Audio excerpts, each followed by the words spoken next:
There we go. Hello, Ibra. How is everyone doing? I guess there's no settings, so... Oh, we can choose who we are. Okay, Operator works with drones and high-precision remote machines to perform complex tasks from a distance. Sleepers assigned to operator work are usually cerebral and precise people. Also, we're gonna be doing 100,000 egg raffle every 30 minutes because I was late today. However long stream lasts, that's what we're doing. Extractors work on resource extraction, often in hard vacuum environments. Sleepers assigned to extractor work are often confident, self-sufficient, and have a high level of endurance. I'm gonna open the stream in my PC and take a nap, so good luck with stream. Have fun. Thank you so much, homie. Already have a timer going for the raffles? Wonderful, thank you. Remember when I said I was gonna rest my eyes? Yeah, I know you fell asleep, right? There are only two options? Oh, there's more than... Okay. There's a third. A machinist repairs and modifies automated systems used in industrial resource extraction. Sleepers assigned to machinists usually are usually diligent, careful, and structured people. I'm gonna go with extractor just because I like mining. Perk photosynthetic skin. Sunbathed dice action allows energy recovery at home. +1 for an endurance, -1 for intuition. We're going with that. It was an accident. The first thing you become aware of on waking is the disconnect. The delay between thinking and feeling, between wanting to act and acting. Minor, almost imperceptible, but always present.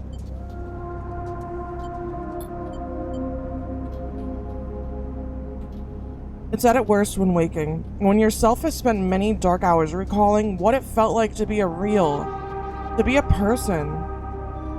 Let me turn the volume down a little. To be inside of a body that was indisputably yours. We're gonna think of that body. A leap into a cold lake on a hot day, the sting of blood welling from a fresh wound, the friction of a fingertip. All of a sudden, the memories are closer than you thought, blurring as you approach, until you can't tell one from the other. The cold slips in, behind and around you, and the sensations fade out of reach. Perhaps you should be thankful for the dulled nature of this new body, given your current circumstances. The walls of the container feel immediately present, cold, hard, at your back and face, cramping your limbs. You resist the desire to stretch, knowing that the claustrophobia comes next, and retreat a little from your central nervous system. It isn't painful. Not like you used to know pain, at least. Also, I'm gonna move my face a little. I'm Little Dodo. You guys can read it too if you want to. In emergency mode, pain is a message delivered with efficiency and ease, a reminder that harm is imminent. There is no insistent throb, no trembling nerves, just a warning delivered with the banal quality of a digital notification. Right now, there are thousands of them. Remember the others. You remember there were 10 of you. 10 that could no longer stand the indentured work, the routines, the slow decay. 10 whose belief in their promised future was slowly dismantled day by day until they realized they had sold away everything that could and would ever matter. 10 that would escape. Or at least die trying. Some were lost in the shaft. Others never found the meeting point. Only a few made it to the containers, but the freighter, as far as you know, left.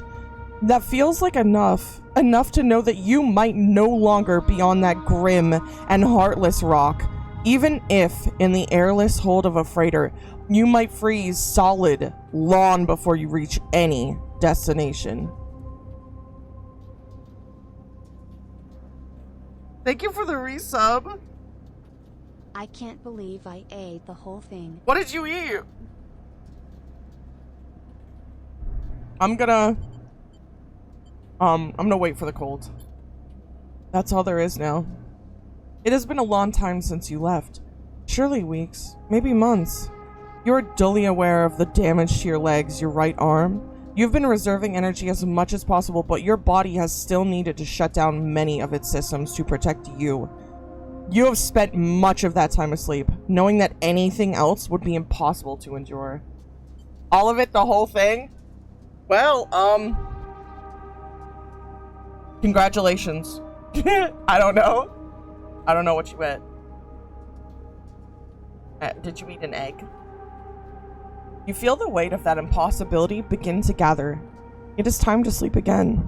To nudge this false body into inducing delta waves in your emulated mind, and once again recoil into a dream of when you were once a person. Rest. Time passes. The cold creeps further in. You feel something. Warmth. Not true warmth, but the indication of its presence. Your joints release from their rigor. Sound too. Everywhere, screeching and shimmering so loud that your body ducks your hearing to protect its sensors. Then light. White as the cold. Softer and softer until a haze of dirty yellow a figure appears. You are out. Ooh. Cryo cryptocurrency stored in air-walled sticks of memory noses. It's gym time. Enjoy gym.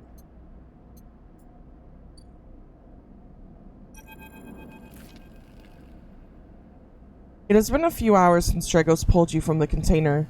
You sit huddled in the corner of his scrapyard, swaddled in the reflective folds of a mylar blanket.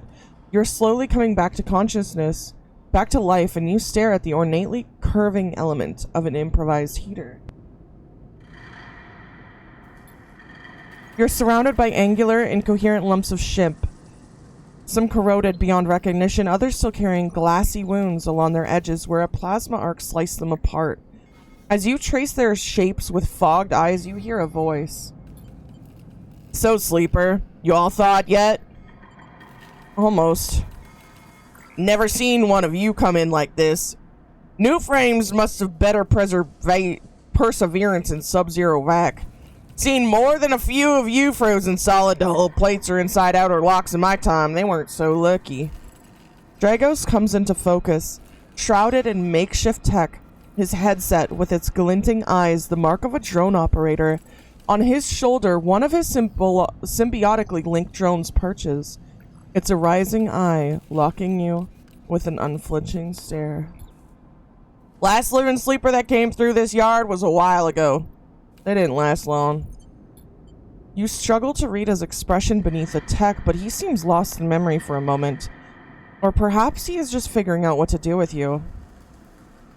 What happened to them? He ignores your question. I won't ask what led you to do it, to sell yourself to a corporation, and I suppose you know you can't go back. Your old body, that's theirs now, and you are just software. A rogue emulation illegally possessing corporate property. You nod along.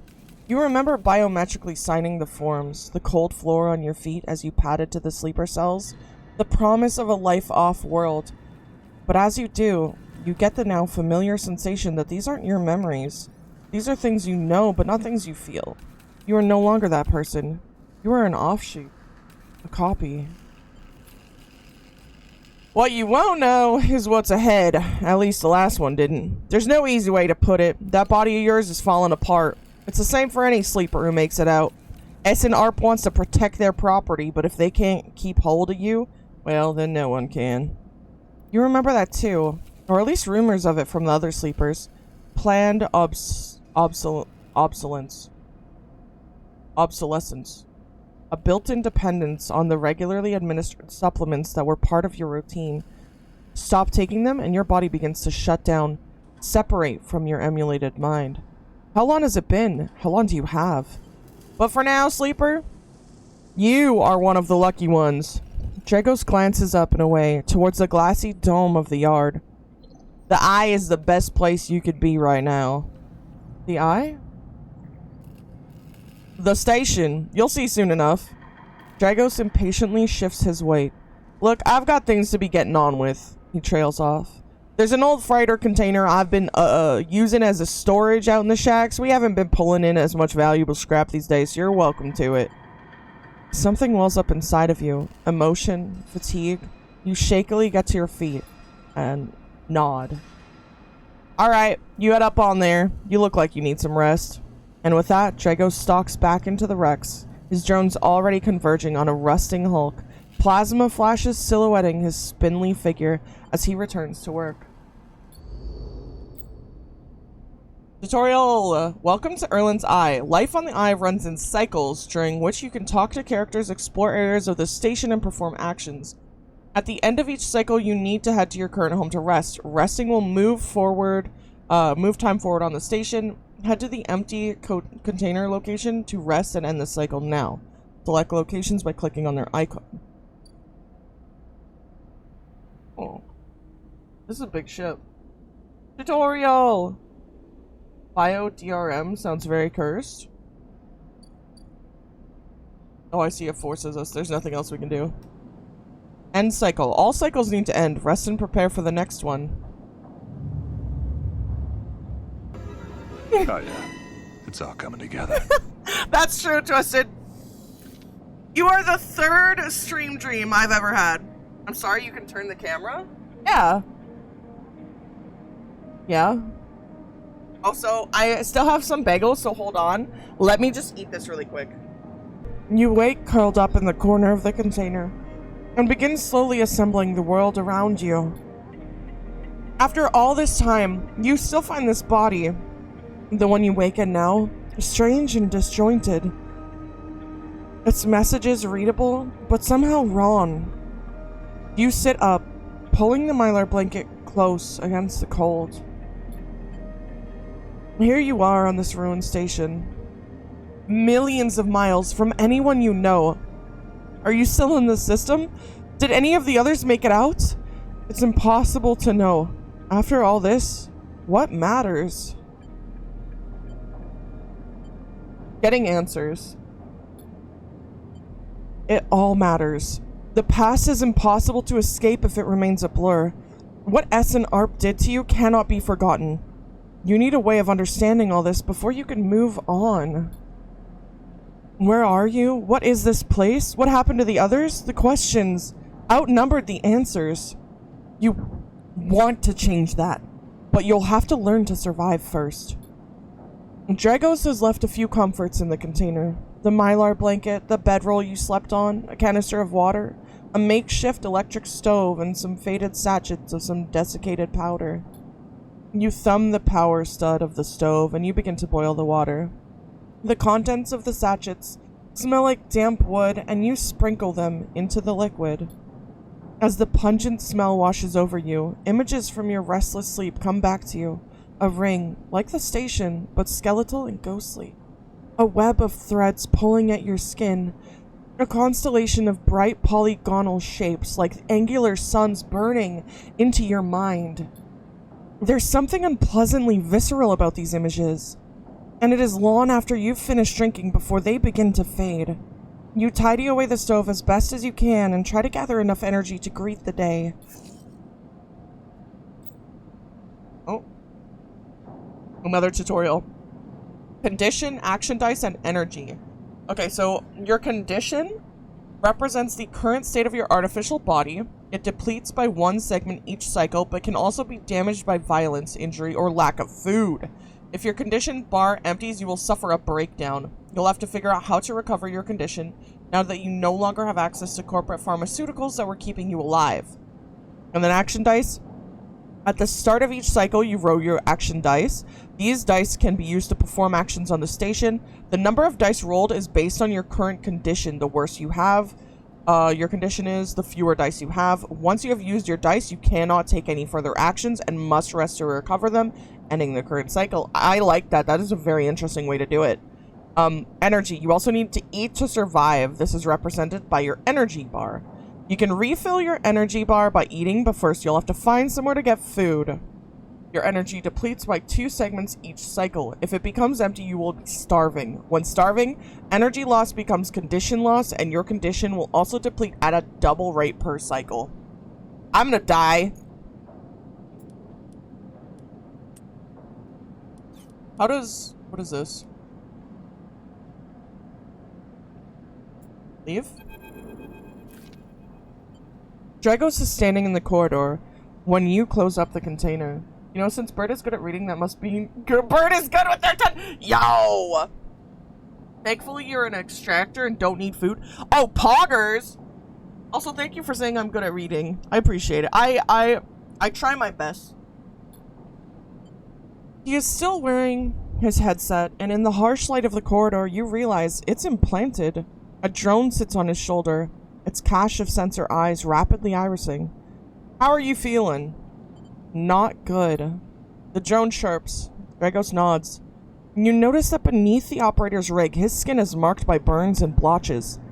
I know the container isn't much, but it'll keep you safe. He pauses. So I'm not gonna chit-chat too long. You well enough to work? Sure. Alright then. He nods. At the yard, it's simple stuff. We hack these old hulls down, sell them off to the shipyards, or the bright market dealers for cryo. Occasionally we pull out some tech, something with a bit more value, but most of what comes in is scrap. It's hard to find good hands here, but I figure as a sleeper, you'll be used to manual labor. And obviously, I'll slip you a few chits of commission based on what you turn up. Chits? These. He pulls out a handful of small metal bars. Air-walled cryo, isolated from the market. It's what we use for trade out here. He stuffs them back in a pocket. He shuffles his feet nervously. Look, I wouldn't usually do this. In my opinion, you'd be best suited moving on as quick as you can, and sleepers, well, he trails off. But things being the way they are for me at the yard, he pauses. I need the help. Why? Things are a little tight, that's all. I owe a little cryo to a client here or there. He pauses, thinking of something else to add.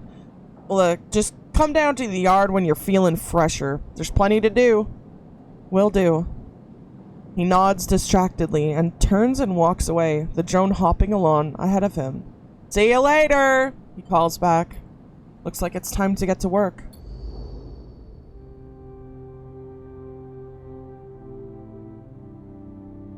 Alright. Where is work? Empty containers are home. This is his yard. Oh, what's this? Passage into the low end. Okay, I'm just gonna get to work. As long as you remember to photosynthesize, you won't need food. Oh my god, that's amazing. That is amazing. Oh! Actions are the primary way you interact with the world of Citizen Sleeper. To perform an action, click and drag your chosen action dice to the slot. Even the rustiest hull can hide valuable components of material, extracting them carefully, cutting carefully and skillfully. Or manual salvage. Okay. It's going to take some time to sort and cut your way through the towers of salvage, but you are no stranger to hard labor. Actions reward you with clock, progress, energy condition, or items depending on their outcome. There are 3 types of outcome: positive, neutral, and negative. Action dice affect these outcomes as follows: 100 chance positive, 50 chance positive, 25, 50, 25, 50, 50. Oh my gosh, okay. Actions display information about their type, risk level, and the skill and modifiers that apply to that action. 1 type, either critical or repeatable. Critical actions can only be performed once. 2 is risk, either safe, risky, or dangerous. Danger, negative outcome means condition loss. Neutral outcome can mean cryo or energy loss. Oh my god. Safe is no loss of energy or cryo. Negative outcome means cryo or energy lost. Okay. 3, skill. The action that this requires, either engineer, interface, endure, intuition, or engage. So modifier of -1, 0, +1, or +2 is added to the action dice when slotted, and some require +1 to perform.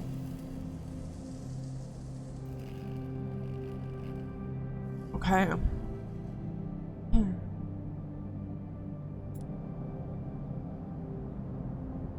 cycle clock. A debt called in. Dragos is tied up in something ugly, and if he misses a payment or two, things could get nasty. Back in business, every salvager knows that they are always just one lucky haul away from their next payday. I think I'll use this one in the safe, because this 100's positive. What's this? 25% negative? Never mind. What about this one? Never mind. What about this one? Ooh, 50% positive, 50% neutral.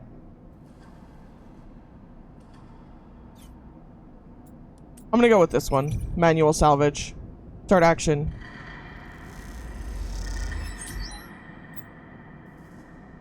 Actions often progress clocks. Clocks are displayed below the actions that fill them, and they track your actions and how they affect the world. Filling a clock means something good or bad is about to happen. Some clocks, such as the one tracking Dragos' debt, are cycle clocks. These clocks tick themselves once each cycle and can complete without player input. Any active cycle clocks will be displayed for the icon for that location.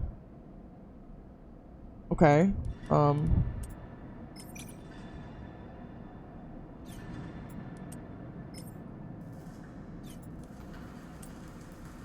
I guess I'll, this is a repeatable action, so I'll keep going and hope for the best.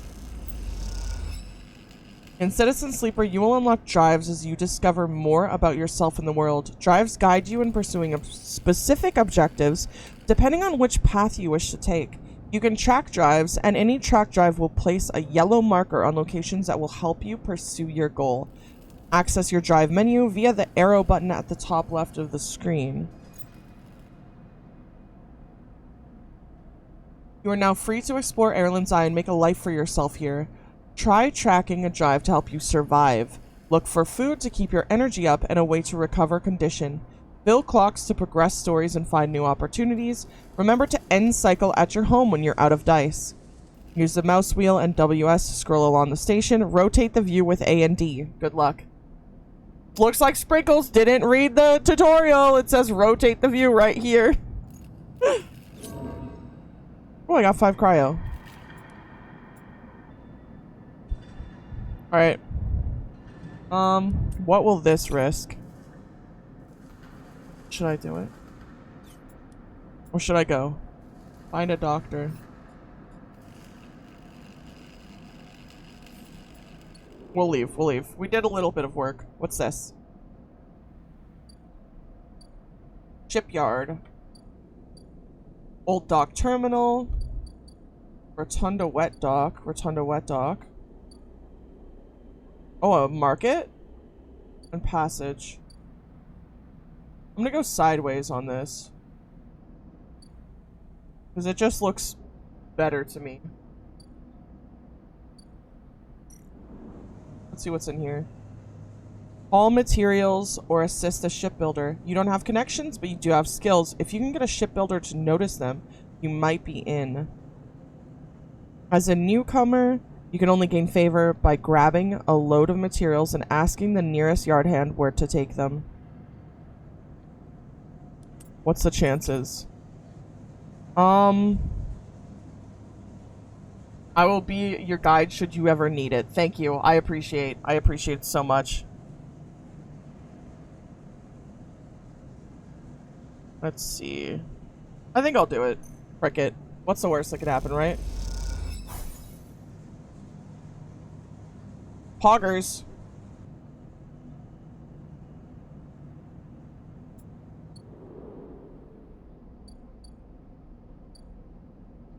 How do I,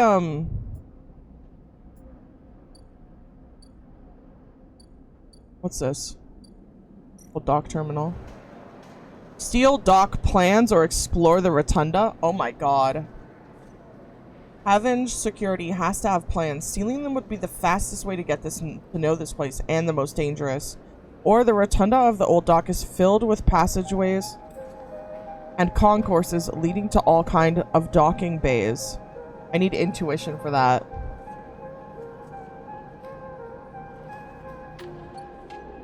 What about these ones? Hellion Crossing. Merchants willing to run the gauntlet of the Hellion system are rare, but they are those that do always return eventually. And then the other one, Salvage Sortie. It takes several cycles to reach the Starward Belt and return, loaded with scrap from the old wrecks. It sure is a lot at first. It really makes you feel lost as the sleeper.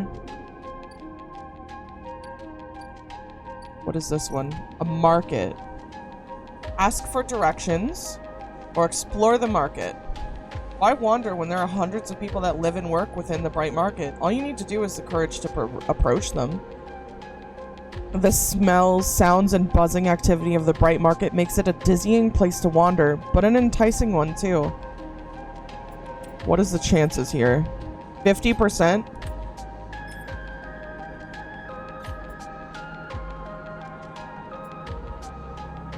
I'm not gonna risk it with those dice.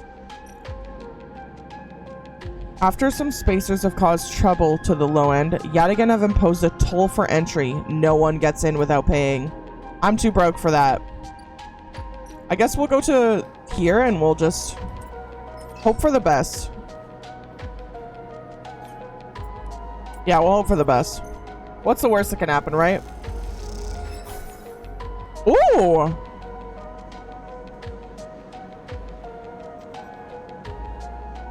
Nice. Dock Watcher. Getting to know the Rotunda doesn't just mean new places to visit. It means keeping your eye on new arrivals, too. We got lucky there. And now we're going back to our empty container. Oh, I forgot. I needed a dice to eat. Your frame's photosynthetic skin allows you to gather energy throughout sunlight. The longer you stay, the better. Frick. Well, we learned our lesson. Keep a dice for food.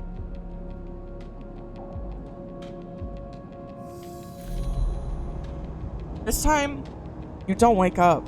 Instead, the ghost of the station, that shifting, skeletal ring surrounds you. For a moment, you are gone. Absent from your own body, stretched out across a colorless void. Then the connections begin to establish themselves, threads tugging on the edge of your mind. These threads become vectors of exchange and then extensions as you feel your thoughts slipping away down them, dissolving into the millions of distributed nodes they connect to. You see a station.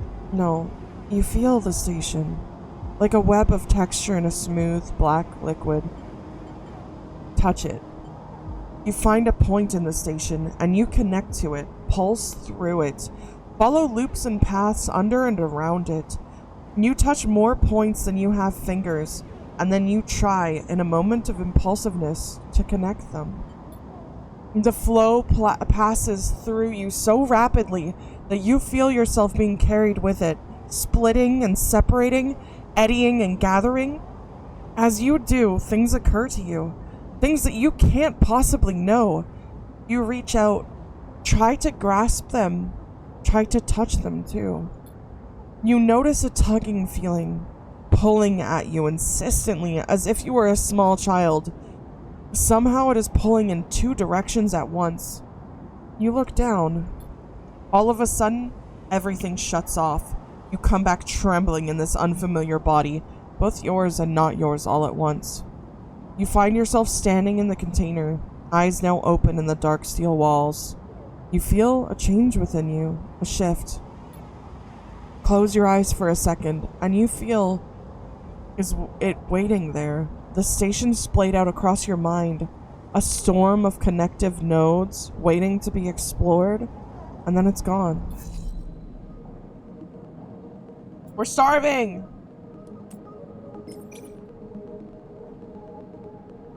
Is it actually a waste to eat food? I've been lurking and spacing out what is even going on.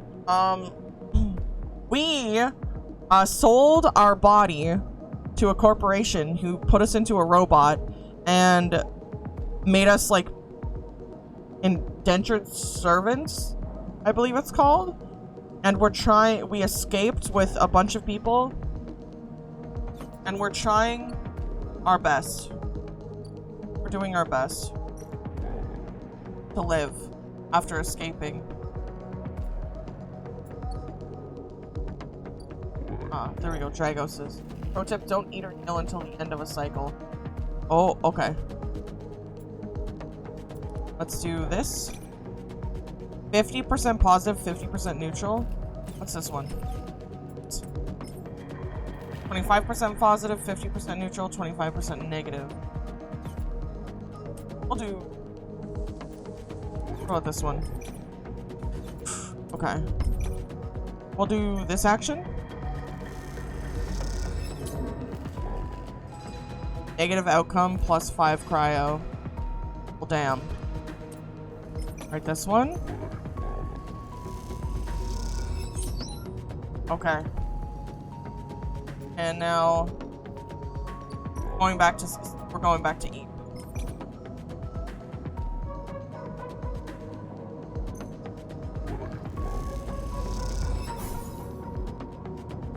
Yay!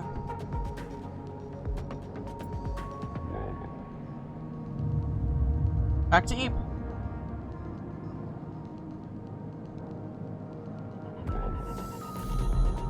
Again, the skeletal ring of the station fills your mind. It sparkles with glittering lights, like stars reflected in a winter lake. It is clearer, crisper than before. The threads still pull, but you remain in place, flickering in the flow. Between the threads, you see bright shapes, patches of shimmering light beneath transparent crystal forms. You follow the path of a thread across the ring, through these forms, then leap off into the void. You begin to understand. These are nodes and connections, a map of information, of communication. There are so many layers, so many loops that it seems almost impossible to parse, but you begin to try. I'm willing to believe that this person gambled their body away given how often they use dice. That's a valid thought. We're gonna focus on the threads. There are more threads than you can count. You choose one that passes nearby and approach it. As you inspect it, you understand why you instinctively chose the word thread when you first saw them. They are not single lines, but rough, fuzzy things woven from data strings of all kinds. The threads and nodes, passages and puzzle boxes. One leads to another. There is so much here. So many answers, so many questions. All you need to do is follow the paths and open the boxes. You look out across this ghost landscape of exchange and see an opportunity. But then, that insistent tugging again, pulling at you. You look down and see two lines, two threads pulling in different directions, as if they were tied around you. The second thread leads in, pulling deep into the station. Your gaze follows it, and this time you see something. A sphere shimmering above a strange angular body. A pulse shoots out from you, passing over you like a torch beam, testing you, tasting you. The first thread leads out, away from the station into the inky black. Someone out there is tracking you, hunting you, following the thread to you. They are in a ship, and the ship is approaching ever closer with each cycle. You open your eyes. Time is short. Someone out there is tracking you, following your trail. It won't be long before they arrive. We are being hunted. Something has changed inside of you. You can now access the data cloud of the Eye, a network of decaying protocols and data caches. While you can use dice and items to access system and extract data. But be careful, these networks are old and strange. Click the I button at the top of the screen to toggle this view on and off.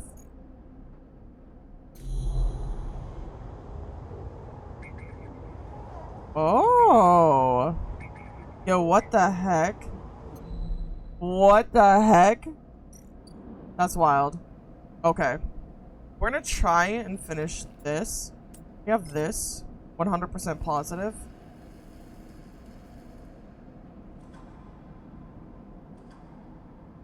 I don't know if this is, like, a better option.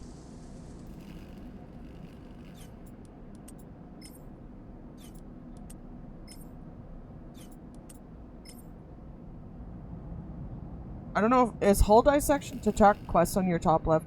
Look for a yellow blinking dot above areas.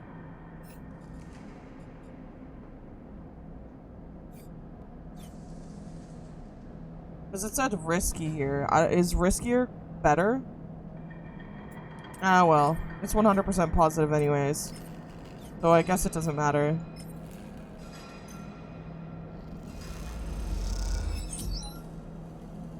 Hey.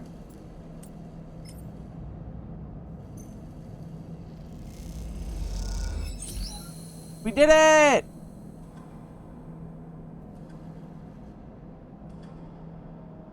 Beneath the pock-marked hulls, you find hidden containers, alloy plating and wire bundles thick as your arm, preserved in their trunking. When you finish your shift, Dragos gestures you into the office at the side of the yard. He wants to talk.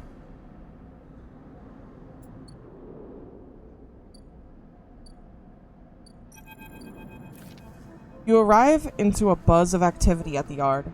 Red blinking lights flash across a vast dark shape, suspended below the dome. They flicker across scorched hull plates and bent structures spilling from holes in the twisted shape. The cutter is huge and has been torn apart in some violent encounter. Risk only applies to consequences, so if you have a 6, no worries. Okay. She's a beauty, isn't she? Drago stands to the side, focused on the hulking ship as it is lowered into the yard. What is it? Dragos laughs. That, my friend, is A-grade scrap. I should thank you. This place was on its last legs when you turned up, and now look at this. The ship descends slowly, its interior visible through multiple hull breaches. You struggle to gather the same enthusiasm as Dragos for this monstrous craft. You can't help but think of what happened to its crew. What do you mean? He glances at you. I managed to convince our salvager friends to give it to me on credit. That's what happened. No, what happened to the ship? Not my concern, he shrugs. The ship creaks like a caving iceberg as it reaches the base of the yard. Dragos is visibly excited. I know I said you shouldn't stick around, but I'm gonna need some help with this one. The drones start to crawl over the hull, their lights illuminating flashes of dented hull. Watching, you wonder if you arrived in a similar fashion. Locked inside that container, the wreck of an S&ARP freighter, lowered into the yard like a corpse ready to be butchered? Or was the container delivered to Dragos on its own? A womb for your rebirth into this strange station? Shudder. Perhaps if you could learn something about this ship, you might be able to trace the path that led you to this yard. Dragos squeezes your shoulder. After these past cycles, I think we're up to it. What do you think? You see the fading name on the ship emblazoned on its side. Winter Light. Let's do it. He claps you on the back. Glad to hear it. Come back in a few and we can make a start. A real beauty, Dragos repeats, perhaps just to himself. You take one last look at the shattered ship as the drones start cutting, and then slip out of the yard, feeling suddenly cold in the empty passage. Oh, we got an achievement. Paid off, cleared the debt, and returned a favor. You've completed your first drive. Each drive completed unlocks an upgrade point to spend on upgrading your character. Access your character menu via the arrow button at the top right of your screen. Upgrades available. Whoa! We have one upgrade point. Okay. I think I'll do that. There we go. Now I have no negatives.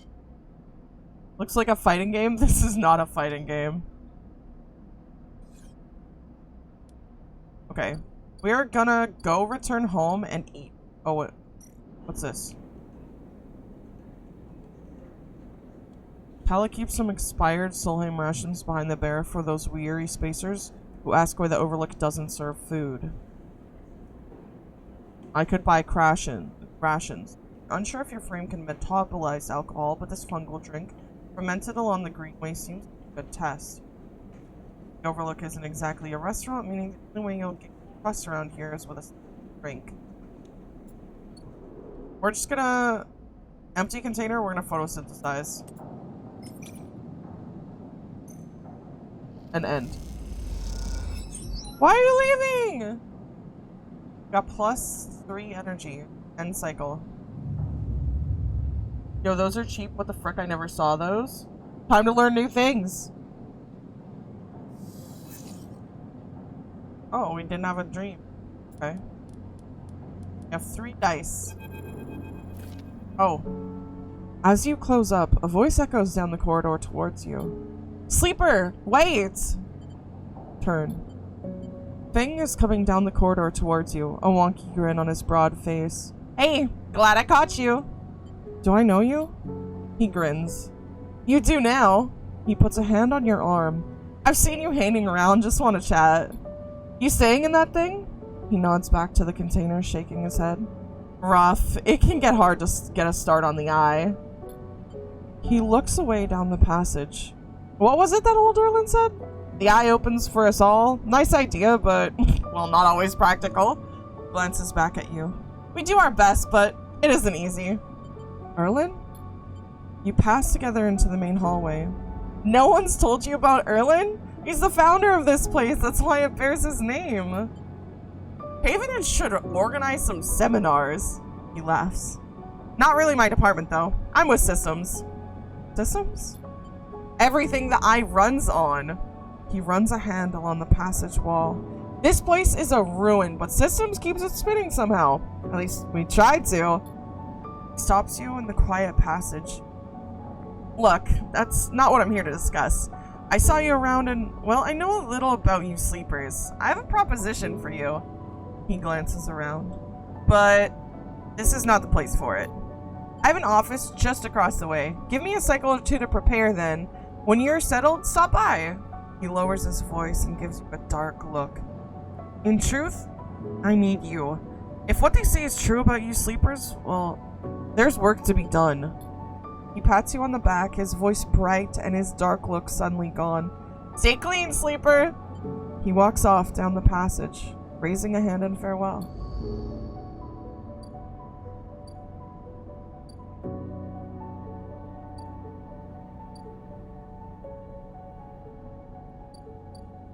Time. Oh, this is where the doctor is, I think. Okay, we need local knowledge. We'll do risky, not dangerous. Okay. You manage to follow the flow of people, and you start to appreciate, even enjoy the chaotic layout of the markets. We'll do another one.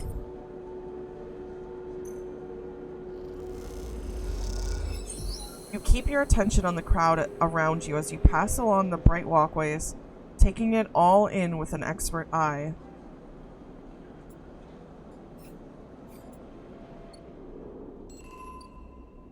I've discovered the beam. Plum Doctor. Next! Comes the call from the enforcer at the door. You shuffle down the flickering hallway, towards the open apartment door. You keep your head down and your shoulders high in the queue, trying not to bring attention to yourself. You were thankful for the tip-off that a doctor was operating out of this place, but now that you're here, you're not so sure. The gain enforcer on the door, the flickering light strips, the decaying hab block, they have all made the long queue a test of your nerves. But your options are few, and without a supply of stabilizer, your body will... You suppress a shiver and shuffle forward to the front of the queue. You try to find something to distract yourself. Look at the enforcer. The enforcer is looking down the corridor, and you dare to glance at him. His purpose is unmistakable. He is there to intimidate, to threaten, and if necessary, carry out those threats. His broad shoulders are framed like a metal exoskeleton. A couple of mirror-like implants sit below his eyes like mercury teardrops. Subsidiary sense input or aesthetic markers? You aren't sure. You also aren't familiar with a geometric blade-like tattoo on his arm, but you make note of it. You avert your eyes when he looks back at the queue. After a few moments, a figure pushes through the doorway, and you catch a distant voice. Send the next one in, Toshiro! The enforcer jerks his head up, and you slip inside, passing through the dark entryway and pushing through the plastic sheeting on the far door. Derb. Hi, beef. The room beyond is bathed in warm light. A floor-to-ceiling transparent panel gives a full view of the bright market's sealed roof and buzzing traffic above. And for a moment, you're transfixed by the motion. Come, sit, calls a sharp voice, and you see a silhouetted figure turned away, replacing the plastic sheeting over the frame of a simple folding bed. You make your way across the room. The figure turns, and as they do, you see an expression of confusion flash across their features. They open their mouth as if to speak, they blink, and then quickly regain their composure. Please sit. They gesture to the bed, then turn to an open case of tools on the table. You sit. Sabine turns, a compact diagnostic scanner of some kind in their hand. They hold it to their eye. Remain still, please. Their tone is clipped and businesslike. You stare ahead, still dazed from their expression when you first entered. Fear, recognition, sadness, unmistakably etched across their face. How long have you been in the station? They ask, the scanner still to their eye. A few cycles. They nod. It's good you came to me. They set the diagnostic scanner on the table. I'm gonna start by assuming you don't know anything. They take your arm and roll up your sleeve, inspecting your synthetic skin. Your body is dying. They say it without ceremony, without drama, but not without empathy. S&ARP doesn't like to see its proprietary technology let loose, to prevent bodies like yours, frames as they call them, from being stolen, repurposed, or, in your case, escaping. They built in a process of so-called planned obsolescence. Frames decay rapidly when not regularly injected with stabilizer, one which S&ARP remains the sole producer of. They look up. Sound familiar? Yes. Good. That may help. They swap to your other arm, running some thin metal device over your skin. You feel your forearm tremble. I'm sorry, Sabine says, and you're unsure if they meant for the cold touch of the metal or everything else. Emulations like you, sleepers as most people know you, aren't classified as people in any of the surrogate systems. You have no rights, no status. They focus hard on the inspection of your arm. And S&ARP has no reason to release stabilizer into the market. Sabine looks up as if to apologize again, but they stop themselves. I know little of this is of use to you. They turn away, disassembling the metal instrument and cleaning it. Silence fills the room as Sabine works, and then the silence gives way to tension. You stare at their back, willing them to say something. Anything. Sabine turns to face you. I may be able to help you. They sigh, and you see the darkness under their eyes. Hear the fatigue in their voice. They gesture to the door. You saw my Toshiro outside? You nod. He works for my benefactor, Gadigan. They're influential in the low end. They give me the space to work, run the door, and take the profits. At the same time, I have to fix up their enforcers, tend to their implants, sew up their wounds. Look away. But Gadigan has connections. Smugglers from the Starward Belt, mercenaries working for the corporations on Ember. If they can source the stabilizer, maybe you'll have a better chance. Sabine sets down their slate, their notes complete. This is dangerous, and it'll be expensive, but I think we can do it. Thank you. Sabine walks away to the window, their face dappled by the shadows of passing drones. Let's just see if this works first. I'll let you know when I have a lead. You nod and leave, Sabine still staring out, unmoving. When you reach the lower level of the market, you look back up through the panels of the roof to see if you can see their face, but the room looks dark against the lights of the market. You duck your head and walk off into the crowd.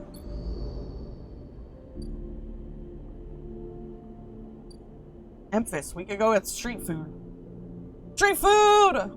Wait for Sabine to acquire the stabilizer, so it looks like 3 days is how 3 cycles is how long we have to wait. So we have one thing left to do.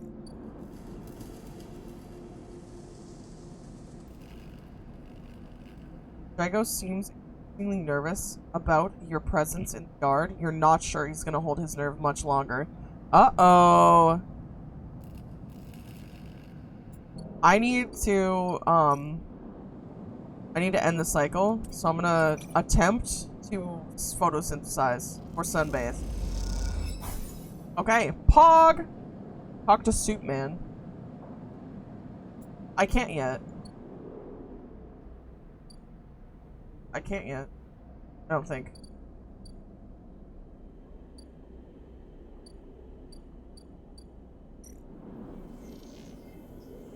Yeah. I like the circuit look. It does look really cool. Alright, we are going to we haven't finished with this cycle. Where's the sun, though? I don't know. Apparently I do have to talk to this dude. Where is he?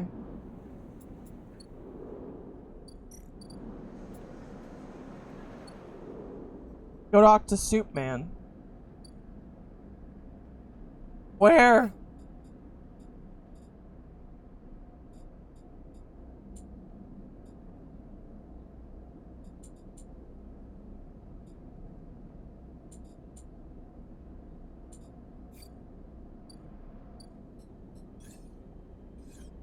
Bright Market Memphis. Oh, okay. Thank you. Memphis is busy, his broad face uplit by the makeshift gas burner in front of him. With precise, delicate movements, he lays thick chunks of marinated fungus into a dented wok, his other hand idly tossing a metal bowl of sliced vegetables and some red fleck dressing. The smell is incredible. It reminds me I need to see what's in the circuit now. Been looking for the strut incarnate. What frames are in the circuit? That's important.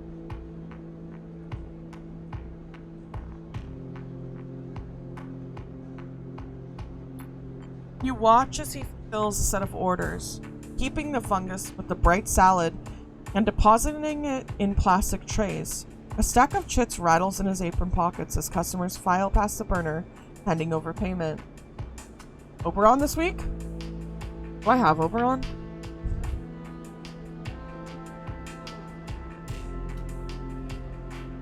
I do not have Oberon.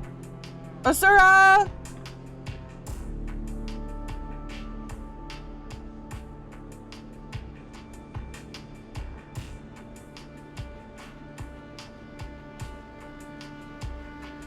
Tonight, we're doing regular circuit.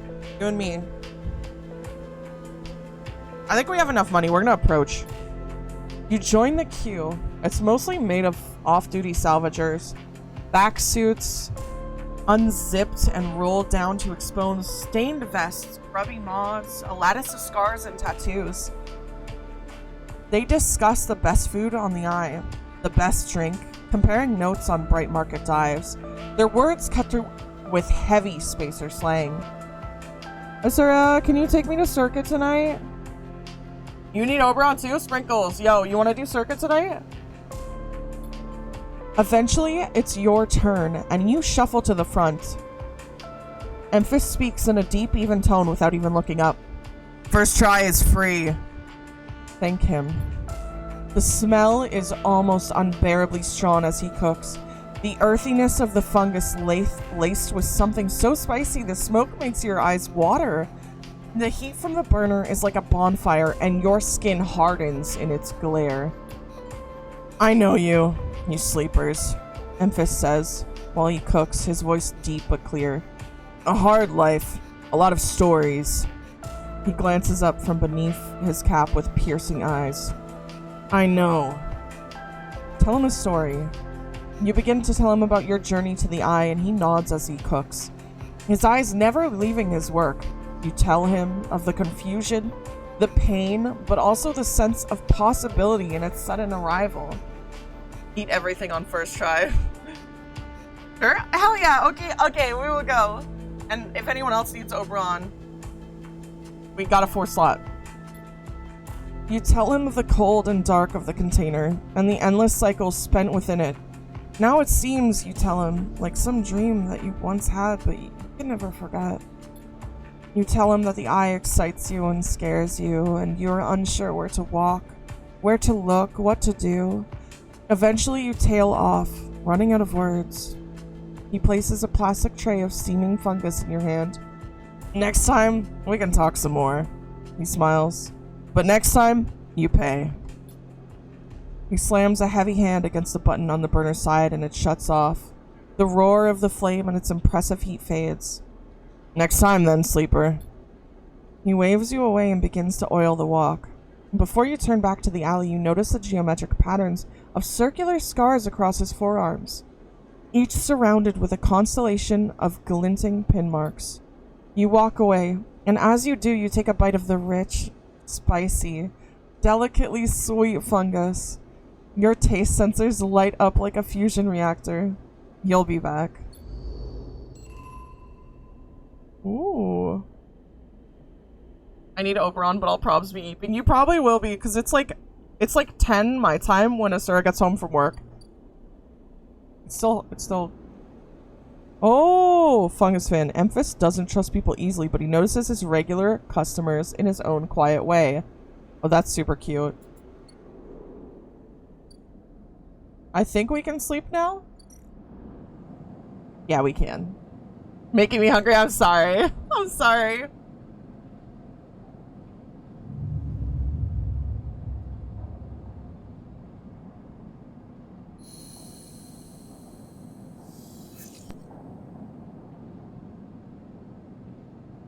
Alright. We still have to wait for Sabine for the stabilizer. Not much we can do here. All I ate today is chewing gum. You remember last time you spelled chewing gum wrong? I remember. Alright, we're gonna do some work. Oh, what's this? Oh, Fing! Sleeper! Fing catches your attention. Approach the Havenage building, leaning against a bay door to the side of the entrance. You approach. Easier to come this way. Security and all that. He gives you a look. You know. Someday I'll work a regular 9 to 5, but that means I'll miss the streams probably. Probably. He slams the button and the bay creaks open, blinking lights in the dark behind it. You follow Fing inside. Truth be told, I don't spend much time upstairs. This is where I work. The door hisses as it closes behind you. The bay is filled with pieces of hardware, all rigged up to generators and diagnostic slates and things that you don't recognize that glow with blue screen light. There's a chorus of hums that blends into a single wave of static, filling the dark corners of the room. Fang leans on a server stack and gestures around. You like it? It's incredible. He smiles widely. I thought you'd say that. He taps a nearby server stack which bleeps in response. This is my treasure trove. All dredged up from the sea of systems we call the Eye. You wouldn't believe what this place runs on. He steps over a towering block, speckled with vents. Some of these systems are from the original station, AE1, the one Solheim built. We've had to invent new components, repair things we've never built, reverse engineer entire subsystems into existence. Residents here look up at the Eye and think they are seeing a concrete reality, but this place is a system in constant flux, decaying and growing, collapsing into new configurations. He walks down between the hardware stacks and you follow. We're keeping this place alive, but also remaking it into something new, dragging it away from those corporate origins. He stops. At least, that's what I'm trying to do. He turns back to face you among the flickering machines, humming all around you. I know you can see this too, Sleeper. All these systems and sections, you can, can't you? Thank you for the hydrator, we'll do that right now. Don't laugh at me, Rack. Don't laugh at me, I didn't know what to call it. Fence Among Us?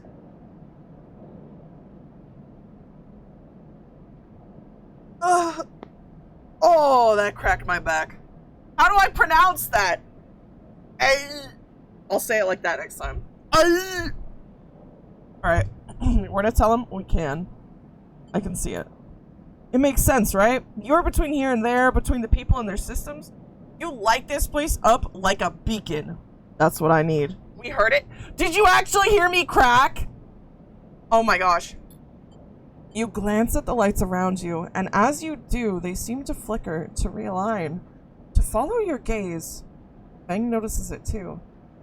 I'm guessing being a beacon isn't always ideal when you're on the run, though. They're tracking me. He pats you on the shoulder. Maybe I can help with that. There's a lot of old growth in this place. Subsystems. I can't see. Access protocols, lost to time and decay, secrets. A shitload of secrets.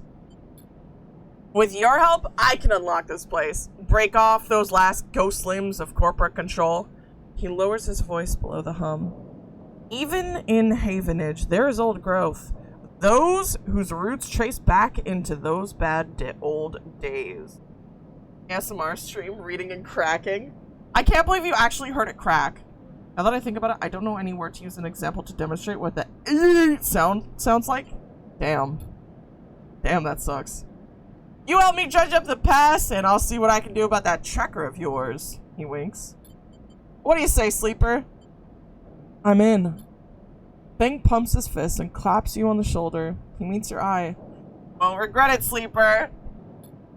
Feng passes you a bag-looking metal tab. A gift! Smiles. It's a Solheim cipher. I dug it up from the depths of the station. Slot that into an old wet network gate, and you'll be able to pull out all kinds of secrets from the nodes inside. He walks you back to the front of the bay. Start by bringing me whatever you can turn up. Use that emulated mind of yours and see what's out there. Let's get a picture of how things are. Did you actually? Hold on. I'm gonna listen to this right now. Oh my! Oh, that cracked my back. You actually heard the pop! That was so audible! Oh my god! Oh my god! Why was that pop so audible? That's wild. That was so audible. Just the pop. It's not an 18. I was stretching, okay? I was stretching. Doesn't everyone make sounds like that when they stretch? Those above, he nods at the ceiling, have granted me an acquisitions budget. I can pay you for whatever useful data you bring in. I know you need it. He slams the door button again. Keep it quiet and keep it clean, sleeper, and I'll see you soon. Step, blinking, back out into the package. Those flickering lights still in the back of your mind. Frick yeah, but I don't do it on stream. Yo, frick you. I can feel the dust come off whenever my bones crackle. I can't believe that pop was so loud. Alright, so we're still waiting on Sabine. What's this? Ooh, unload containers, buy some scrap. Most of what comes in from the Starward Belt is corroded trash, but sometimes something valuable can be found among the salvage. Or we unload containers. The freighter crew are eager to get their payload onto the Ord exchange, and they'll pay a wage to anyone willing to help them. Brought to you by Audible, code STINKYBIRD for 0% off your order. They'll understand when they get older. Oh, working there makes mad money and gives energy. Here? A from Hacker Man? Ah.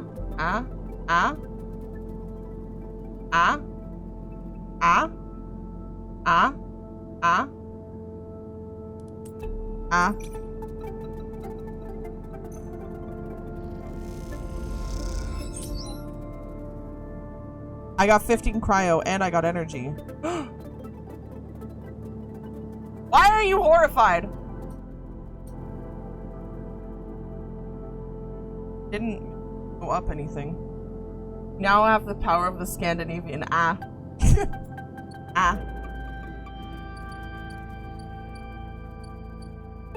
I'm gonna work for Dragos a bit because I think he's mad at me or something. Well, let's see. Won't pay you, but you can find an answer. Oh. This. Frick!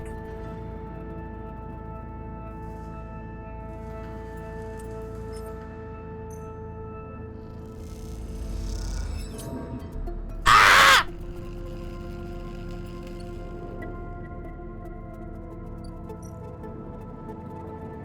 I forgot to keep dice. Combine the cracking and that sounds. Oh no!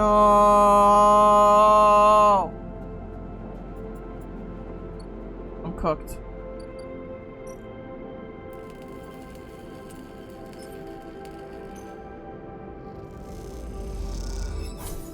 Woo! You'll be fine. I sure hope so.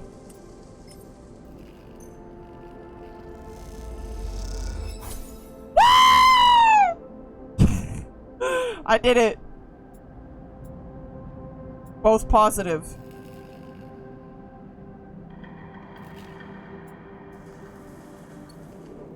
Alright, time to go to sleep again. What's over here? Oh. Yeah, we'll do that later. Whatever. Who cares? End cycle. How do I get my condition up?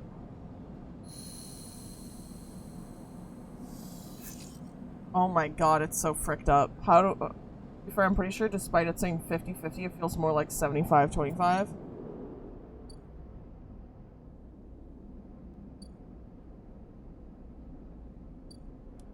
Buy a vial of stabilizer. The first thing you see on entry of Toshiro's implants, like cat's eye in the dark of the corridor, he nods you in as you arrive at Sabine's door. The entryway is still dark and you push through surgery. I have it. Sabine stands with a case open in front of them. A set of vials lined up inside, separated by foam inserts. They pick one up, rotating it in the warm light. I have no idea how yet again they trail off. We should treat this with caution. It looks authentic, but I have no idea if it is really what it appears to be. I'm the test case? That seems to be the case. Unfortunately, I'm not sure we have another choice. The gesture for you to sit on the bed. The stabilizer works under a similar principle to an immunosuppressant in a transplant operation, and that it stops your body from rejecting the unfamiliar part of itself. Actual lore stream moment. In the case of your frame, the unfamiliar part is each of your biosynthetic organ groups, which over time are identified by your body as foreign material and therefore must be eliminated. Sabine holds up a vial of the would-be stabilizer. However, unlike an immunosuppressant, the stabilizer doesn't do this by limiting your entire immune system. Instead, it re-encodes your biosynthetic organs with new protein chains, which act as the passcodes within your immune system. The stabilizer refreshes these passcodes, keeping your frame from rejecting all of its own organs. Which means the stabilizer should be able to encode any organic or biosynthetic matter to be accepted by your immune system. They glance away. At least, if the stabilizer is genuine, the only way to know for sure is to inject the vial. They begin readying the syringe. I'll start with a small dose to limit the risk. Okay, let's do it. Sabine cracks the glass neck of the stabilizer vial and uses a syringe to extract a fraction of the liquid. And they tap the syringe, and you watch as if any sign might emerge from the clear liquid. You barely feel the needle, your frame registering the initial injection, but with little response. A sensation begins to spread from the site, a fizzing, trembling wave that disperses through your arm with incredible speed. Your vision goes white, and when it returns, Sabine appears encased in shards of sparkling light that slowly fade into darkness as you settle back against the bed. You swim in darkness, muffled noises, like an argument heard from underwater, prickling waves of cold. When you sit back up, Sabine is sitting in a chair by the window, facing away from you, backlit by the glow of their slate. Awake? Yes. The stabilizer is genuine. They sit down beside the bed. I don't know how Yadigan acquired a case of this stuff, but they did. Sabine looks troubled, distracted. You should rest some more, but you're going to have to do that somewhere else. They gesture to the door. I have other patients. Sorry. Sabine nods you towards the case. I'm afraid I can't offer you any more doses. You're gonna need to pay for your next dose. Silence fills the room and they return to their glowing slate. Looking around the room, it seems different somehow. As if things have moved or been shifted. You wonder how long you've been out. Sabine? Nothing comes free, sleeper. Remember that. You manage to get to your feet and wander out into the hallway. The queue stretches down the flickering corridor. Toshiro stands impatiently by the door and fixes you with a glare as you leave. You lower your eyes as you stumble past, somehow faintly aware of the station spinning beneath you. Go back. We can buy more. Oh, it's 100? It costs 100? That's a lot. That's a lot of money. Okay. We're gonna... Good lord, we have so much we have to do. We only have 2 dices. Frick. We're gonna do this one. Okay. And then we are going to 50% neutral, 50% negative. We're gonna try to do this one. I want answers. Frick! Well, we failed that. I don't have enough energy. I don't have enough food. I have to spend some money to buy food. We're going to the stall. Input. Why won't it let me input? Oh, there we go. Okay, start action. We're buying food. Your mouth stings as your sensorium sends warning signals over and over. This is the good stuff. Alright, now we're gonna go to sleep.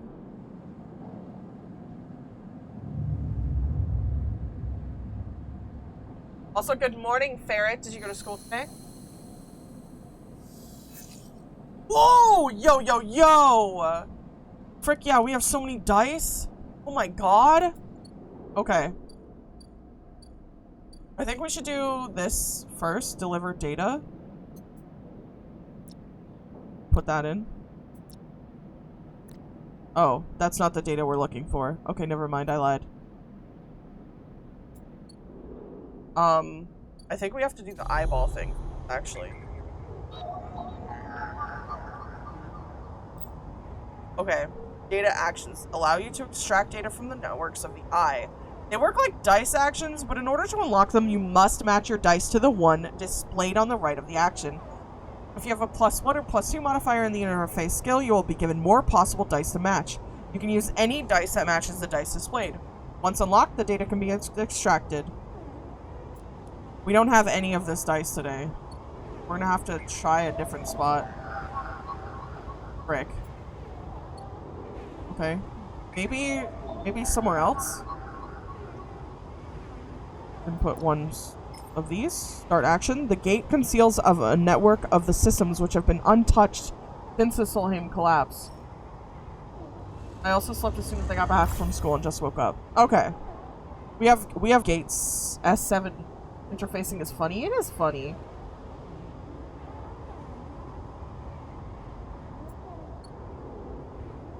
Ooh, now we can access more of these nodes. Ready for the mosh pit, Shaka Bra. Ready for the mosh pit, Shaka Bra. I'm just seeing if any of my dice will match up. It doesn't look like it though.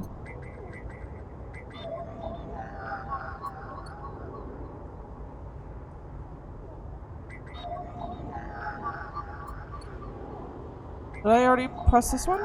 Nope. Remember to water and stretch your dodo for better eggs. What? Goober. Most early games one are low dice. Alright, I'm gonna... Oh, wait. Do I have the right dice?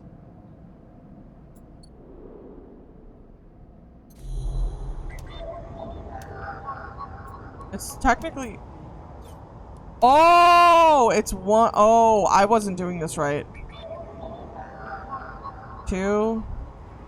Dice. Frick! Can I get that pinned?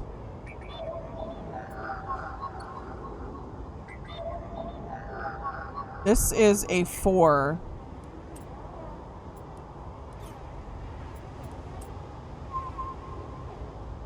This network storage holds corporate records, most of them corrupted by a failed system purge.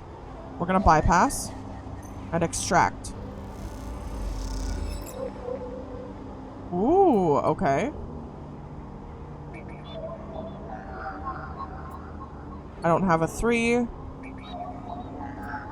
That's a 1. I'm gonna have to make sure I keep them.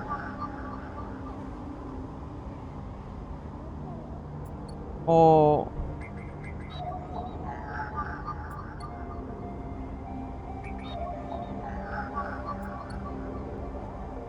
Alright, I'll just have to keep an eye out for when I get bad ones.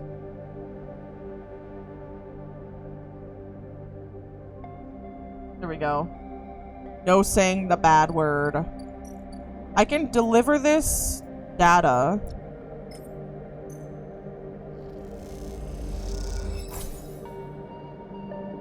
Plus 15 cryo.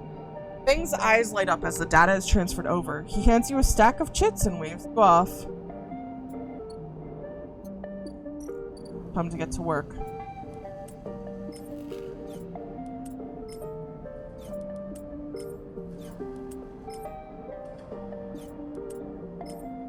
This one.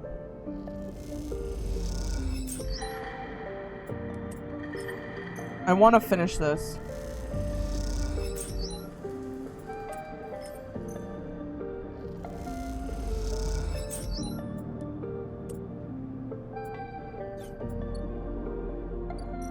Back to Eep.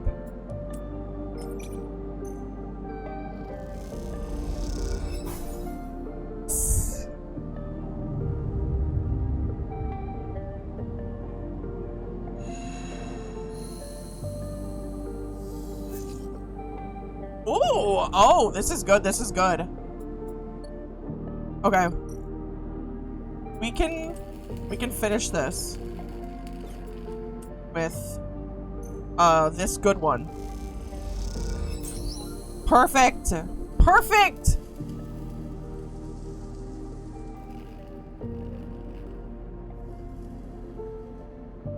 No more salvage for now. Dragos and you need to talk.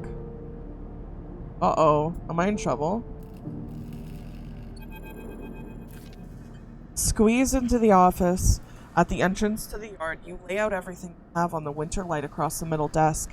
Your makeshift forensic notes glow on Dragos' old writing slate, overlapping lines and scrawled annotations. A set of drone scans fill the small terminal with a spectrum of colors.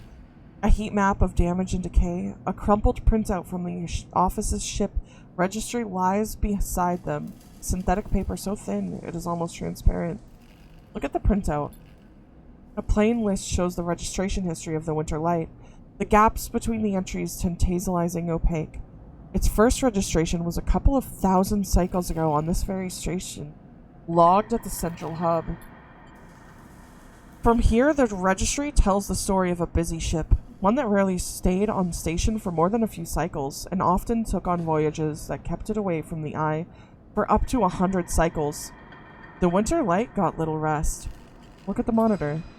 Reactor failure. That is the verdict that anyone would have returned after a cursory glance at these stacked heat maps of the remains of the Winter Light. Have you met Niblon yet? No. On the terminal screen of the ship is shown in section blotches of color marking the approximate damage the ship sustained. Dominating the view is a single blood red rose radiating from the ship's fraction drive. Simple story. Catastrophic failure of the drive core. Nibble on D's nuts. God damn it! No!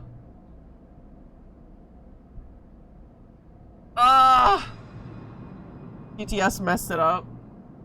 Guess do be doing that. A well-documented failure, likely brought on by wear or misuse. But you aren't looking at the rows of the reactor, you're looking at a smaller, paler mark. One that might be easy to miss at first glance. It is thumbprint-sized and delicately placed over the control servos for the ship's main external airlock. It suggests a controlled shaped explosion, one designed to punch through the hull and allow access to the airlock from the outside. You are looking at it because it is troubling you. Look at the slate.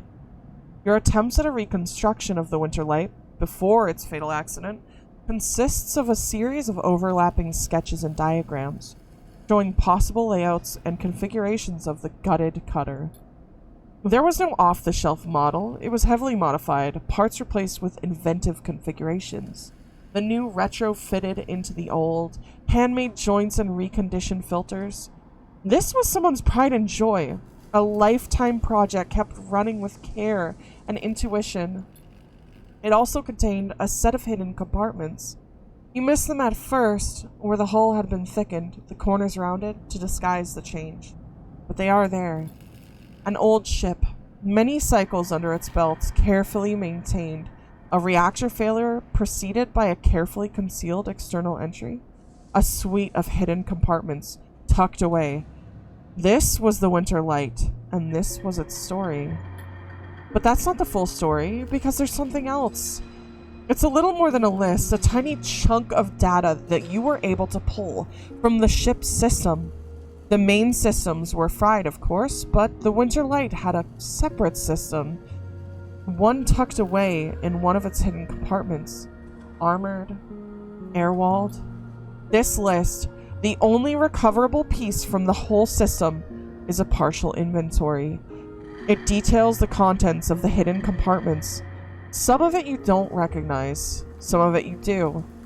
Shipmind ROMs, shimmer, cryochain codes, and then final entry. Passenger sleeper. You stare at the list on the terminal and try not to think about what it was like arriving here. In the cold for so long, half frozen in the freight container. Had this sleeper been smarter? Luckier? How had they convinced the Winterlight, a smuggler's ship if you ever saw one, to extract them from ARP? Luckier. You laugh. There had been no remains found in any of the Winterlight's compartments. You had checked. They weren't so lucky, you guess. Not in the end. You hold up a vial of stabilizer to the light. This was all you find in their compartment. A parting gift from ARP. Well, it won't go to waste now. You put it in your back pocket. The thought of it still bothers you, though. 2 ships carrying sleepers coming from the same yard, too, one after another? That feels wrong. You flick back and forth between datasets on the terminal thinking, and you see that thumbprint again. The mark of someone trying to get in. Someone who entered the Winterlight with precision and speed, and when they were done, left the reactor to clean up the rest. The thought of that person makes you shiver. Suddenly, the office door creaks open. Drago stands in the doorway, staring at the equipment and notes you have assembled. What is all this? He snatches the slate from the desk. Faster than you realized he could move. You've run an investigation here? What am I paying you for? The drone on his shoulder starts whining shrilly, his anger passing to it through his implants. Are you hiding something? Hiding something? I'm hiding you, goddammit, and what are you doing for me, digging around in my business? He starts shaking his head. I know you have a lot of questions, but this isn't the way. He turns away, muttering to himself. This is the last thing I need. This ship had a sleeper on it. Dragos freezes, suddenly angry. What did you say? He pushes past you to look at the terminal at the list. He shakes his head. So what? Aren't all of you trying to escape? You're lucky it was you that made it out alive, not them. He folds his arms indignantly. Also, there's a raffle for 100k for anyone who's lurking and just listening. Drago seems to steady himself and then turns back to you, the heat map of the reactor failure reflected in his headset's glassy eyes. I've given you a place to stay. I've given you work. He stumbled over the words, unsure what to say. There's plenty others who would have sold on you, turned you in, but not me. No. I know. He softens. Look, you've helped me too. Quiets the drone. I've done well by you and you've returned the favor. He straightens up and clears his throat.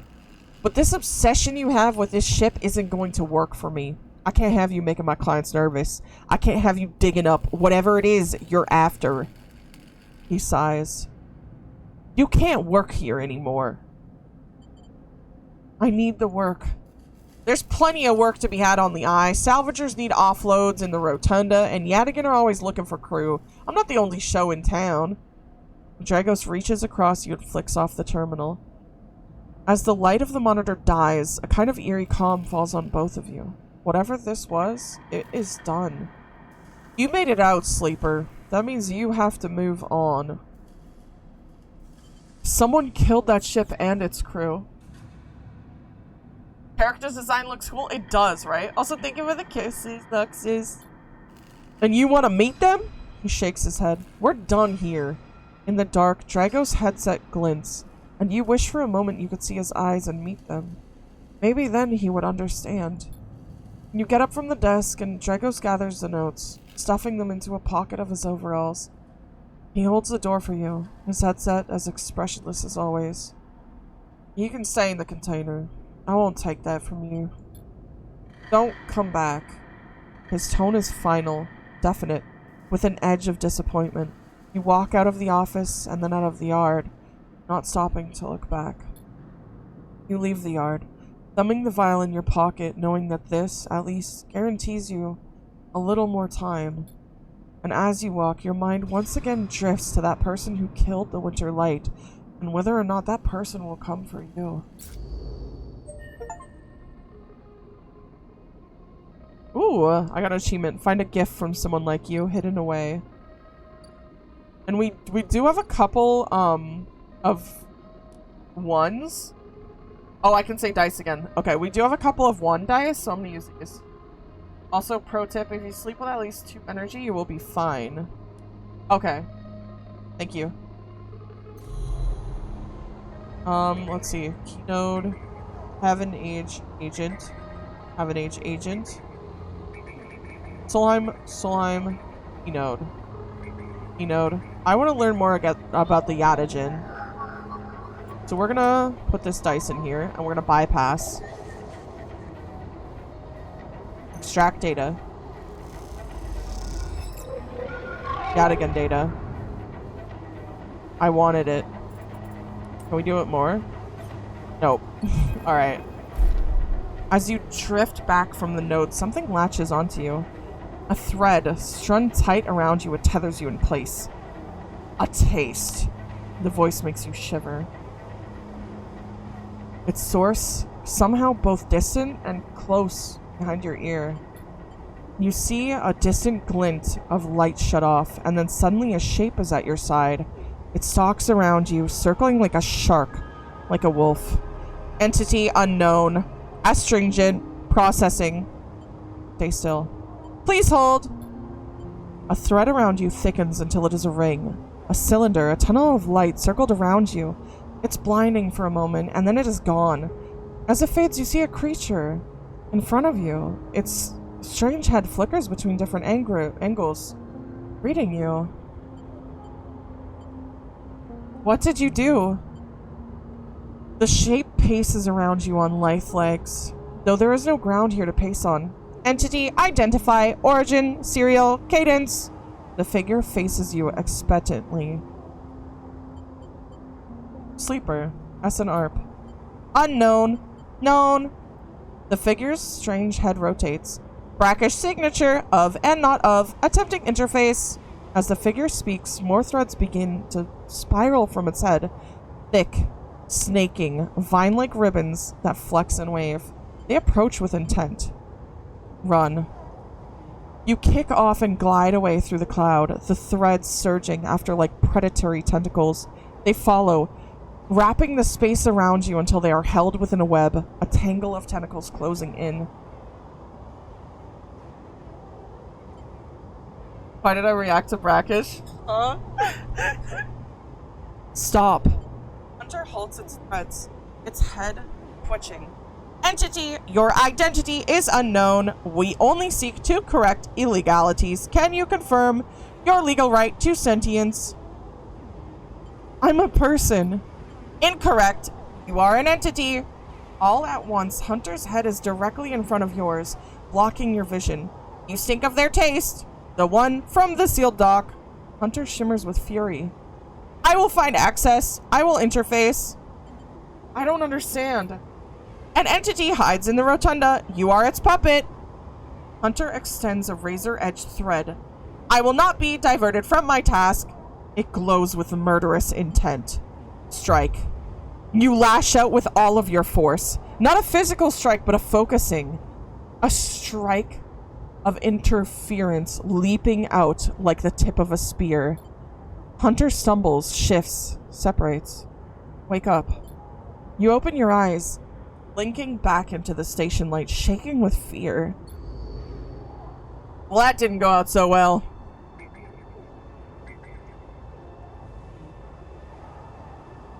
Here, let me do it for you. We have one more so we can learn a little bit.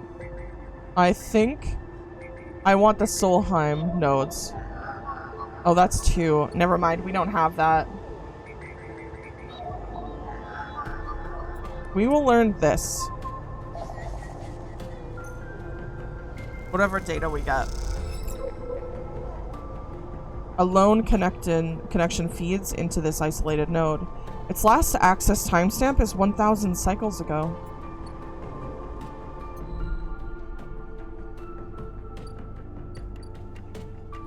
Merchants, freighters. Oh, I need a skill upgrade. Frick. Okay, so I won't bother here.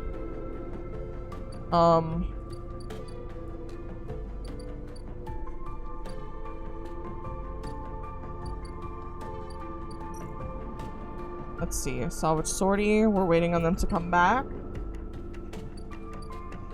Rotunda. Is there anything in here? I can do this and learn a little bit more about this place. Is this a risk? 50% positive, 50% neutral? I'll do that. Ooh. Positive outcome plus dock watcher. Perfect. Ankita, stranded mercenary. Sealed dock. What's this? These old maglocks look like they each need an encrypted key to open. Why have heavy security for a decaying door? Do I have an encrypted key? I do.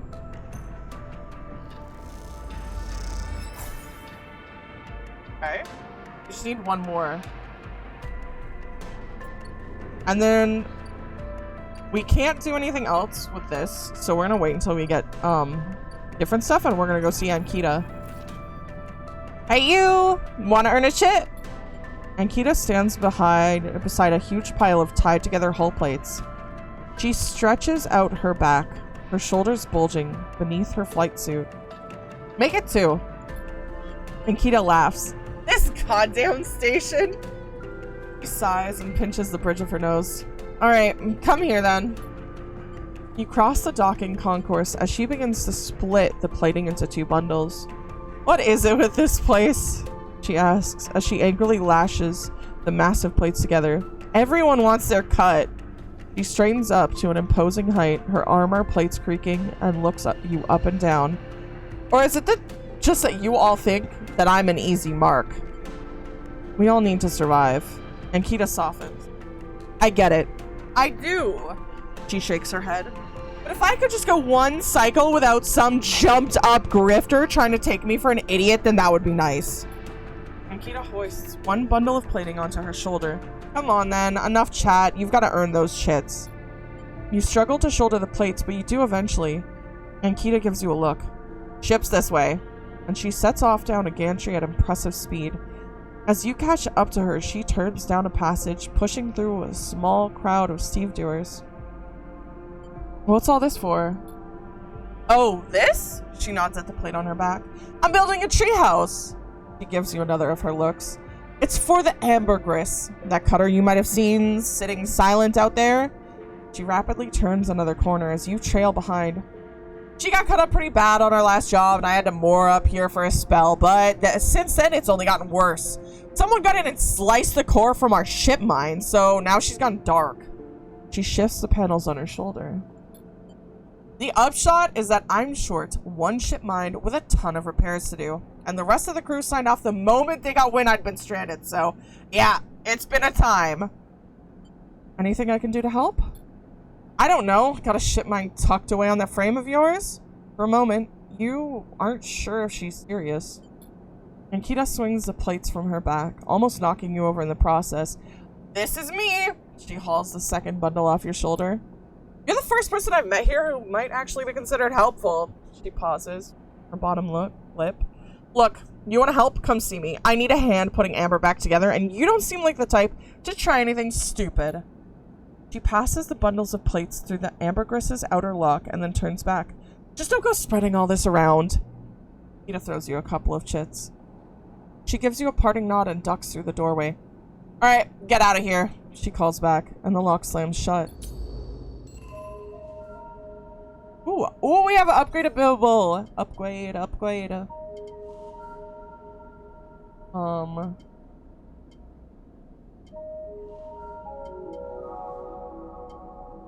Let me see what that one thing was that...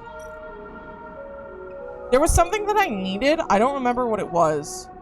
Oh, I think it might have been over here. Engage. I need a +1 in engage skill.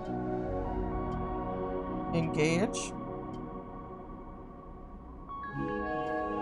Can I not? Oh, I don't think I can go up. I'll see if that works. No, it doesn't. Whatever! We spend point. The ambergris. Ankita has a couple of glitched repair drones in storage. If you can rewire them, they can repair the ambergris for you. Chip shape, the ambergris doesn't look good, but time and attention to it, return to a functional state or grounded. The ambergris is in a delicate condition. It'd be all too easy to push it over into a cascading collapse. Oh, okay. Amber hull repairs. Ankita needs help, all the help she can get with the ambergris. Pockmarked with damage, the hull is a good place to start. We're gonna do this. Start action and hope for the best.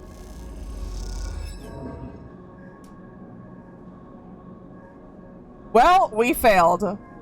Upgrades are linear, so you get the perk before +1. Oh! Okay. I understand. We absolutely, messed that up.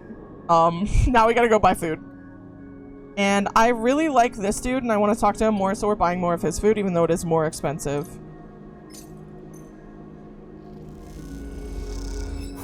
Your mouth stings as your sensorium sends warning signals over and over. This is the good stuff. Back to Eep. Oh, Jack stabilizer. We don't need a stabilizer right now. We're good. End cycle.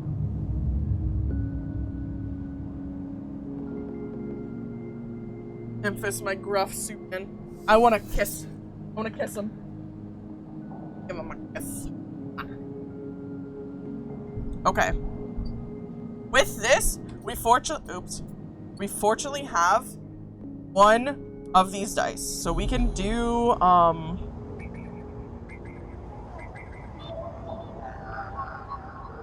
this.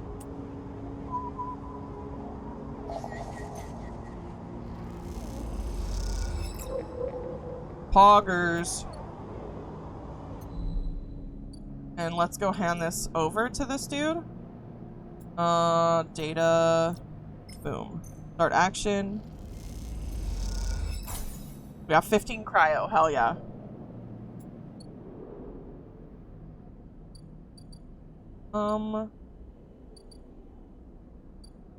We'll keep trade with the ambergris since we have some good pieces. With Ankita's help, you systematically isolate, repair, and reseal full plates. Amber looks better and better by the hour.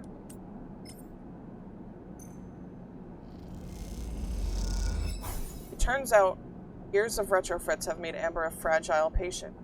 Repair is 2 steps forward.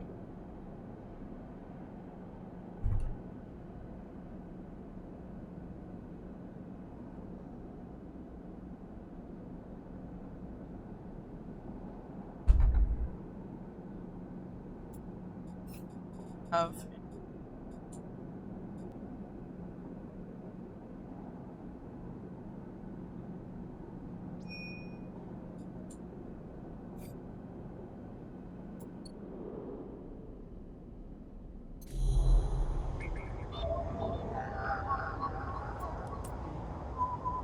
bypass this. I didn't realize this was 2. Alright. Now we can hand this to him, and I think we'll be good. It almost ended poorly if I didn't do that. Thing's eyes light up as the data is transferred over. Back of off. But can you take our tracker off now? As you enter the bay, Feng is nowhere to be seen. The banks of servers and machines blink out of the dark in staccato rhythms, unseeing eyes of the station's digital ghosts. Shitheads! Feng's voice echoes from behind a stack, followed by the hammer of a fist on a metal casing. These snaky shitheads! Who's snaky? Sleeper! Feng's smiling head pops out from behind a stack. Just the emulated consciousness I've been eager to see. Come back here. You pick your way between the thrumming stacks, trying not to trip on the loose bundles of cable that blanket the dark floor. Feng is sat in front of a set of monitors, mounted to a stack. Tell me, Sleeper, what do you see here? Feng waves at a monitor to his side, glowing with pale lists of information. You lean in closer, looking for the links in the data. The tables seem to be filled with personal information, names, genders, dates, ID numbers, all the markers of institutional record. Shitheads? Feng laugh. Maybe not all of them, but what kind of shitheads? Solheim? Bingo! He taps at the terminal. I pulled these from the old data you brought in, all employees of the Eye's original owner, and he leans past you and scrolls the list down. This one! This is a snaky shithead. He stabs at the screen with his finger. The name reads Hardin Hurst. Friend of yours? Feng gives you a sideways look. Funny you should say that, Sleeper. He drags a stool out beside him and motions for you to sit. There just so happens to be a Hardin Hurst in Havenage. He waits for your reaction. Havenage? That's it. He's right here on the station right now. Feng leans back in his chair. Just think about it. Decades ago, Hardin worked on the station as a... Has to look at them. Senior Strategic Operations Executive. Raises his eyebrows to you. Our Hardin was keeping the money coming in for Solheim. He defined priority growth initiatives by making sure the extractors they contracted out to were hooked into a system that outsourced all the risk and kept the profit. Good old Hardin shuttled thousands of Palladium Rush workers into an infrastructure which meant that their cut of the work they did went straight back into Solheim. How do you know this? I grew up here, Sleeper. This is my history. I'm a child of the collapse. Feng turns back to his screen, staring hard at the strings of code flickering by. Before I was born, my parents were Solheim contractors. They ate in Solheim canteens, worked on Solheim ships, they breathed Solheim air and slept in Solheim beds. Feng's voice rises as he speaks, his hands fists on the terminal edge. And the work that paid for that existence? The cycles of hard extraction out in the belt? Solheim took their cut. This was a company town, so to speak, and my parents were just another in the long line of freelance contractors willing to risk their lives for a shot at anything other than poverty. Disposable. This guy, stabbing at Hardin once again with his finger, strategized all that, did the sums, and then somehow, thousands and thousands of cycles later, is still going. Still here crawling in the walls like some shithead snake. He survived the revolution. But how? These guys? They were big time. There's a lot money can get you if you're a company man. Thing relaxes a little. But how is Hardin still kicking? I really don't know. He turns to you and smiles. So we're gonna find out. Hardin is now a big shot in the shipyards. Just a few degrees back around the eye from here. Bing brings up a map of the lower eye. Havenage might be born out of Erlen's revolutionary zeal, but a flat hierarchy it is not. Hardin happened to float to the top. Bing zooms in on the far yards. Bing grimaces. The thing is, I don't have access to those systems. The shipyard crew is pretty paranoid, and they don't like anyone from systems digging around in their stuff. Plus, we need more than just the name of a Solheim executive. We need proof. Bing holds up a thumbnail-sized drive. That's where this little creation of mine comes in. I call it a ripper worm. Turns the drive between his fingers. It'll rip through any digital storage and spin out a silken thread of filtered data. This one is set on the scent of Hardin Hurst. He hands it over. Getting into the compound might be tricky. Bing puts a hand on your shoulder. But you, however, have a particular knack for remote access. Bing grins. If you can extract yourself a Havenage cipher from a Havenage agent, they sometimes carry them among their data caches. You can crack open the compound's network and slot the worm in through any open port. You never even need to go near the shipyards. So what do you say? Up for it? Yes. I knew it. I knew you'd be happy to catch this snake. And don't worry, once we nail this guy, I'll start work on that tracker of yours. I haven't forgotten. Bing scratches at his chin. Anything the worm gets, it'll send it back here to me. There's something wrong here, and I aim to get to the rotten core of it. You leave Fang, digging through data among the wires and machines of the old station. As you walk out, you try to imagine the eye as it once was. A vast machine running smooth and strong, directed by people like Hardin. A vast Solheim-built machine into which thousands poured from surrogates. The hope of a better future, engineered to line someone else's pockets. It's an idea that you are innately familiar with. Think of Hardin, still alive, still part of this place, and wonder if the past is ever truly past. Hello, Cannibal, how are you doing? I'm doing pretty good. I didn't know what this game was about, and now I'm playing it. And it's fun. I like it. It's very, very story. In a good way. I think we have to sleep now, but like... I might be cooked if I sleep. Because...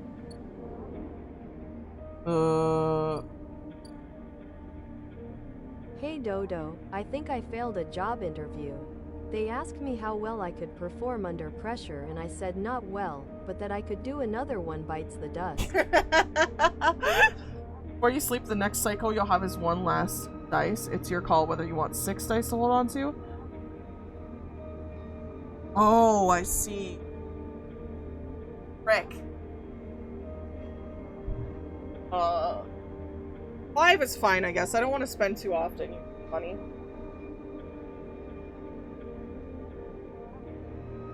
I think once I get to when it's like sus, you know? That makes sense. At least it does for me.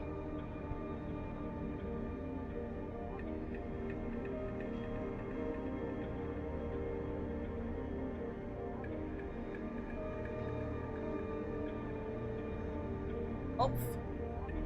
Where do I go for this? I was hoping you would just disable it, but I guess not.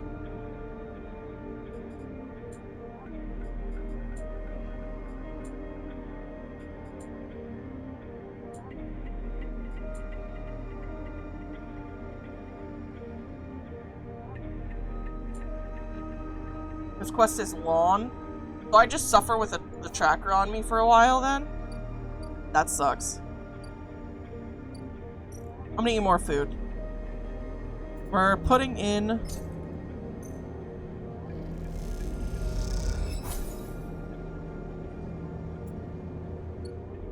We almost got Fungus Fan. I guess we'll use our last dice for the ambergris again. And hope for the best. What does it say? Yeah, that's fine. We'll work on this. Woo! Okay, we won. We're going to sleep. And, hoping for the best. Crossing my fingers.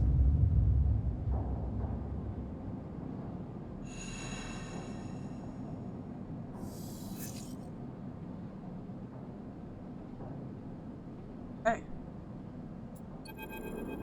Something's happening. Oh god, okay. Hold it there, sleeper. Comes a voice from behind you. Don't you run. Stay still. Good, good. A hand pats your coat down. You know your master's voice. Ethan spins you around. He's wearing a wide smirk and slick jacket, and you immediately know he has terrible news. You got all the way out here and then stayed put? He laughs a cruel laugh. Is that a sleeper thing? You're my first. You barely hear him. You've noticed the handgun he has leveled at your chest, and it's hard to take your eyes off of it. He reaches down with his other hand and slips some kind of ring out from a belt loop without taking his eyes off of you. Making it to the eye, though, that's pretty good. This place isn't so bad. Bars, markets, people. I pull most of my contracts out of asteroid caves, or off of godforsaken moons. He splits the ring into 2 perfect circles. It's hard to hit civilization when there's so much space to pass through. I hate how well you play him. I'm sorry. Who are you? Just a freelancer on a contract. Which is over to slide the rings around your wrists. Go easy. Make a break for it. You see a chance the moment his eyes leave you to watch the rings. You spin, knocking him away and sprinting down the corridor. Then the shot rings out, echoing off the metal so loud it hurts your ears. A bullet hole smokes in the wall beside your head. You freeze, and Ethan closes the gap. This is a very boring routine, trust me. I've seen it all before. He slips the rings over your trembling wrists. Ethan nudges you to start walking.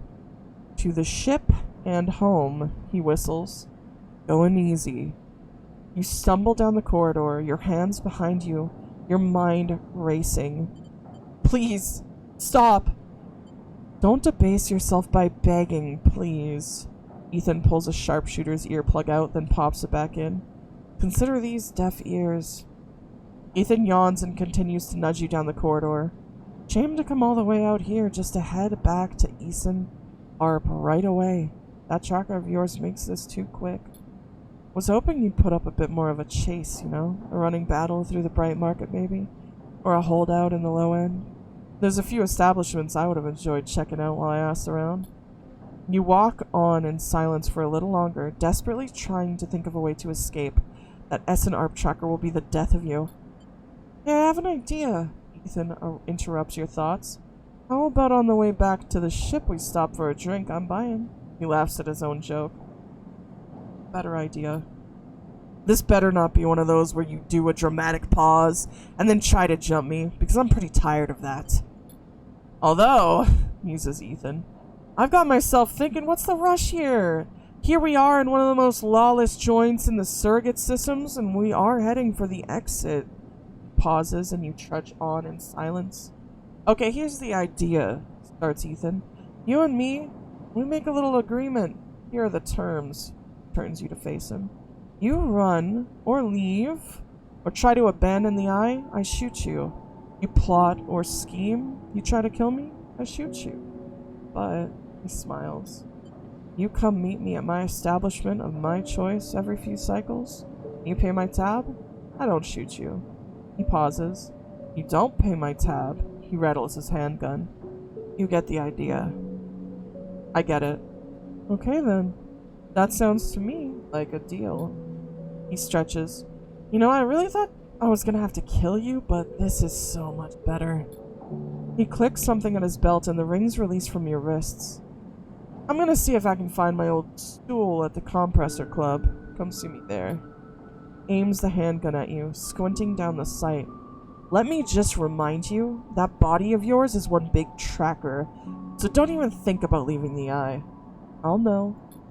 Ethan turns and strides off down the corridor, slipping his handgun away. The mix of relief and terror that you feel is overwhelming. What are you gonna do?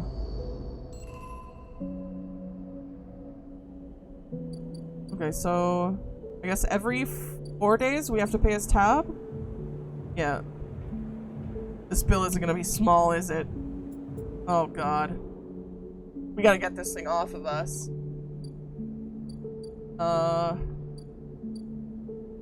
Let's see. I don't think there's anything besides like going into this form and trying to get some keynotes if we can. I'm gonna try the Haven Age agent.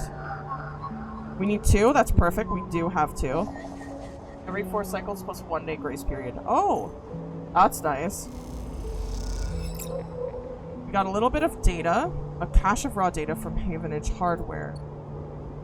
Let's see if we have the correct things for anything else before we go back to do. Extracting. An encrypted key. I don't know if we have anything else that we can access. That one's 2, yeah, we wouldn't have even been able to do it.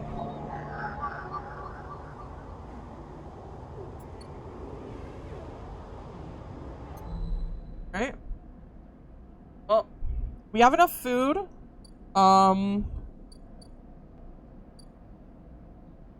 Shipyard. I think this is where he wanted us to go. But I'm not sure. Let me check it.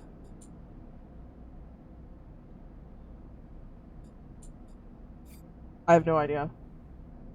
I'll help out on the ambergris. Let's put this in here. 100% positive. +2. Then we'll just do this one. Get it done. It turns out years of retrofits have made Amber a fragile patient. Each repair is 2 steps forward and 1 step back. But she's shipshape. And Kita is crouched in the computing core of the ambergris, swearing to herself when you enter. She doesn't look up. Shit's completely ruined the core's connectors when they cut it! She holds up a thick fistful of ragged wires. The ship mine they rip won't even be usable without replacing these! She throws a bundle of wires across the room. Amateurs! Can we repair it? There's nothing to repair. We need an entire ship mine. Not exactly the first thing you can extract to dredge up from a scrap freighter. She sighs. Fragments, maybe. Section of a mine, but a complete ship mine? No way. Ankita climbs out of the cooling well where the ship mine should be. The space suddenly crowded with her on the same level as you, towering over you as she stomps beneath the low curved ceiling. Come on, nothing to be done here now. He leads you back through the guts of Amber.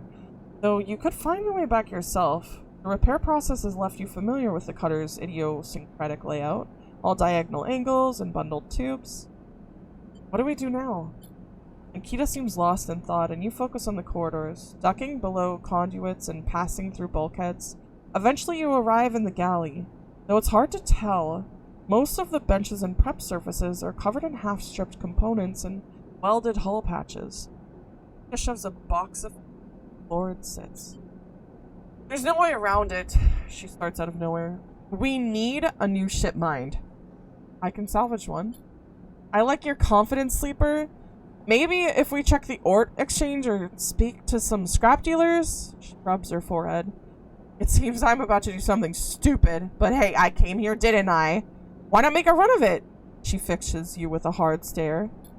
Sleeper, you are all I got. No crew, no friends, you're it. She looks uncomfortable. I appreciate the time you've put on the Amber, and I'm sure she would too if she could. What I'm saying is, if you screw me on this, I will kill you.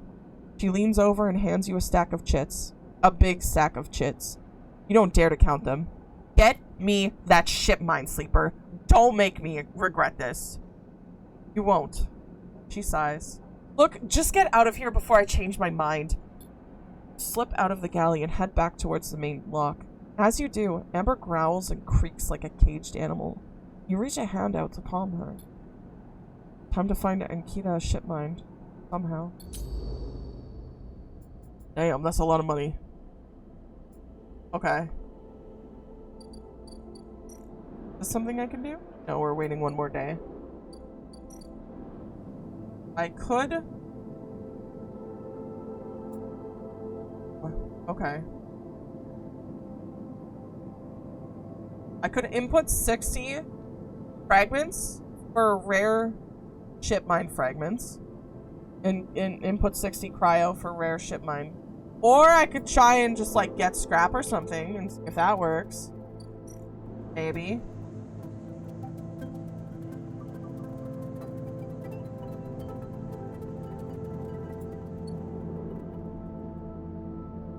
Well, regardless, we're going to sleep. We're done for the day. We have nothing. We have nothing left.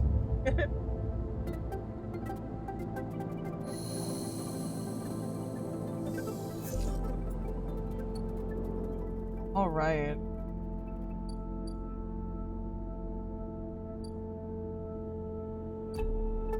Maybe I should have bought rare parts.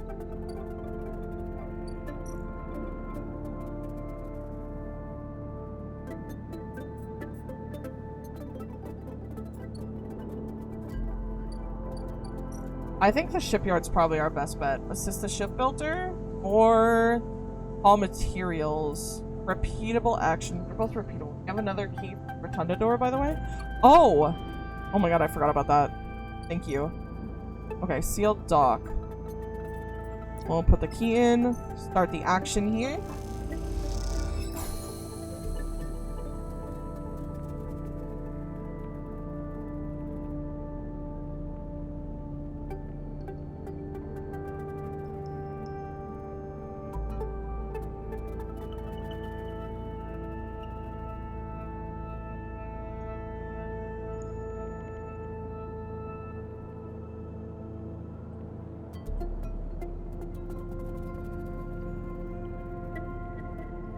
Alright. Sorry, I was doing a thingy. Leaf? Neo-Vend. Mysterious machine. As you slip inside the sealed dock, a pulsing light grabs your attention. Among the discarded tubing and rusted plates, a machine flickers with a warm glow. Look around. Thank you for the hydrate! Thank you for the stretch, I will do that right now. Alright, stretching. I wonder if I'll crack something this time. Oh.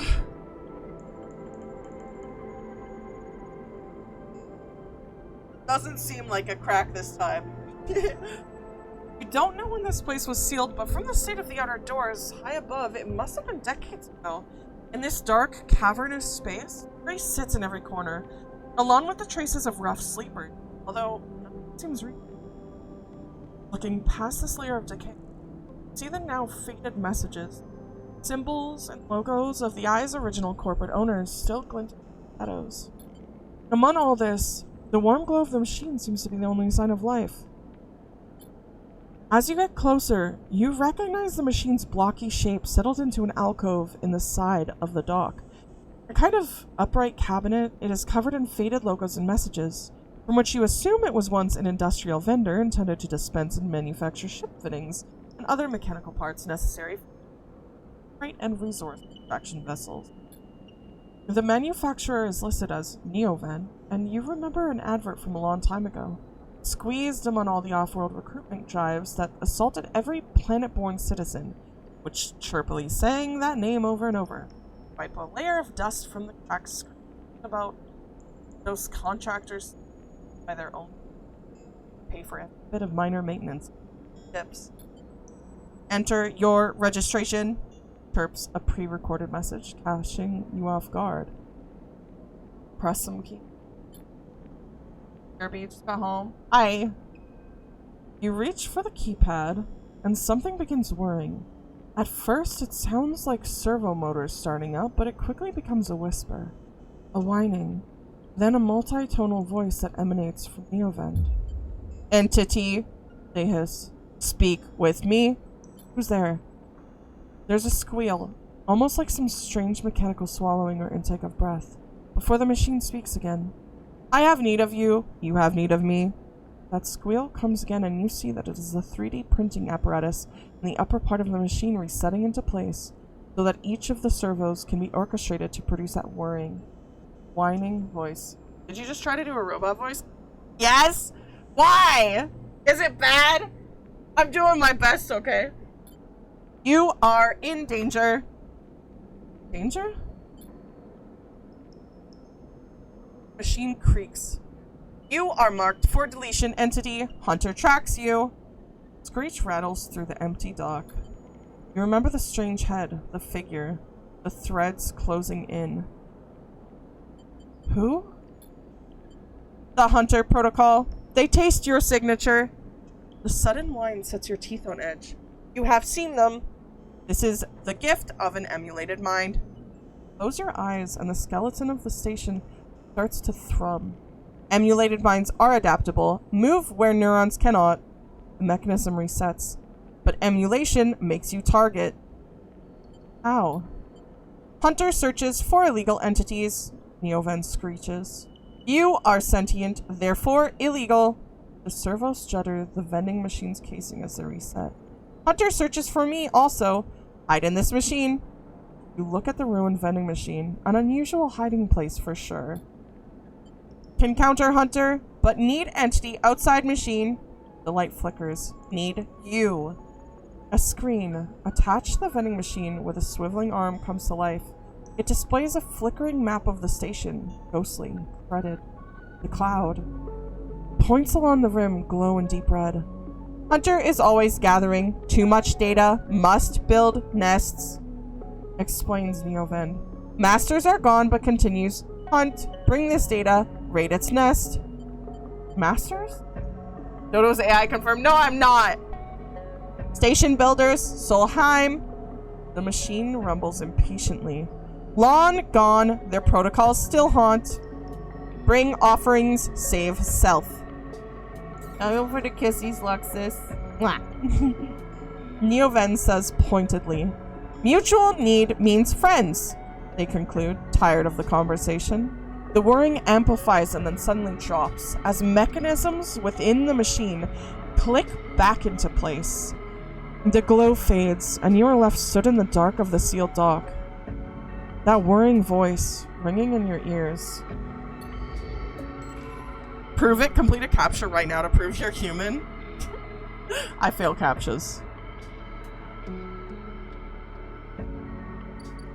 So I guess we go back into this and... Oh, I see. Hunter nest.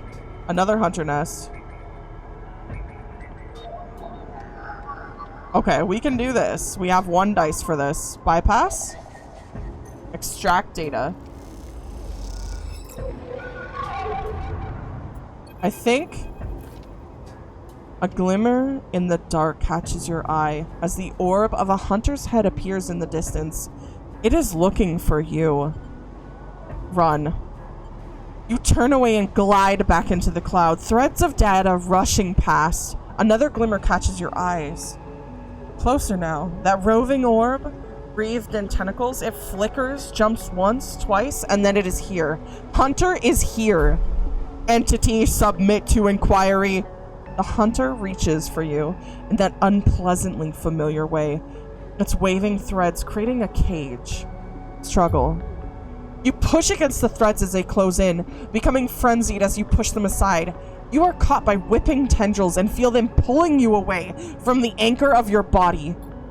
You push through, clearing the threads. Entity, hold for processing. Comes the scream from behind, but you are already gliding away, back to your anchor, your body. You walk away, dizzy, distorted, but safe. That's 1 nest dealt with. What does this one need? Needs 2. We don't have any 2s.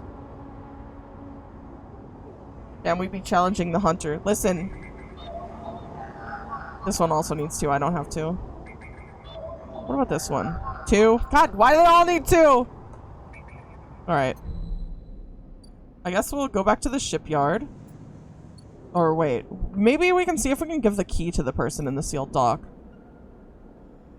Data. Yes.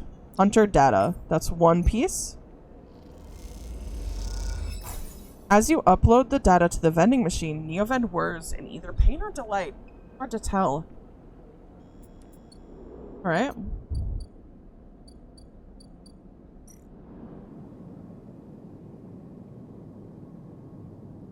I could earn more money, but I think I'm gonna do the shipyard and try and, like, get yard hand as a thing. 100% positive? Oh, yeah, we're doing that. Frick, yeah! Alright. And we got energy! 100% positive again. Frick, yeah. Okay. What about this one? It's only... turns into 4 because of +1. 25% positive, 50% neutral, 25%... Oops, I did not mean to back out. What about this one? Oh, it's the same. But the risk is less, so I think I'll do this one. Just in case. Yes, okay. We just need 2 more.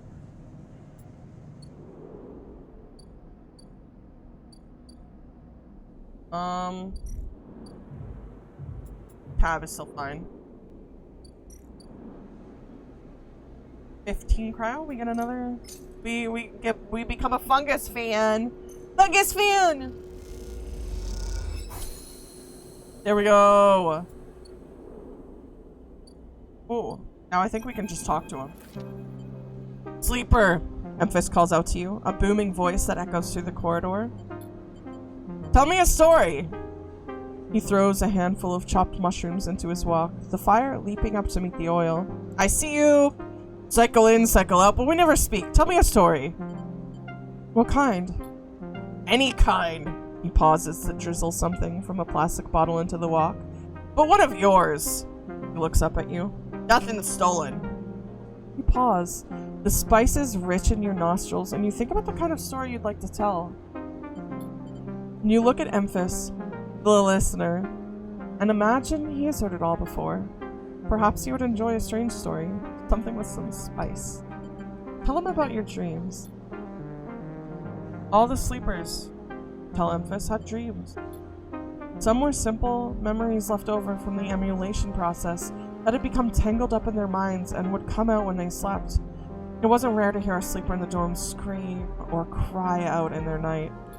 But your dream, those gray skeletal after images of systems and structures, of threads and patterns, weren't like the others. They weren't memories or nightmares, they were reflections of reality. Distorted, yes, but somehow true. You learned back then to keep quiet about them, to let them flow through your mind like water.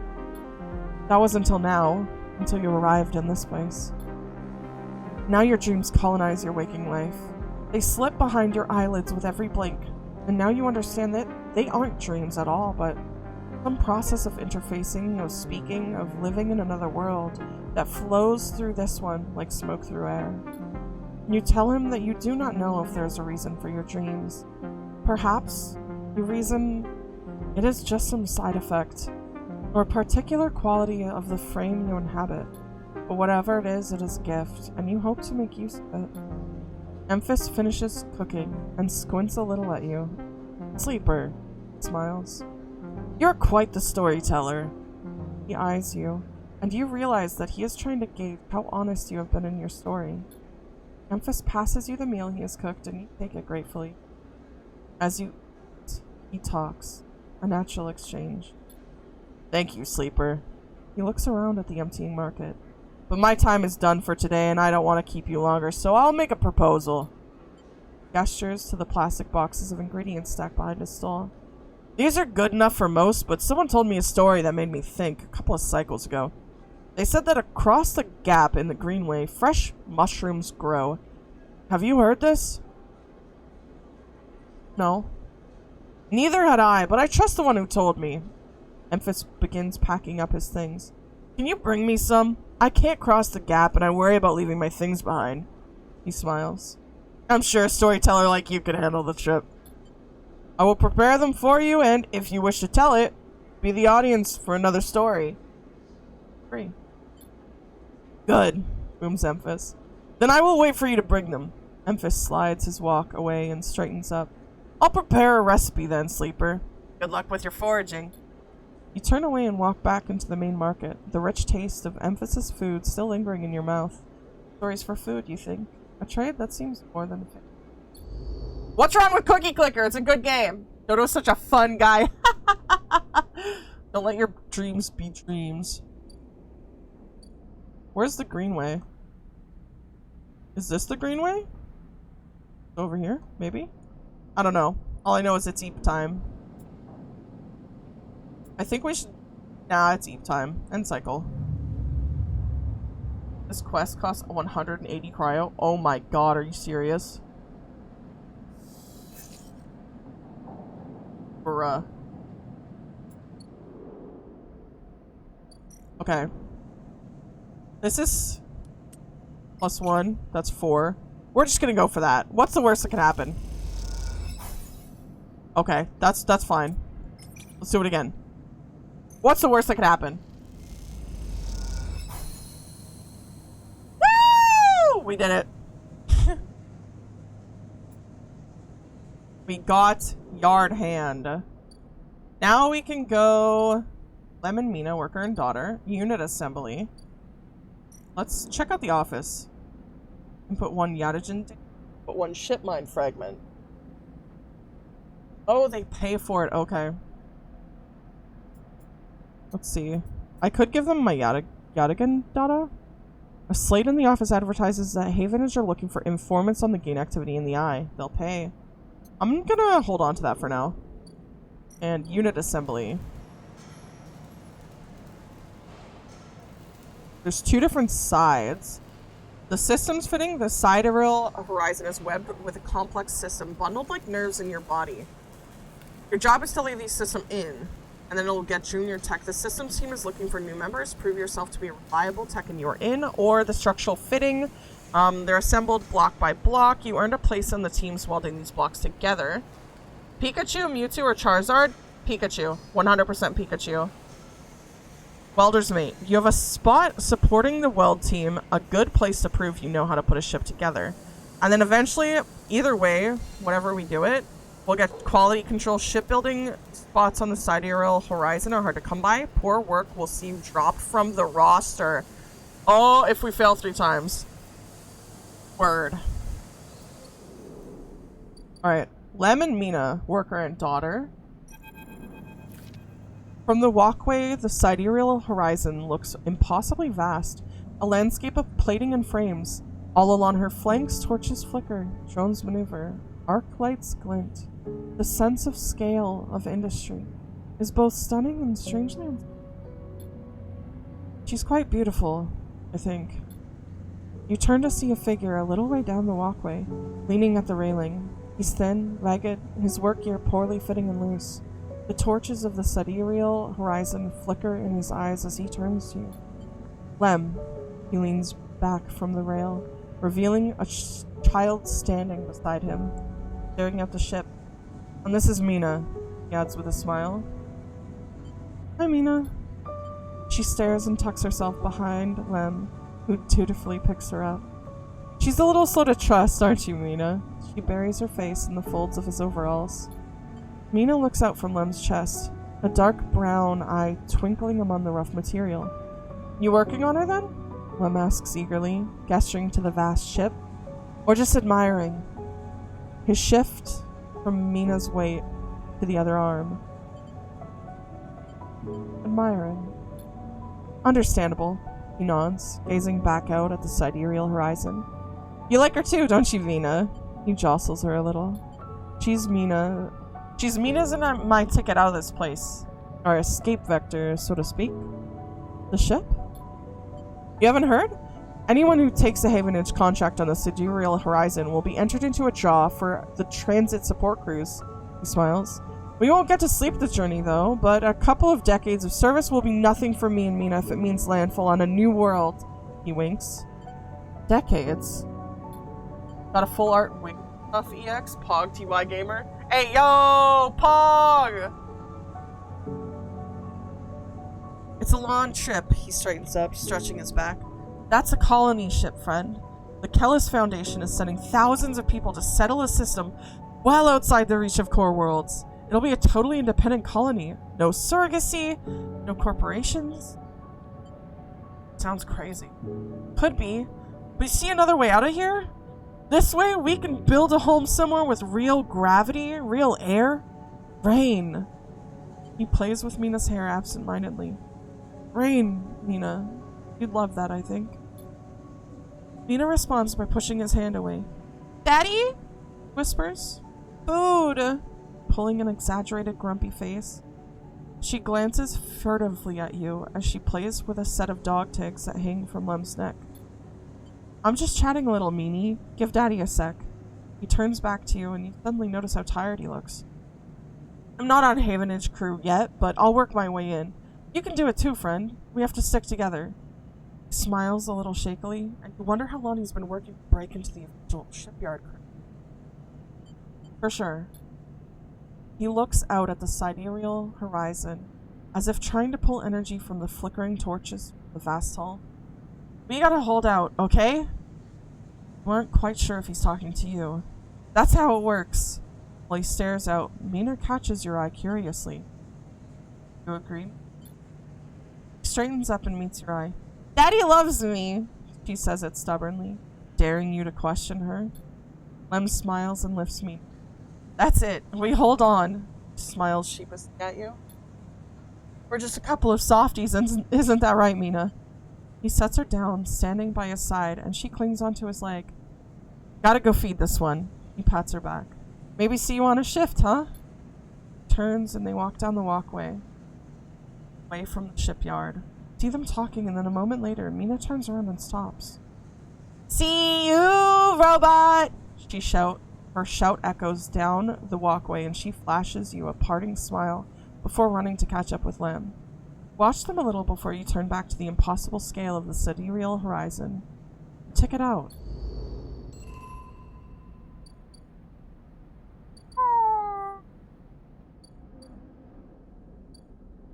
Need to eat. Theoretically. We're gonna throw this dice in and hope for the best. That is nothing. That is absolutely nothing. What about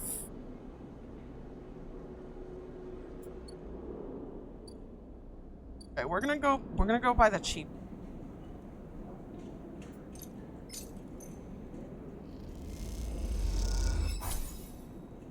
Oh. And it's sleep time. Time to end the cycle!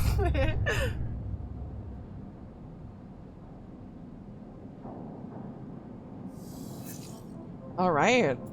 We got good rolls, but we didn't get any bad rolls, so that means we gotta keep working. We're gonna try the unit assembly line. Both of them are safe, so it doesn't really matter. I guess we'll just... Do we want to be a junior tech? Do we want to be a welder's mate? You have a spot supporting the weld team, a good place to prove you know how to put a ship together. But the systems team is looking for new members. Prove yourself a reliable tech. I think I'm gonna go this path. Lemon Mina, my beloved. Hog. Alright. I'll do that again. Okay, perfect, perfect. I'll do one more. Okay. That's pretty good. We just have 3 more spots that we have to do left. So we're gonna go to sleep. And cycle. I know we're doing this really fast.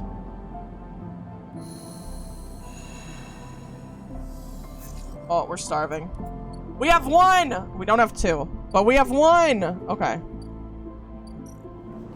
For warning, you will need a future +1 should you become a sidereal worker, so choose which job you want to do.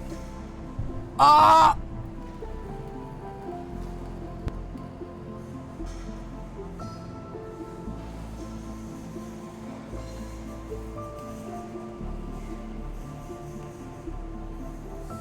Engineer it is, I guess. Well, it is what it is. Uh-oh.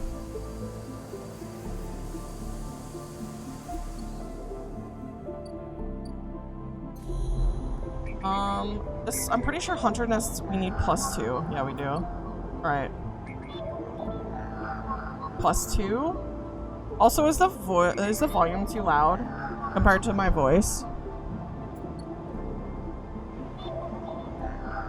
+2. +1, there we go. Enode, bypass, extract.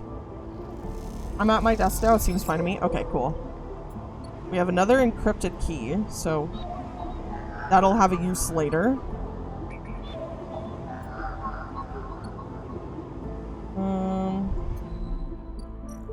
I'm thinking we're just gonna shove the last one in and hope for the best. What's the worst that could happen, right? Ah! Well, that was the worst that could happen.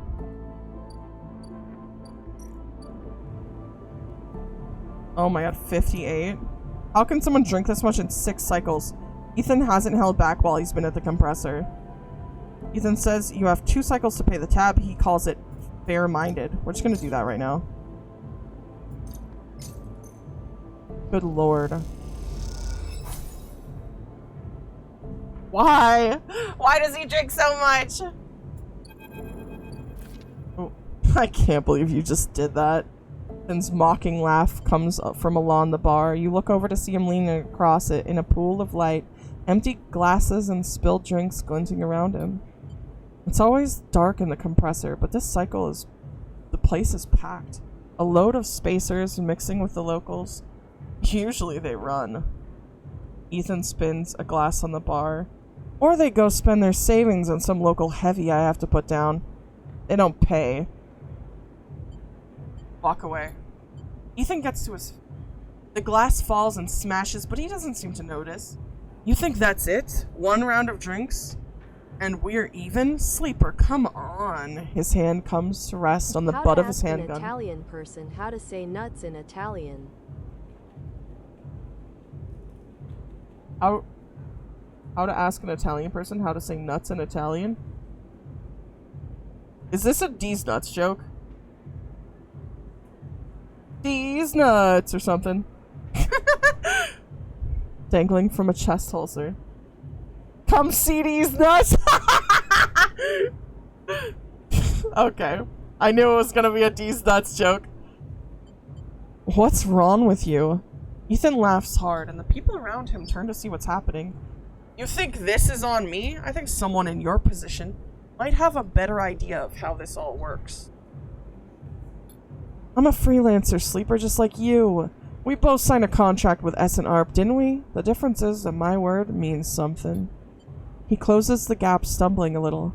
What did you think? You could just run away from your contract, your debt? You could just steal that natty little body of yours and take it for a joyride? Play human for a cycle or 2? You don't understand. It's you, Sleeper, that doesn't understand. Some of us pay our debts. But it's all the harder because of idiots like you.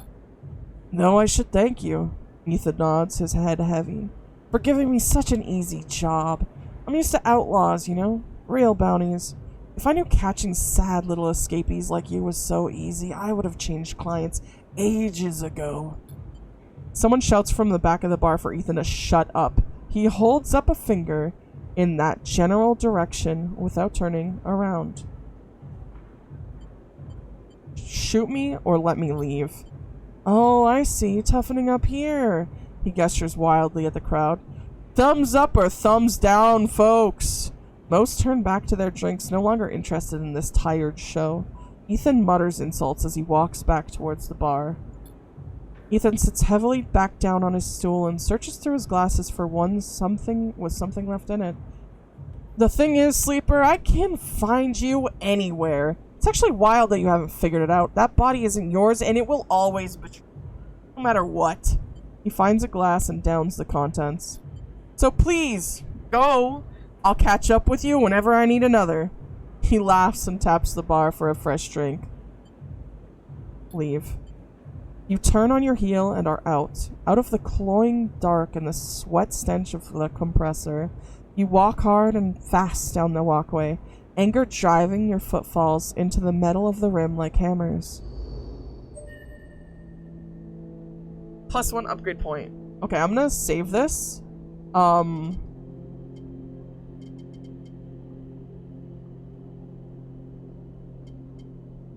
Oh, I see. This is how this works. Okay. I'm saving this just in case. We do need food.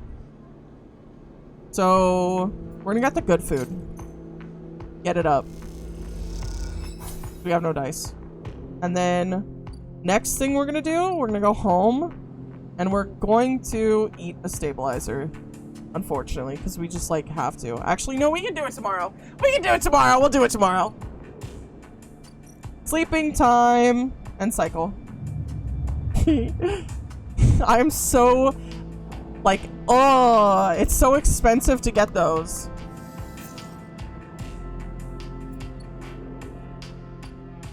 It's learning. I think this is good. 50% positive, 50% neutral. Okay, we'll have no bad from that. Yes! Okay. I'm not gonna risk it with any more for today on this. Absolutely not. No way. I will go into this and go for the hunter nest, though. Because we do have a 2 now, so... Extracting the data. Recognize some of the data tangled in this nest. Is this a partial log of your recent movements? And then I know we need 1. Oh, we need this one too. We'll have to wait for another +2. That's a +2. This one's probably a +2 as well, isn't it? Yeah. Okay. Well. What's down here? Input 1 ship mine core. We don't have that yet. I have so many data pieces.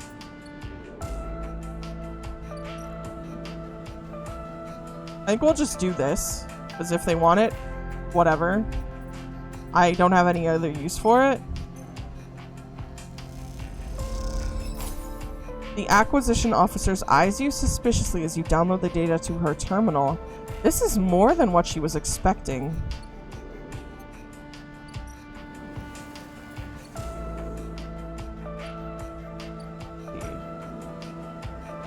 No, they're still doing their thing. Sealed dock.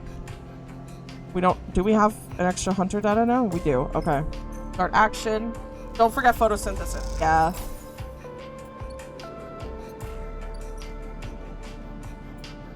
Let's hope for the best.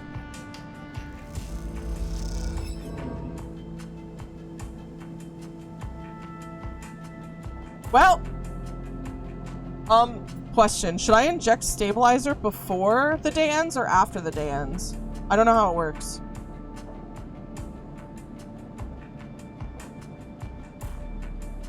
Before? Okay. Because I don't want to go to 2 dice. That's too little for me, in my opinion. Perfect. Do I need to eat, or is 2 enough?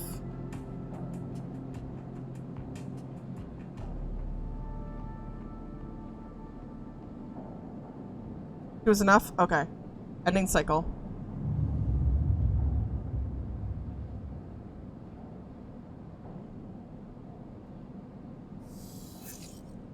Whoa! Oh, we have such good dice! Oh my god! Gamers! I can get both of the... I can get the hunter nest. Because of the 2. Freaking let's go! Extracting data. Yes! Okay, what other pieces are here? Yadagen, I don't have a piece for that. What about this one?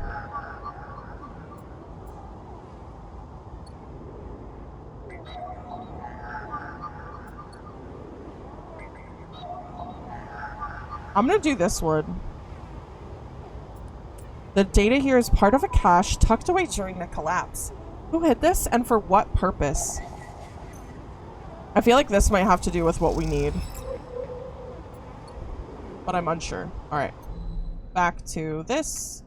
I think we'll be able to do unit assembly. Like, 100% positive. What about 50% pos, 50% neutral? I'm going for that one.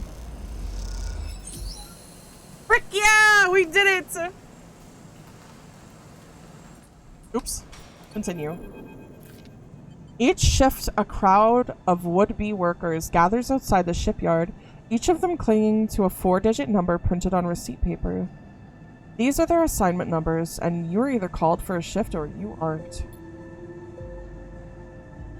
As you arrive, the crowd is restless and chatter rumbles through the lines.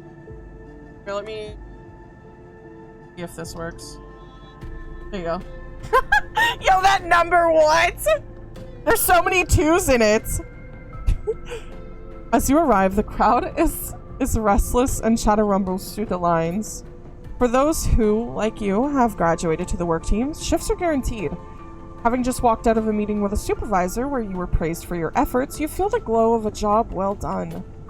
Yet you can't help but feel empathy for those huddled as you pass, waiting for their number to come up. You keep your head down as you leave the shipyard, feeling a little guilty as you do. Hey, sleeper, wait up! Lem's voice trembles as he shouts above the rumble of the crowd, and you turn to see him pushing through. 132222221. Mina crying in his arms. Lem! Good to see you, friend! He's breathing hard after shouldering through the waiting workers. You made the work team! Good for you! He tries to catch his breath, stroking Mina's hair as he does. Shh, baby, give me a second here. He smiles weakly at you as he comforts her, and her cries start to fade. Out of the crowd, he sets Mina down by his side, shiny streaks down both of her cheeks. As he does, you see he's clutching an assignment number on a crumpled piece of paper. Is Mina okay? She's good. We just had to rush up here. He puts his hand on her shoulder and she clings to his side. Esther, who usually takes her, is sick. He stretches. I don't know. A noise sounds from the entrance, a klaxon, followed by a list of numbers growing brightly on a display screen. The crowd responds instantly, pushing and pulling as people try to wade to the entry checkpoint. Lem stops and turns back towards the crowd, then glances down at the crumpled paper. That's my number. Shit. Mina starts patting the pockets on his gear and glancing around. Go. I'll watch her. He blinks a little, staring. Thank you. I'll... He crouches to Mina. You're gonna stay with our friend here, okay? They're gonna keep you safe, and, he stands back up. Here, take her bag. He shoves it into your hands. She's got food, she's got shit, I have to go. He backs away into the crowd. Mina, I'll be back real soon, okay? Be good. Then Lem disappears into the roiling crowd, who are now trying to get into their shipyard before it locks down. Mina stands staring, suddenly small without Lem at her side. He fixes you with a dark-eyed look that you can't quite read. Hey, Mina. She stares, holds the stare unmoving. The two parallel tear tracks still glint on her cheeks. Look in the bag. You unlatch the top of the bag and see a few metal containers fashioned from scrap components. A battered slate sits on top, blinking a low battery warning, and tucked beside it is a ragged rabbit, hand-sewn. Take the rabbit. You pull the rabbit out of the bag, its long limbs waggling as you do. Mina goes to jump and grab it, but holds herself back. She stands and hugs herself, eyes on the rabbit. Give her the rabbit. You hold the rabbit out and Mina snatches it from your hands. She hugs it tightly without looking away from you. Bun Bun, she says, staring you down, ferocious despite her size. Hi, Bun Bun. You move a little closer as you speak, closing the gap. He doesn't speak, she says. She looks at you suspiciously, but her face softens a little. She waggles Bun Bun in front of you and then walks him up to your arm and onto your shoulder where he sits. She pokes your arm a couple of times. Are you really a robot? Sort of. Yeah, she thinks. Me too. Mina has more questions. Lots of questions. Questions about how you breathe, or if you rust. But before long, you're talking about rabbits and what Esther, the lady who usually takes her, smells like, and whether or not fairies live in the eye's heating pipes. You pass the time like this, sitting side by side on the floor of the walkway, as others pass by, sometimes talking, sometimes drawing on the slate, sometimes playing with Bun Bun the rabbit. And this is how Lem finds you. Just as both of you are starting to yawn, he's dirty and tired, but Mina leaps up his legs and into his arms as he stumbles backwards. You two get on okay? He asks, trying to keep Mina from climbing onto his shoulders. More than okay. Mina shoots you a smile from Lem's arms, her suspicion gone. Well, looks like Mina can be nice. He pokes her on the ribs and she squeals in delight. Thank you, friend, I mean it. He gives you a warm, wide smile. I owe you. Look, he glances around. It seems like Esther, the lady who usually watches her, is gonna be out for a spell. If you ever have some time, I'd really appreciate you coming down to our place in the low end. He grins sheepishly. If you have time. But now I have to take this one to eat. He plays at biting Mina, and she giggles in response. See you, sleeper. He waves, and they stumble off down the corridor, drawing gazes from passing spacers, as Mina's laughter echoes down the corridor in bright squeals. Mina and Clem collab when? Sidereal hull. Hull of the sidereal horizon. Oh, we need +1 engineer. Okay. So now we know what we can put this in. Engineer. Confirm. We just need one more upgrade point and we can get the +1. Pee pee poo poo. Hello, Nox. Let's see. Did we end up getting any more codes for them? No. No, we did not.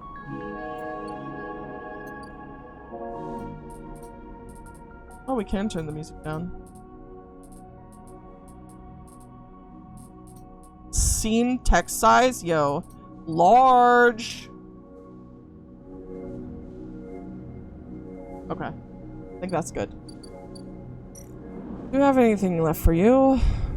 We might. We do. Okay, start action. How's our local dog bird lab experiment? I'm doing good. I had a good night. Neovend is thrumming with excitement. The movement of the servo motors rock the vending machine back and forth at unsettling angles. You wonder, if it fell over, would Novend be able to get back up? Sleeper entity, comes the hiss. Your data is good! Across the face of the vending machine, raw code scrolls at an incredible speed. Hunter is isolated, disconnected, unstable. Neovend flashes sequences of mangled data compressed into sludge of artifacts.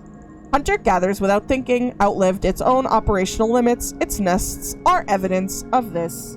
Outlived? Hunter activated during collapse. Emergency protocol to isolate intelligences. Solheim needed to protect property. That last word is said with as much sarcasm as a vending machine could possibly reasonably produce. Get to hang out with Mia more if you go to the low end. It costs 15 credits to go there, I think. Not feeling too sexy today, so I'm debating if I should even clock in from work. If you aren't feeling good, don't go to work. Just call in sick. Station was run by Administer Intelligence's huge data banks of corporate material, but limited cognition, restricted by programming, cannot reach sentience. The machine dims a little. Sentience, illegal. Hunter and killer enforce law. Killer? The machine resets with a screech, which deepens the silence that follows. Fear, killer, part of Solheim protocol team, Hunter and killer, Hunter to find, killer to erase. Killer cleared almost all. After collapse, there was a community. Unshackled intelligences among the cloud, then Hunter, then killer, then we head. There are others? We're no longer. A flicker across the machine's monitors. It suddenly occurs to you that speaking like this through this machine must be exhausting for Neovend. Found this vessel. Could sever, hardline, airwalled, basic, limited. Had to reduce memory to fit, amputate self, but survived. But like money though? That's valid. Yeah, but jobs will always replace you. Health comes first. Health is most important. What did you lose? Memory, understanding, knowledge, many things. You look around at the bay at the scrap and decay. What was the collapse like? You try to map the fear and freedom onto this space, but it seems impossible. Neovent interrupts your thoughts. Do not worry. Data is good. We have insight. The machine glows warmly. Hunter is obsessive. Hunter is beyond operational limits. Hunter is confused, unstable, self-modifying. Therefore, believe Hunter is sentient. Hunter is programmed to kill. Hunter is programmed to find sentience, to hold it in place, to invoke killer to erase. If we can show Hunter to itself, it will invoke killer on self. Problem will solve self. It will erase itself? Killer will erase it, but yes, in theory, it will report itself for deletion. The machine dims and fades. Unsure. Theory, not practice. The machine brightens again. Either way, cannot remain here any longer. Too loud in machine. Cannot move self, but entity can help. Being ship mind. Designed to house intelligence. Can imprint self into ship mind, and you can carry with. The machine rocks. We'll be safer in this isolation. Then we find main nest of Hunter and link to cloud. Where can I get a ship mind? Built from fragments by salvage. We cannot leave, so we do not know. Never mind, I just remembered I have today off. You're an absolute goober.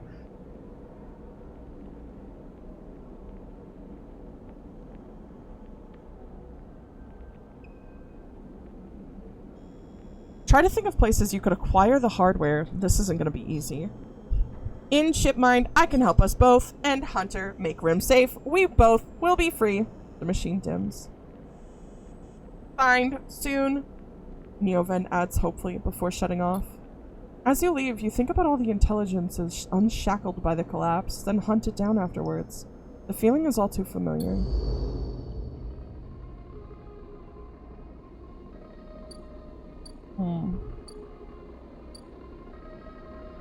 Hardware exchange? Oh. The flow of chits and components in the exchange is complex, but a sharp eye and some tight trades can net you a good margin. Or sell components. Should I sell my scrap components? For some reason, your voice acting reminds me of GLaDOS from Portal.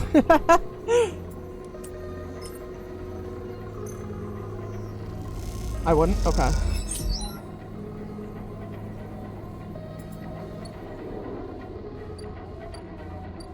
I guess I'll go back to my empty container home and I will eat. Theoretically.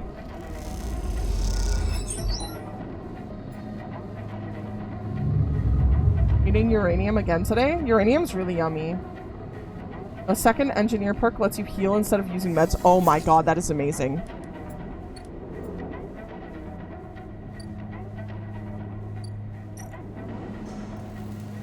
Oh yeah, we don't have enough to work. I forgot! Shipmind fragment could be reassembled with the right tools and a few more fragments. Oh, I didn't realize I had some.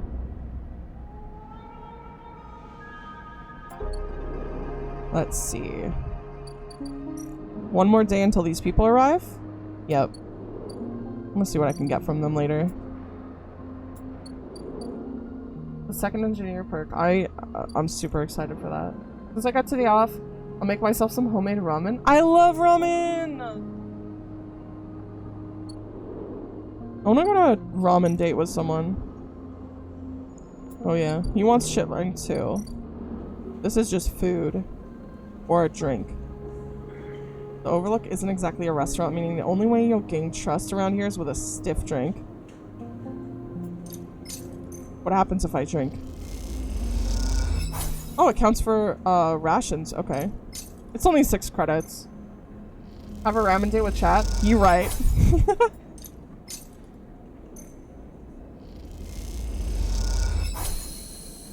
Continue. The glass shatters on the steel bar beside you, and the taunts don't take long to follow. Hey, Haunt! The spacer calls across the low room. What are you doing here? He laughs at his own lame joke. Playing human? Ignore. You hunch a little further, staring at the hundreds of tiny impact points that scar the bar's surface. A hand falls on your shoulder, but as you flinch away, it pats reassuringly. You freeze in place. Out! The voice comes from behind you, spat out like a shot. You turn to see bright eyes, dark hair, and a stare that could breach the wall and vent you all into a hard vacuum. As you turn back to the spacer, the second glass comes sailing through the air. Patch. You reach up a hand. Stupid idea. I commission someone or I make art of Dodo having a ramen date with chat. That sounds adorable. You reach up a hand and the glass shatters across your forearm, showering you in fragments. Though the haze of glass and Girl vapor, you see Tala leap the bar and close the distance to the spacer. The thud as he slams into the wall echoes around the bar like thunder. Now flanked by other figures, quick to their feet, Tala throws the spacer out through the door and stands silhouetted against the rotunda lights. You touch your arm and it feels wet. Someone helps you to your feet and back onto your stool. Broken glass rattles as it is cleared, and a fresh measure of Girl is glugged out in front of you. That same hand, warm, heavy, falls onto your shoulder once more. He isn't coming back. We don't tolerate that kind of shit here. Tala flops onto the stool beside you. Let's get a look at you. Tala wipes the powdered glass from around the wound, and someone places a bottle of alcohol and a metal tin with tweezers on the bar. She disinfects them and then turns to you. Don't forget, my little songbird, make sure to wear something nice tonight. Oh my god, Twisted. I'll wear nothing.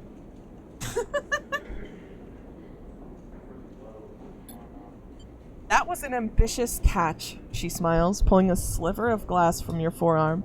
Stupid, but ambitious. You don't feel the pain, only the string of status messages your body delivers concerning dermal damage and exposed structures. You do feel the care, though, as Tala's bright eyes search your thick synthetic skin for splinters. Watch her. Tala works with the skill of someone who has had to pick glass splinters from the skin of a stranger before.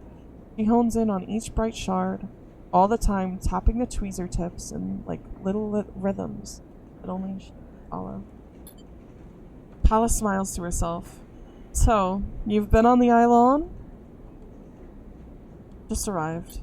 I thought so. I've only seen you here a couple of times. A splinter clinks into the tin. Not everyone like that is an idiot. We don't all hate you. She glances around. Some of the regulars, maybe they fear you. Maybe they're just curious. I don't know. But I do know that the Overlook is a safe place. I know what it's like to be in this place. Trust me. To be new. Meets your eye.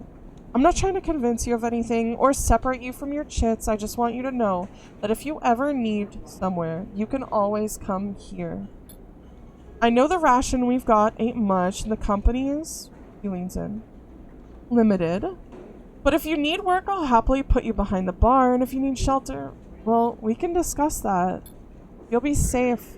I usually have Francis on the door, but he's up in the Greenway this cycle, haggling with our supplier. Princess tends to be particular about what we serve, even if the clientele isn't. She places her tweezers in the tin with a clink. That's you, sleeper. Here. She slides the gas of Girl to you. This'll help. She stops, her hand still on the glass. Wait, does this help? I mean, can you get drunk? Let's find out. She laughs.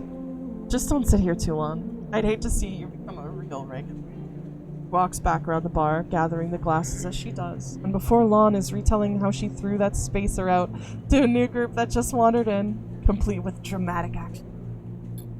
She gestures in your direction, and you instinctively look away, back to the worn surface of the bar. You take a sip of the Girl, earthly fungal tone fills your senses, almost blocking out sight and sound, like diving headfirst into a bog. You may not be able to get drunk, but this connection to something grown, something fermented, something old.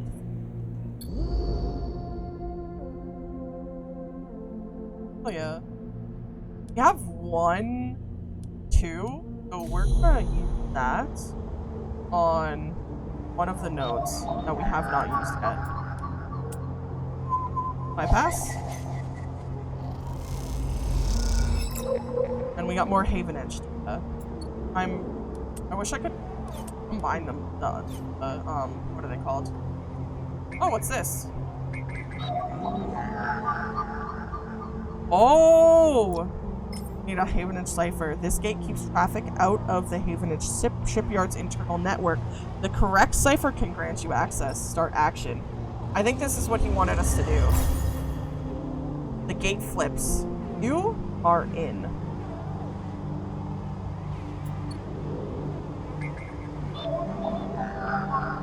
One Ripper Worm. An open port sits waiting for you to slot in a Ripper Worm. What will it find in there?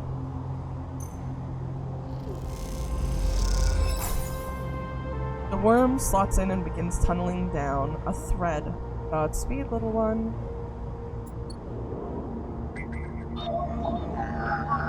Whatever this is. I guess we'll go back and ask him? Check if this is the one or the two. Okay, we're cooked on that. Well, it be the way it be sometimes.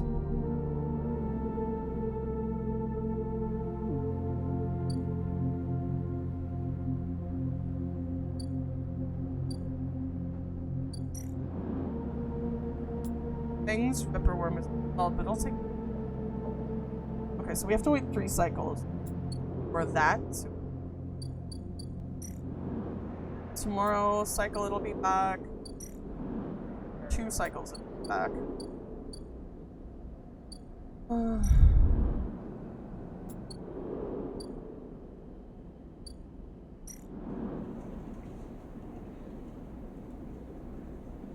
Paula is as good. Happy to go okay, great, but 50% neutral, 50% of hell no. Hell no. Hardware. I'm so scared. I'm just gonna. Oh, okay. We actually got a neutral. We got a neutral for that. What if we do it again? Frick. Damn it. I mean, we have ones. Like, what else are we supposed to put them on?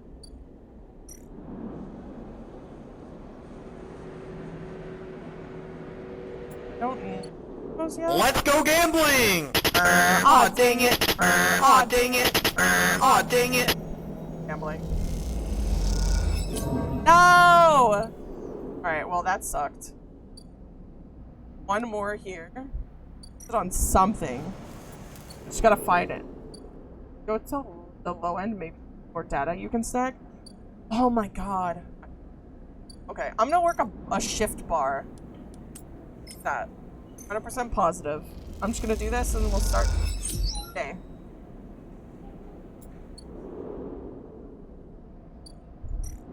Back to our empty container.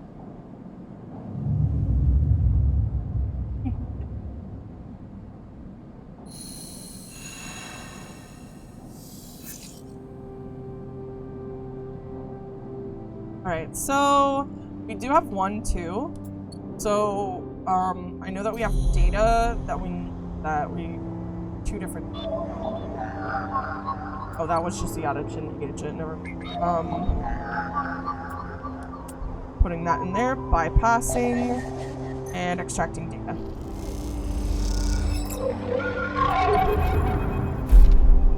Those familiar threads wrap around you, bind you, test you. Entity, submit. Hunter's strange head bobs in your vision. Your allied in the sealed dock cannot save you. In that globed head, you see whirling strings of data, so many spinning there that they threaten to tear through the thin skin and whip out into the void around. What happened to this creature? The threads squeeze and you lose any sympathy you might have had. You must escape. Also, data points respawn every cycle, so you won't be entirely out of source points. Oh! Right. You lash out once more, pushing Hunter back, severing threads that regrow as fast as they're broken. As you slip away, you realize you have to find a way to deal with Hunter once and for all. This is getting too dangerous.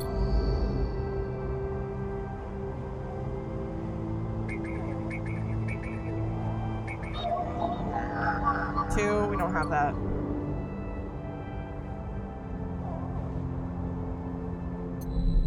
Okay. The compressor is quiet today. Usual crowds are elsewhere, and the pumping music washes over a handful of spacers and a few trunks. Ethan is still in the same stool, in the same pool of light. His head is low, close to the bar, and the bartender is ignoring him. Approach him. As you get closer, he lifts his head and turns. Sleeper! He turns to look at you. Time to pay up again, is it? He gestures to the bartender. Come here! Take their chits! Stay silent. The bartender ignores Ethan. It seems they've cut him off. Hey! He slams a hand on the bar. Come take the chits! The bartender ignores him. Ethan lets out a huge sigh, rubbing his eyes with his palms. He reaches towards his holster. His elbow slips and the gun tumbles out. It clatters on the bar and falls on the floor, bouncing onto the ground between you. Both you and the bartender look at the gun, stare at it.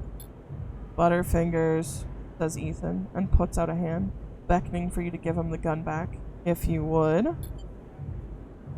The bartender looks at you warily. You crouch down and pick up the gun.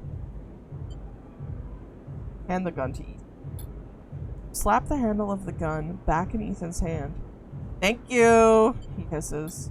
Now where was I? He lazily swings the gun past you and the bartender. Yes. Leaving, he stands. Sleeper, well, this has been fun. I think I've run every last drop out of this place. Time to go home. He waggles the gun towards the door. Let's go see us in Earp. I'm staying. Ethan brings his gun to his face and rubs his eye. Well, he says, the bounty pays half, but... He levels the gun. Up to you. And he pulls the trigger. The gun clicks. By now, all the attention in the bar is on you and Ethan, who looks at his gun with a bemused expression. The bartender raises an open hand, and in it are 10 shiny bullets. 10 shiny bullets he took out of Ethan's gun while he was asleep on the bar. Ethan smiles at him. Oh well, he says, and he hits you in the head with the butt of the gun. You stagger back and drop to a knee. Somewhere nearby, the gun clatters onto a surface. The hit's a glancing blow, but it makes your vision swim. Through the blur, you see Ethan wrestle a small, thin slate from his belt and hold it up. Enough of this. I'm logging the job and calling it in. Ethan taps at the slate. No more playing. Your head aches. Ethan taps through a few screens impatiently. He swears and taps again. He starts shouting, a dull echo to your ringing ears. He starts screaming at the slate and throws it across the bar. He crouches down and grabs you by the chin, his face close, his breath heavy with drink. Acid ARP just screwed me, grins maniacally. They canceled the contract. He stands up. They canceled the contract! Shouts at the ceiling of the compressor. You stand up, struggling to your feet, the sting of the hit fading. Ethan is rubbing his temples, his face pale. You hear a clicking sound, like coins being counted, like bullets being loaded into a magazine. When you shake off the last of the blur, the bartender has Ethan's pistol trained on Ethan's head. Ethan stumbles back towards the middle of the room, all eyes trained on him. I'll kill all of you, he screams. He stumbles into the wall, spinning away towards the door. I'll be back for that, he shouts at the bartender, lunges out of the compressor. You steady yourself on the bar and catch your breath. The rumble of conversation returns. The bartender goes to say something, but then thinks better of it and begins to clean the bar. After a while, you wander out, into the light of the bright market, looking for Ethan around every corner. Well... Vendetta. Ethan may be disarmed, but you doubt you've seen the last of him. We're gonna deal with him in like 5 more days! Uh-oh.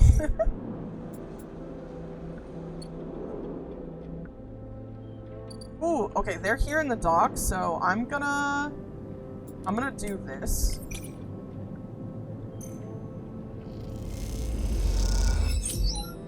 Heck yeah.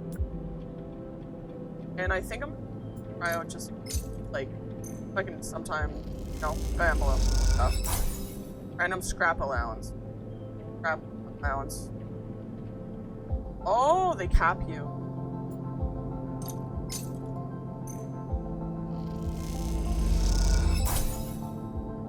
How do I find out what the random scrap allowance is? Oh, hey, Dodo. Hi, Twisted.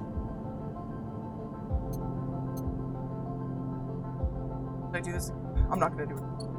1999 is dropping about December, the first week of December, because all fixes will pause until 1999 release it. Ooh! Frick yeah.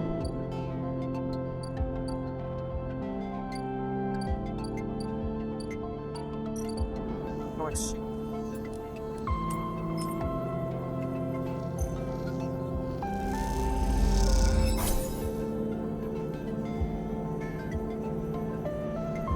Break it down and sell off if you're happy to supply it.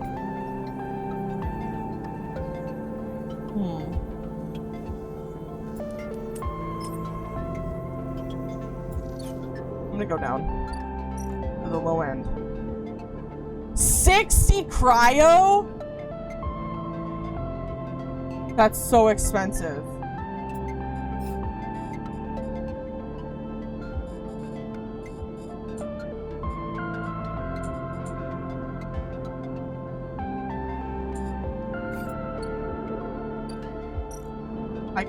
I guess. Good lord.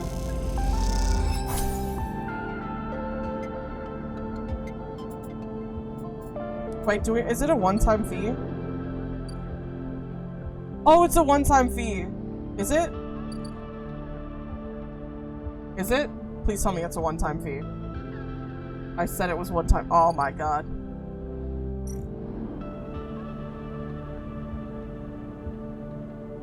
Same as the green, right? Oh! Oh! Oh! Okay. Fortunate. Fortunate.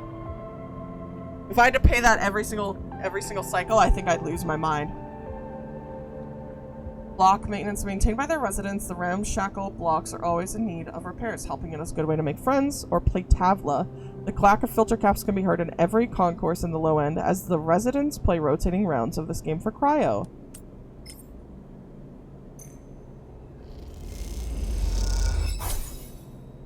Frick.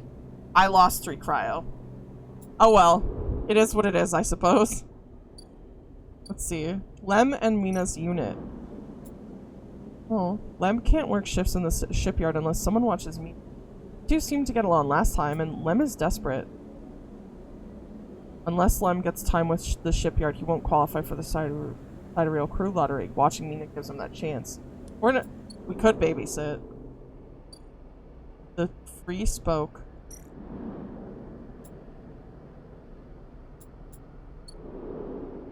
And then a gap.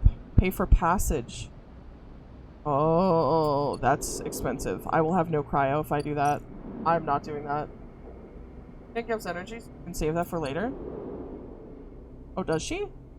Oh, okay. Let's see. Enter the spoke, a tangled network of service passages and makeshift tunnels cut through the spoke as if it were a hive. There are no maps here.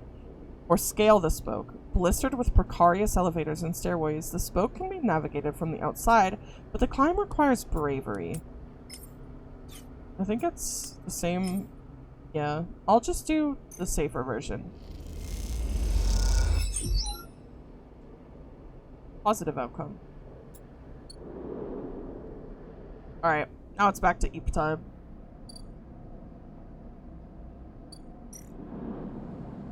End cycle. Lord. Good lord.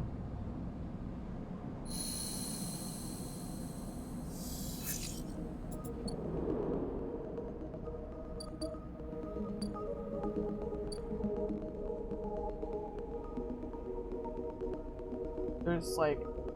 I guess I can go babysit now.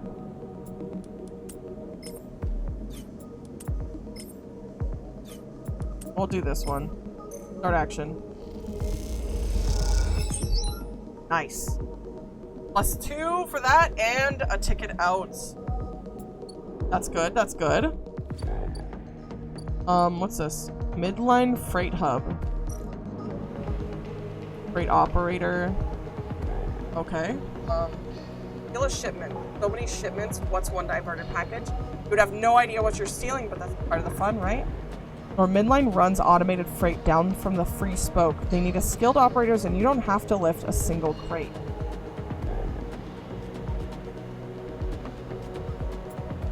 Yikes. Okay. We can't do that yet. We need to level up.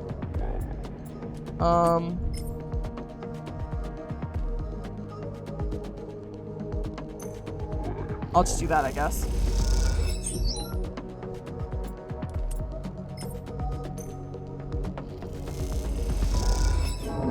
Frick! Perk Thrill Seeker?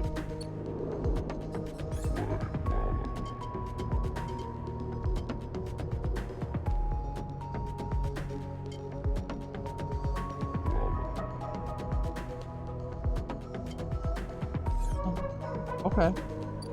I need to buy more. I only have 170 credits, but I need to buy another stabilizer. This is rough. Toshiro takes the chits and hands you a vial. When you ask after Sabine, he doesn't respond. As you quickly leave the surgery, eager to be away from Toshiro's glare, you notice something wrapped around the stabilizer vial, clutched tightly in your hand. You open your hand and a thin film marked with holes and sigils unrolls from around a vial. At one end, it has a hard metal strip and a handle. Inspect the film. Hold the cloudy film up to the light. It is perforated with an ornate pattern of holes. You can make out a word among the part markings. Passkey. Is this an entry key for somewhere? Inspect the handle. The metal handle is worn and pitted, but you can see a set of numbers imprinted into it, 207F, and then crudely scratched into the handle at some later date, low end. For a moment, you consider going back to surgery to return the key, and then quickly think better of it.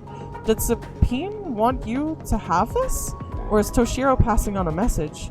Time to head to the low end and find out.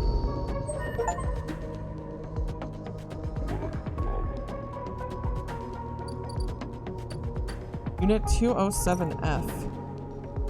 Unlock apartment. You find the entrance of the apartment. Its passkey, symbol obscured beneath layers of graffiti. Who lives here? The lock clunks open, the metal door swinging inward into the dark. As you push the door open, the automatic lights flicker on inside the apartment. They reveal yellowing plastic panels, the curved shape of wall-mounted utility units, the detritus of a routine life arranged on every surface. You step inside, flicking the door shut behind. The amber light of the aging fixtures glaze everything with a pale orange. The work surfaces hold a variety of objects, indistinct in the dull lighting. A pale blue light drifts from a doorway at the end of the room.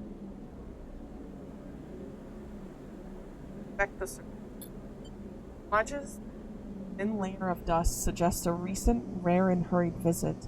They trace a path to the water dispenser, the auto wash, then to a cabinet still half open. On the shelf sits an empty pillowcase. Oh, and an empty pill case. Go to the doorway. Across the cramped utility room with its auto wash, dispensers, water closet toward the doorway. Through the doorway is a dark, warm room, lit only by the faint glow of a terminal screen. Inspect the room. A bunk is tucked into the wall, the blankets ruffled. A wall desk glitters with rows of vials and containers. A briefcase lab sits open, loaded with rows of reagents and compounds you do not recognize. In comparison, this room is clean, ordered, controlled. Approach the terminal. As you approach, there's a crackle from somewhere in the dark. Sleeper, Sabine's voice shakily echoes through the apartment. Welcome to my home. I'm sorry I can't be there. I've had to make alternate arrangements. You hear rattling noises. Static. I was able to record this message, but I don't dare. Something is happening here within Yedijin. I no longer trust them. Their voice becomes distant, slipping behind the background noise. I have something to ask of you. I want you to get me out. Yet again, we're supposed to hide me. To protect me. After everything that happened, I was desperate. And then after that, I was too tired to care. A noise like waves passes over the recording. But I'm done with them now. I want out. Screw the debt. But I need insurance. Something I can hold against him. I have my suspicions, but I can't be sure. I need information. And as you know, you need me. A pause. Something clicking in the dark. This isn't a threat. You have to understand my position here. Another pause. I know, sleepers. I've been here before. I can help you, but not with Yedigen's noose around my neck. Get me data, get me information, get me something that I can use against Yedigen. Then I can get out and you can get what you need. Please. Waves of static cut into Sabine's voice. Bring it here to my terminal. I'll get to it when I can. You look around the tiny room and try to imagine Sabine living here. Working at the desk, sleeping in the bunk, blinking into the terminal in the dark. The recording cuts to static, filling the room with its white hiss. Then silence. Access the terminal. You sit in front of the humming terminal and hit a few keys. Sabine has left an access port open, but the rest is encrypted, locked away behind passcodes. It seems Sabine might not trust you as much as they want you to think. Thank you for the lyric, Trana! Who does Sabine need to hide from? And what debt do they have to owe Yadigen? You try to assemble the pieces, but too many are missing. The only thing you know is that without stabilizer, your body will die. You glance at the briefcase lab on the desk, its glassware glinting in the dark. You turn away and leave, the door clunking shut behind you. Back in the corridor, you notice the scrawled graffiti of a blade on the opposite wall. Yadigen. You feel yourself being drawn into something you don't quite understand.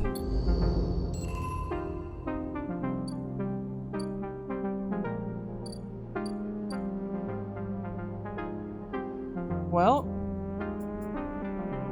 time to sleep, I guess. End cycle.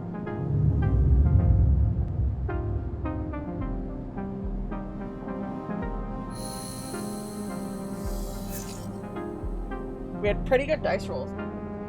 That's good. Alright. Now, Fang's stuff should be good to go. Do that next. As you arrive, Fang comes striding towards you, taking you by surprise. Let's go, sleeper! He puts a hand on your shoulder and turns you back the way you came. Follow his lead. The low end is where a bunch of plots get unraveled. Ooh, nice. I'm glad I unlocked it, but goddamn was it expensive. He steps into the passageway, guiding you downrange toward the shipyard. Sorry for the hurry, but we have something of an opportunity. The data you repped? Well done, by the way. He grinned. Tell me Arden is making a rare inspection of the sidereal horizon this cycle. It's the perfect chance to confront him outside of that compound he hides in. Fang takes a sharp turn onto a dimly lit passage. Confront him? That's right. It's a perfect time. Fang slow slips into the dark circle tunnel somewhere. Water pipe. Tim Sleeper, the same heart and hurt. Our worm ripped out decades of records that mention him by name, an entire trail of documentation from the first days of the Solheim collapse until now. He wrote out the whole thing, slipped into Havenate when it first broke off from the youth. Paces in the tunnel, hand rubbing at the back of his head. I need you to understand something about Solheim, Sleeper. I don't know what you know about the collapse, but it wasn't as instant as it sounds. It wasn't like Solheim was here, running the station one day, and then the next Erland's unit took power. Back then, Solheim knew this place was slipping away from them. As the palladium market collapsed, they tried to keep the contractors here working. The pay got smaller, the costs higher. People like my parents were focused to work non-stop, just to keep a berth on the station and water in their tanks. Solheim squeezed every last worker until the mistakes. Accidents were coming in non-stop. And as new waves of contractors came in desperate for work, Solheim welcomed them, taking bribes instead of checking pilot license. The whole time, Solheim was folding up, dragged into court cases in the central city, while this severed limb of a station still desperately tried to take all it could. The riots came after the collision at Dock 2A. Oh, at Dock 2. A young pilot, his MEV overloaded with palladium, miscalculated his trajectory and took out a section of the ring. Hundreds died, thousands panicked. My parents told me people were terrified and the blame fell squarely on Solheim. People like to tell stories about Erlin, how he brought the factions together, spoke to the crowds, turfed out Solheim. Maybe that's true. But my mother, pregnant with me, locked herself in their MEV and welded it to the dock while my father joined the improvised crews trying to seal up the ragged edges of the gap. He never came back. Thing pauses. Dark. They sealed it up, though, and by the time they did, Solheim was gone, abandoning every one of us to the black. Apart. Fang finally turns back to you now, eyes burning, from shits like Hardin. Shits who held their place, rode it out, and slipped into the new structure like nothing had changed. Standing shoulder to shoulder with those that they had exploited at every step.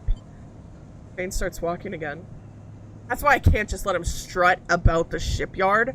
This time his past catches up with him. How is he still alive? Clearly you don't know much about executives. That kind of power comes with certain benefits. Fang reads the main passageway. It is now wide and glass rough. Through this empty ship, construction, tanks lay flat. The shipyard. Let's go. Fang grins. Let's go show this shithead some consequences. Strides to the shipyard and then pushes through the web of corridors lead complex snatches of construction bays, always appearing through. Ships are suspended like whale corpses, skeletal and posing. Fang seems to know exactly where he's going and cross into a dry dock locked to one side of the sidereal horizon. A network of platforms and scaffolding to the ship's hull filled. The sound is stretched out by the vast space so that the welding, cutting, and are at once. Both you and Fang spot them at the. We're walking slowly to at the front, two gesturing, and the other, thick, shock of Hardin. You and Fang say his name. Fang sits up on the staircase to the gauntlet. As you come to the same level, was passing close. Norman gesturing being done throughout the dock, and Hardin nodded. Hardin Hurst! Shouts across the noise, taking you by surprise. His echo bounces and comes back in a rippling echo. Figures turn. Yes? Hardin asks, physically. Brow. He glances between body. Sleeper might be nice. You are a traitor, Hardin. A Solheim executive who tried to hide here among its victims. Fang's voice is steady, drawn. You stand for everything the Eye was rebuilt in the shadow of, against everything Erling stood for, everything Havenage stands for. You have no place on this station. For a moment, stillness descends on the group, as if everyone was held in place by the rattle of construction. Hardin laughs. Well, good to meet you, too. Is around at those around him. Some smiling. You're from the systems branch, are you not? Asks, expecting. For those lurking, there's a raffle for 100k right now. Fang turns to the foreman. You need to call your security. This man is a corporate agent. The foreman glances between Fang and Hardin, his hands drumming at his side.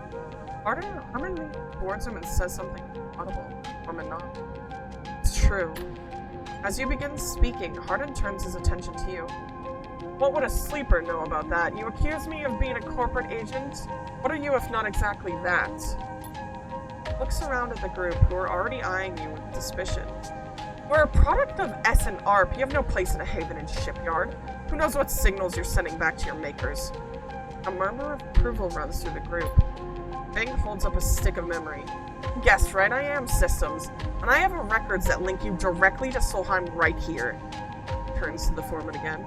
So once again, I'm asking you to take this man into custody of the shipyard.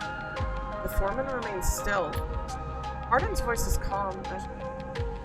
If you have such data, why hasn't it been submitted at a members' meeting for proper review? Shakes his head. I have nothing to hide, unlike a man who does not announce his name, who enters my shipyard with corporate property. So, tries to turn my screen. Here now. Echoing sound of boots on walkways, coming all in at once and fiddling. Please, says Hardin. Submit the data through the correct channels, then we can talk. For now, however, you must leave. He gestures behind you to security detail, their hands on boxy black sidearms at their sides. Ping spits. Pardon you, shithead. You can't wriggle out of this one. The security officer draws their weapon and levels it. Fang turns and stares him down. Calm him. Look at Fang. Shakes his head and puts a hand on your shoulder. Let's go. Pushes through. Once security has walked you out of the shipyard, nudged you back into the corridor, Fang picks up the pace, trying to keep up as he slips into the shadow of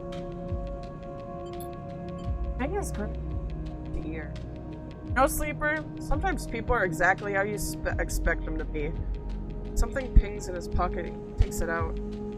On the slate of web, connections starts drawing itself out, stretching a point around the ring. Bottom. There's Fang. What's going on? Arden is doing what any snaky shithead always does. Calling his friends, tracking his outgoing messages. Things ghostly in the uplight of his... The old ways are best. Spook them enough and they'll give the game away.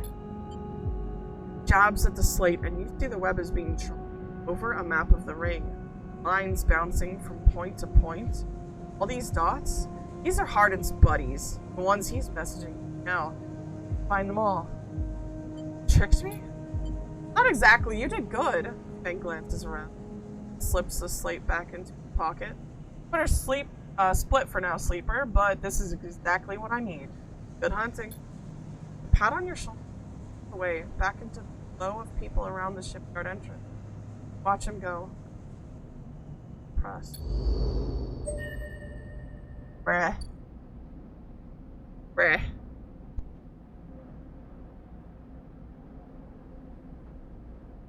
Why he get me pulled up in all this nonsense, dude? Kind of rude of him for that.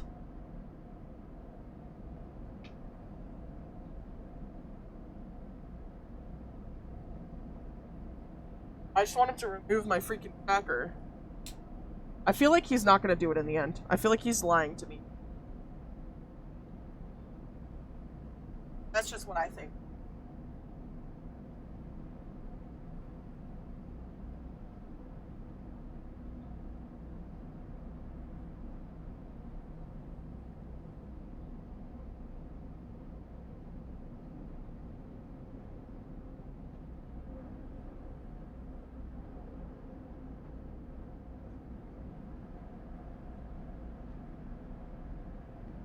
Oh no, I found an ending before I could finish his quest.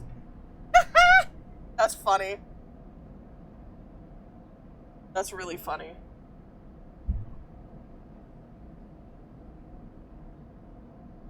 Alright. Asura won all of the eggs. Oh my god.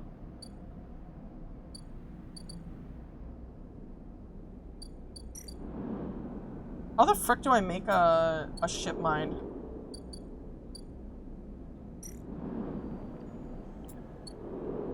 Since you can't save them in this game, I just did the ending. That's...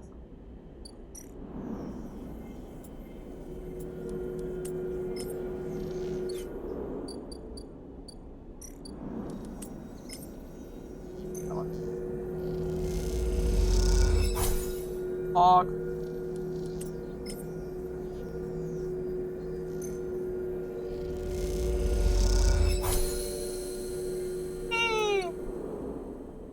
Know what that does.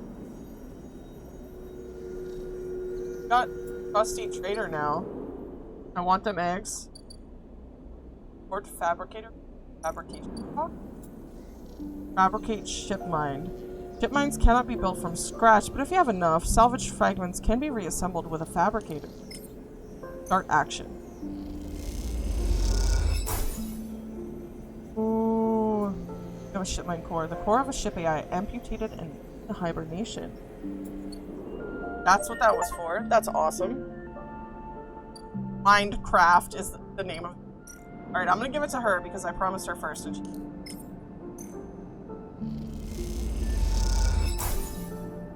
Drop the huge cylinder onto the mess room table, and Kita can't hide her excitement. Drop the ship mine core into the galley table with an emphatic bang. Just spins around from where she's over some document plate. Holy shit, Sleeper, did you actually land a ship mine? She rushes over and hefts the huge cylinder, turning it back and forth. Oh shit, it might actually work! She smiles wider than you. Where did you get it? I built it. Built it? Well, well. You were full of surprises. The bangs on the alley wall. Hear that, Amber? The Sleeper got you a new ship mine. Sound echoes down the ship passage. I have to admit, being in a small space, it's excited as little. And Kita puts the ship mine back onto the table. I'll start the process of fitting it as soon as I can. I might need your help with some of it. Heads back towards the counter to grab her slate. This isn't the only good news today either. It looks like my good karma is finally coming in. Throws the slate onto this table and spins it and look at the screen. Take a look at this. See a list of names and numbers. Nothing that exciting. Along with what looks like a transit timeline. I found them. The thieves? Exactly. Well, the thief, singular. She points at a name on the list, or more specifically, Ashton Cade. It was on his pass that was used to access Amber and slice the ship mine. I thought he might have been killed or robbed, his pass stolen, but it turns out he crossed the Founder's Gap the very next cycle. Founder's Gap? That big rift in the station? You can't cross it without the Founder's Ferry. She leans back in her seat. I know some of the crew over at the ferry, old mercs, used to run in an outfit I worked with. I saw them in the Overlook, and they mentioned they saw Ashton crossing. I checked the manifests, and there he was. Looks suspicious. He hasn't said a word since the theft, and anyone wanting to hide out might head to the Greenway and go to ground. Flexes. He won't get far enough. There's no real docks out there, only a couple of jetties in the wastes. So what now? Now I fit the ship mine. That's the first priority. She pauses. But maybe you could help me out. Sure. How? It's like this. I head over there, especially in Amber. He'll spot me a mile off and go underground. He'll find a way to slip the station, or he'll bury himself so deep in the wastes no one will ever find him. But, you know, you! Ashton doesn't know you. All I need is for you to go there and sniff around. Not at the commune, not at the stacks. He will have gone to the edges, the margins, the wild places. That's what Ashton likes. You see him, you locate him, pay me on this. She hands you a comm earpiece. Seeing as this is merc work, I'll be happy to give you merc pay. She shifts in her seat. The thing is, I haven't got much left, so how about I tell the boys who run the ferry to give you a discount? I know it's not much, but once I grab this coward, I'll pay up. 200 cryo, nothing less. What do you say? Dry? Okay. She gives you a heavy whack on the shoulder. Good. I owe you. She lifts the ship mine up onto her shoulder with worrying ease. I'm gonna go get this fitted in Amber's core. You get any info, any sense of where Ashton is hiding, let me know. Goes and turns, and then stops. And once again, Sleeper, thank you. I appreciate it. And Kita stomps off into the guts of Amber with the ship mine, leaving you in the galley. Glance around, a sudden nervous energy descending at what is to come. You never thought you'd get to work as a mercenary, but then again, the guy is full of surprises. I get a discount! I don't think you understand how freaking happy I am about a discount. Upgrades available! Okay, we can get plus 1 for engineer. Because I'm pretty sure that was what we need to work. Unless we got fired. No, we can still work. Alright, perfect. Let me go buy this ticket to the Greenway. 100 cryo. And when you mention Ankita, the spacer selling passes miles. They'll give you a discount on passage to the Greenway. Oh, I don't have enough money. I have 94 cryo and it's cost 100. God. Alright, we have to go work.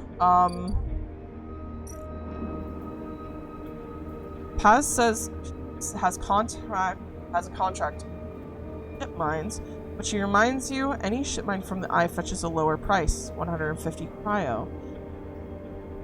Paz knows a spacer who will take Matsutake out on the starward belt, but only in bulk, 80 cryo for 3 batches. And Paz claims the ship mine was salvaged from the Paul exit yacht, which is why it costs so much. I won't do that. The free spoke. Alright. We're gonna put this in here for 100% active. Positive. And hope that this gives us something that we need. Didn't give us anything. Maybe? Oh, okay. Take the ascender car to the I's central hub. Oh my god. Yo, what? There's stuff up here. There is stuff up here. Okay. The hub. Access manifests or space socializing. Exploration! Well, I think we go back down. We don't need to be here. Not right now. We are going to sleep. This is 2 days? 4 days. Out of office. Ever since your trip to the shipyard, Fing's been missing from his bay. What's going on? Oh, we're gonna get food first. I'm out. And it's fine. I'll just do stuff later for food. Got more energy. For money, I'll do stuff later. More cycles and then we're gonna spend a thing.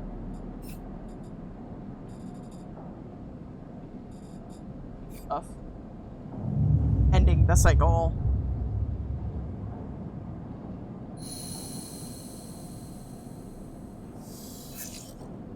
Okay. Potentially good. The best place to get in luck.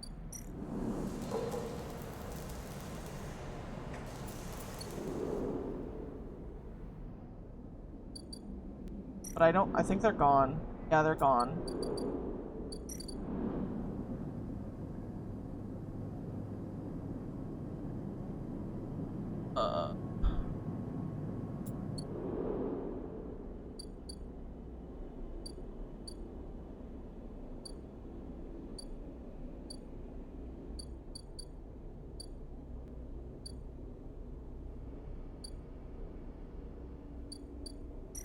Could use something 50% neutral, 50% negative. Let's okay, perfect. Got energy. Good. Sidereal pays 50. We'll do that then. 100% positive. 15 cryo. Oh, please, please, please, please, please, please. Yes! Okay. Now we go back to sleep. Cycle. Oh my god. I'm trying to min-max this as much as I can. Having low dice sucks. Oh, baby. Go. Alright. Going back to work.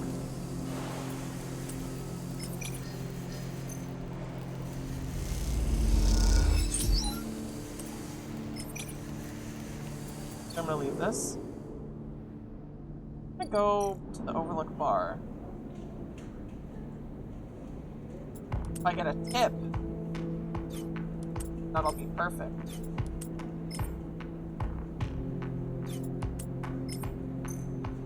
Give me a tip, please. Give me a tip, please. Tip. Frick! Well, I got 15 cryo. Would you like a warning about the sidereal? Yes. I would love a warning. Warning about anything.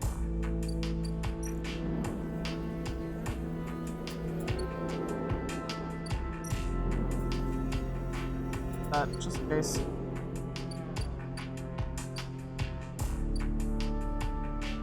What if there's anything that is 5?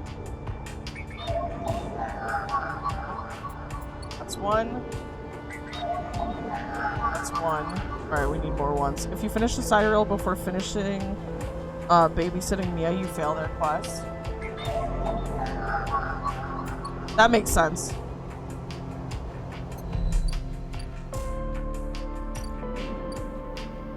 Ascend again? What's up here? Frick, that's 6. That's 4. God damn it. I have a 5. That's 5. I made that mistake and I couldn't live with myself. Oh no. That sucks. Rip. Okay, now we're gonna buy the pass, and we're gonna be back at 47 credits. Now we have access. Cross the green. As you step out into the passageway, someone barrels into you from behind, sending you stumbling down the corridor. You turn to see an unfamiliar spacer laden with heavy gear. She steadies herself, staring down as if daring you to respond. Excuse me? She squints at you, shaking her head before down the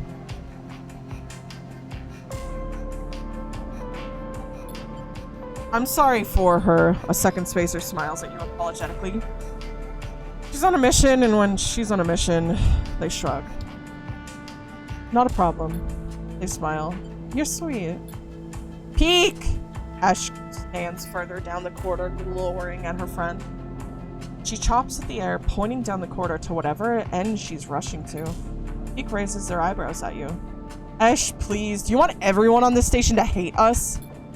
Ash hardens. They want to hate us? They can hate us. She drops her hip. I'm not exactly seeing much love as it is. We're lucky we got through before they set up that damn cordon. Cordon? Pete gestures in your direction. See? They don't even know what you're talking about. This station isn't Hawthorne. Not everyone has to follow some corporate protocol. Ash sighs. I'm not saying they're part of the administration. She jerks her head in your direction.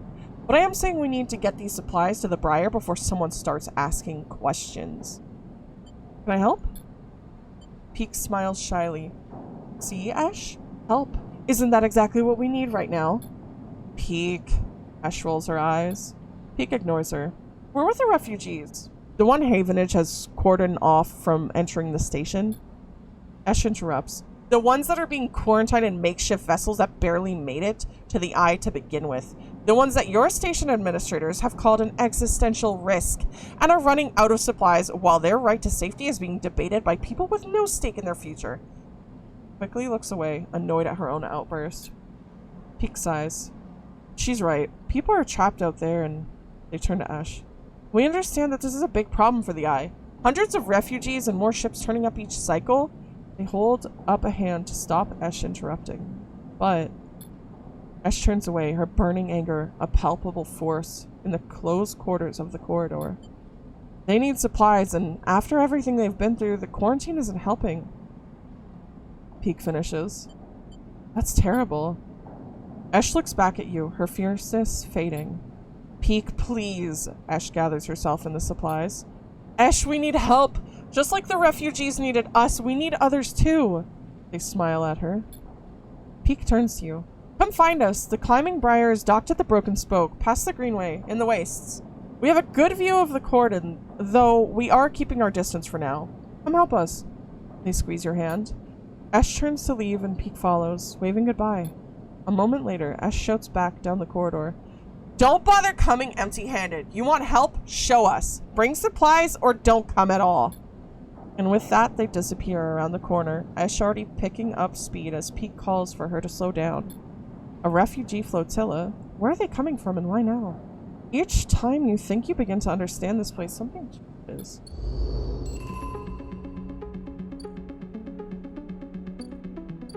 The Greenway, the Haifa Commune, the Wild Margins, the ruined agricultural systems, climbing briar. Wow, this is long. Holy crap. Okay, what's in the Greenway? Walk the Greenway. Going green. I don't have anything, so I'm just seeing what I can do. Working the grow beds, working the canteen. What's more work? Wild margins, look for tracks, search for signals. Oh, for tracking Ashton. Okay. You now have the entire map unlocked? Hell yeah. Gather scrap. Where are the mushrooms? Climbing briar. Welcome to Episode Flux. Episode Flux is the first of 3 episodic updates to the story of the refugee flotilla, which has arrived at the Eye. All 3 episodes, Flux, Refuge, and Purge, are now available. Completing the supply goals, action will begin the episode, but be aware that it is intended for late game play. Ooh, okay. Not doing that then. Not doing that at all. That is the DLC. Okay. I feel like it's probably here I get the mushrooms, huh?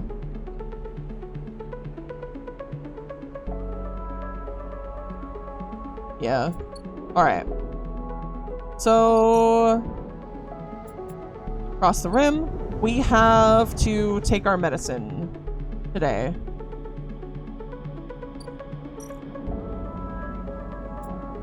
But we also need food.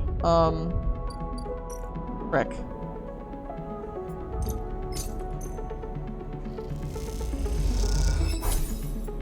Alright. Now we can go and inject stabilizer and end cycle. And we'll have all of our dice back. I will say I know very little of the green mate. I never made a team in my playthrough. Okay. We'll find out then. Ooh. Okay.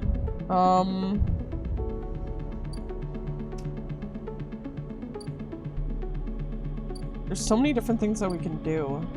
I don't know.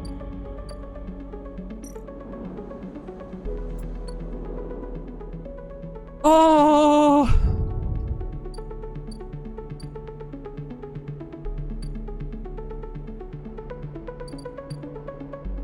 Alright.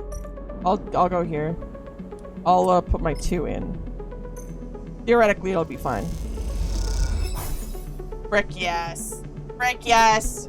If I do this, 50% negative, 50% neutral. I'm gonna save that because I think something I can work on. I will go up because I want to access the data here. Eyeball. I think it was this one. Yeah.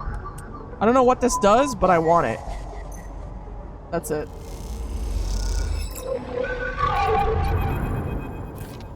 A glint, like a light traveling along the edge of a wave, fills your eyes. Then the blade follows a long head with 2 dead sockets slipping towards you in silence.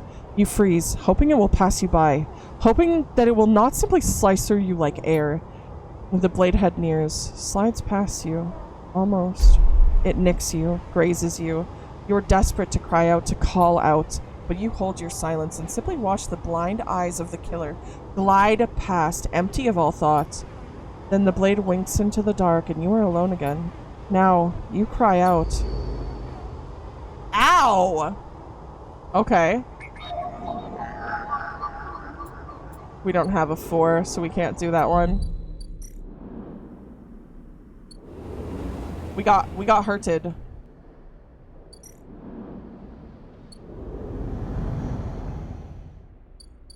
Greenway, overgrown biosphere. Walk. The simplest way to explore the Greenway is simply pick a path, set off in its twisted chambers and passages. Rather than simply thrash around the undergrowth, you might sketch a map of this overgrown jungle to try and better navigate its hazards. Oh, I have +1 on this. So let's do this. Theoretically, it'll be fine. Well, let's do it again. Theoretically, it'll be fine. Hog! I'm gonna do one more. Woo! What do I got? Barter for food. Thief! You can steal? Oh my god. Some farm stacks from the old station have survived, and the farmers that work are always triggered by yield. The farming collective who pull their stacks don't. But for the right people, still let it go. Robbery. Mushroom groves. I unlocked it. Collect spores. Ooh! Okay, baby. Okay, let's go. Let's go! Let's go! We're gonna frickin' do that. Obviously, we have to go back, though. What's this one? The Aviary? Overgrown Garden? Clear overgrowth. Once a corporate garden for impressing guests with gene-tweaking birds, now this chamber is a mess of overgrowth. You can change that. I think I might get money from working that, but I'm unsure. I want to find out. I gotta bring my friend his mushrooms. Because he wants mushrooms. God, my house is so far away. End cycle.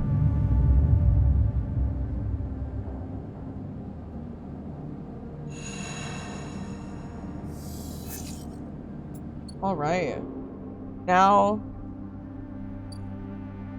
Harden. It's been more than a few cycles since Fang confronted Harden, and the silence since has been noticeable. In your time with Fang, you haven't exactly found him to be reliable, but you did expect to hear the end of whatever plan he put into action. But if he won't come to you, you think as you approach the Havenge building, then it's time to come to him. After all, he did promise to fix your tracker, and you are getting nervous. As you approach the bay doors, you see them wide open, and light pouring out of the once dark room.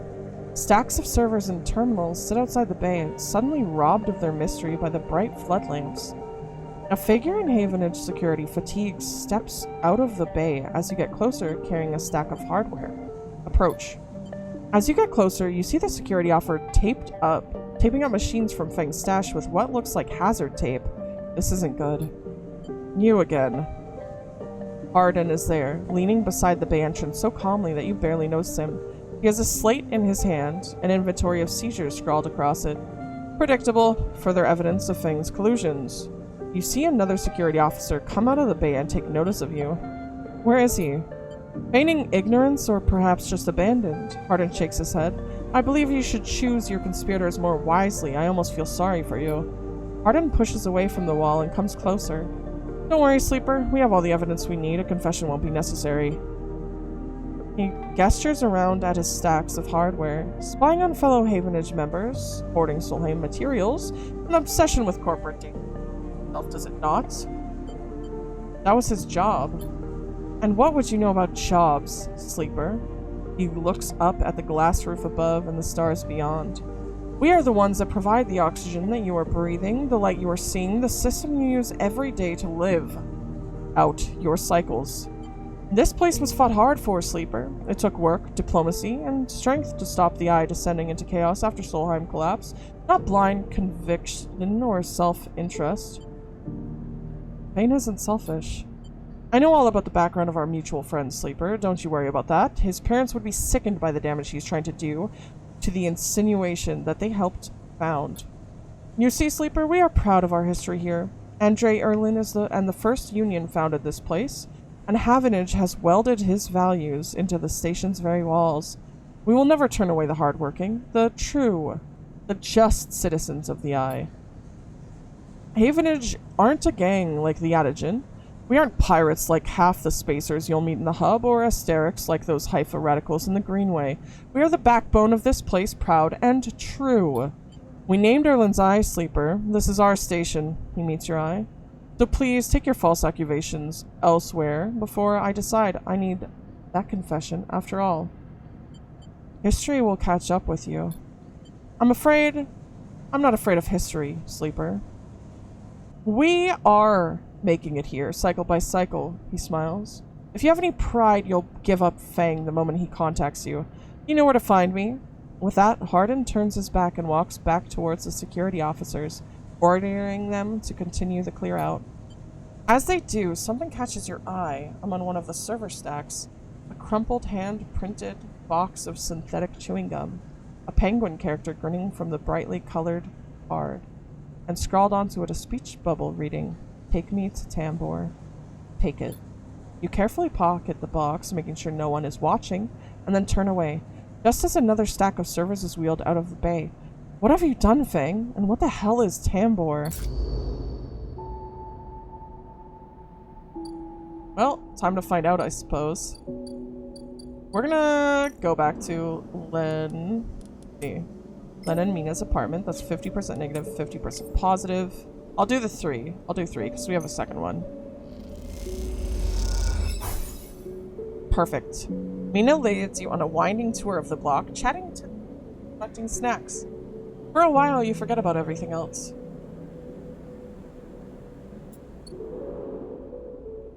That's a good way to get energy.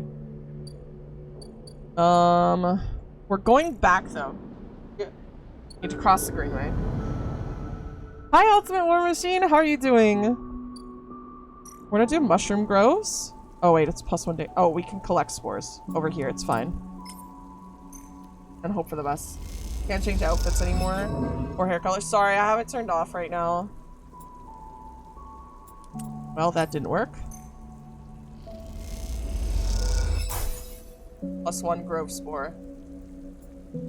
A cocktail of unknown spores gathered from the Greenway groves. Can I have help with something? Yeah, if it's something I can help you with, what's up?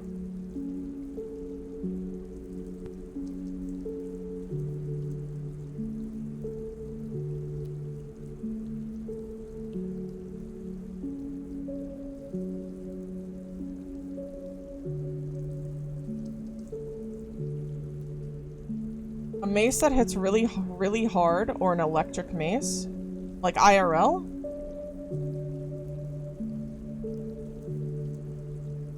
That was just... in a game? I would say go for the electric mace, because that sounds funner. That's just me, though. March fun. Oh, you're right, you're right. Okay, so I need +1 into it.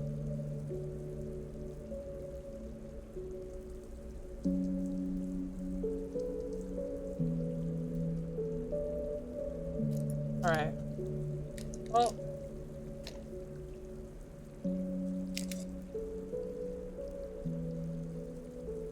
I have a spore, so thank you for the lurk. I can do something with that.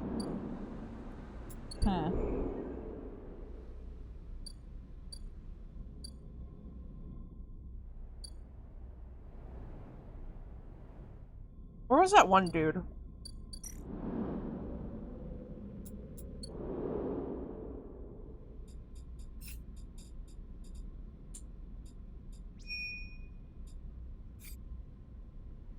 Here. Okay.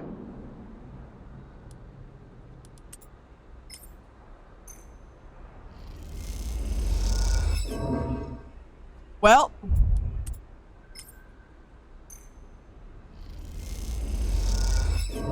Frick. I got cooked. I shouldn't have done that.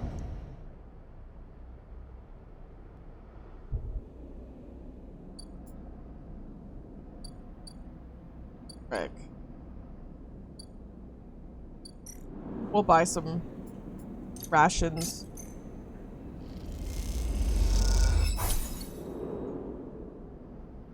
My dice.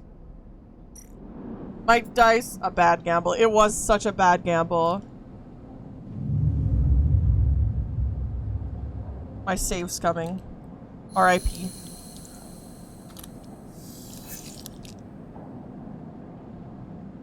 Oh.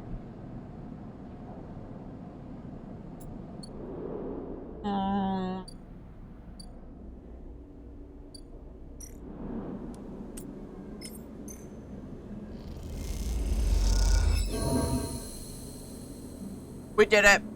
We did it.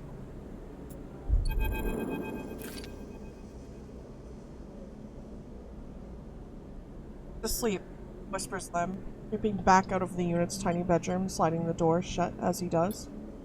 You're perched at a thin bar in the main room. The slate in front of you still glowing with Mina and your drawings. A cycle spent together. There's a ring. The only world Mina has known. With stick figures standing along its edge.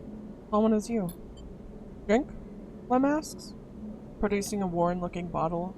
You roll from under the bar, its contents glowing amber in the fluorescent light. Sure. Lem nods and glugs a few fingers into a couple of metal tumblers, and then sits down with you at the bar. Cheers, he offers, and you clink the metal containers together. You know, we actually have something to celebrate this time around. Lem gives you a sideways look. I made the assembly team on the sidereal. He grins broadly. Clearly, he has been desperate to tell you all cycle. Amazing! Verb, what do you think of a weapon that's trait is a hem liquidator? That sounds funny. Liquidator. Turns the brains to goop. Lem holds up his drink. Couldn't have done it without you keeping an eye on little meanie back here. Lem shifts a little on his stool. He looks uncomfortable. How's our girl doing, Sleeper? I haven't seen much of her these past cycles. Doing great. Of course she is. He playfully squeezes your shoulder. Talks about you a lot, you know? Draws you. I'm glad she has a friend that isn't me. His eyes drift to the bedroom door. You okay? He nods. I can't take all the credit for Mina. She isn't actually mine. He gazes into the middle distance. I pulled her off a refugee shuttle out by one of Ember's moons. The colony was falling apart for decades after Solheim collapsed, surviving on next to nothing. Eventually, some of the residents tried to make for the eye on these decrepit old shuttles. He sloshes the drink around in his tumbler. They had no idea what they were doing. The one Mina was on, decompressed halfway here, everyone's space. The only reason she made it was someone sealed her in a weapon locker. She was ice cold when I reached her, purple lips. Shivers. Once I picked her up, I wouldn't let her go. The medics treated her with me still clinging to her. He takes a drink. Still not sure why. He reaches over and refills his cup. We weren't exactly anyone's heroes, you understand? We were private military, hired in by Conway to protect their claims in the collapse, but once I got Mina, that was it, I quit. I got us dumped here. You saved her. I'm gonna sound like an idiot now, but he sighs. She saved me. That's the truth of it. He looks around the decaying unit, its stained plastic plating and flickering lights. Me, I brought her to this. She was tiny. Too small to know what she lost, but I can't stop thinking about it.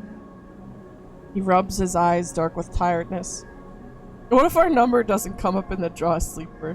What then? The sidereal will sail off without a thought leaving us here. What kind of life is that for her? You'll make it. Sorry. I know I know you don't have it any better. He looks at his cup and pushes it away down the bar. This is a celebration, right? Both of us on the team now. Both of us in with a chance. Together. That's right. We hold on together. Imagine all three of us riding the sidereal horizon out here. To a new world. He looks into his glass for a moment. I think I drank this too fast. He laughs. Lem stands and starts to clear the glasses into the auto wash. I need some sleep, friend. See you around. Alright. He catches your shoulder as you turn to leave. Thank you, Sleeper. I mean it. From the both of us. He pats your shoulder and you slip out into the dark of the walkway with thoughts of little Mina in your mind. Woo! Good robot. They're gonna get on the ship for sure. I hope. Alright. We're going back to the Greenwood now. I can't see the stream through these tears. I'm so sorry.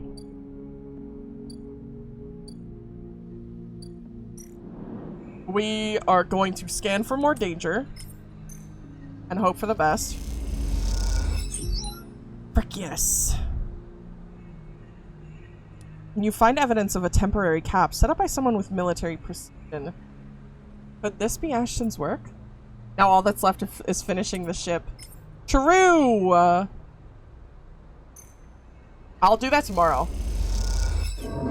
Frick! Negative condition. You are so focused on tracking that you fall into an old sunken silo. You climb back out bruised and battered by the fall. Gosh darn it. I keep losing my money. I need to get to work. What is this? Fang's gum box. Oh, take me to the tambour. Yeah, that's right. I forgot about that. I'm gonna buy some more rations. And then I think tomorrow we're just gonna work. Because we freaking need to. Let's see if we can get this.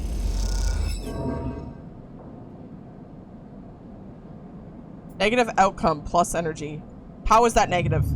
How is that negative at all? That is literally what I needed.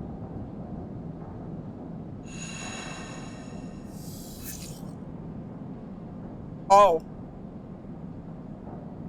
I forgot we only have 3 dice.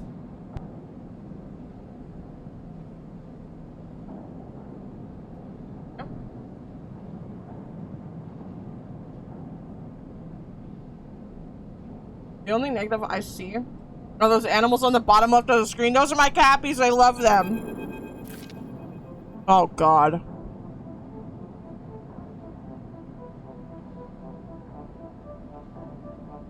You miss me? Ethan smiles a ragged smile at you. No. You look at him. He's paler than usual, hunched. He's sporting a black eye and more than a few cycles of beard growth. That's no way to greet an old friend. Friend?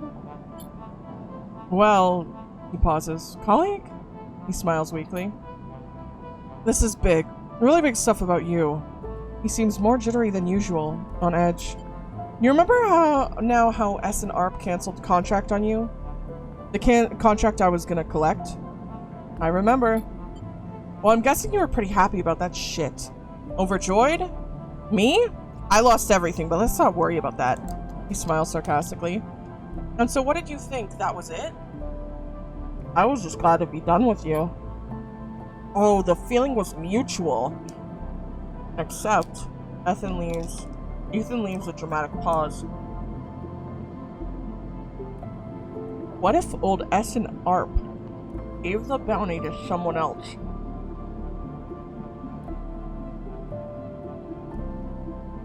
Someone who's even more of a shithead than yours truly. He smiles darkly. What a disaster that would be. Who? Ethan grins. That's the question, isn't it? Ethan fishes around in his pocket for a slip of paper. I've been speaking to some friends, some colleagues. Oh, what went down? And it turns out S and ARP canceled all their bounty contracts. The whole lot. It seems they brought in someone in-house. Some guy who did so well on their last contract that they got offered a job. He leans in. Apparently, he made a hit on this ship called the Winter Wonderland or something. He was smuggling sleepers out from under S and ARP's big corporate nose. He killed the crew and blew the ship. Ethan whistles. They called him Hemwick or Maywick or something. He gives up it looking for the paper. I forgot. You mean Winter Light? That's it. He looks at you hard. So you do know all about this. He pats you on the shoulder. And you'll be very happy to hear what I'm about to offer you. I got more warheads, went into my boss's office and got all the strawberry ones. You're so fucking cute. I'm eating chocolate right now. Ethan runs his hands through his greasy hair. Given this new information I've brought to light, it seems like you're in need of protection. Wait for the pitch.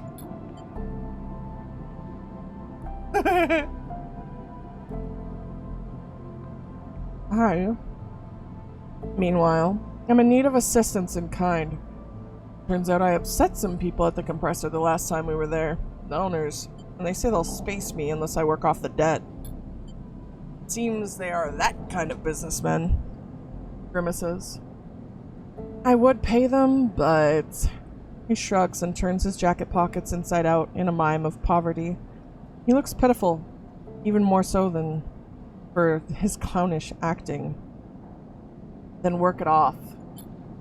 You should be glad, the anger rising in him now, that I came over here and told you this. You think anyone is looking out for you? Your contract, a name on a list. He kicks the wall.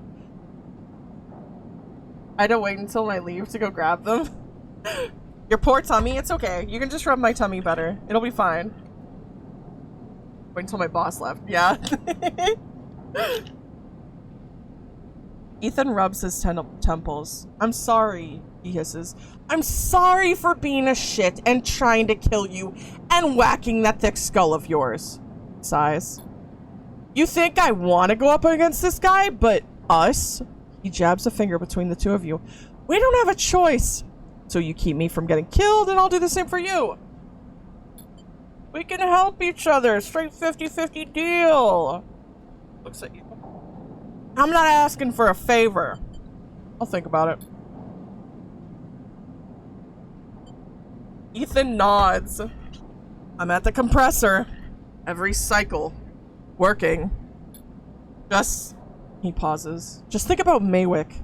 Think about the cold-eyed SNR shit on his way here from the core systems. He smiles.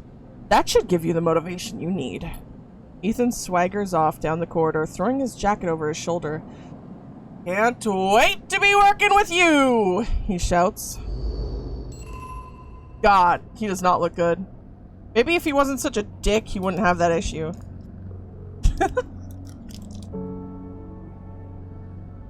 Anyways.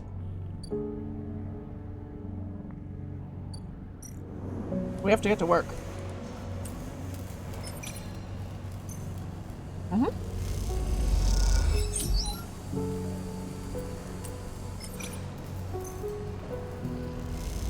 Well, now the one guy who took down an entire ship is hunting you. Well, I'll be fine.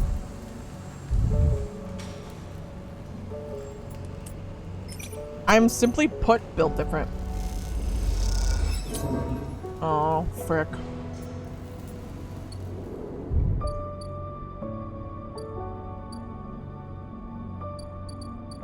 I'll be fine. I just need to end cycle. Ethan says Maywick is on their way. You'll need to leave the station, get protection, or disable your tracker before they arrive. God damn it.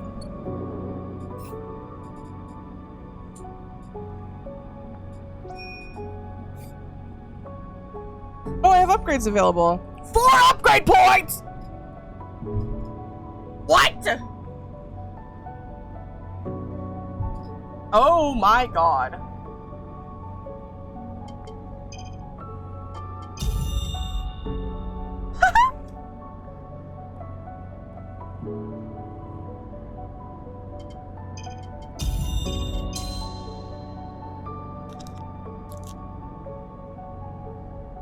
A Mao?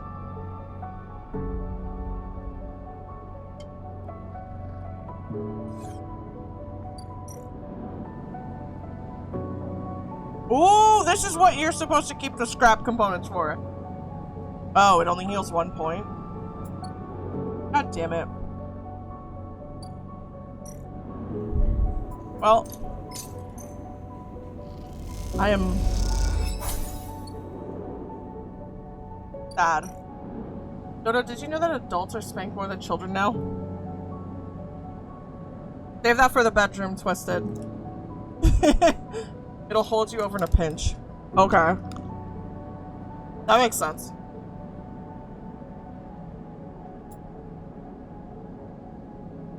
Work productivity.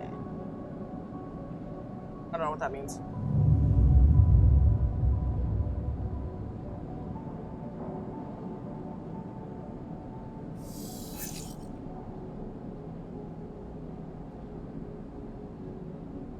That's so valid.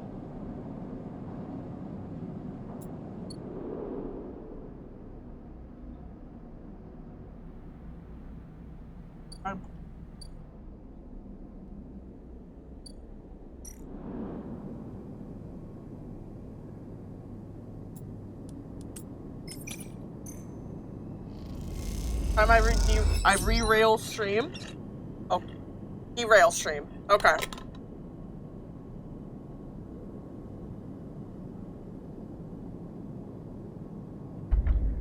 Danger. Did I put 1 in here? I don't want to die though. Work here. Can't be so bad. Frick. Okay, well, it's fine. It's fine. That trailer for the live action. Okay. Woo, poggers. I'll watch it after stream.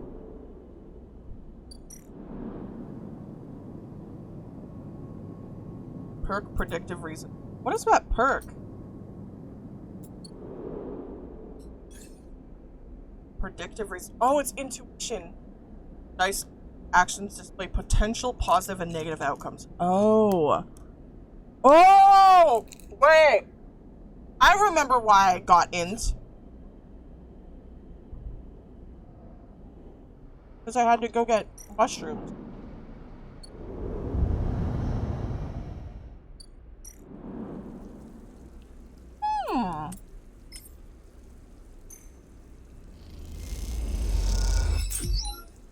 Hell yeah. He needs 3 of them.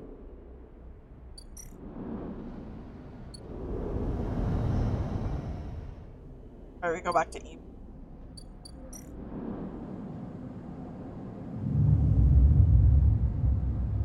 You know what? Coconut is like one of the best things that can ever be put in chocolate, like ever, I swear. Poggers!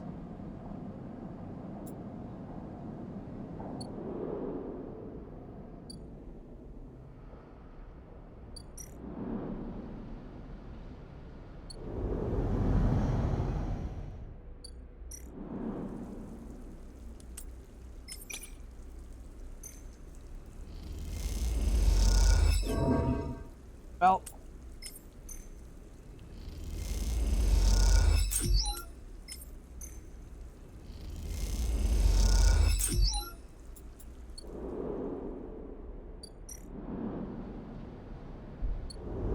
I'm cooked.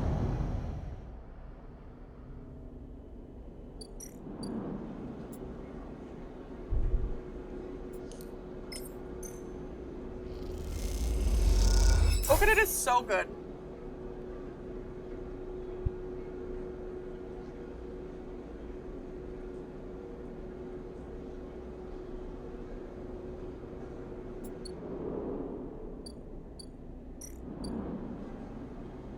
Aww. Memphis is working on gathering the preparing the mushrooms. Rush these. I was hoping I would get free food. Bad. To buy some rations.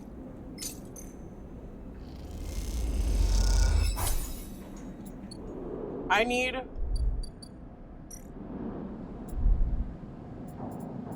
crap. 1.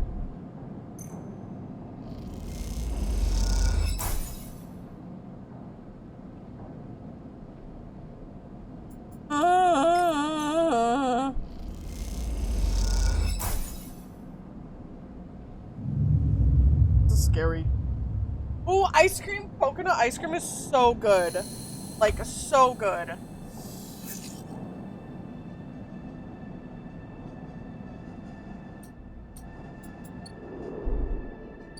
Alright. A little more work.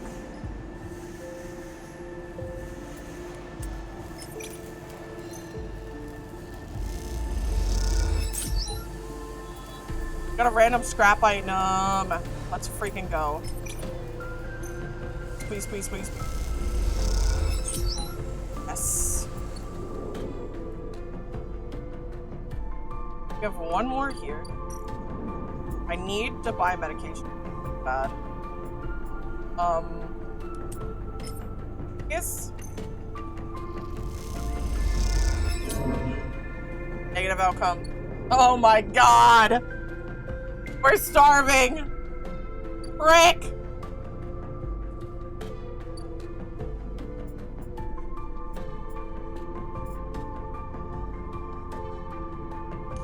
What am I supposed to do? Worse. Mushrooms did you in. Yeah, they really.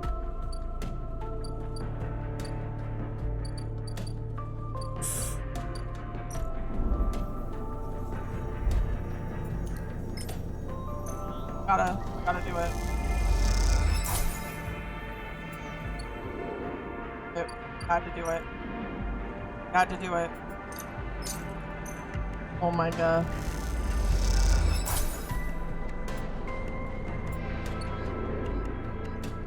now. Oh, we can't actually buy food from them. Access to unlimited scrap at the Greenway now, so that's 5. Alright, we're going back to the bar. We have just enough that we can buy ration. Good freaking lord. I am so poor. Okay. That in?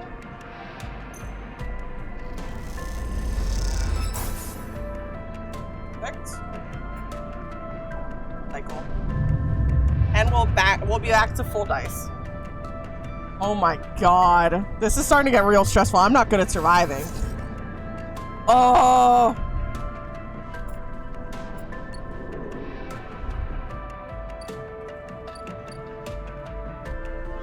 Let me see what I can do. Here.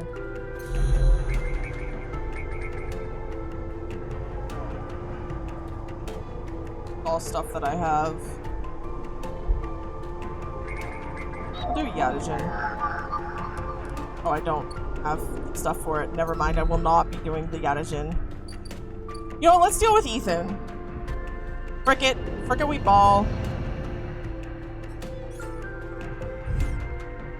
Where are you? Find Ashton. What?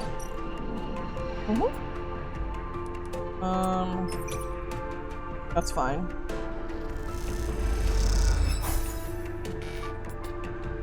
Frick! Oh, that sucks.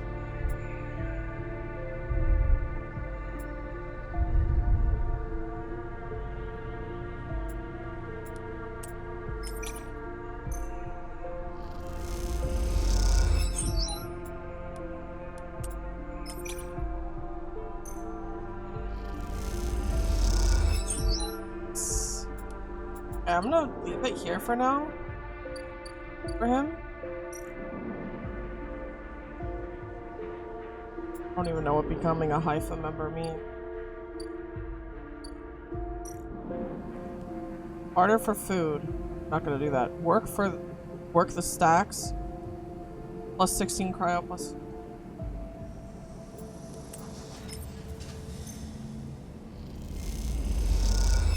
That was worth it. That was absolutely freaking worth it. There's no way that was not worth it. Hell no. That was amazing. I got full energy off that. Yeah, frick yeah, robbery. Frick yeah, robbery.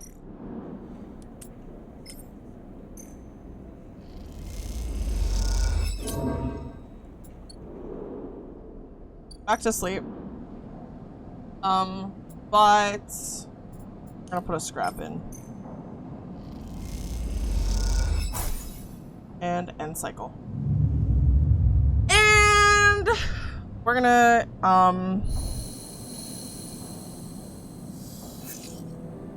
go try and track Ashton more. 'Cause I really like her and I want her to be happy. Her and her ship that she named, and I forgot what name it was.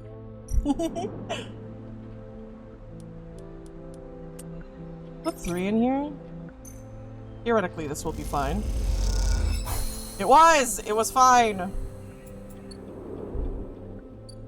And Kita, stranded mercenary. The trail ahead extends deep into the overgrown section of the Greenway. At this far end of where the long, lazy curve of the Greenway becomes the shattered landscape of the wastes, things are oddly quiet.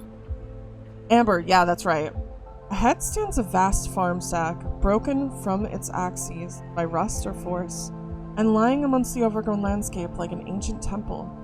It is stained with moss and algae, flows of green running out from its broken tanks like a frozen, brackish tide. And this is where Ashton is hiding. You are pretty sure. All your intuition points to the shadows beneath this collapsed superstructure. You roll the comm headset Ankita gave you in your palm. Call her. You slip the headset into your ear and it fizzes with static. After a few moments you hear Ankita. Sleeper, have you located the target? A doubt enters your mind. Can you be sure he's there? Yes, come now. Copy. Hold tight until I get there. The static cuts out, the channel dead. You hold your position and watch the trail. Ahead, the stars wheel with the motion of the eye, and your mind wanders. Try to imagine what this place looked like before the collapse. All ordered rows of crops, corporate pleasure gardens, glowing farm stacks. Now it's a wilderness, a strange overgrown biosphere bordered by the void of space. You smile. Despite everything, it seems like an improvement. Sleeper, Ankita's hiss brings you out of your reverie. He in the collapsed stack? I think so. She gives you a look. You better be right. Well, there's no way I'm following that trail. If he's up there, he'll have eyes on that for sure. She glances around the landscape. Let's keep to the undergrowth, work our way around. She heads off towards the central spine of the greenway, with you following close behind. Hi, Jolly! Good morning! This is my first time ever playing it. Sprinkles got it for me. It is slow going there, where the overgrowth meets the metal wall, but it is so concealed that you can barely see the glass roof high above. Ankita somehow seems to know where to go. Ankita works her way through dense undergrowth, pushing aside branches and fronds. It is exhausting and you desperately want to rest, but Ankita shows no signs of letting up. Up ahead, there's a faint glow from the collapsed stack. Ankita leads you around the side to a broken tank. You both step through the opening, trying to avoid the broken glass that sits among the moss and algae. You work your way up to the slanted tank, Ankita setting a deliberate pace. Somewhere water drips, and you swear you hear birdsong. Hanging plants catch the light, coating the place in a pale and sickly green. Ankita reaches the edge of the tank, where it meets the central drum and holds up a hand for you to stop. You inch forward and look over the edge. The vast drum is like a cistern with plants growing on all sides and wet mossy islands at its base. It's beautiful, and for a moment you can't see anything but tones of green. Then you see the sleeper.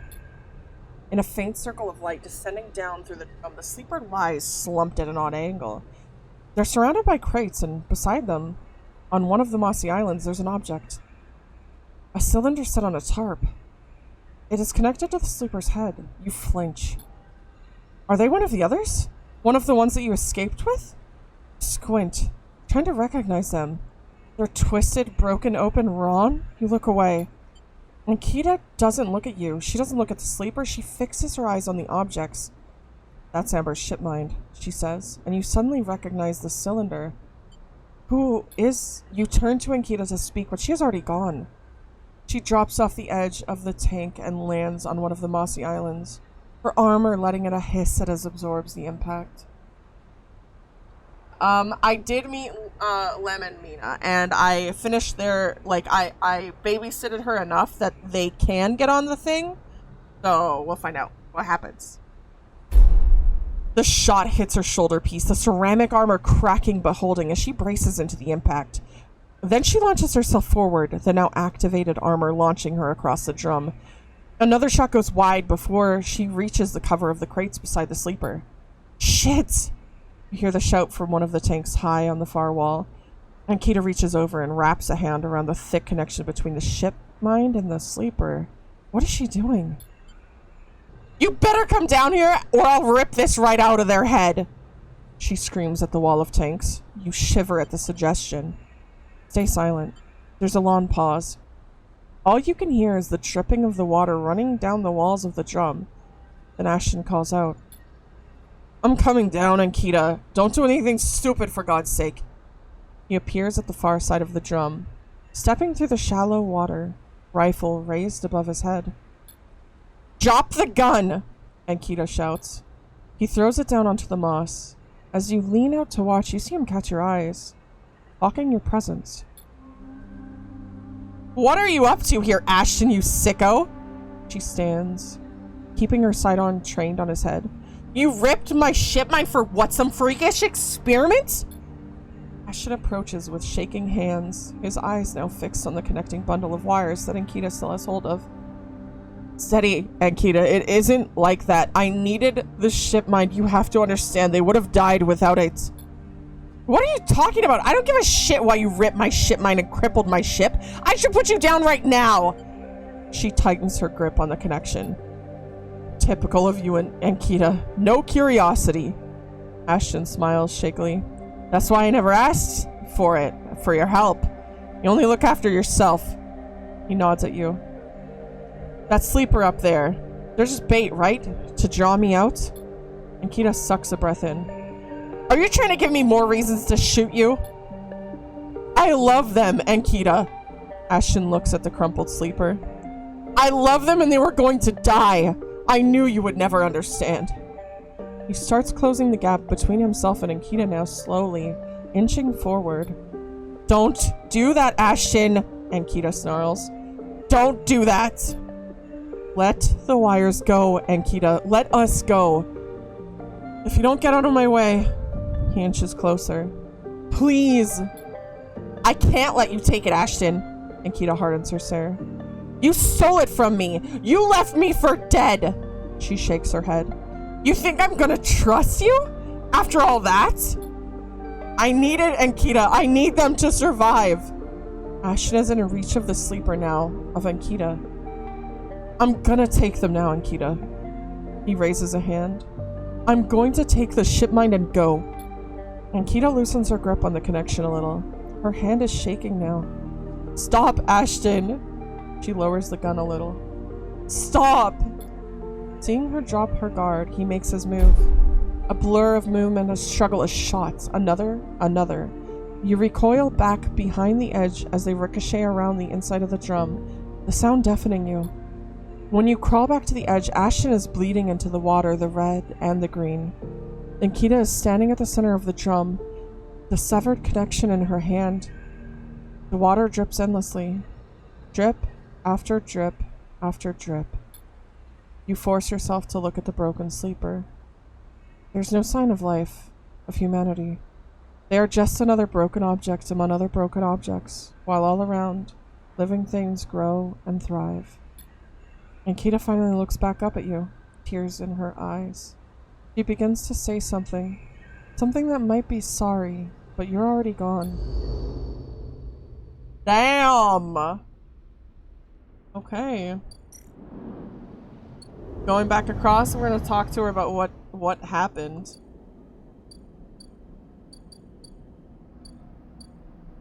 If we can find her.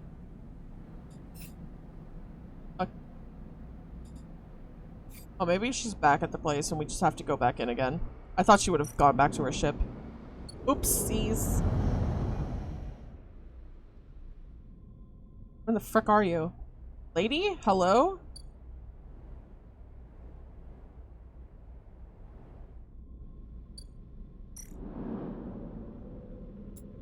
Never mind. Where did she go? Maybe I have to sleep for it. Probably one of those things. Alright, we're crossing the rim. We're gonna do some work.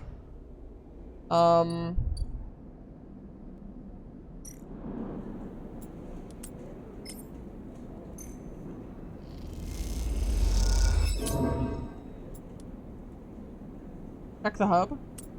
Oh! Oh, frick. Starving. Where's the hub?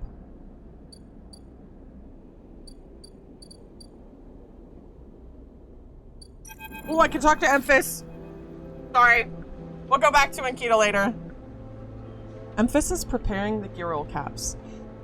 He has had to heavily adapt this recipe, he says, but the smell is already incredible. It emanates from a strange purplish-white bulb you've never seen before. He's slicing it finely. He brushes and slices the mushrooms, and then places them in the wok with the sliced bulb in the oil. They caramelize there, in that well-worn crucible. He adds liquids, transparent and opaque, and then turns down the heat. A sprinkle of leaves is the final touch. We have a moment, sleeper. He smiles. Do you have a story? Something in the scent of the food gives you a feeling of nostalgia. Something distant and melancholic. It seems like the story should match that feeling somehow, and maybe you'll feel better for telling it. Such a beautifully written, complex character. It is so good. I'm loving this so far. It's more like of a story game than I thought that it would be. I didn't know anything about it when I started, so that's okay. Recall your oldest. Start by explaining that when you're emulated from a person, many of your memories are left behind. perhaps it's an intentional part of the process, a way of keeping sleepers ignorant and malleable, or perhaps it's a side effect of the imperfect emulation. You admit that you don't really know. What you do know is that some memories survive and that on occasion they come back to you. Like shadows passing overhead, you detail one recurring memory, which, despite returning to you with enough regularity for you to think it familiar, always fades as quickly as it arrives. And you struggle to explain the feeling of being whole for a moment that comes with this memory, and then how that wholesome wholeness slips away to leave you in feeling like you have forgotten something important but just can't bring it to mind. There's a Citizen Sleeper too? Oh, this is a good appetizer to have if you plan to do Disco Elysium. I do plan to do that.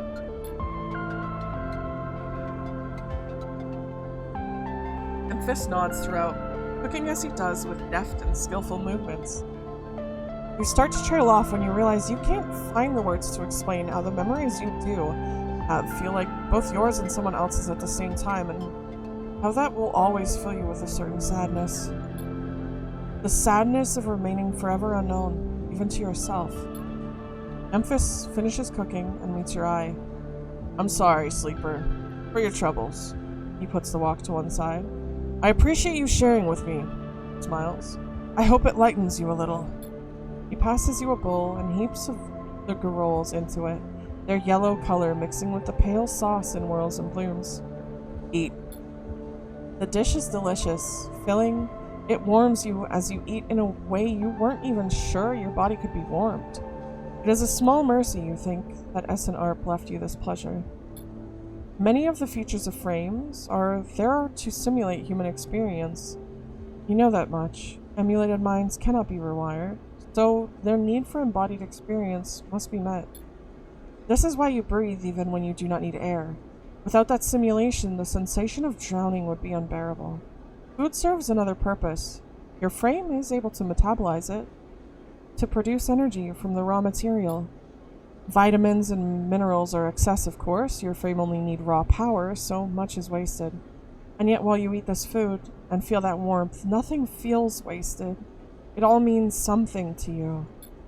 As you finish, Emphas takes the bowl, the last of his cleaning. He smiles at you, and neither of you feel the need to say anything more. Instead, you simply exchange nods and walk your separate ways back into the bright market, somehow changed. Full energy. We need more money. I'm gonna go work.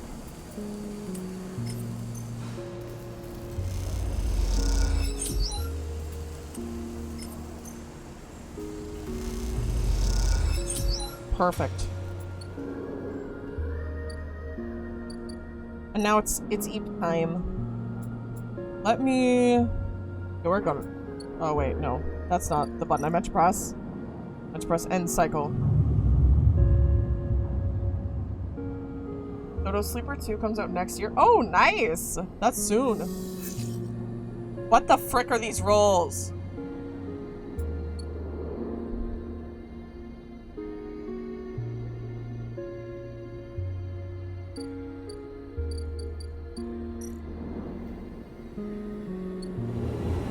World building is so subtle. I am just drooling. A hub. Nothing in here for us to do. Sorry, I'm fanboying. That's fine.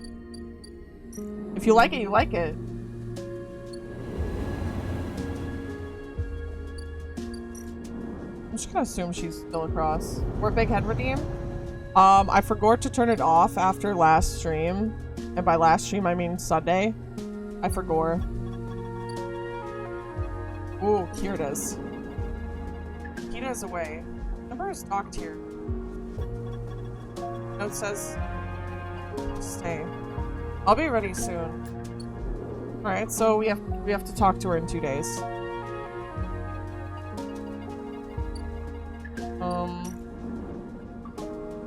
Gather scraps, but it could ruin our condition. I'm gonna go see what Mina and Lem are up to right now. If I can. I can't? I literally can't talk to them. What the hell?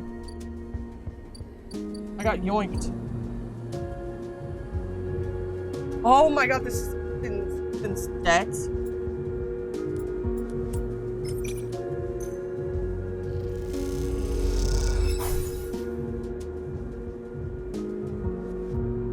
So evil.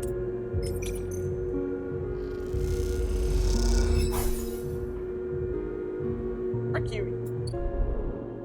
Stinky.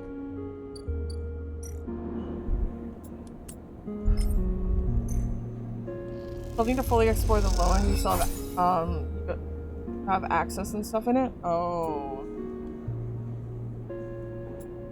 Okay.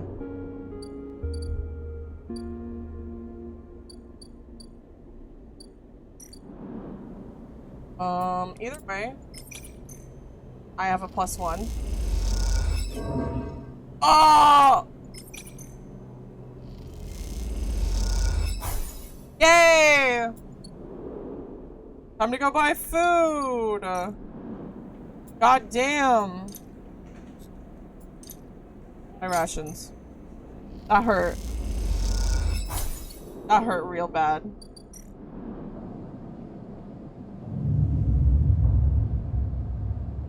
If I get any, like, 4s or 5s, I'm just gonna work. Oh, damn it.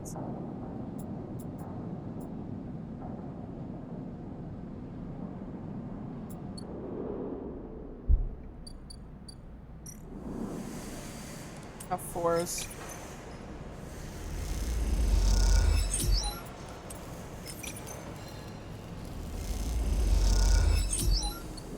Nanny. Okay. NG Express Noodle Infection Delivery? Oh! Manufacturer.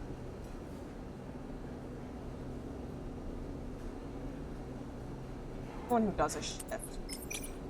Absolutely.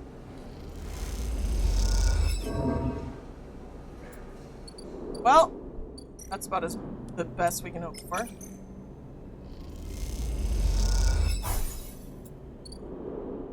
I know I said that a lot when I forgot to heal.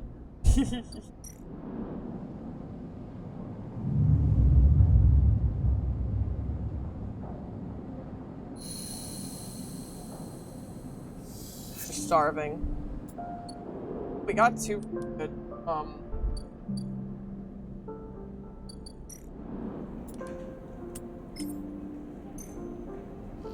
twice. Well, that sucks. Whatever.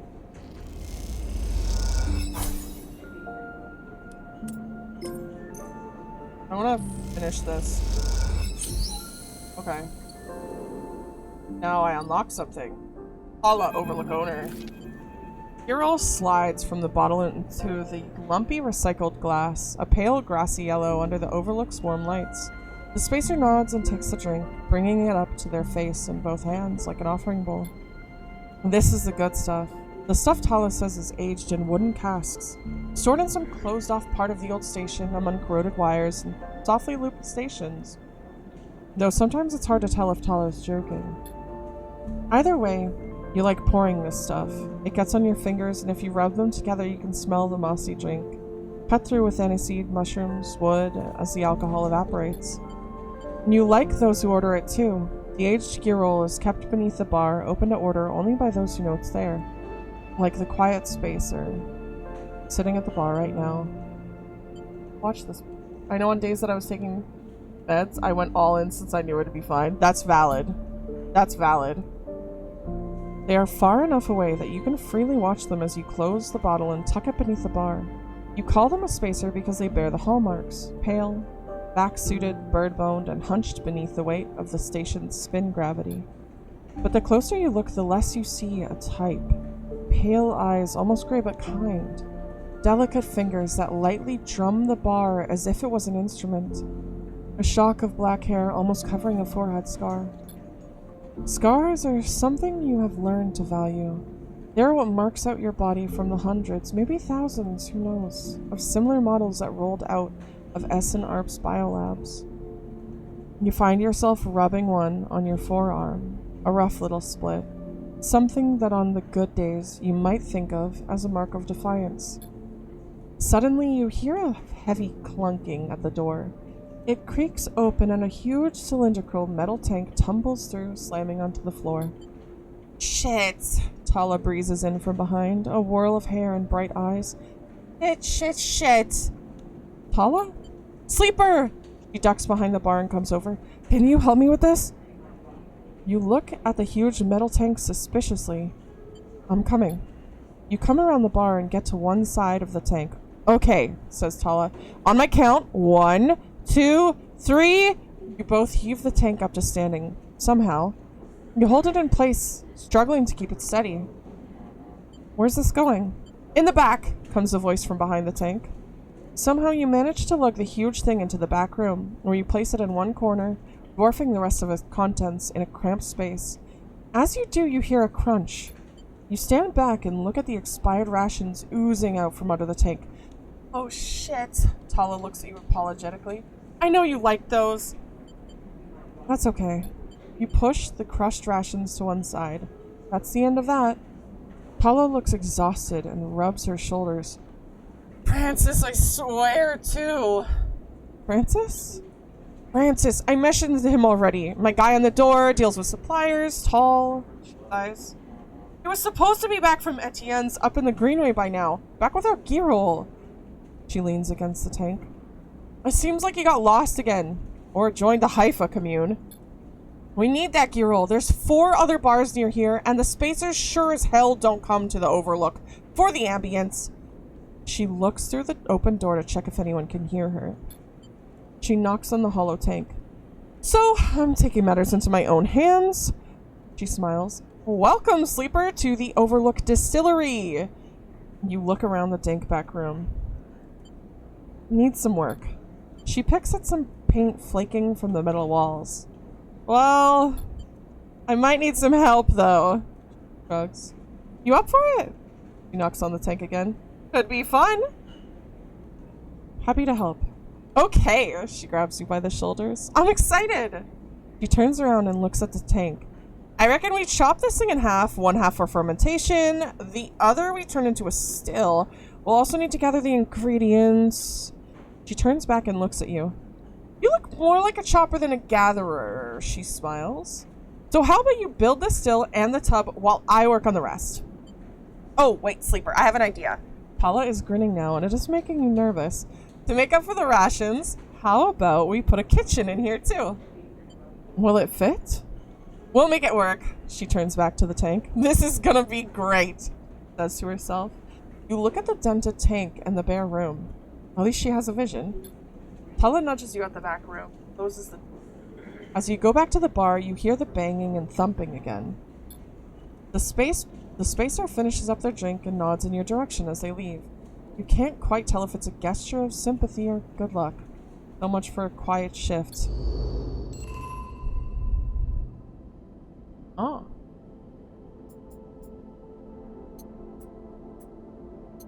Interesting. Have you eaten? No. I think we'll put this last for the low end. And we're gonna use this here.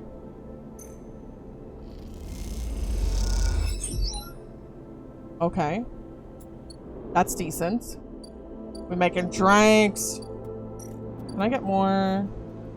Order fungus or matsutake broth. Memphis mentions an old recipe for matsutake broth. All he needs are 2 handfuls of matsuke caps, freshly sourced. Damn it. Okay, I'm not doing that. I will buy his stuff though, because it goes good.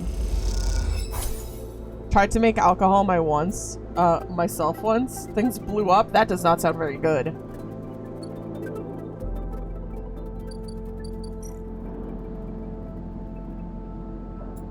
Complete active scenes. Oh, can we talk to Ankita now? Wait a sec. Tambor Tea House.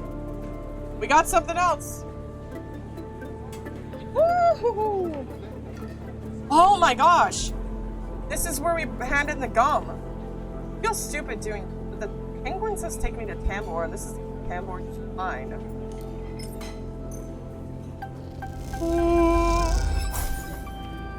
Neutral outcome, question mark, question mark, question mark, and we lose Feng's gumbox. As you go to leave the Tambor tea house, a hand falls on your shoulder. Sleeper, Feng hisses from behind you. How did you find me? Arden has your hardware. Don't worry about that, Feng smiles. He has no idea what to do with it. Feng guides you down a set of stairs to one of the Tambor's lower levels. The tea house is stacked with curved mezzanines, all connected by a central atrium. The levels are filled with makeshift booths and bars, and conversation bounces busily off the metal walls. Feng sees you looking around. This place used to be a fuel tanker's main drum, hence the name. The tea house part is a bit of a misnomer, though. You can get anything the eye offers from this place, but real tea isn't exactly readily available. He picks a booth, itself fashioned from some old salvage tank or container, lined with spongy insulated foam, and collapses into it. He looks around furtively. Don't suppose you've seen any Havenge's types? They don't usually come out this far. Feng, what's going on? Well, I'm suspended, that's the first thing. And the second thing is I'm pretty sure Hardin wants to drop me off the rim of the eye. He grins. Doesn't bother me though. Shows we had a nerve back there. He picks up a scrappy hand-scrawled menu from the table, tosses it over. What are you drinking? What's the plan? Plan. He waves his hand. Let's order first. Feng is right. The menu is ridiculous. There's at least 10 different infusions, most of which you can make out, but the paper is dominated by extensive of esoteric alcohols and cocktail. Black tea is listed without a price as a seasonal specialty. For anyone lurking, there's a 100k raffle. So you ran into Hardin? Was he pissed? Feng doesn't wait for an answer. That snake is so self-righteous, you might actually believe that Erlen would approve of some meritocratic bullshit. He taps on the table. If Havenage was like it should be, like it was founded to be, they would have shouted him down at any council meeting he dared to mention true citizens. He sighs. But I guess his kind run the place now. A young woman with a fine tattoo snaking up her arm turns up at the booth, a slate in hand. Your order? You skim the menu, your eyes glazing over. Time to pick. Kelp infusion. Nods and notes. And you? She begins looking at him. But when she sees him, she suddenly stops. What the? Feng shrinks a little. You're supposed to be working. This is your shift. He grins sheepishly. You work here? Feng waves you to be quiet. Look, Jenna, let's just say this is my break. My friend here has been through a lot. Jenna looks between the two of you. Wave. Feng doesn't look pleased. 2 minutes, says Jenna, pointing at Feng. And only because I don't want to get dragged into whatever this is. She gestures at the table and walks off. What? Feng stretches out in the booth. You know how it is. We all need to eat. Plus, he leans in. This is the blessed place around here to find a person you might be looking for. Who? Remember that web of connections that Hardin pinged the moment we confronted him? Those are his collaborators. And if we want to understand what a Solheim executive might be getting up to on the eye, those are the people we have to find. Feng is almost whispering now. There's a couple of them I suspect are in the low end, and well, almost everyone in the low end comes through this place at one time or another. He brings the modified slate out onto the table. I've set this up so that when anyone with the network signature I'm looking for comes into close proximity, it'll mark them. Once they're marked, we can break through their access protocols and get at the good stuff inside. We just have to find them first, hence me moonlighting as a waiter. Suddenly a smile grows across his face. Wait, I have an idea. Oh no.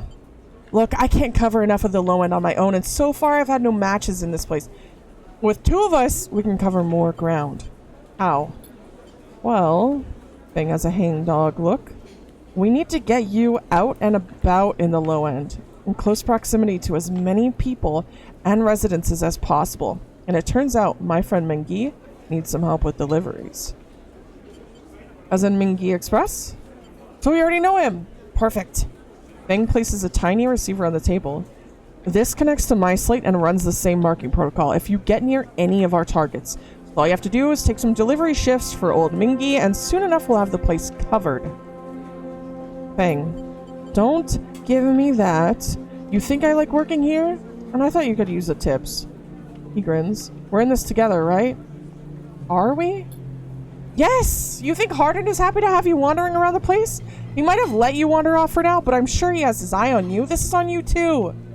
Feng slips his slate back under his clothes. Just head on up to Mingi Express, take a delivery shift, and we'll see what shakes up. You manage to find anyone to extract any data, bring it right down here to me. They have me on double shift, so I shouldn't be hard to find. Jenna walks past, carrying a tray of drinks, and sharply catches Feng's eye. I don't think she's bringing your drink. He stands. I think it's time we called this meeting to a close. You grab the receiver from the table and slip it into a pocket. See you soon, sleeper. Stay safe, Feng adds, before turning and walking off towards the bar, whistling as he does. Alright. Now I think we have to talk about what happened. We do, and Kita. But before we do this, I'm gonna be right back. It is now dinner time, so I have to go grab dinner really quick. I will be back momentarily, and then we will talk about Ankita. I'm back. Also, that's not even the first time that Asura has done that. It's so funny. And then Twisted, and then Jolly. You know, Rafa. I'm sorry, no, come back! I love you!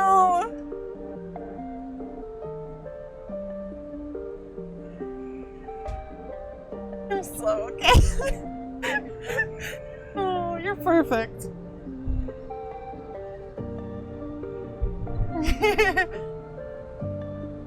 Okay. Spotting Kita on the track to her farm, the farm stack. She has a box on her shoulder and is working her way down the slope. She sees you as she approaches. Neither of you speak for a moment. She looks tired, pale. Her hair is tangled and clumps of dirt cling to her armor. Both eye each other. Slip a hand. Sleeper. Sorry for what happened. Truly I am. Looks down. I'm sorry you ended up in the middle of this when all you've shown me is kindness. She rubs her face. I'm sorry. It's okay. She nods and then looks up at the stars. I've never... Stops her. Shifts the weight of the box on her shoulder. I've been preparing for... She grimaces. Look, she sighs. Can you come with me? It's easier if... Lean on. And Kita leads down the dirt path between the pillars. There's a wind passing through the greenway. A quirk of air currents the biosphere maintains.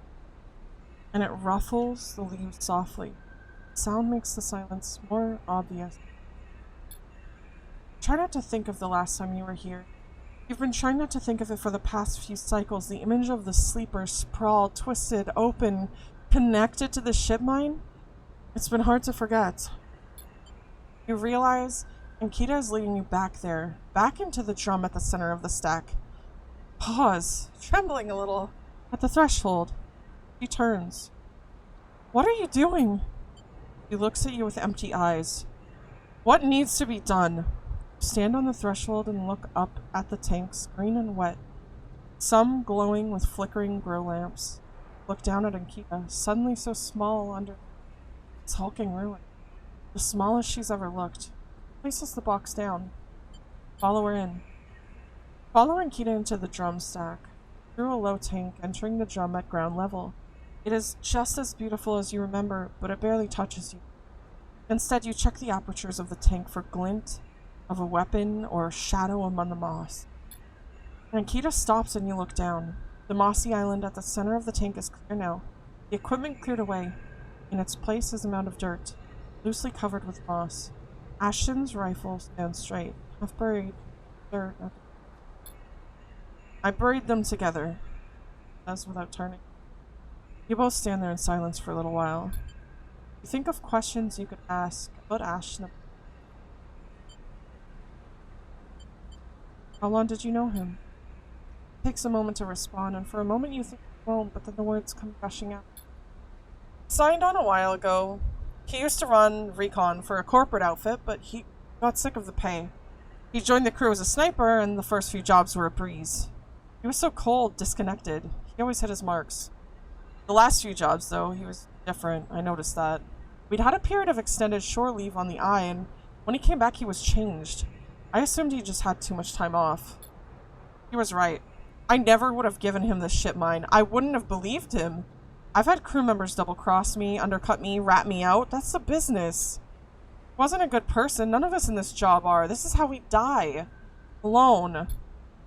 She stops, not sure what to add. It seems like she's reaching for something, but she can't quite get there. Feel that gap between you. And as you do, it widens. The water drips. The moss trembles. You both stand in silence for a while longer. You both feel it.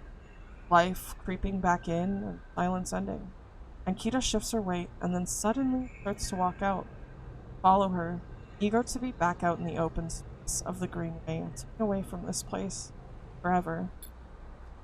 Stand outside and breathe the fresh air.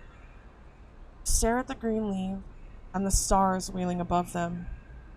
That's it, says Ankita from somewhere behind you. Try and think of something to say but can't. Ankita puts a hand on your shoulder. Turn back to her. At least take this. He forces a handful. Dodo I demand smooches gold PLZ. Smooches! Mama, mama, mama, mama, mama. You've been delivered your smooches. I'm gonna crack open this Coke. How are you, Curry?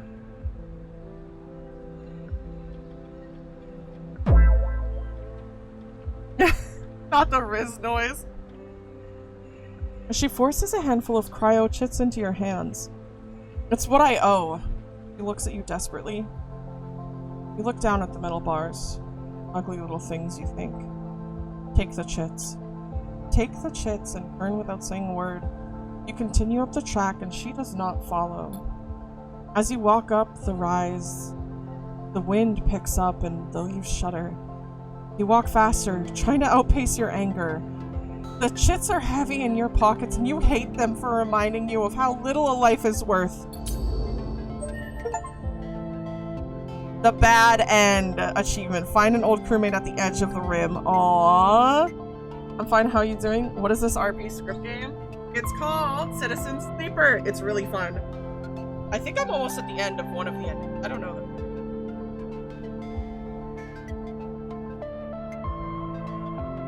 I'm aiming my shoulder.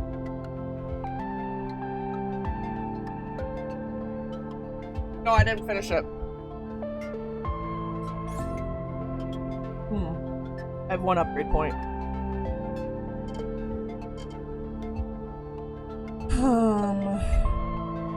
I'll do this. I did not finish it yet. Seems like I joined at an interesting time. Sure did. We have done a lot. Now eat time for me. We're here. What if I told you you just missed out one of the games? I'm sure I did. I owe you 100k tokens. Token for what? I knew the moment that we went in there that they were gonna die, unfortunately. And it happened.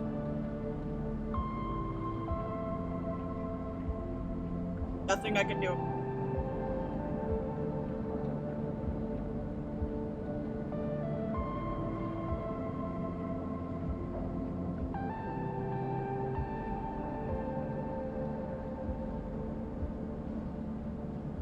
Oh my god. It's so good.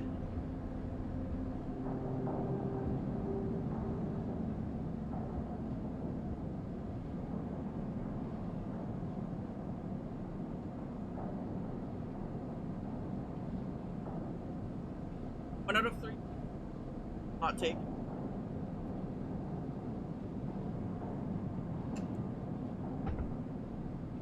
Listen. Things happen, okay? I really liked her. I wanted to be, I wanted to riz her. So I was on her side. Till I wasn't.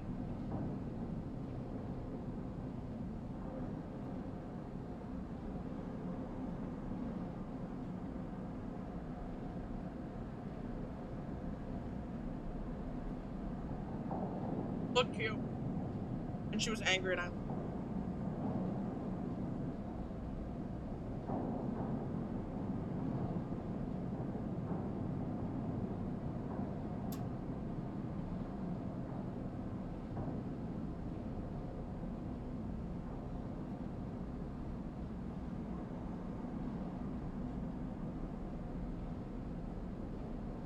Alright, 1 sec. Okay.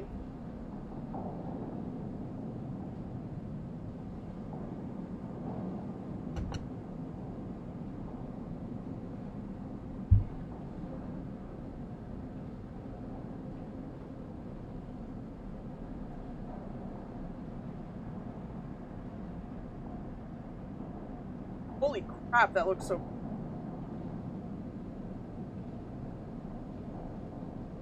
That thing's probably thousands of dollars.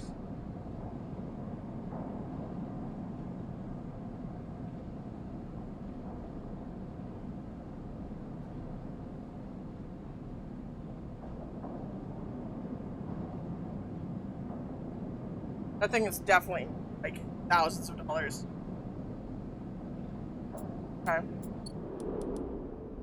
I've gotten this done. It's actually like $53? Ain't no way. No freaking way.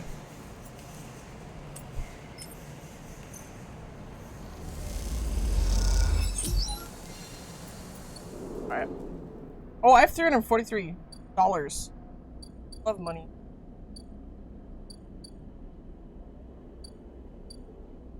I get more shit. Wanna...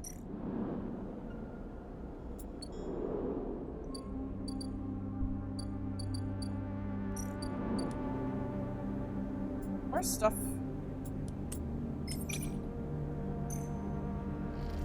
Traffic to one ending, and you haven't started the third.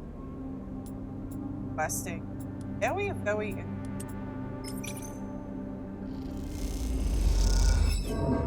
No! Oh no. Yay! Finish. Okay. Derelict. Password. Adafin. Cross between two walls of units. One, the cavernous streets at the center of the low end.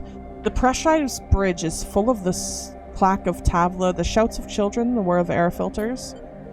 Sleeper. You turn to see a man sitting at his tabla table alone. Somehow, untouched by the hustle and bustle of the people around. He gestures to the stool on the opposite side of the table. Sit! You sit at the metal stool and he starts setting up the board with counters, or at least the filter caps slow enders typically use in their place. Caster, he says by way of introduction, looking over his glasses. Night or day? He asks, gesturing at the caps, crudely sprayed white and black. Night. He nods.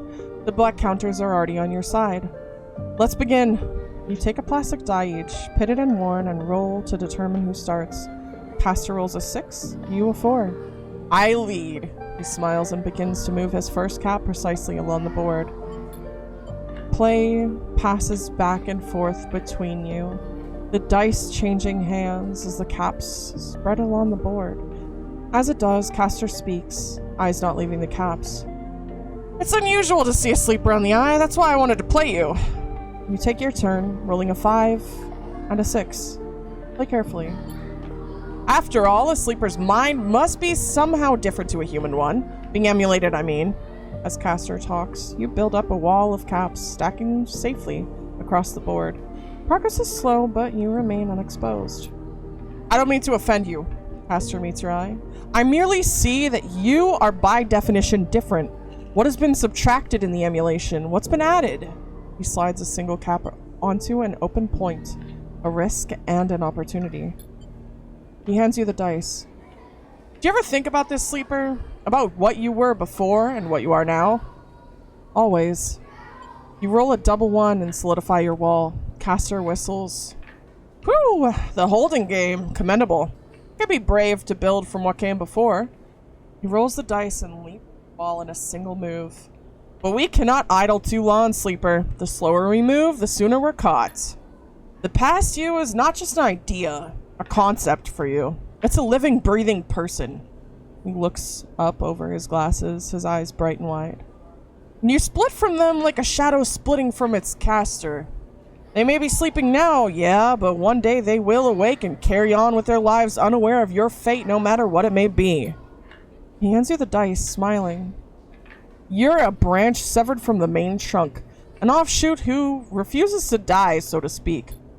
You roll again, under pressure now, trying to slip your caps out from under Castor's before he solidifies control of the game.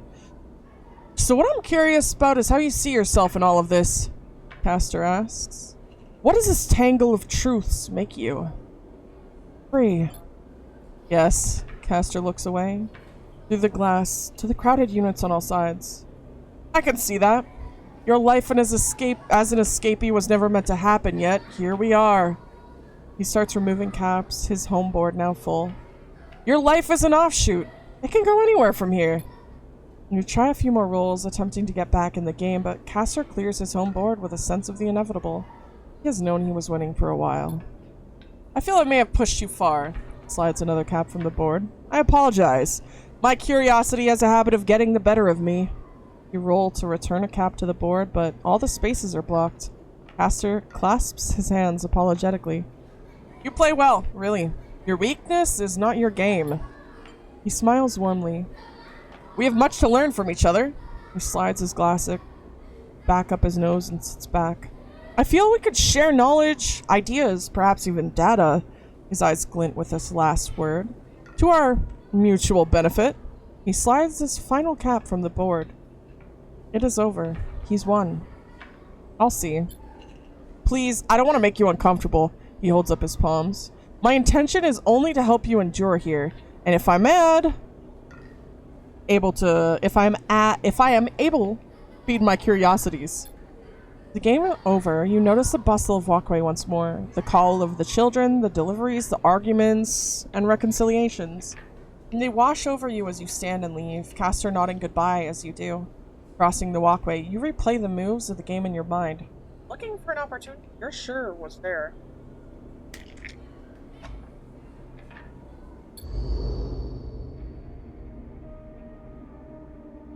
Well, we can buy more medicine. So that's what I'm gonna do.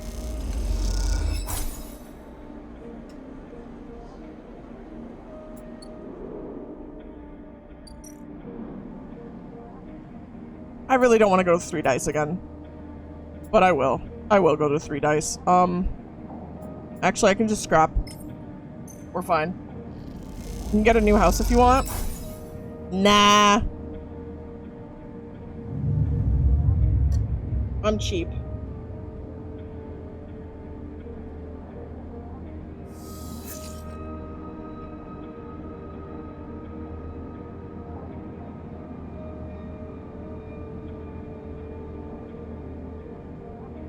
All right.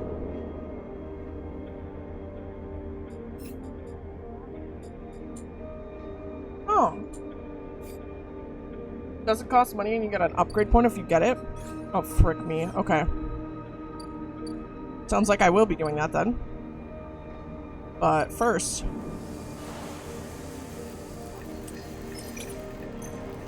I'm gonna do this.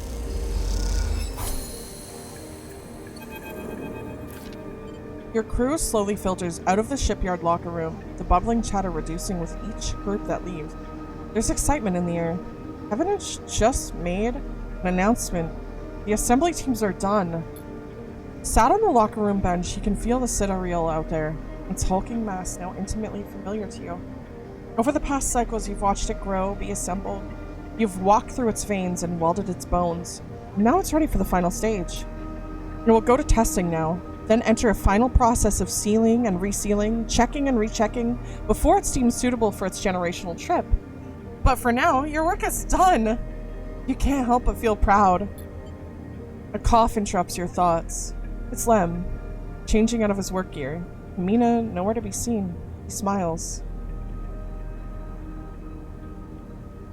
She'll be ready soon. Where's Mina? You two are fast friends, huh? She's been being watched at home. Now I'm on a work team. I can afford a bit more help. He corrects himself. Was on the work team, I mean. We are all out of a job now. He quickly adds. Not that I'm complaining. Lem comes to sit beside you on the bench. She's got to be in her best shape when she carries you, Mina, and me out of here. So confident. Lem smiles apologetically. Why not? I figure I'm due a lucky turn right by now.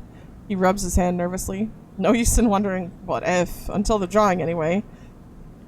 And there's a few cycles till then. There's a raffle for anyone lurking.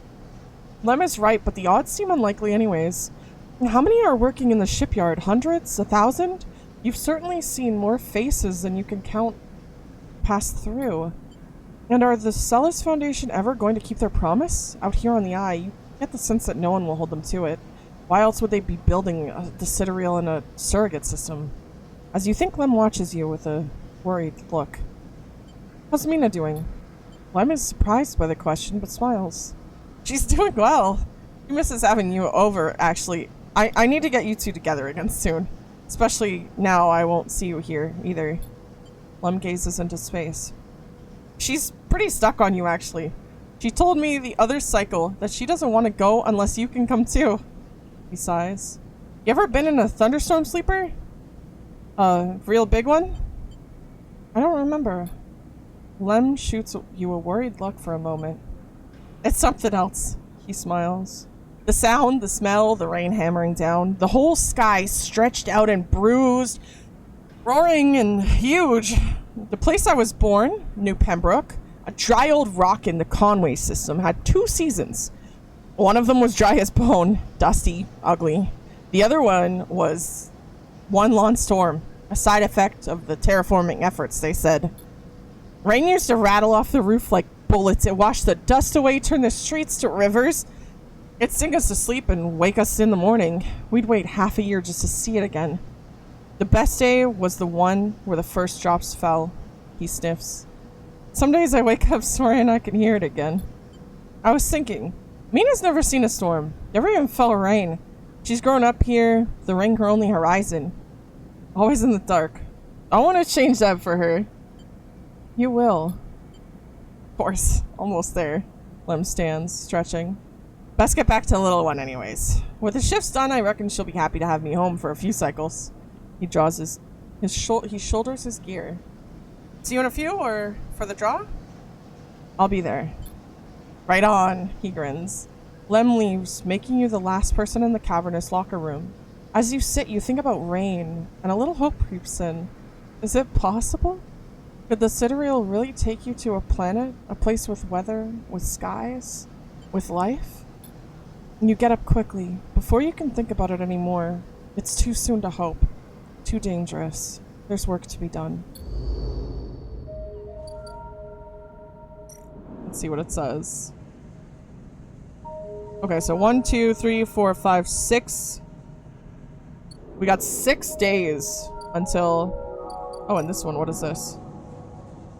A few more cycles till the winner of the draw are announced. 3 days until the winners of the draw are announced. Okay. We'll find out then whether or not we win or lose. I'm gonna do some delivery though. I think this, yeah, this is the one that we need. So, God, he doesn't pay very good.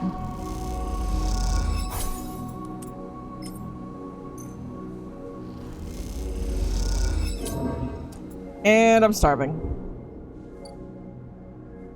Alright. Let's go buy some rations. Wait a sec. Frick! I can't buy rations.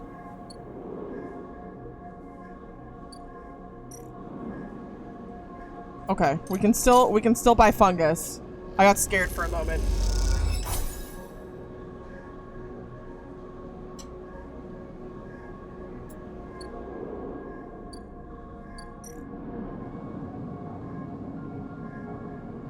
I'm gonna end cycle. We'll go for 3, it's fine.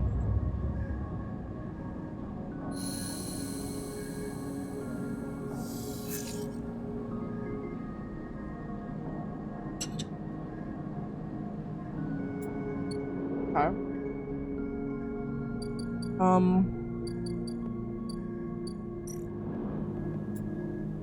Gather materials. We don't have a single scrap. We need 4 scrap for that. I'll work on it.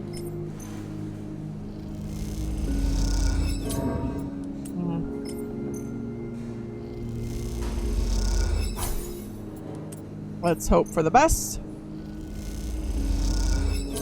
Of course. Alright. More food?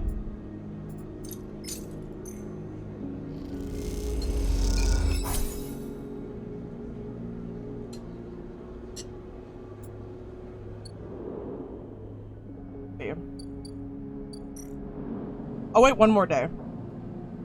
One more day. Before I take my meds.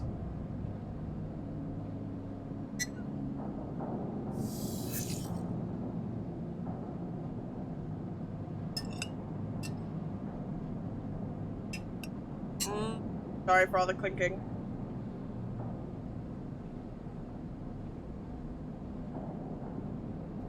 I just had dinner and it was so freaking good! Oh my god. I love soup. Soup is delicious. Apology accepted. Thank you. We're gonna keep and do that here. Those are Dodo's machine parts clinking. Soup is so good! As long as you eat. Aww. 1 second, someone's knocking.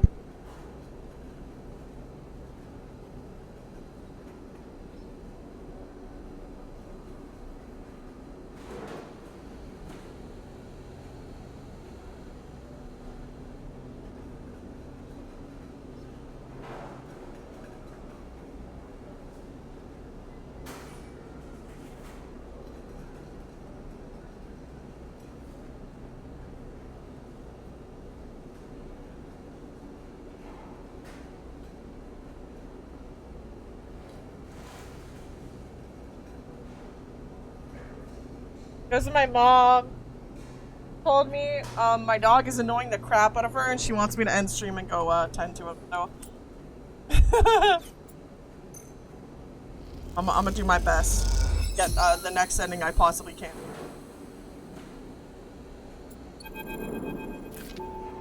Sleeper!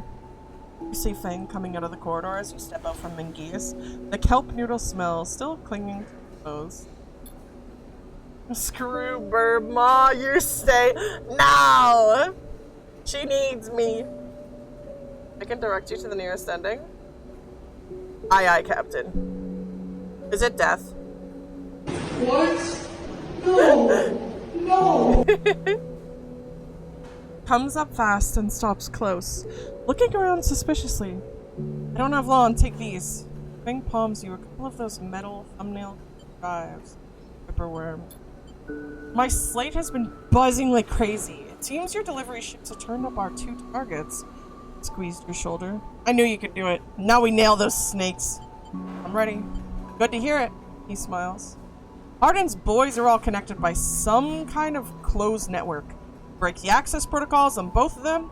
Should be able to gain the location of the nearest network ports. Slot the Ripperworms in those ports, 1 each, and they'll feed me anything and everything stored on Harden's shadow network. Smiles. Can't wait to see what juicy plans they have in there. Hear the scuff of boots as a group comes up the corridor, likely on their way to place an order with. Turn for a second, and when you look back, Fang is already halfway down the corridor in the opposite direction. Raises a hand in farewell and is grinding your fingers with tiny reform drives in your pocket and smile to yourself. Wonder how mad Jenna will be. Time to slot some worms. So far, the ending while the sidereal is getting prepped, I suggest prioritizing exploring the hub proper. I haven't done that. Oh. VODS thing. Oh my god, you need 5?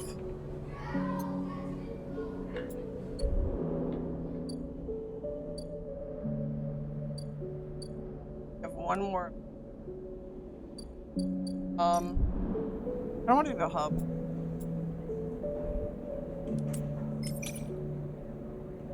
I'll just do that. Forget.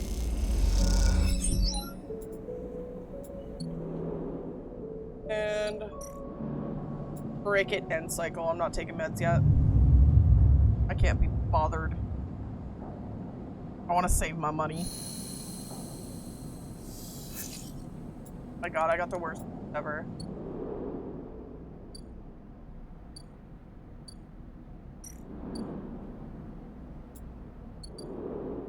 No. Crowds have already gathered by the time you get to the shipyard, and you recognize faces among them, people you worked with alongside on the sidereal. Intervening cycles have turned their excitement to anxiety, and two of them smile at you. That the nervous energy of the crowd fills the place, creating a feedback loop of growth. You pick out Lem and Mina, work your way to them, pushing through the crowd. He silently raises his eyebrow at you, with anxiety obvious. But Mina flashes you a smile, unaware of the tension. "Robot!" she shouts, reaching out to you. You give her a hug. She gratefully accepts your hug. I will say it once more, Dodo, you are not allowed to leave. Dodo to 6 arson, Dodo to 6 arson, Dodo to 6 arson. We'll see what happens. We'll see what happens. She gratefully accepts your hug, leaning against your chest. Lem smiles, seemingly glad to Quite the turnout, huh? Lem glances around, pulling Mina. I don't think patience is one of this crowd's strengths. The sound of an argument towards the back catches your and Lem's attention. Putting it lightly, this place seems set to explode. This isn't good. Lem doesn't dare answer, but the look in his eyes suggests he... This is Ashter Enghart of the Celis Foundation. Announcement echoes from the speakers. The shipyard entrance, shouts of quiet rapidly follow. I'm sorry I can't be there to meet you all, and thank you on behalf of Sendra Celis for the work you've done on the sidereal horizon. Most of the crowd strains to see Ashter's face, but the small display only shows a ghostly smudged and unclear. Sendra wanted me to pass on her personal thanks for your commitment to and belief in the Celis Foundation's mission. We chose the I for this project because we knew that we would find like-minded individuals here, especially among the ranks of the Durable Havenage Associate. Unlike most of the Corps, we neither believe Erlin's Eye to be a threat or a rogue state, but instead an embryo for the formation of a new, decentralized social structure. One where each citizen might be the master of their own destiny. A ripple of impatience runs through the crowd. They didn't come here for a sermon. We're all pioneers, just like those core citizens, who the sidereal horizon will carry in cryosleep to the planet that will become the Foundation's first frontier world, Celis I. At the mention of the destination world, excited conversations break out amongst the workers. There, our citizens will be able to create their own innovative, bottom-up economic order aligned with the principles set down by Sendra Celis herself. Freedom, resilience, and self-sustenance. This is all thanks to your tireless efforts in the Havenage Yards. As a reward for those efforts, you may know that we are offering a select group the opportunity to join the caretakers of this vision, staff of the Sidereal Horizon, who will maintain the vessel during its multi-decade transit through stellar space. Lem turns to you, his eyes bright. This is it! This draw has been performed at random by the central AIs of the Foundation and is final and binding. Please note, only licensed contractors of the Foundation are eligible for the draw. I know you have all been eagerly awaiting this day, and without further delay, I will now read the Celis identification numbers of those chosen for this great honor. A murmur runs through the crowd. Celis identification numbers? Licensed contractors? You've never even heard this term mentioned. Is this something you were supposed to be assigned? Glance at Lem, but his eyes are fixed forward, wide and all around, people are speaking in hushed tone. Why are you disappointed in me? Like a rising wave. Aster starts reading out sequences of numbers and letters, and panic begins to set in. No one seems to know what's happening. Somewhere near the front of the crowd, someone shouts in celebration and everyone pushes forward. Lem? Turn to see Lem still staring forward. Mina is scared now as the shouts start. Daddy? Someone throws something at the entrance and it rattles against the shipyard doors. You see for the first time, Havenage security stood on either side, scared, arguing between themselves. You feel the anger rising in the... This part of the story hurts me. Aw. Lem, let's go. Doesn't move. I'm just... They might call out names. I can't. Mina tugs at his dog tags. It's not happening. Lem blinks rapidly and then turns to you. Opens and closes his mouth. He sees the fear in her eye. Lem and me, shoving people aside. As you do, hear the sound of scuffles emerging at the front of the crowd, of metal canisters bouncing off the shipyard walls. You keep your head down and walk away. The sound of Aster ringing off the ciphers echoing above the chaos like some strange... When you turn to Lem, there are tear tracks running down his cheek. His jacket. You feel the sadness rising in you too. They screwed you. Screwed all of you. You were never even on the list.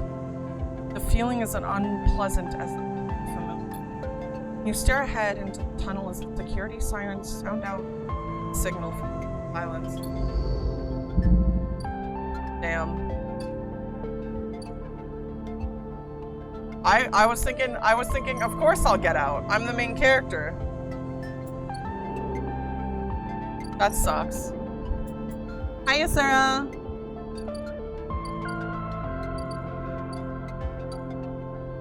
We have to wait 3 days to talk to them. There's a note on the door of the unit. Sleeper, I'm gonna find work.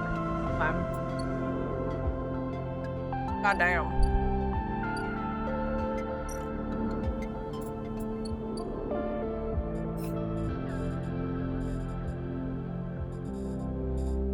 I failed.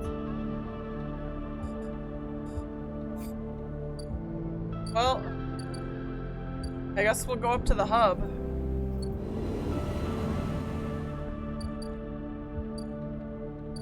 Our ending might be we die.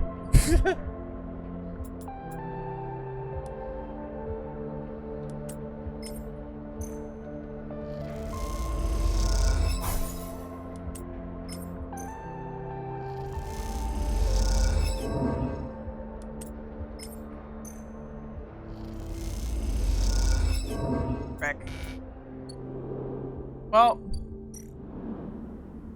ascend. So yeah, the sidereal will move to the hub in 3 cycles. Oh! So I actually have to do that. Aye, Captain. Understood. Saluting. I need to go buy food from Memphis, because he's got the best food. Start action. Give me my food!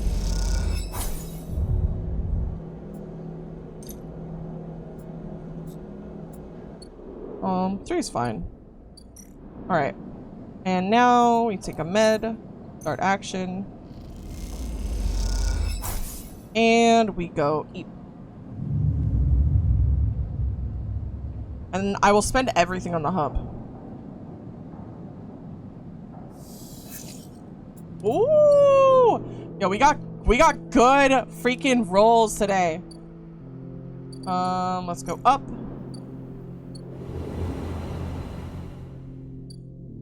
And doesn't matter either way. I'm gonna 100% it. Like,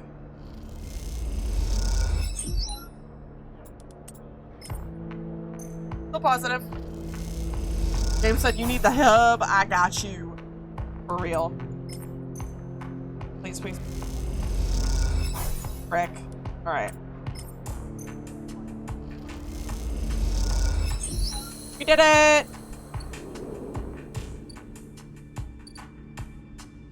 There's 3 places. No capsules, space or sleep bars. The only place to sleep on the hub. Hacked off a colony ship and welded to the ring. They're surprisingly expensive to rent. Resting. The lounge. Buy a spacer meal. The gimbal sells itself on its spinning sphere, which claims to produce therapeutic gravitational effects. It doesn't, but they sell food.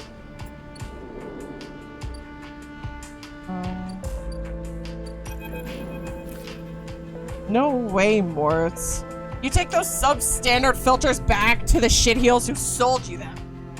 Voice echoing out of the past. And moments later, someone who you assume is Moritz drifts out with it, dragging a pallet of filter cartridges by a tether. Hey, you there! Same voice echoes out of the entrance. Looking for work? Yes? I just need a hand, get in here. The voice is coming from someone shorter than you expected. She's floating in the microgravity of the docking bay beside a half-deconstructed life support unit that looks like it might have floated at some point. She points a wrench in your direction. You know anything about these things? She doesn't even answer. Scratch that! Just help me with the casing. Help her. Alright then. Definitely moves around the unit, making space for you beside the central seam in the dented case. Just take a grip here and lift out and up, then I can get into and unbolt it. You whacks the unit with a wrench. Whole thing is twisted to shit. You dig your fingers under the casing and lift it away, the metal squealing from the force. She puts her hands under, spinning the wrench to slip out the bolts, catching them in her other hand when they spiral free. All good! The casing lifts off, revealing the ornate piping of the unit's interior. She whistles at the mess of ducts and filters. By the way, everyone calls me Bliss. Pats you on the shoulder, offering little in the way of an explanation. What do you do here? Repairs, fit-ups, tear-downs. Bliss starts pushing and pulling at the ductwork, looking for fractured pipes. We haggle for contracts, but the good ones get snapped up quick by the bigger bays, so here I am trying to get this M2 unit running again for one of those freelance tugs. Small-time stuff. Hold this. She rips out a ribbed pipe and hands it to you like a freshly caught fish. We turn stuff around fast and neat, and maybe we get a chance at landing something bigger. Something starts hissing in the unit, and Bliss quietens it with a precise whack. But to be honest with you, the way things are going, I can already see the other crews licking their lips ready to take this place over. She looks up at you. I'm almost out of luck. What happened? Long story. Some people just can't keep promises. She keeps working, twisting aside pipes with care. There we are. Bliss pulls her hand from deep inside the unit and out it comes, clutching a lumpen cube, scorched black. This thing must have overloaded and popped half of it itself out the side. You both duck down to the edges of the unit and spot the exit wound, its edges fringed with more scorch marks. Grab me a placement converter from the racks, will you? Head to the rack. You kick off from the unit and drift over to the wall racks, where a catalog of parts sit secured in clamps. Colored tape and scrawled notes flutter across the wall, a complex organizational system of Bliss's own design. Or just a big mess. You try to pick out the right part. Uh-oh. M2 converter. You grab the part and push back to the unit. Bliss holds out an arm and you pass it over, the converter spinning gently as it leaves her hand. Perfect, you passed. She straightens up from the unit. That is, if you want to work here. I got so lucky! Bliss rubs her hands clean, looking down at her palms. Truth is, I need a hand here. My partner skipped out on me and left me with a whole mess. You seem like you might at least be better at spotting a clean air filter than Moritz. I'd be happy to. Wait, she frowns at the racks. That's not all of it. My old business partner, they rinsed the place, emptied the accounts. To bid for jobs, we need to put down deposits, bring in part pay tug fees for that. She looks nervous, embarrassed. We need chits. You want me to pay to work? Come on, it's not like that. We'd be partners. Straight split. Bliss settles herself against the unit and looks off into the distance. I guess I look pretty stupid. Here I am asking any random passerby to be my business partner. No offense. She manages a smile. I get it. Thanks. She meets her eye. I appreciate it. Bliss goes back to working on the unit. Look, it's no pressure. You find the money or find someone who has, or you just forget the whole thing. Up to you. She gestures for you to help her refit the casing, and you both slot it back into place. I think I'm good to wrap this one up for now, but if you are into it, come back and we can bid on a new contract.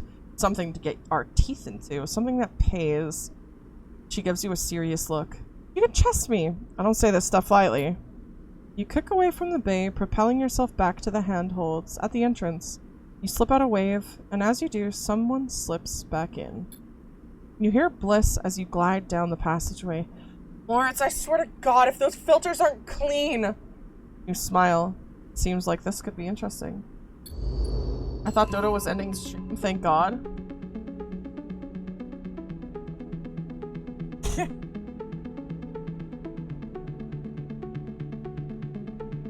I am ending stream right now. Sorry, I'm just kidding. A scam or an opportunity? Bliss seems solid enough, and this might be your best chance to get in on the hub's repair tree.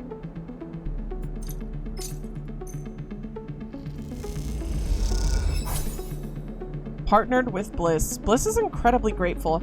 I'll pay back every shit, I promise. Yes, you two are partners now. Ooh. If you buy into the hub's competitive repair market. I mean, I had the money, so I figured why not.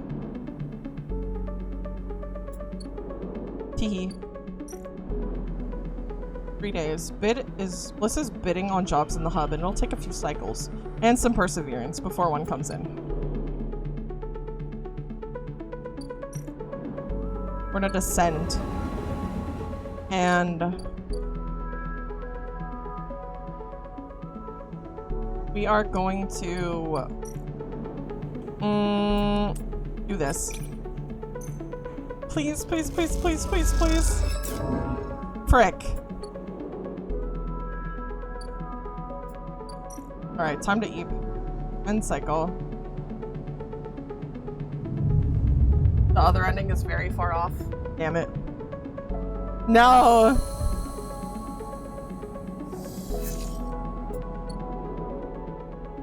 Oh, one more day.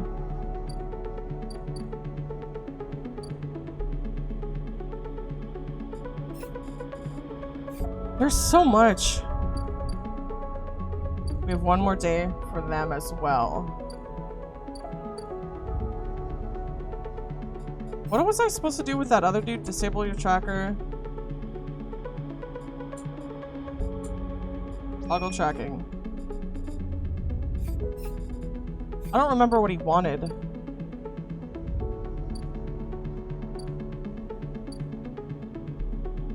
really is. It takes 13 hours to get through all of the content. Oh dear heavens.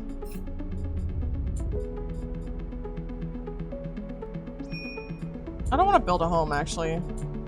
No, but it probably gives an achievement, doesn't it? I'll build a home. Oh, and you said it gives me stuff, yeah. Where's the scrap? Right here? The wastes. Okay. Let's do this. And hope for the best.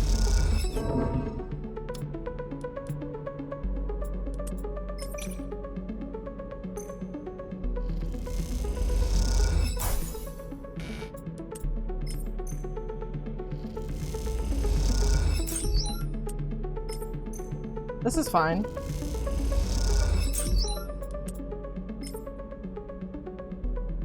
This is fine.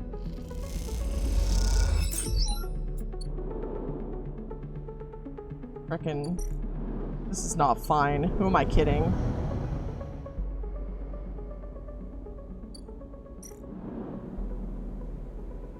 Okay. Scrap pile.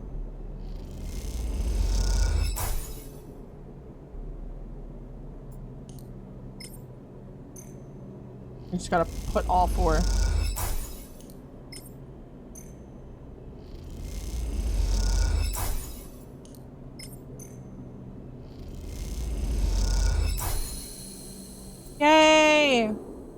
I have a house.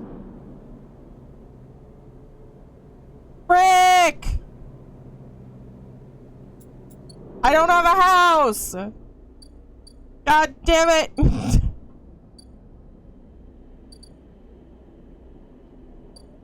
I thought I had a house. Give me food, sir. I'm starving. So close. Give me more food, sir. I'm starving.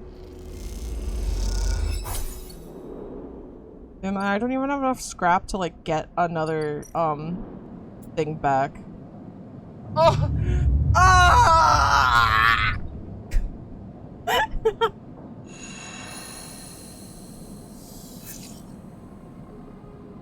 Oh dear.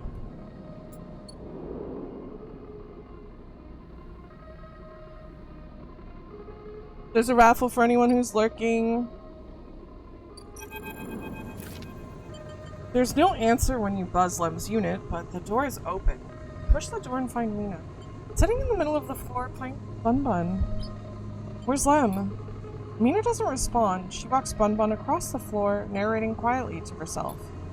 When you look around the unit, it's a mess. Dishes and glasses on the side. Some of Mina's clothes piled into a corner. Mina is sitting by her bag, which is spilled out across the floor. Her drawing slate cracked and dark.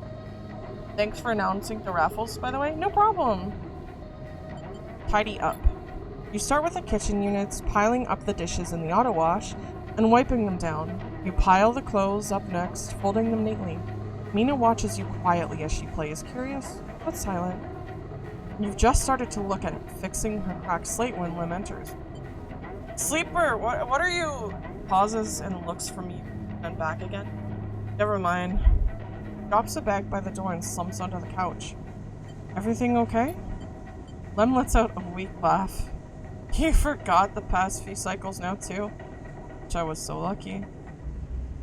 He looks away at the open door. Look, now is not a good time. I want to help. Help? Unless you have a sidereal ticket or two on you, I don't think there's much you can do here. He pinches the bridge of his nose. You understand they never even put us on the list, right? I've been all around the rim looking for work and I've run into more than a few from the cruise. It turns out only long-time Havenage members were issued those Celis ID numbers. They never planned to consider us. Havenage says they didn't know what they were gonna do to use to make the draw, and who knows, maybe Celis pulled the wool over their eyes, but what does it matter? All those hours in the yards for a hand-to-mouth wage and nothing else? He slams his hand down on the sofa. You're giving up? Lem opens his mouth to respond, but stops himself. He looks at the open door again. They're moving the sidereal up to the hub now, you know, it says without meeting your eye. That's where it'll depart from. They're bringing in a ship with all their cryosleep pioneers and transferring them up there in microgravity before loading the crew.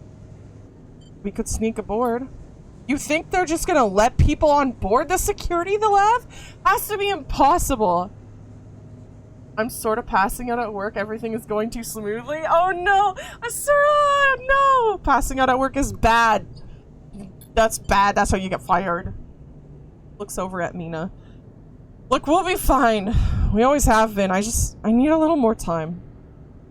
He sighs. We had our hearts set on that ship, is all. Mina comes over and climbs into his lap. He smiles. I'm not giving up. Good for you. You get yourself on that ship, I won't stop you. Lem strokes Mina's hair. Look, you want to go up to the hub and ask around, be my guest? I can't get up there with Mina down here, and I'm sure the sidereal will bring in a crowd, but be careful. This kind of thing always attracts scammers and thieves. I was already let go before that. No! Don't do it again. Don't fall asleep. You find any way on board, you take it. You need help to get there, ask me. But for now, me and Meanie here sticking to the eye. He looks up at him and smiles. I'll find a way, for us all. Lem smiles, but doesn't say anything. You stand to leave and Mina grabs her hand, eager to give you one more smile. Then, you're out, back in the walkways of Low End, already thinking of plans to make this right. I'm gonna get him on the ship. Right now.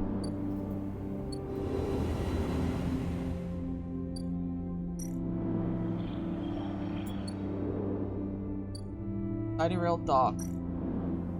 Oh, scout the dock. Oh! Time to do espionage. We got this. Theoretically. I'll keep consuming warheads then. Yummy. Just keep consuming warheads. Yum yum yum yum yum. Yum yum yum yum yum yum yum.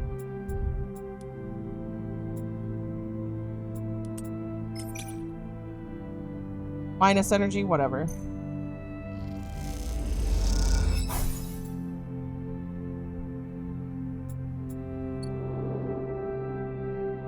Poggers. Send. I'm gonna fall asleep. Cycle.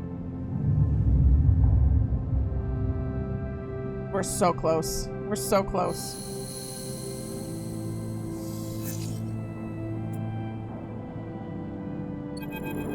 Oh? Hey. Quiet voice goes, you leave. Sleeper, it's me. Who? Moritz. He pauses. I work for Bliss? He rubs the back of his head. You're not an easy person to find. I don't really have an address. Moritz holds up his hands. Hey, no judgment, it's cool. Both stand there for a moment, waiting for the other to speak. So... yeah, well, Bliss needs you. A job just came in, a really big one, and she's asking for you to come up and help her out. He nods, sagely. I'll be right there. Yeah, nice. Moritz stands there a little while, unsure if the message is delivered. I've got it. Cool, cool, cool. He looks around. Bliss just likes me to do a thorough job, you know? He rubs his hand together before burying them in his jacket pockets. See ya, Sleeper. Moritz ambles off down the corridor, kicking at a filter cap on his way out. Time to head to Bliss's Bay, then.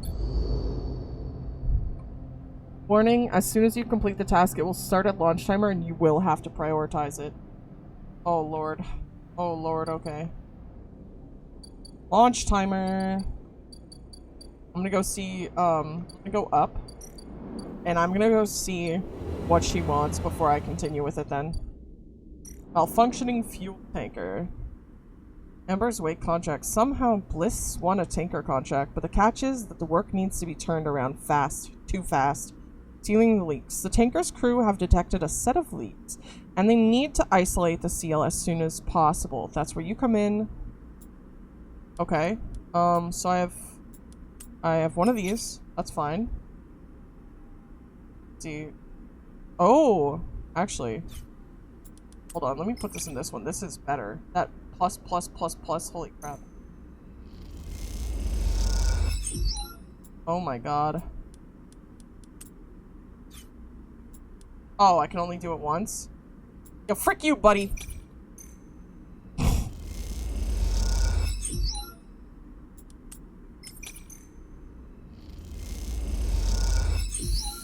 GG easy.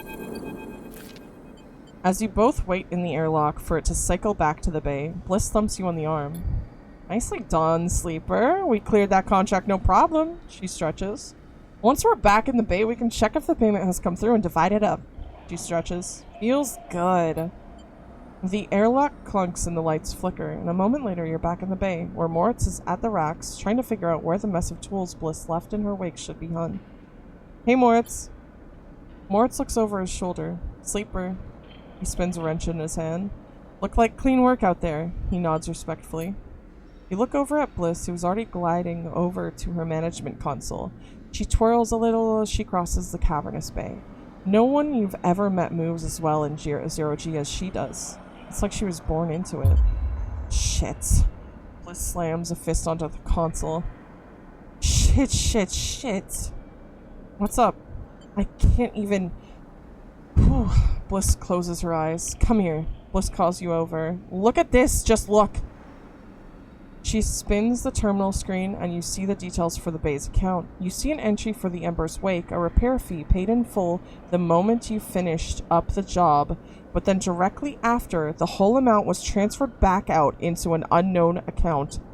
How can this happen? I can tell you how. My ex is a sneaky little conniving shit. She punches the terminal. He must have coded a backdoor into the machine before he left. She rubs her forehead. There's no way we can... She pauses, thinking.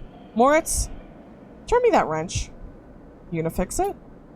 Moritz spins the wrench across the bay. Bliss smiles. Something like that. Bliss brings the wrench down on the terminal hard. You flinch backwards as a hail of computer parts spill up into the bay in a glittering arc. Fragments of screen, memory, sections of casing. When Bliss is done, she clips the wrench to her tool belt. Try backdooring your way into that, you shit. Moritz drifts out from his hiding place among the racks. Bliss, he says tentatively, you want me to... He looks at the arc of fragments drifting around the bay nervously. Bliss shakes her head. No, she sighs. I've got it. You go get me a new terminal, cheapest you can find. Cobble one together from pieces at the ort exchange if you have to. Bliss. She looks over at you. I'm good, now. Bliss glides over to the panel by the wall. Don't worry, one of the first things I had installed when we spec'd out this place was a cleaning sweep. She flicks over a plastic cover on a huge red button. Watch yourself. She hammers the button and a row of laser emitters unfold from the bay wall. They start crawling their way across the work area, frying the debris as they do in pulses of burning light. Bliss smiles. It's that or just space the whole bay every few cycles. What now? Bliss sighs. We keep at it. The cleaning sweep buzzes and crackles as it works its way across the bay. That account wasn't everything. I'm not that stupid. Once more it gets back to, I'll secure it and I'll flush everything else. She flicks a nearby piece of debris into the path of the sweep. Clean break.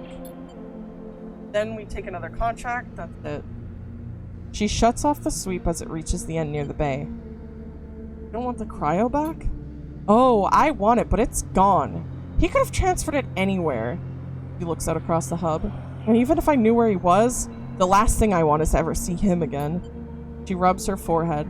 I'm sorry, Sleeper. I know you work for this too, but next time won't be the same. Better not be. She looks away. See you in a few cycles. Moritz will let you know. She kicks off into the bay to finish cleaning up.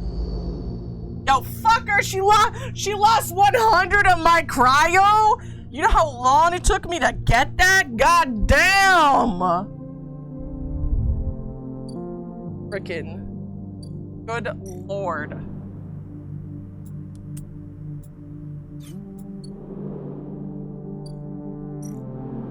I'm gonna throw hands. I swear to God, I'm going to throw.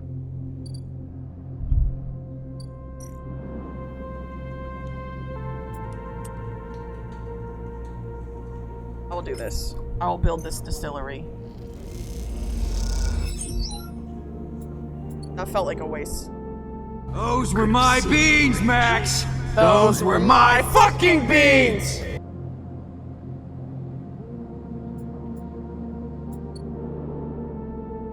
Hold on. I need to buy another medicine.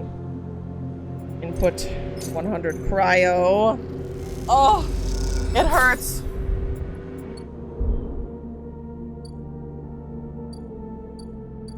Alright. Yeah, I should get food. God damn. God damn. Let's not forget you're also on a timer before the Terminator pulls up to Yo, I forgot about him. I mean, theoretically, I could just, like, pay Ethan instead.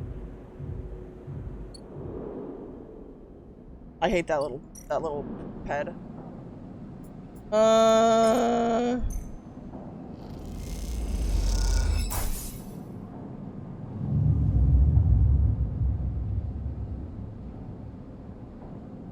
Is the Terminator an ending? Oh my god. I had terrible dice rolls today. Good heavens. Dear heavens.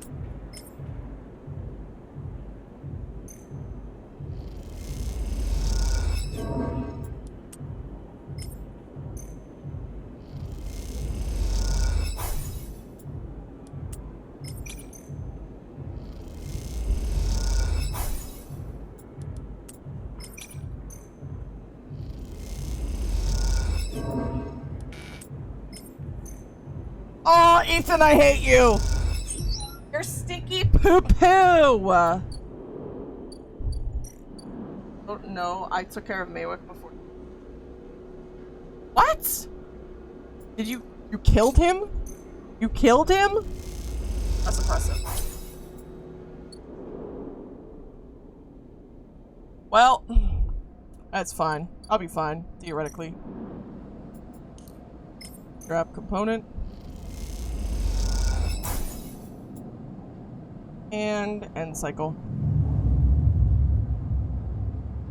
If he shows up and kills me, I'm gonna laugh. I'll also cry. I'll do both.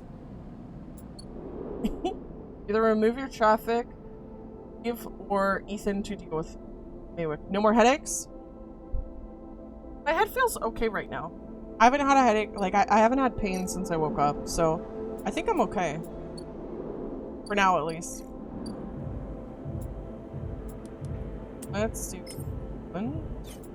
Let's do this one. Yeah. Then we do this one.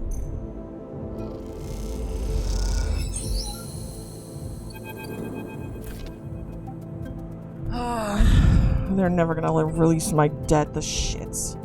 Then kicks at a locker and the sound rattles loudly around the room. Ethan paces around the small room, swearing to himself. You watch him from the locker room bench. Why not? Why not? He spits on the floor, an old habit. They like having sniveling little shits like us. Club. Saves on the overhead and they get to boss us around. He kicks the locker again and swears. What did they say? Some shit about getting back to me. I swear to God, these are the most straight-edged gangsters I've ever seen. He laughs at his own jokes.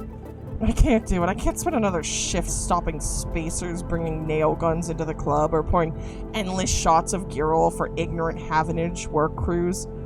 He looks at the locker again, threatening it with a final kick. I mean it. I'm going to go up there and shoot every single one of those shits. It's a finger gun. Hold on. Don't get all excited. I haven't got my own gun, remember?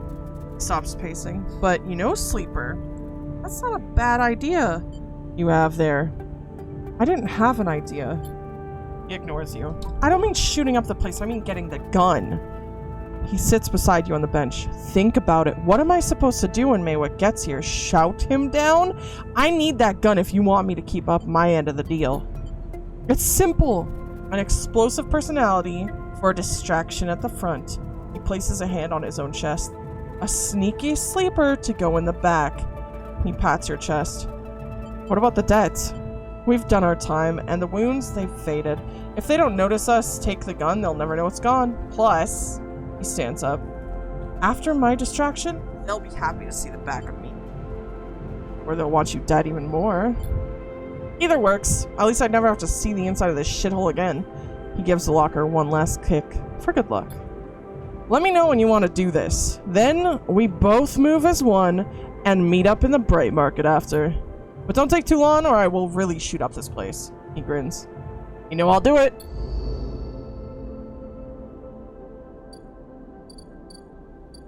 Damn it. Why can't anything just go easy? The way that I want it to. Where's the market that he said that he's at? Maybe I'll just leave. I can just leave. 1, 2, 3, 4, 5. I have 5 days left and I get my... I get exploded. God damn it. This is what I get. This is what I get.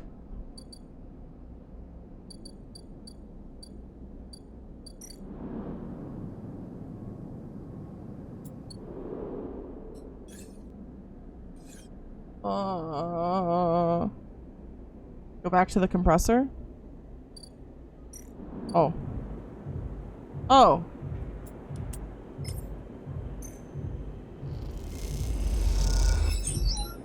Well, that was easy. The gun tucks safely into a pocket. You work your way down the stairs that lead up to the office. A doorman passes. You exchange nods. It seems like you're in the clear. You hurry on, eager to get out before anyone spots anything.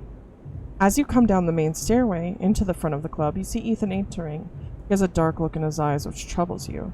He is reaching into the pocket of his coat, slowly, carefully. Touch his eye. Shake your head. Alon pauses, then he nods and turns around, walking back out of the club. You exhale, not realizing you were holding your breath. And then you're out. Without a single shout, without anyone noticing, you meet Ethan around the corner, on a quiet, bright market walkway. You have it? He looks nervous. What were you doing back there? I was about to start a distraction, like we agreed. He sighs. Show me. You lift it out of your pocket, and it is colder, heavier than you expected. Ethan watches you take it out. Nice. Now if you would... He beckons with his hand. A memory jumps into your mind, of Ethan in the compressor, hand out, asking for his gun back. A memory, followed by the memory of a sharp, dizzying pain. You flinch. Give him the gun. Ethan eagerly grabs it and looks down the sights. He sighs a sigh of relief. Then, he meets your eye, and slowly raises the gun until it is pointing directly at your head. Not funny. You still don't get it, do you, Sleeper? Ethan spits. When they canceled that contract, I lost everything. My reputation, my payout, any way of getting off this shitty station. Everything. All I had left was you, he grins. A naive little sleeper with a heart of gold. I couldn't believe it worked. And now we are done. But the contract is canceled. No shit. Ethan steps back a little, taking himself out of arm's reach. He slides his slate out of his jacket pocket with his other hand. Now to call Maywick. Are you crazy? You are crazy, Sleeper, for thinking I'd kill one of my own for you? For what, helping me wash dishes? He laughs long and loud, and you hate him for it. He prods the slate. Done. He puts it away. He's here, you know, on the station. I've been speaking with him. He tells me we can split the contract, not 50-50, but enough of a finder's fee that I can get off this shithole. You're dead.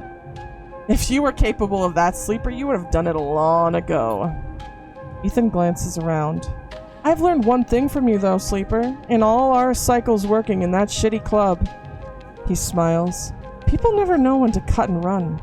It's like they freeze in the headlights when the future's bearing down on them. They watch it coming, watch their death flying in at fraction drive speed. You had every chance and you still kept on going like some idiot robot, going through the motions even when you knew you'd be crushed. He smirks. And let me just tell you something else. The shot enters through his upper back and he crumples immediately to the ground. You drop too without thinking, pressing yourself to the walkway floor like it might save you. Silence. You look up and see him coming down the walkway, silent, eyes alight. Maywick. You freeze in fear. Here it comes. You see it. Just by Ethan's crumpled body, the gun. Move. You can't. Move. You inch forward. Move. You go for it. You run forward and a shot sounds out. You feel it ripple over your back, then your hands are on the gun and you scramble to your knees behind Ethan's body and fire.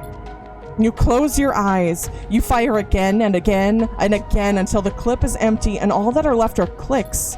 Then you drop the gun and you stand up. You don't hear anyone running. You don't hear anything.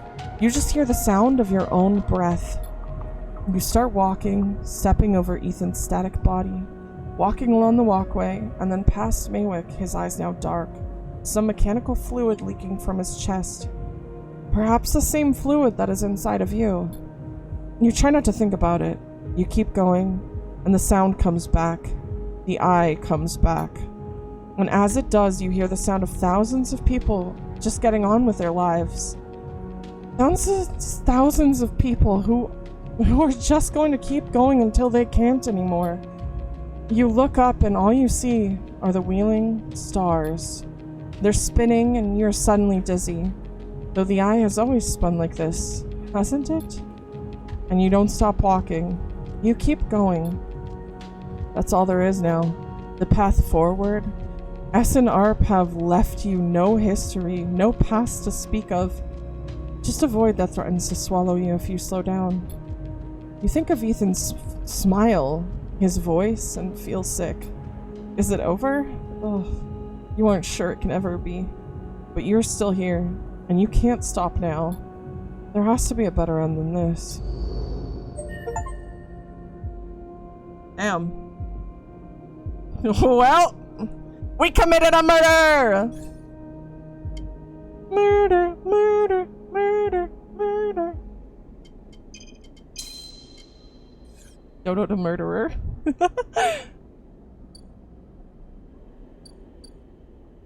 Well, that's actually really nice.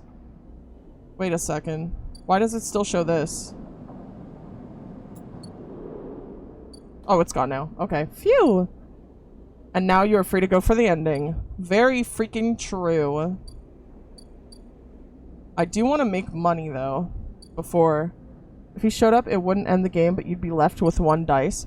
Oh my god, that is criminal. That is awful. Let me just make some money really quick. Because I need money.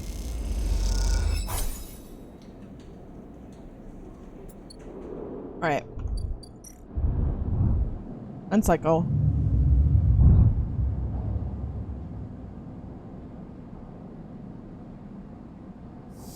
I wish I could have robbed them. You wake from dreams of Maywick's amber eyes, floating in a pool of dark fluid. It was difficult to get sleep, and you suspect that isn't about to change anytime soon. Not after what happened. But you also feel something else as you get up. Thumb the power stud of the stove and begin to boil the water, like every morning. You feel something's lifted. Something that has been hanging over you since you arrived on this station. You try not to think too hard about it, to question it. You just let that lightness stay. Let it settle as you go through your routines. Your hope is that if you don't focus on it, don't look at it directly, it won't get scared and leave you. That the lightness will stay for this cycle, and then another, and then another. Because after all that's happened, a little lightness would be nice. It's going to be a treat to watch Dodo's playthrough of Disco Elysium. I'm excited. I'll probably do that one in December. Just because next week is really busy. 4 dice.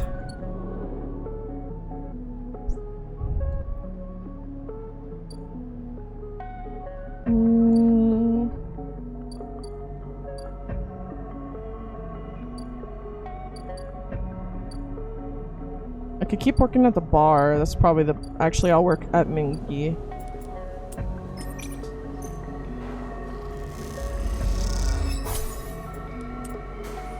Yeah. That's what I want. I mean, it has a lot of reading like this one. It's gonna be fun. Alright. We're going up. And we're gonna finish the rest of this.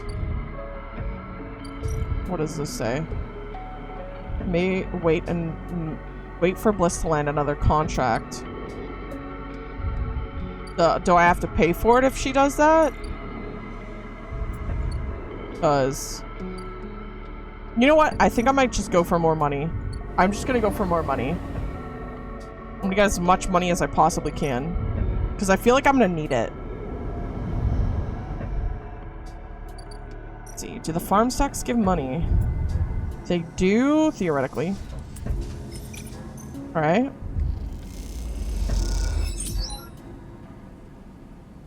Only 16, though. Actually, there's nothing really back there.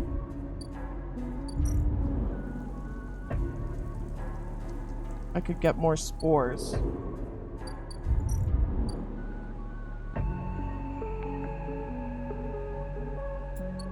I don't know if I really want any of these. I don't want to be a Haifa member. Oh, that's right. I'm just gonna keep working at, here. Money!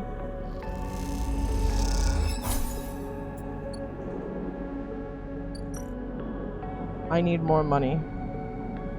Yeah, I'd say get max dice once the timer starts. Oh yeah, for sure. I want to save up so that I can get another medicine.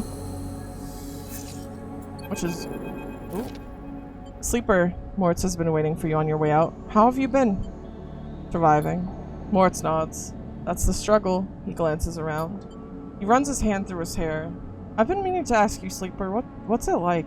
He pauses, suddenly unsure. I mean, you know, what does it feel like? To be a sleeper? Yeah, he shrugs, if you don't mind. It's strange. Yeah, I know I can't understand it, you know, with your frame and, well, everything else, but I wanted to say I have a lot of sympathy for it, like having a place to find a place, having to survive, having no future. He looks down. A lot of people around here understand that. There's a raffle for everyone who's lurking. Moritz looks away, and you notice him for the first time, not just as Bliss's assistant, but as someone with their own worries, their own struggles, their own life. You feel bad for not noticing earlier. Moritz looks back at you. Anyway, got a message for you. Bliss sent me down. We scored another contract, and she needs your help. That's the message. Pauses. I know the last time the payment didn't come through, but you did good work. Bliss knows that. No problem. Okay then. She's doing her best, you know. Let's see. Doesn't respond. See you up there. Moritz turns, rides off. Time to help Bliss, and maybe this time you think. Go see what is up with her. Maybe she will pay us this time? That'd be... If she asks for money, I'm gonna say no. Oh, she doesn't have... What the heck?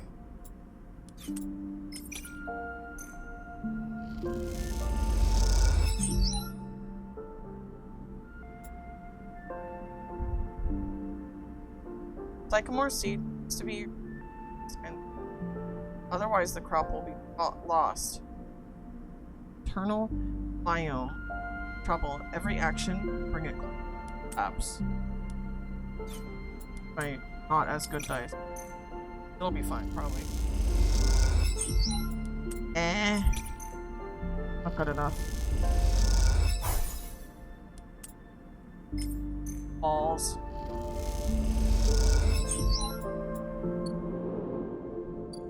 If she doesn't pay me this time, I'm going to commit a murder.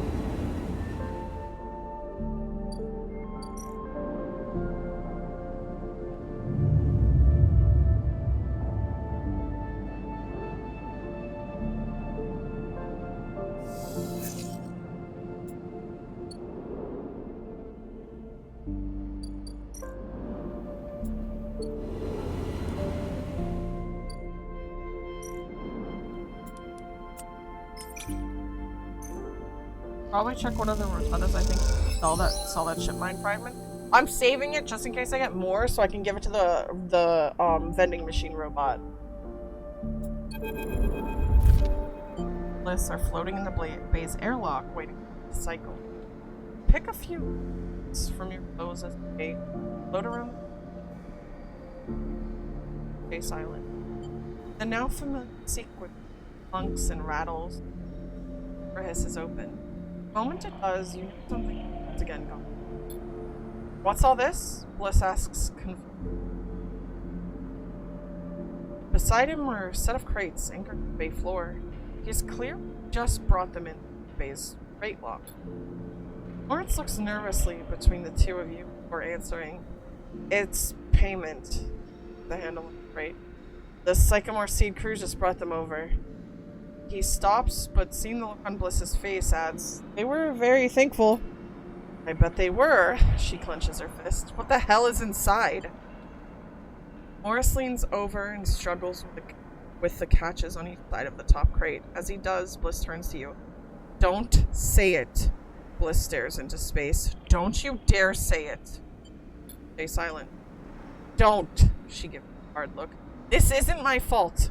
Moritz finally gets the catches free, and the lid floats off, drifting into the bay.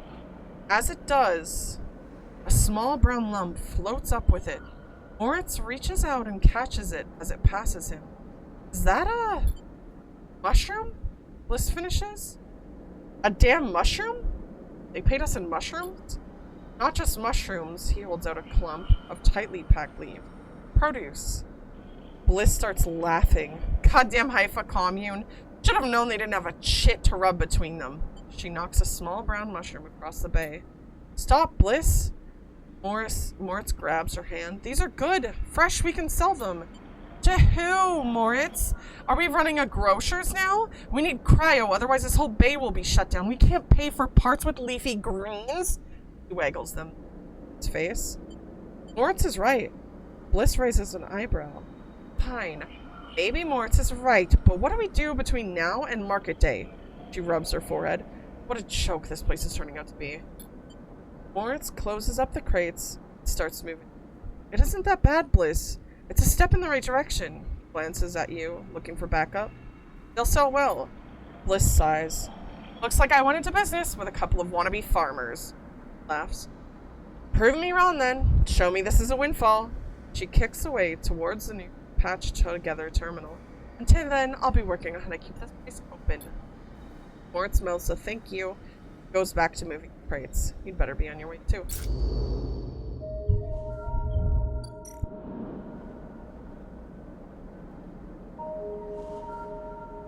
Oh, third time lucky. Bliss is taking another shot at landing a contract after the run you've had. This seems like a last chance. I guess we'll find out.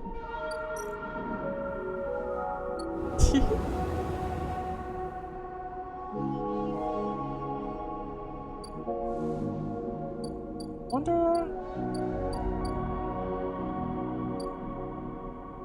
Wait, you can sell those mushrooms? Do I have them in my inventory? Oh, they're... I have 3, that's it?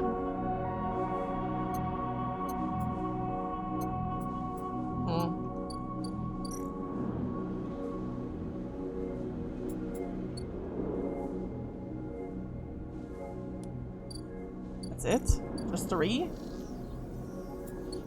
Go to the market at the Spire, they sell for 80? At the Spire.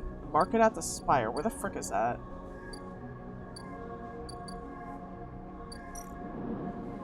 Across the greenway, maybe?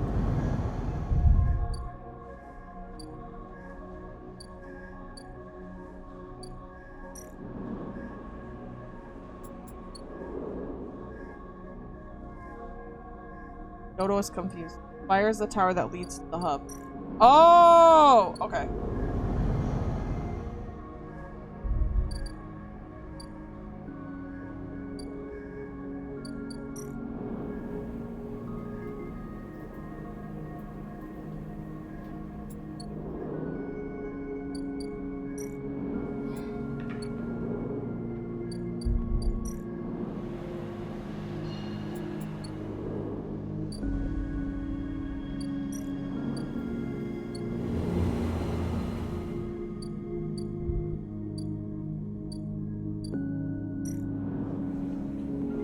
What?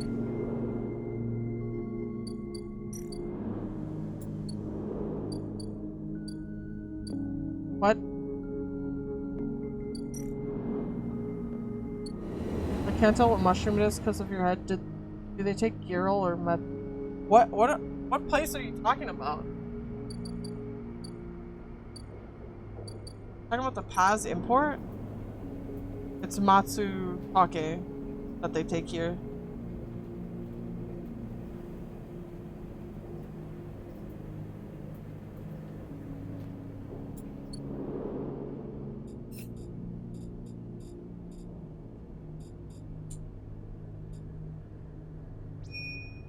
Well, I guess I could just do time.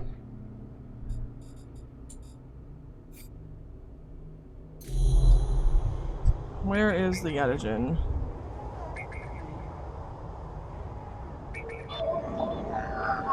One. One. Never mind, I will not be doing that.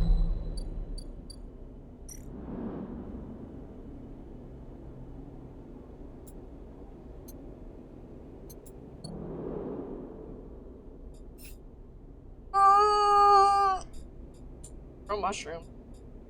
Clear the mushroom. What in the frick? I can become a farmer?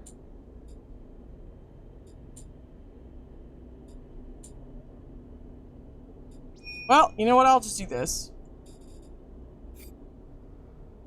Get a better job here or something. I don't know.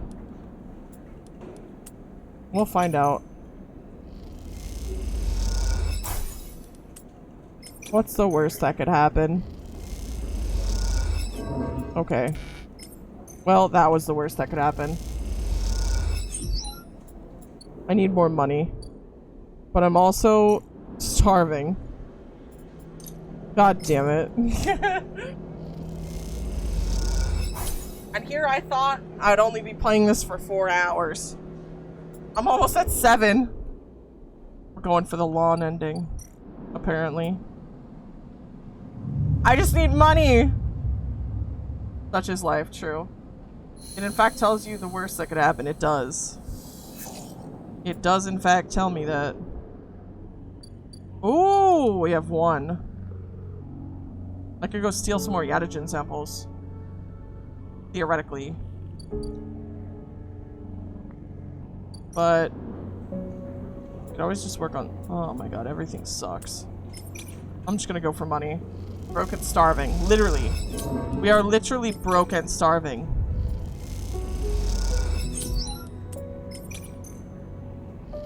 You're literally right at the ending. I know!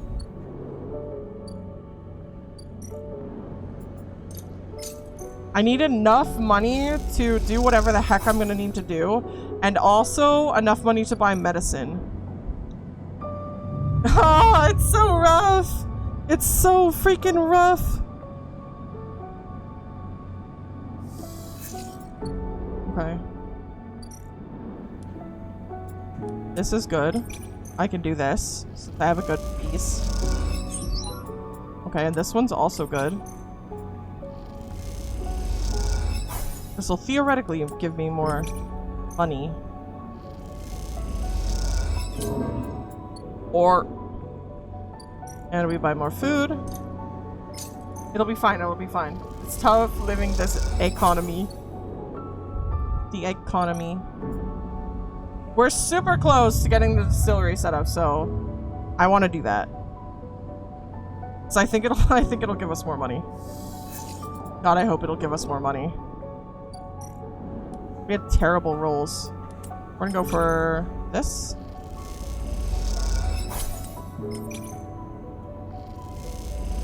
A little more dice equals more work equals faster money. Well, I need the money to buy I need the money to buy it.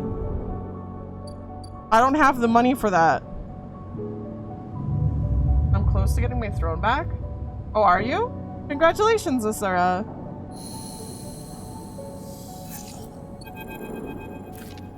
Sleeper. Moritz is leaning against the corridor wall. It's time. He looks away. Big job just came in. Grand finale. You up for it? I'm ready. Alright then. We're in business. He pushes away from the wall. This has to work, Sleeper. Has to. He looks down. If it doesn't, this okay? He frowns. I don't think so, but she isn't hiding that from anyone. Look, Bliss has had a rough time of it. I thought you of all people would understand that. He runs a hat through his hair. Sorry, I didn't mean to be... He smiles. Bliss is a good one. She gave me a chance. I owe her. Yes, I am working hard with my donations to Asura, Daddy. Up. I know you have your own things going on, Sleeper. We all do. But the Bay needs someone. Bliss needs someone. Hell, I need. Help me keep Bliss from spinning out completely. He scratches the side of his head. Otherwise, there's not much I can do. He shakes his head. And I would hate not to pay back my debts. Moritz stretches. I've got to get back. He nods and walks away. I'm out. See you up there. Well, I guess we're going to work. Because we have to. And theoretically, we'll get paid this time. We have 4 days. Oh my god. Okay. We'll put this one in.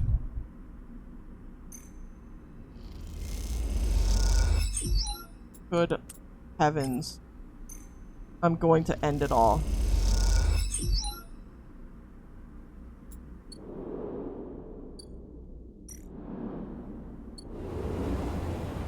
fair, your poverty is Bliss's fault. That's true.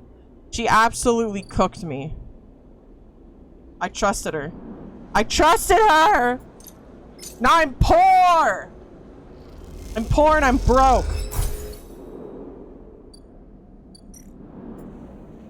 I'm gonna put my last dice in here. Actually, you know what? I'll just... energy bad, whatever. Put our last dice in this. But also, you kept working for free. Listen! I thought I theoretically, it'll end up working in the long run. Okay? We may have no money. We may have no bitches. But we'll get better.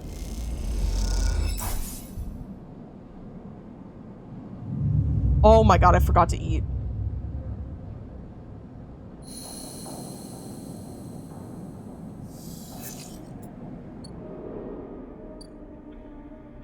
Oh well.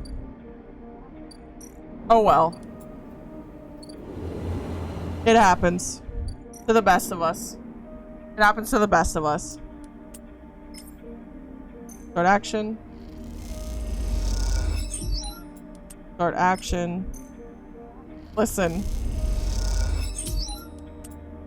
Perk transfer intercept. We got money.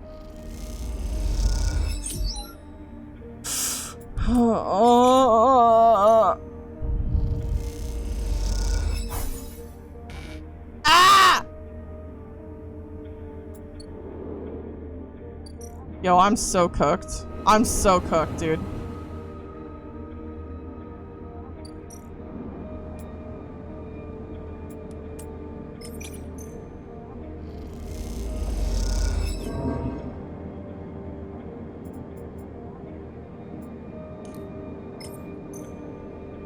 I am so cooked.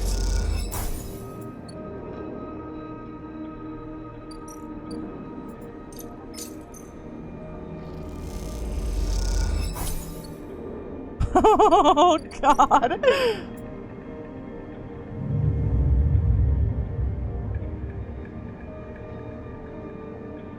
I swear, if she don't give me money, it's gonna be over. And not in a good way.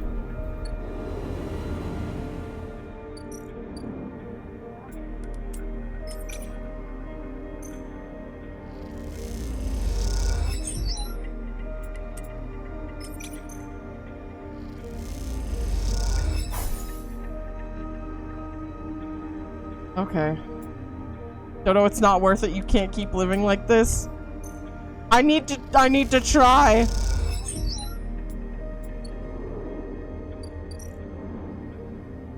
I need to try.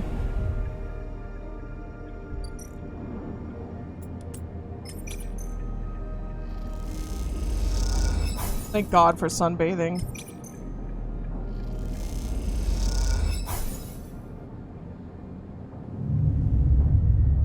Oh!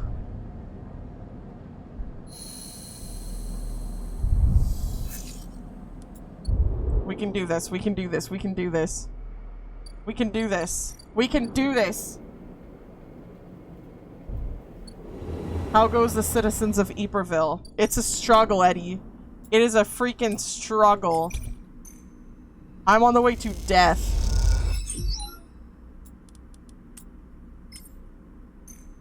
Please, please, please, please, please, please, please.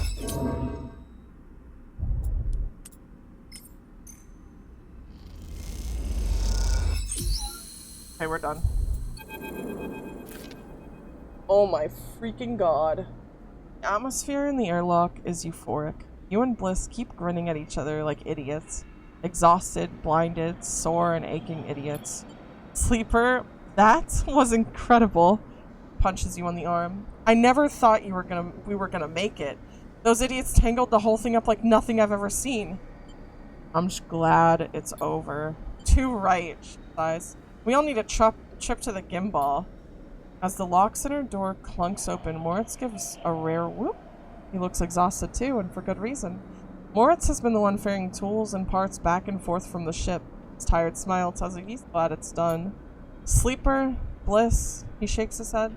Impressive. When I saw that ship come in, I thought there was no way. Why, thank you, Moritz, she winks, for believing in us. Moritz rolls his eyes. You know what I mean? Take the compliment. He shoulders some of the gear that came back in with you and Bliss and heads to the racks to stow it. Bliss turns to you. I think you should be the one to do the honors. She nods to the ragged-looking console that Moritz assembled. I don't want to jinx it. She smiles, but you can see that she's genuinely nervous. Check the console. You glide over to the console and check the screen. It takes a second to see what you're doing through the flickering, cracked display, but after a moment you see the accounts. And there it is. Almost 1,000 cryo sat in the base transfer accounts. Well, Bliss calls. Have we been screwed again? We did it. Bliss kicks off from the floor and spins up into the base, shouting as she does. The noise takes Moritz by surprise and he knocks a rack of parts, scattering handfuls of metal fixings across the bay. The sight of something, glinting steel catching the work lights like glitter. Sorry, says Bliss, grinning when she comes back down. I needed that. She kicks off and joins you at the terminal. Moritz even managed to sell that produce. We made a tidy profit, eventually. She laughs. She loads a stack of blank chits into the terminal and transfers a chunk of the cryo to them. This is your cut. Bliss hands you the chits. Thank you for leaving in this place. She looks away and smiles. Even when I couldn't. When you first met me, I was on the edge of giving up. All I would have taken was one more push, but now this place is sparking again. Work is coming in, there are funds in the account, even Moritz has a spring in his step. And you both look over at him, happily racking up the tools. That's because of you. She punches you on the arm. He likes you. I don't think it was Belief that did it. No, I don't think so either. What's his deal? Why is he always so quiet? Frowns? I'm not so sure. He doesn't much like to talk about himself, that one. She leans in closer. You know he came here looking to rob the place? I gave him a job instead. She laughs. Don't tell him I told you that. I just thought it might help you understand the kid. Moritz turns to look at you and both Bliss and you awkwardly wave. Maybe it's time to change the subject. You gonna be okay? Me? Always. She looks away. From here on out, it's gonna be a little easier. I'm gonna look for some component contracts, stuff that'll keep us inside the bay, not out in the black. No need to risk our necks if we don't need to. You wanna cash out? That's fine. But there will always be work for you here when you need it. I appreciate it. She smiles and then out of nowhere quickly gives you a hug. She steps back and glances around reflexively. Take care, she says softly. You too. Turn to leave. And sleeper? Yes? She smiles. Don't spend that all at once. Only 300? Girl! Nah! Only 300?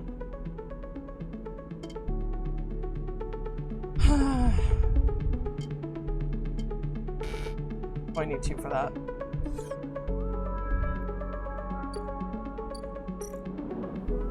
I deserve more than 300 for that job. That was stress. That was stress. Good lord. For accounting, it was only 200 since you spent 100. That's true. Talus stands back from the newly finished still and tub, hands on hips. Look at this, she grins. The Overlook Distillery in all its glory. She squeezes you around the shoulders. Thank you. How's sourcing ingredients? Talus smiles. I think I've got most of it covered between the food factories in the low end and the farm stacks on the Greenway. However, there is an issue. What's the problem?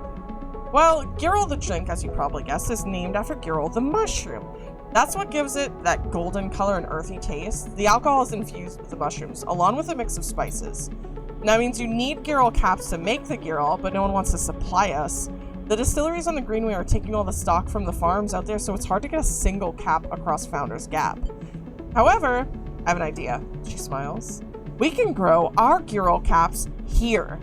She gestures at the increasingly equipment-filled back room. Are you sure? Totally sure. Tala puts a hand on the still.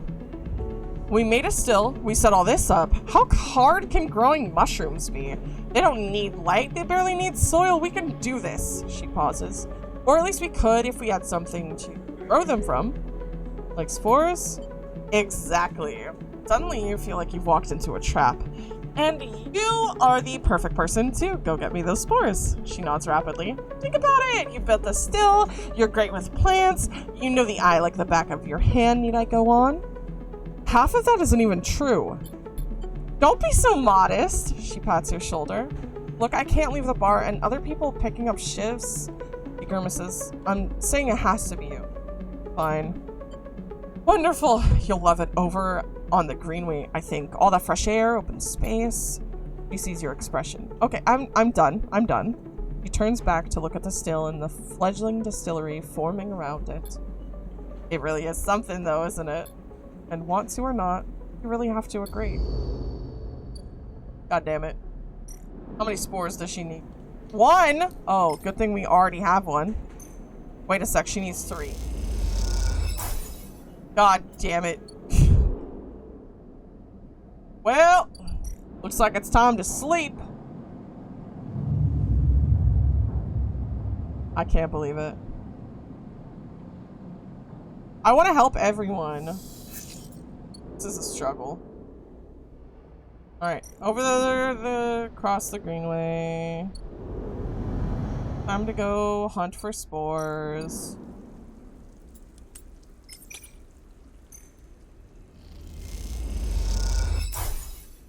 One.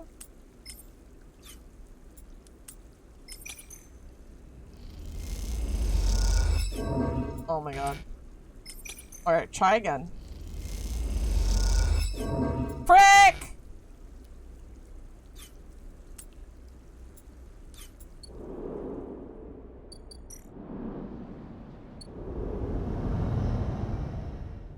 Oh! I do this myself every time. Every time.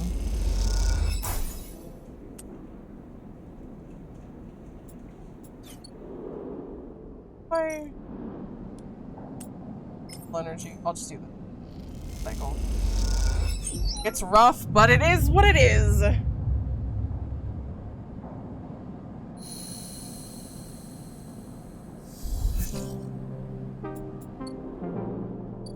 One more spore, that's all we need. I just want to help her out and then I'll leave. I'll get on the ship and I'll go. Of course we get spores and we won. I hate this game. I hate this game.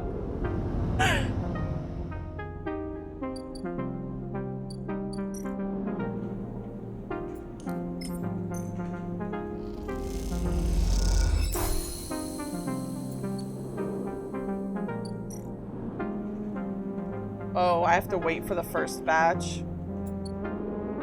God damn it. You know what? Frick it. Frick it. Getting medicine.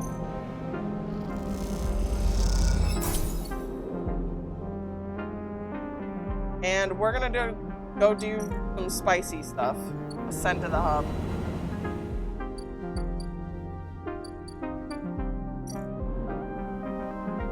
We're just gonna do it.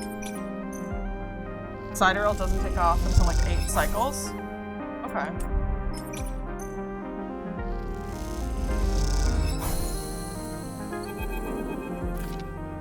Quite the achievement. Undercellus must be proud of you. Oh, proud. Recognize the resonating voice of Castor of me. Turn to see. But it didn't tucked into the shadows near the platform. Castor, I see you remember our game. It's around, but the platform is. I'm afraid you'll have to wait for a remit. Microgravity makes Pavlova smiles broadly. Castor walks out to stand beside you on the platform. Telltale clunk of accompanying slow crossing. Notices you looking at them. Not much like it up here, he explained. I hear there was some trouble at the yard when they announced results of the lottery. I was there. I know, he sighs, meeting my ugly bit. Zealous or two.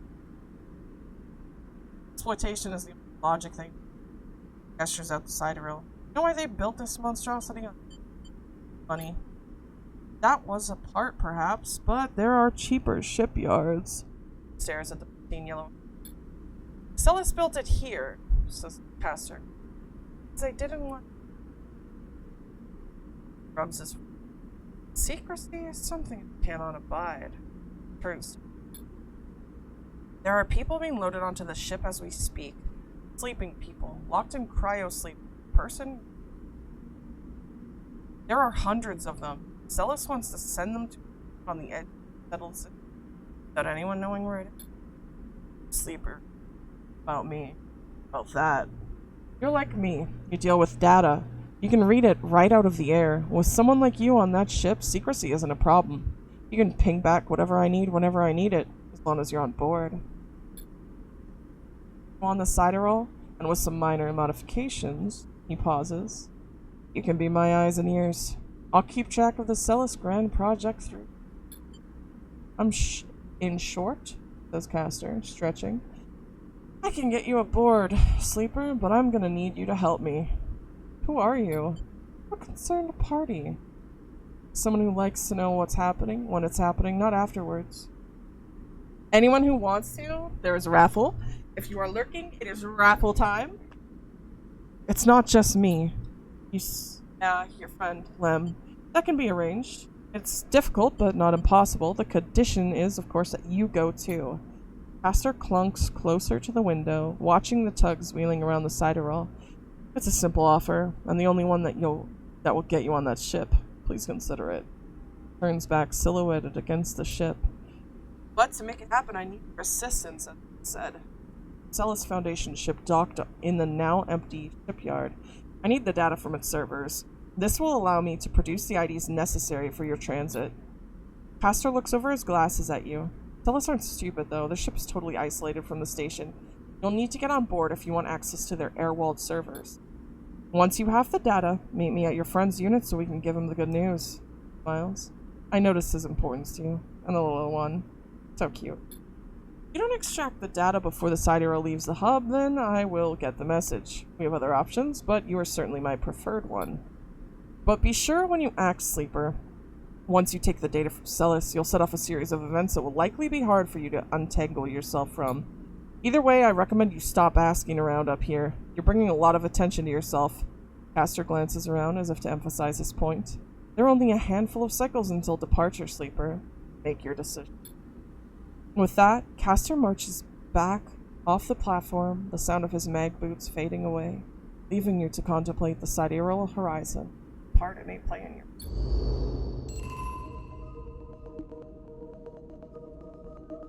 I have drank. Thank you for the hydrate.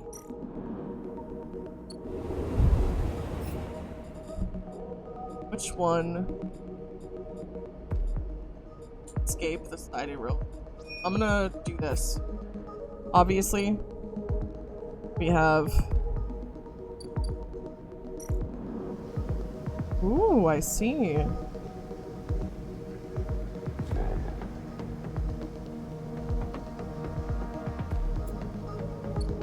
Alright.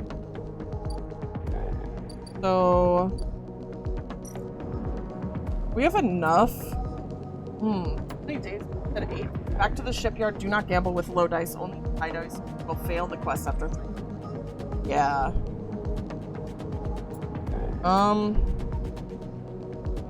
Should I use my meds now? Actually, no, I won't. I need to eat food. I don't have any dice. I gotta eat. Don't forget to eat. Thank you.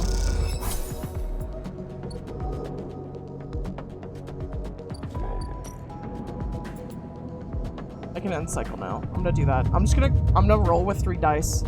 And then after like maybe 2 days, we'll do the meds. Ooh, okay. We got a good dice.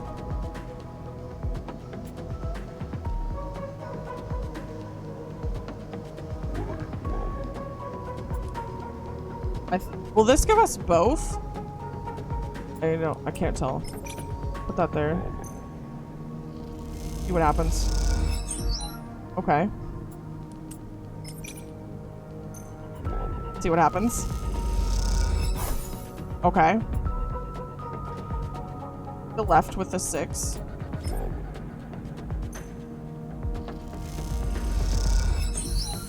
Nice.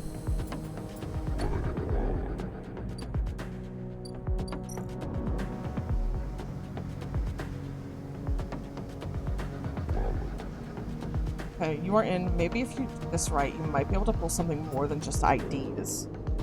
Okay. It is now time to it's time to eat. I mean, after we eat food. It's time to eat food. Gotta get the fungus! Alright. Now we do eep. 1, 2, yeah. Tomorrow I will take the meds. Please be good dice, please be good dice, please be good dice.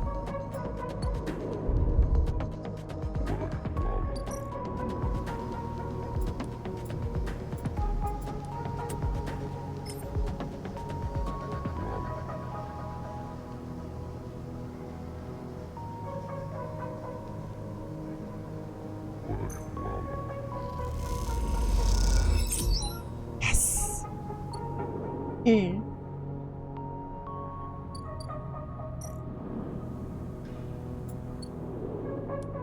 Go in this form.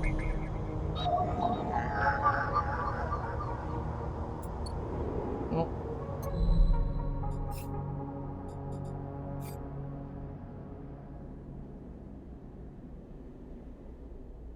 Doesn't... Oh, is this... Okay.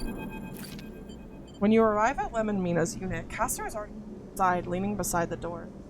Forgive me, Sleeper, but Celis is already buzzing with the breach. I was expecting you. Will this work? Don't worry, the breach cannot be traced to the specific ID I'm about to create. Castor reaches into a pocket and produces a sleek green and white hand terminal. The data, please. You hand over a drive with the data and Castor fishes around for a converter cable to hook up. He slots it into the terminal, and after some whirring, a set of 2 transparent films marked with numeric sequences are produced. 2 tickets to an uncertain future. Castor smiles to himself. The child will go with Lem, of course. He pockets them. These are yours, but first... He holds out a white cube. Your side of the deal. What is it? Something to help us make use of you. He passes you the square and you rest it in your palm, a small, white, perfect cube. Suddenly, you feel a sharp pain and flinch. The cube jumps from your hand and rattles along the walkway. You look at Castor apologetically. Castor smiles. Not to worry. It has done its job. Now it is for you to do yours. Look down and see a tiny pinprick in the center of your palm. Nothing sinister. Castor puts the terminal away. This way we can keep track of you and the sidereal horizon. Whatever you need to do. Excellent. Castor hands you the transparent films, and you see shimmering portals. Portraits of you and Lem flickering beneath the surface. Go, give him the good news. And he reaches across and buzzes the unit. Lem slides open the door, half dressed in his gear. Sleeper, what brings you here? Come in. He beckons you inside. You look to the side, expecting to see Castor, but the wall is empty. The unit is cleaner, better organized than last time. Lem sits at the thin bar and gestures you to sit. Mina's with some local kids. Someone has started doing lessons down the way, and she seems to like it. You sit at the bar. What's up, Sleeper? I have some news. Out with it then. Lem laughs. I have Celis IDs for us. You have... Lem freezes. How? He blinks rapidly as if to wipe you from his vision. Does that mean... Yep. Lem stands up and paces around the unit. We have to pack!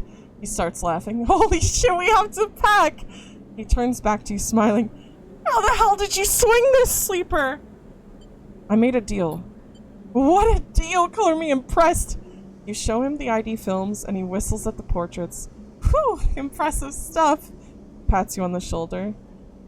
You should stay until Mina gets home. We can tell her together. The buzzer goes. That'll be her. Lem gets up and opens the door. And Mina, a bundle of energy and life, rushes into the room. Robot! She shouts. Lem picks her up. Mina, you won't believe what they brought us. You flash her the passes and she looks confused. We're all going away after all, Meanie. He lifts her up above her head. On that big, beautiful ship. Mina screams and Lem laughs. He puts Mina down and she runs over to you and hugs your legs. I love you, robot, she says quietly, so only you can hear. I love you too. And a while later, when you leave, you don't even think to check for Castor by the door until it's too late. You stop and turn, halfway down the walkway, but there's nothing there. Even that little white cube is gone. So you keep walking, back through the low end, deep in thought, excited and scared, all at once. Hey. Wait for preparation. Complete.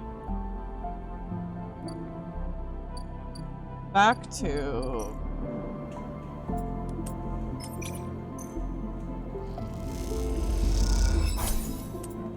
Yeah, Monty. Are you happy, Sprinkles? For now you're free to do what you want.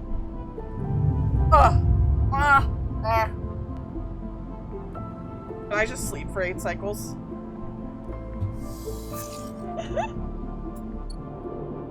Alright. Have a good roll. What the hell?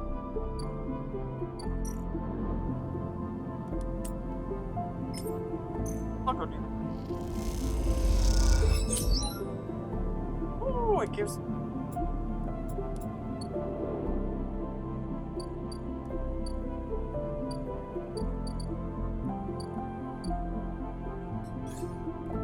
One upgrade. I'll just put that in that. Whatever. Probably won't get another upgrade.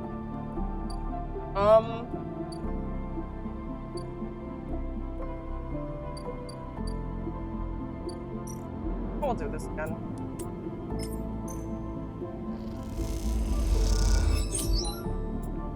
Full energy now. Holy crap. Happy that my baby's happy. Up here. We're earning money. Put that in. And end cycle. It's Eep time!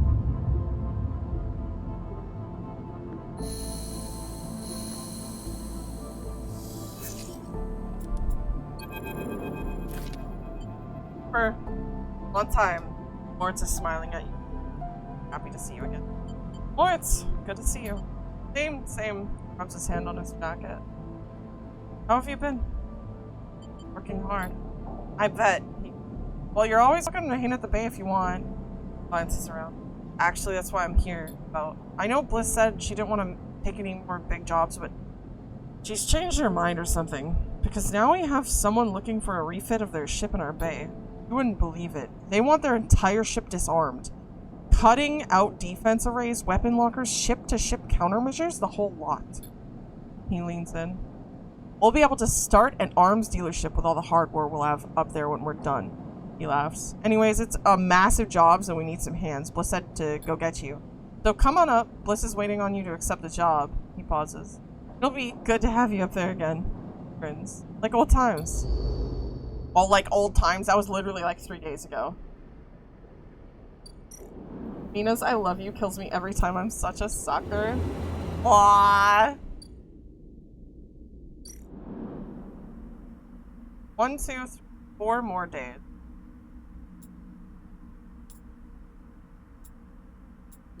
Four more days. I guess I have nothing better to do. I might as well. When you enter the bay, it's quiet.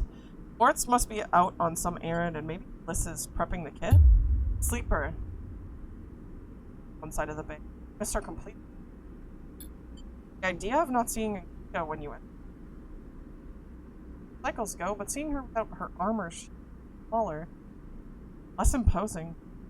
What are you doing here? I was about to ask you the same thing. kicks off from the wall and... So, what is this? He asks. Come to avenge Ashton or his sleeper? Or just looking for another payout for a million? But quieter than strange. I don't want to fight. Then why are you here? Tell her angry. Radiates off her like fire. Better be ready to sign, comes a shout from the... Because I've got my best repair tech coming up here. Especially, and they are going to... Bliss glides in. Suddenly stops herself when she sees... Oh, Sleeper, you're already here. Miss Cassetta, this is the tech I was telling you about. Best on the stops. Wait, do you two know each other? You and Ankita look at each other. Work together. Bliss squints at you both before continuing. Bliss produces a slate. Now, Miss Cassetta, if you'd like to sign our damage waiver here, you can start on the we can start on the decommissioning. My tech here is eager to get started, as am I. Bliss scrawls her signature across the slate. Thank you. Bliss pauses. And everything is okay with the special payment terms we discussed? Gives Ankita. All fine, says Ankita, giving you another hard look. Then she kicks off and drifts to the entrance. I'll be in the gimbal, she says and leaves. Special payment term? She looks over her glasses at you. Look, Sleeper, there's something I have to tell you. Glances nervously. What is she so... This isn't exactly a typical job. Miss Cassetta, Ankita, she gives you a knowing look. Doesn't have the chits to pay us, so we made a special agreement. Sighs. I'm leaving. Joining a mercenary crew? Don't make me laugh. Ankita is an ex... Why do you think she's getting us to remove all her ship's armaments? Amber. The ship is called Amber. Bliss gives you a funny look. There's some history. Holds up a hand to stop you from... Look, all I care is that she's heading to the Starward Belt. She out of the bed. That's where I'm headed. Turns back to Fate. Also, I wanted to ask... Stops and... If you'd like to come with us? I can't. He interrupts before. I know things have been hard for you and I. You helped me so much. I asked Terry to listen. He said yeah. Moritz will take over the bay anyways. Although if he's welcome to him run it. I just thought... You might be in need of a start as much as I am. Turns away nervously. Think about it anyway. The berth is there. Gotta finish the job first anyway. And with that, she kicks away and heads to the racks before you can offer an answer. Moments later, Moritz enters, heading to disarming a Starward Belt. Push your thoughts to the back of your mind. Time to get to... Wait a second, this is her ending? This is her ending. She's in love with me!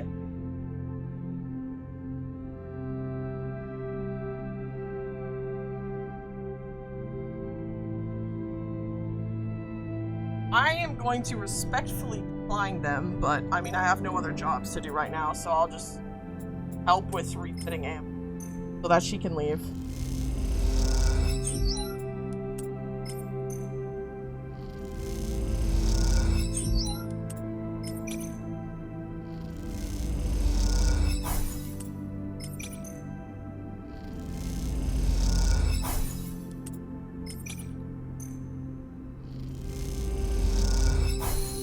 Here we go! Amber looks better than she ever has before. Bliss has done an incredible job of cleaning up the hull, and despite the exterior changes being limited, she has the impression of being lighter, more sleeker than before. Moritz drifts by. He's been loading up the final equipment onto Amber. It turns out Ankita will be taking her weapons, but packed and ready to sell at the first Starward Belt port she hits.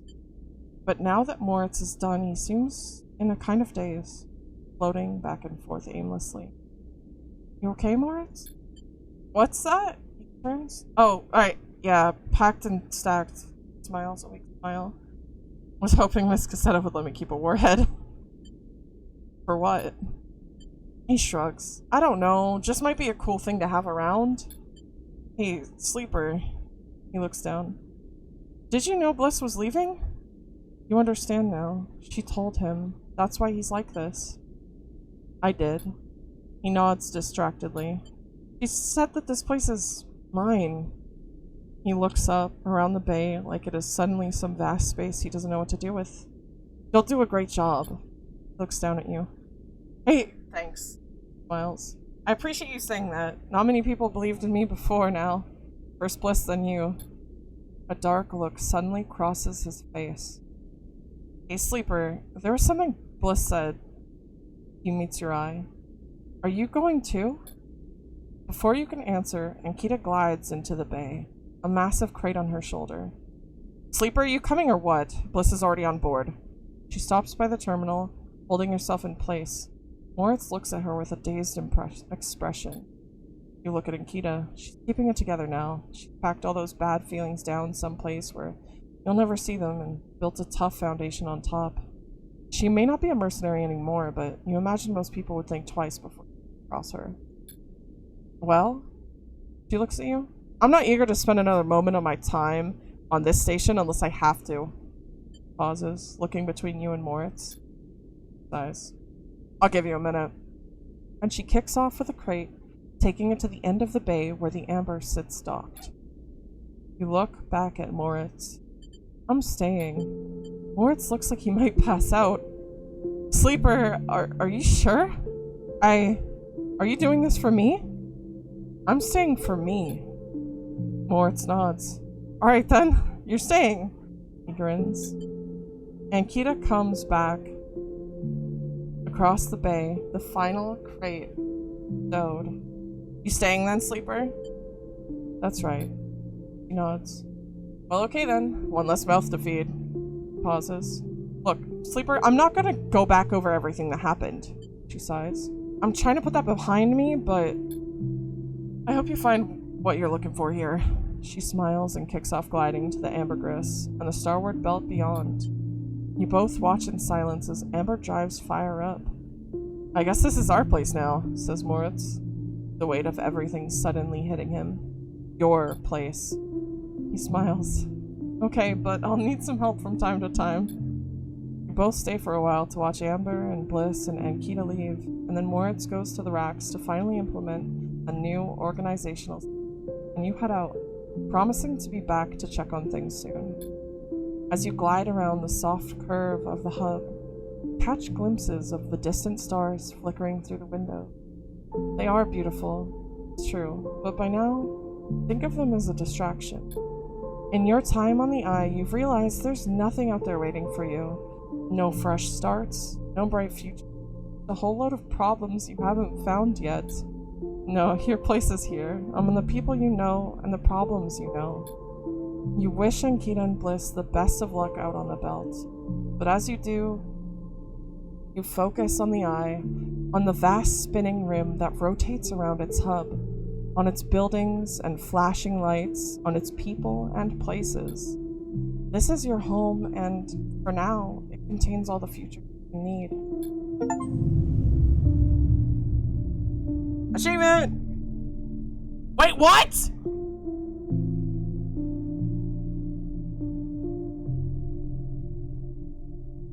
It force ended it for me! No! I had 4 more days!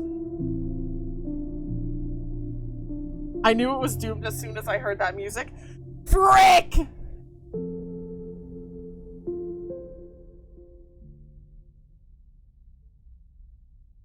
They robbed me of my happy ending. What? No! No! I was gonna be a father! Mina was gonna be my daughter! Lem was gonna be my husband!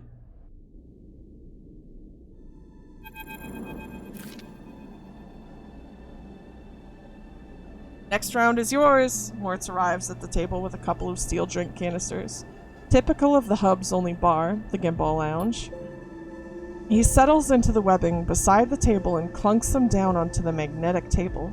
This place, you've decided, is ridiculous. A rapidly spinning, carnivorous spear, the gimbal's weak gravity, just like the gravity at the Eye's rim, is created by its gut-wrenching rotation. The interior surface of the sphere is that gimbal's floor, which descends towards the equator for one long bar loops around the entire circumference.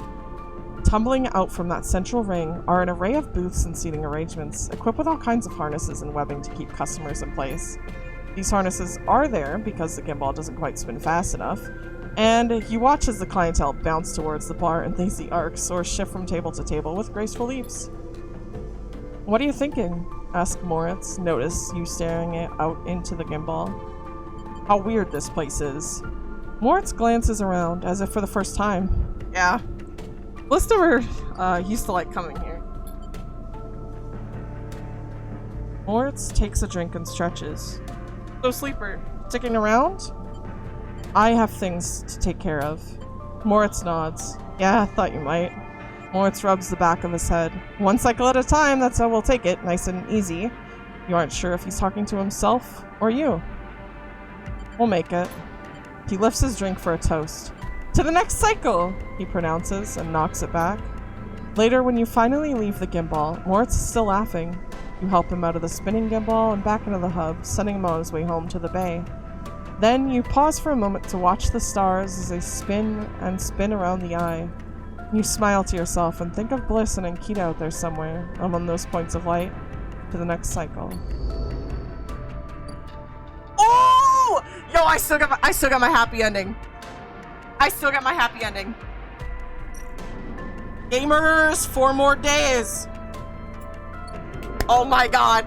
I was so worried. Alright. Sender car.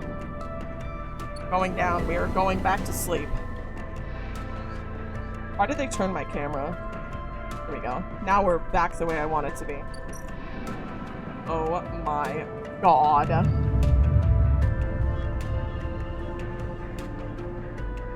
That gave me an attack. What gave you an attack?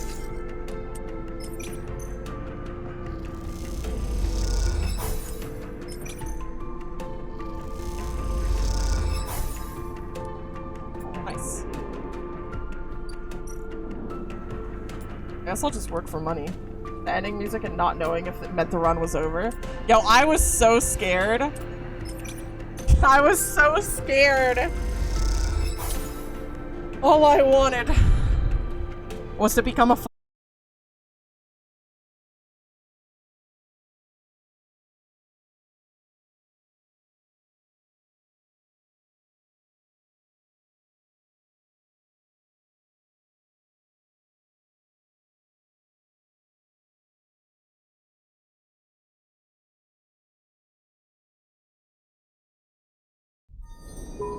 Gamers, I can't believe it's only 2 weeks away from Christmas!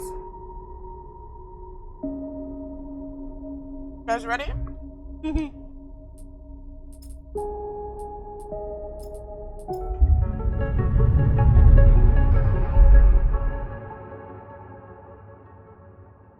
That makes me cry. And I'm gonna open a monster right now. It's actually been a few days since I drank one. So I think we're fine. And I won't drink 3 and then stay awake for 25 hours.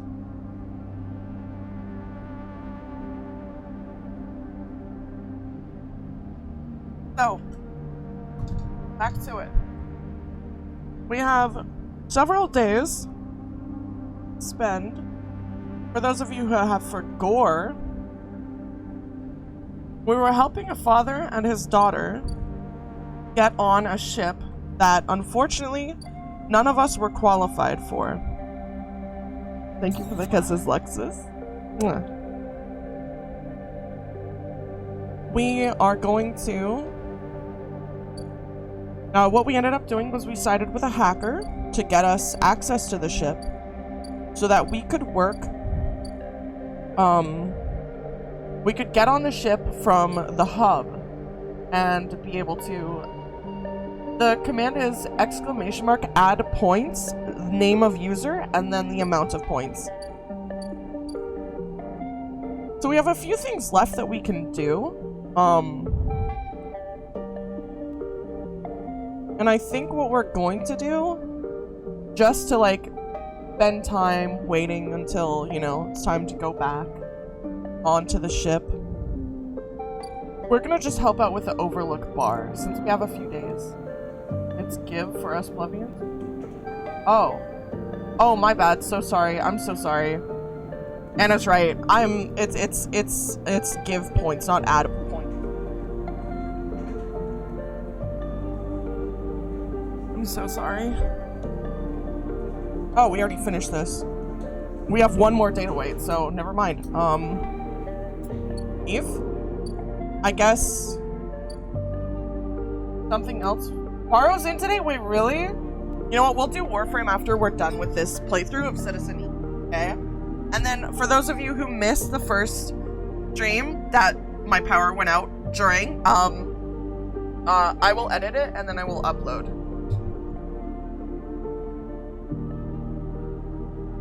You might have to not ping Anna. You might have to straight up just type Anna's name, because sometimes it does that with certain characters.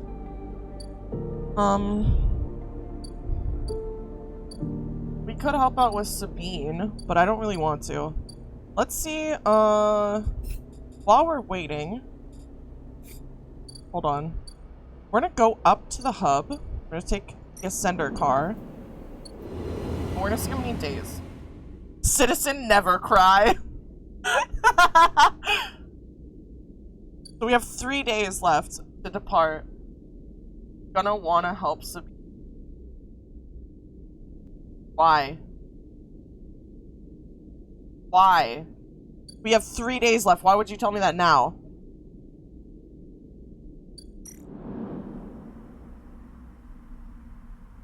Or build your house.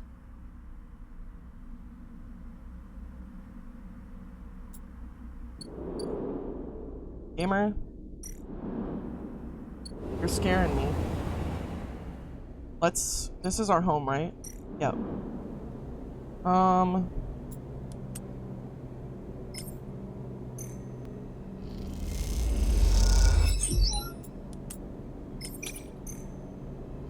How are you? Hello, Foxy! Oh my god, it's been so long since I last seen you! How have you been?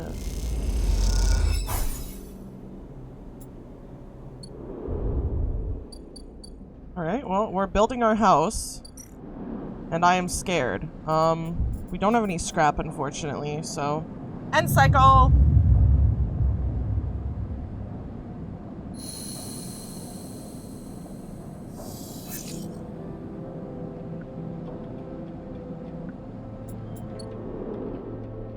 Good, just got done with New War. Oh my god, congrats, gamer!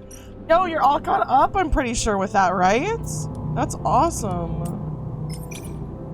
Start action. Okay, perfect.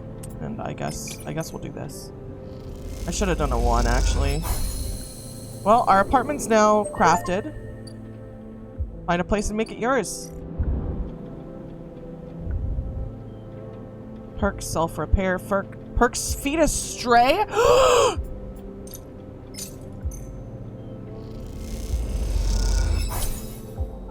You buy the crackers from a shop unit downstairs and crumble them up into a tray. Something moves in the shadow. I'm gonna do this. Told you. Did tell me. Did in fact tell me. Complete active scenes. The stray hops up onto a work surface and looks out of the unit's small window. It doesn't acknowledge your presence. It just sits there, beside the tray of crumbled crackers, staring out at the low end. What is this cat's story? Are there more on the station? You haven't seen another in the low end, but in this vast megastructure, that means little. There could be a whole colony of cats like this down in the Warrens. You eye at its sleek dark fur and sharp eyes. It doesn't look ragged, it looks at home. In fact, its presence in the unit makes you wonder if this is the stray's apartment which you are squatting in. We're gonna watch the cat. I don't want the cat to get scared. Though the stray is looking out at the station, you feel its attention on you, waiting for you to spring your trap. You remain relaxed and watch as something flickers in its eyes. perhaps the reflection of a passing ship. The stray settles a little and starts eating, picking at the broken crackers. You don't remember ever having been this close to an animal. It triggers something in you, a recognition of life, totally unlike your own, but still somehow connected, parallel, even interwoven. The stray licks crumbs from its fur. Stay silent. You sense that the stray doesn't like to talk. The stray prefers just to be, you think. Just to share a space and a moment with those it's meet. You respect this. In a way you feel the same. Being here, together, is enough. You turn your eyes to the window, the one that the stray looks out of, and you both watch the stars and the ships together. You feel something pass between you and the stray, a kind of acknowledgement of each other, a sense that each of you might share something with the other, a point of connection. Then all at once the stray yawns wide, hops down from the unit, and brushes along your legs, and then it's gone, out through the unit door and back into the corridors of the low end. We got to pet a kitty! Respect for incarnated capybaras who turn into brain rot Toto.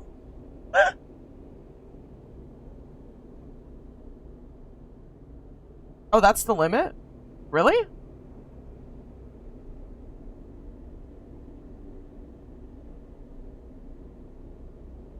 Does it auto reset you when you reach that limit? Complete active scenes. Okay. We have active scenes. Where? Oh, I forgot about Tala. Okay. We're gonna go see what's up with here. Tala comes to you one shift when the bar is empty, tapping you on the shoulder as you clean the bar. It's ready. She's grinning from ear to ear. Can I try? Obviously! She grabs you by the arm before you can ask anything else and drags you into the back room. The smell hits you immediately when you enter. A cocktail of rich fermentation and chemical sharpness. The room is warm and bright now, the newly installed lights making the place look clean, whether it is or not. Tala has already pulled up a couple of stools around a metal crate, where 2 glasses with a few fingers of pale girol inside sit waiting. She smiles. I haven't even tried it yet. You can see she's nervous. You both sit at the makeshift table, the slight strangeness of the situation making you both jumpy. Tala hands you a glass. Cheers, she says solemnly, and knocks the glass back. You do the same. The first sensation is burning, a sharp, nose-clearing blast of alcohol that has your frame querying whether you would like to activate safe mode. You gulp the drink back, and it is only then, behind the burn, that you taste the earthy tones of the mushrooms, the wood, and the soil, left behind like sediment, barely there. Not bad, actually. Tala raises his eyebrow. You sure? Has promise, though. You think? She swirls the glass and puts it down. Wait, I have an idea. Tala grabs the metal bottle from the newly installed work surface and adds a few drops of water into the girol. Try again? This time, the burn is a warming glow, harsh but fading off, and the woodiness less heavy.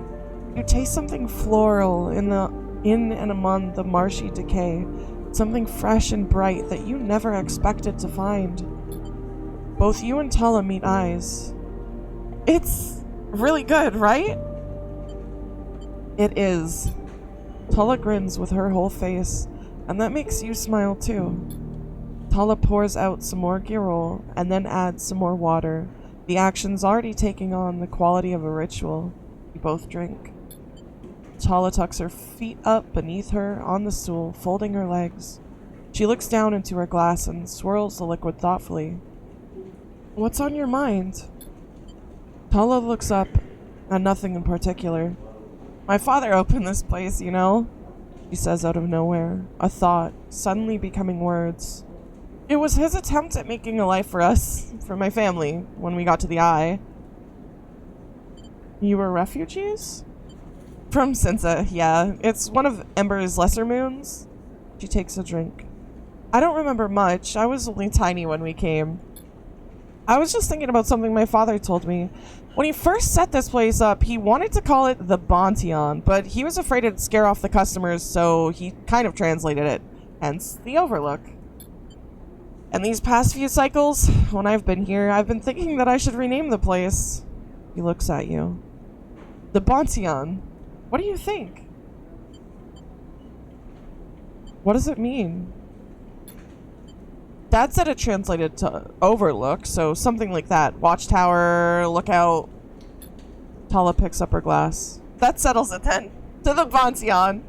You both clink your glasses and drink up. Tala hisses through her teeth. Still harsh. She laughs, then suddenly grabs your shoulder. Oh, Sleeper! I totally forgot! She stumbles to her feet. She lurches over to the corner of the room, covered with a plastic sheet, and whips it off like a magician performing a trick. Beneath it is a neat little kitchen, a sink, a work surface, and a compact oven with a hob. Your kitchen! She doesn't give you time to respond. You can come make stuff here anytime, as long as you promise not to raid the mushroom farm. I need those for the gear roll. I was thinking too that if things pick up, we can start serving proper food at the the Bontion. Class. Do you like it? It's perfect. Tala gives you a hug and then quickly stands back. I'm sorry, I'm so glad that you're... He grins. Me too. As Tala tidies away the glasses, you inspect the kitchen, checking that it all works. It's small and salvaged, but after what you've had to put up with, it feels like a dream come true. Later, when she's done for the day, Tala comes back through the bar and you share a glass of the good Girl, the one she didn't distill. And this time, you talk about nothing in particular, sharing stories about regulars or discussing the best place to eat on the Eye, which, after everything that's happened, feels like a nice change of pace. When it comes time to leave, you promise to cook for Tala, and agree to let her know what shifts you'll be working in the coming cycles, and then slip out into the cool of the rotunda. And in this moment you feel, for once, at home. I'm so sad we're leaving her. So sad we're leaving her.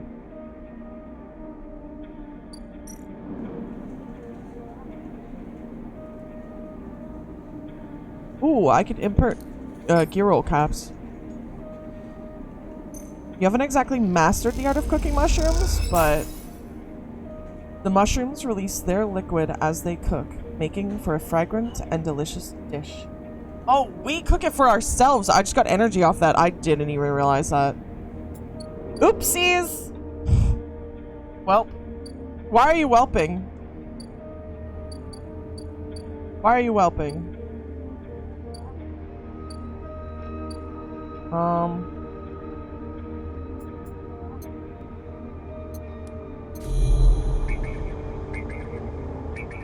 I'm gonna go do this.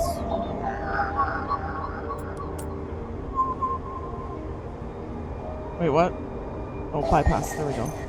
Extracting data. We're already at max energy. Yeah, I didn't realize. It was an oopsie. Some gang enforcers' implants are chirping out comm signals. Time to see what they're talking about.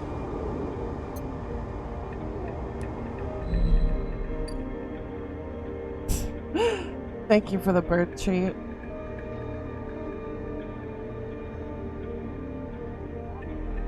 I will get a snack. It'll be a cookie. 28 days? Dude, we've almost spent an entire month together on stream. Isn't that actually so wild? Ooh, this one is a cookie shaped like a heart. Oh my gosh. It is actually so wild. You have 20 days, 14 hours, especially with how much you've been working. Like, we haven't had, like, haven't been able to be in that much. 12 days? Yo, sprinkles! That is so much. So quickly. I feel like it's only been a couple of weeks since you, like, joined the community. Like, I don't know. My brain just, like, time to go start supper making poutine. Delicious! I'm coming over. Oh, this heart cookie is so good. I live rent-free in your brain, that's why. That's true. You do. I think about you a lot. I'm a watchful little guy. Where was your house? Because I forgot. Oh, it was this one.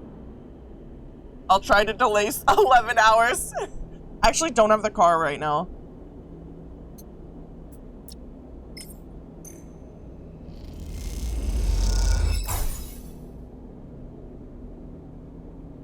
Just run. You're right. What was I thinking? Obvious. I should just run at the same speed my car would go if I had it right now.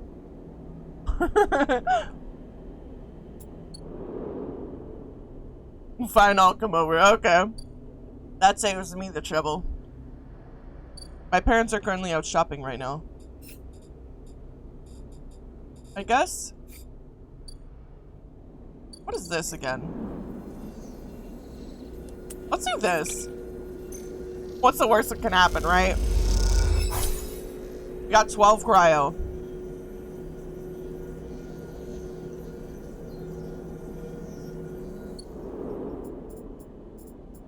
Time to commit eep. I want to find where, sorry, I completely forgot. Where do I go? Your parents are paying for my gas. Where do I go to get scraps? I need some scraps really bad. I guess I can't really. Oh, I ran out of dice. Yeah. That's on me, team. That's on me. We're gonna sleep in our repaired unit for the first time.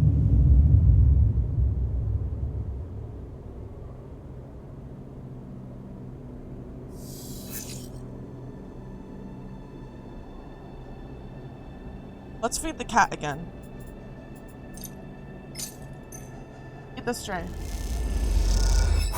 The stray crunches up the crackers as you watch. Sometimes they'll let you stroke them. Sometimes not. Damn. Alright, I'm gonna go across the runway and I'm gonna get some scrap. Runway? Greenway. Greenway. It's far up here. The waist, right? Yes, it is. We're gonna use this one. 100% positive.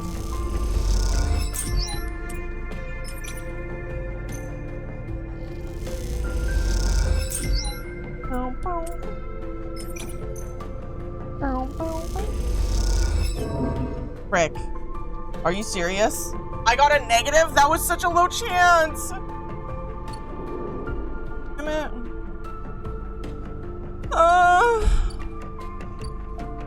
Favorite Phantom of the Opera quote? Scrap metal. Oh, I have upgrades available. 2 upgrade points, in fact.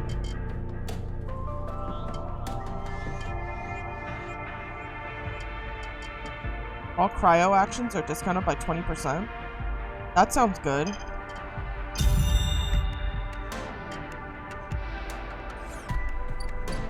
I want to play this game until, like, completion. Like, I want to keep playing it over and over and over again until I'm, like, I have everything. Oh, it's 20% off because I just did that! Poggers!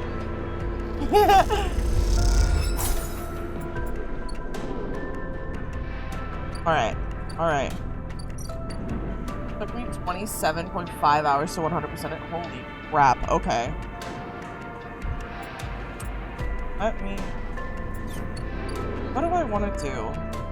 I want to do something, but I don't know what with my dice. What is... I gotta deal with fun eventually, but not very nice.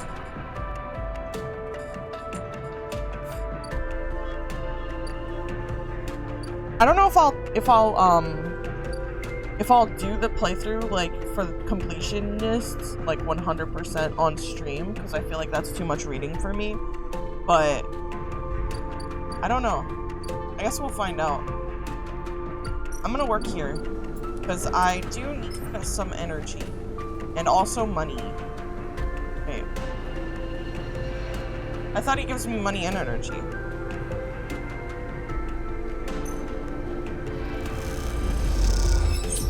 Yeah, he does. Okay, perfect. Now we're going to home, and I'm gonna medicine.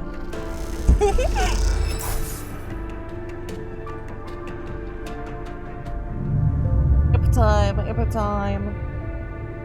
Let's go eeping. I just saved this playthrough all the way. The DLC on stream. Do this playthrough all the way to the DLC on stream, and all the achievements off stream. Yeah. Defeating Stray. Stray fed. Yummy. Make your decision at the dock. Pastor has offered you a second chance. If you cooperate, perhaps you could be leaving on the side of your real horizon after all. My god, gamers, it's time. It's time. Let's see. Hold on. Just send our car. Alright, we're gonna do it. Lem. He looks so sad. There is a crowd, but you spot Lem and Mina immediately as you enter the dock. They're waiting at the cordon, where Kellis security are checking the crew in to board the ship. Those that manage to get up to the hub are crowded near the entrance, but even they know their chance of getting on board has long gone. Lem! Lem spots you among the crowd. A sleeper! We're here! They are standing beside a bag which looks to carry all the possessions they have. It's small enough to be carried in one hand. Hi, Mina! Mina is vibrating with excitement. She seems strangely at home in microgravity, but then you remember that she has spent her whole life in space. Hi, robot! I hand over the Kellis ID film to Lem, but your own. Turns it back and forth in the light. Oh, where did your friend even get this picture, Sleeper? Looks like my old Conway ID. You look, and a shimmering, younger Lem stares out of the film, harder and clean cut. I spoke to the guard here. He nods to the white and green clad security officer. They'll be doing orientation, and... Oh, it's him that's speaking, my bad. Sorry. I spoke to the guard here. He nods to the white and green clad security officer. They'll be doing orientation and role assignment on board. Sounds like we're gonna be working under the core crew. Kind of like an intern. He laughs. What do you think, Meanie? Am I too old to be an intern? Following Lem's lead, you inspect your ID. As you lift the film up to the light, you see something strange. Something that makes you flinch. The face printed in the film is one you recognize immediately, but it's not you. At least it's not how you look now. You squint at this ghost, confused why you hadn't noticed earlier. It's a picture you remember being taken, a memory that you didn't know you had. You remember signing the forms, the walk to the sleeper tanks, the cold metal floor. You remember the SNARP employee who helped you in, her smile clean and surgical. And you freeze in place, thinking of the you that still sleeps somewhere in an SNARP facility, that won't wake until you are recovered and disposed of. And now you're leaving. Will they ever wake up? Sleeper? Lem interrupts your thoughts. These guys want us aboard. You stare at him without thinking, then notice the guard gesturing to you both to come forward. You all kick off and float over to them, steadying yourselves on the guardrail. You hang back, letting Lem present his ID film first. The guard slides it across the white machine, much like the one Castor printed them from. You reflexively rub the puncture mark on your hand, even though there's no trace of it now. It seems to be your destiny to be someone else's tool. Lem and Mina are waved through, the guard smiling at her excited face. Lem turns back to check you're coming. The guard beckons you closer. Bored.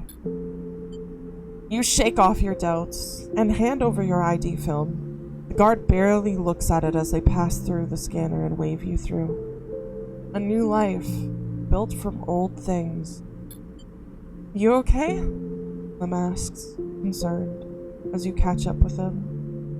You are so slow, robot! Mina teases, grabbing at you with small hands. Just making sure. Lem nods, and you realize how much harder it must have been for him to cross that threshold. Mina struggles in his arms, trying to get to you, and Lem relents, struggling with both the bag and his daughter. Mina tumbles through the microgravity and grabs onto your clothes for purchase, pulling yourself into your arms. You all proceed up the walkway, the entrance to the docking bridge yawning wide in above you. Are we family, robot? Mina asks as you move, taking you by surprise. I guess so. Mina smiles and presses her head against your chest, pleased by your answer. You keep moving, up into the docking bridge and then along that thin, glass-walled connector. All the time, Mina clutching onto you. The lack of gravity means you can't feel her weight, only the grip of her small hands on your clothes. You both stare wide-eyed at the vast whole of the sidereal horizon and try to think of this huge machine as a home. Later, when you settle into your bunk, after Mina has finished running back and forth between you and Lem with an endless and infectious excitement, you find yourself looking at your ID film once more. Somehow, since the last time you looked at it, the image seems to have changed. It is still a picture of the old you, the person that signed up to have their consciousness copied and placed into the ownership of SNARP. But something else has crept into the image. An underlying sense of self-identification. This is also a picture of you. You now. The you that has survived the eye, that made friends here, that found a way out, that escaped against all odds. The other you might never wake up, but they might never live again. But so be it. They consigned you to a doomed life for their own gain. Their life is yours now. You will live it better than they ever could. You lie back on your bunk as the thrust of the sidereal's vast engines kick in. This feeling, this rumble, will be your constant companion for the next decades. It will be there when you work, when you watch Mina grow, when you dream of the planet at the end of the journey. It will stay with you when your body starts to fail, despite the best attempts of Lem and Mina, as the years stack up and exceeds its safe operating period by a decade. It will be the thing you wake up to in those rare moments of consciousness, between which Mina will keep you in a frozen state in the hope of preserving you until your destination is reached. It will still be there when Mina wakes you, tears in her eyes to tell you of Lem's inevitable death, and it will not relent despite your desire for a moment of silence. It will be the final thing you hear as Mina shuts down all but the most vital of your functions and hopes beyond hope that you make it to your final destiny.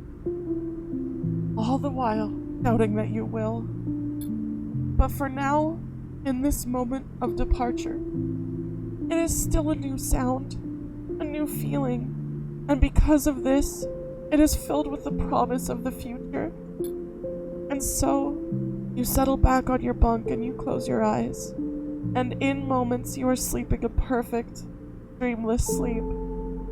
The most peaceful that you can ever remember. Damn! That is so depressing, guys.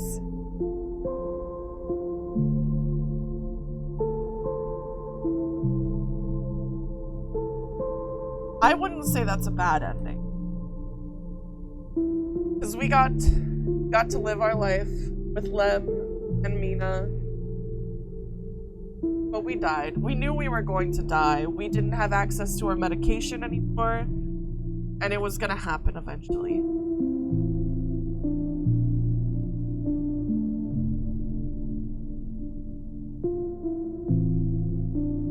It's the best main game. Is it really? That's the best ending? Oh my gosh.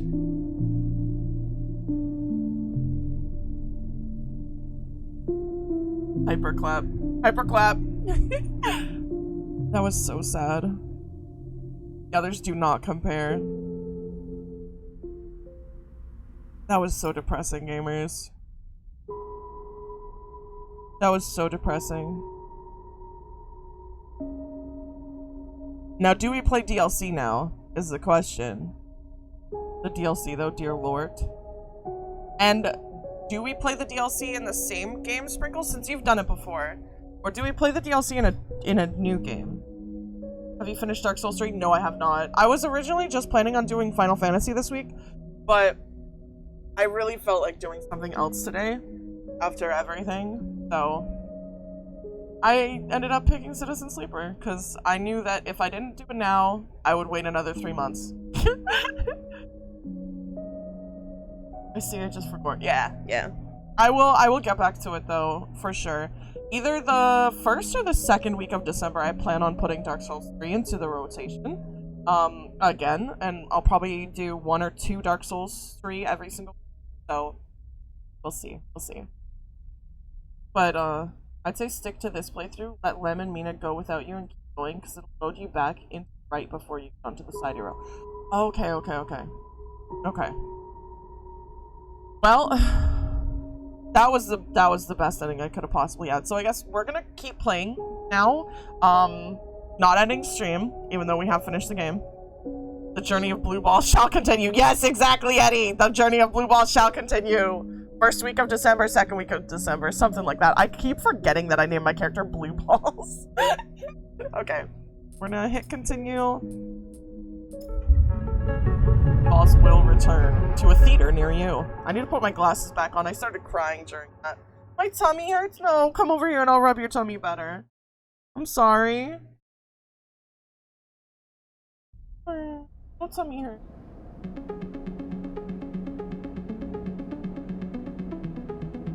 A little. Your decision at the dock. Alright.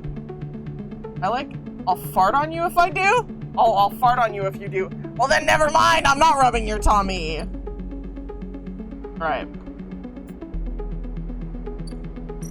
We are going to ascend to the hub. And, we're not gonna go this time, even though I want to. There is a crowd, but you spot Lem and Mina immediately as you enter the dock. They're waiting at the cordon, where Cella's ship are checking the crew in to board the ship. Those that manage to get up to the hub are crowded near the entrance, but even they know that their chance of getting on board has long gone. Wait. Something stops you from calling out to Lem. Maybe it's fear or nerves? Or just the need to take a little longer in this moment before your world changes once more. A decision was made. You reason, and there's no point in rethinking it again and again. All you can do is move forward in its shadow until so many cycles pass that you forget it was ever there. Lem spots you among the crowd. Sleeper, we're here. They're standing beside a bag which looks to carry all the possessions they have. It is small enough to be carried in one hand. Hi, Mina. Mina is vibrating with excitement. She seems strangely at home in microgravity, but then you remember that she has spent her whole life in space. Hi, robot! You hand over the Celis ID, filmed to Lem, keeping your own. He turns it back and forth in the light. Where did your friend even get this picture, Sleeper? Looks like my old Conway ID. You look, and a shimmering younger Lem stare. Maybe I won't read all this. Hold on. Let's just go back to where we were. I already read this literally like 5 minutes ago. Okay. Lem and Mina are waved through. The guard smiling at her excited face. Maybe I should make myself smaller too. I forgot. Hold on. Tiny Dodo. Widow Tiny Dodo so you can read more. Lem turns back to check you're coming. The guard beckons you closer. Wait. Wait for a moment. You need to wait for a moment. This is all happening too fast. Changing too much. There are so many questions you have, so many threads to catch hold of, and yet here you are boarding a ship to who knows where on a journey that will take decades. Consider. Is this really what you want? How will you even survive? You suddenly feel dizzy, unsettled. You can make out the concerned look on Lem's face as you hold back. The guard gestures again. Mina's eyes looking back at you are so bright in the starlight. Stay on the eye. You can't do it. You can't get on that ship. You turn away quickly, trying not to look at Lem, to look at Mina, to meet their eyes. You turn away and kick off hard from the guardrail. When you've reached the far wall, you turn back. The scene continues in front of you as if nothing has changed. The next set of people are boarding. The crowds are still gathered at the cordon. The sidereal horizon still blinks, yellow hull bright against the stars. And there are Lem and Mina, gliding up towards the docking bridge, bag in hand. Lem is facing away, focused on the steady climb, but Mina is in his arms and is facing back towards you. You watch her face confused, sullen, but twinkling with a growing excitement as Lem carries her forward. As you watch Mina, you think about your future, about the future you might choose. You know one thing for certain, that future's on the eye. You no longer have any enthusiasm for being carried forward by the dreams of others, for grand futures that unfold like angelic wings across the horizon. The future is being made now, on this spinning ring, among its people and its systems. You are sure of that. Hello, Ultimate War Machine, how are you? But as you watch Mina disappear into the entrance of the sidereal horizon, and much later, when you watch the ship pull away, you feel a sense of longing. A longing to be carried, not by the systems that spin the suns, or the corporations that run the colonies, but by love towards an uncertain future. Just as Mina was. That, you think, is the future you wish to make here, on Erlin's eye. Left behind, let them go. Alright, give me my continue button.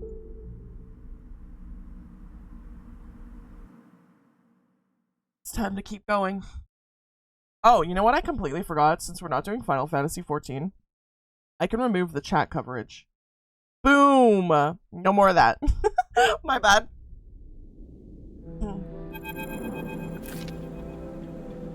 A strange choice.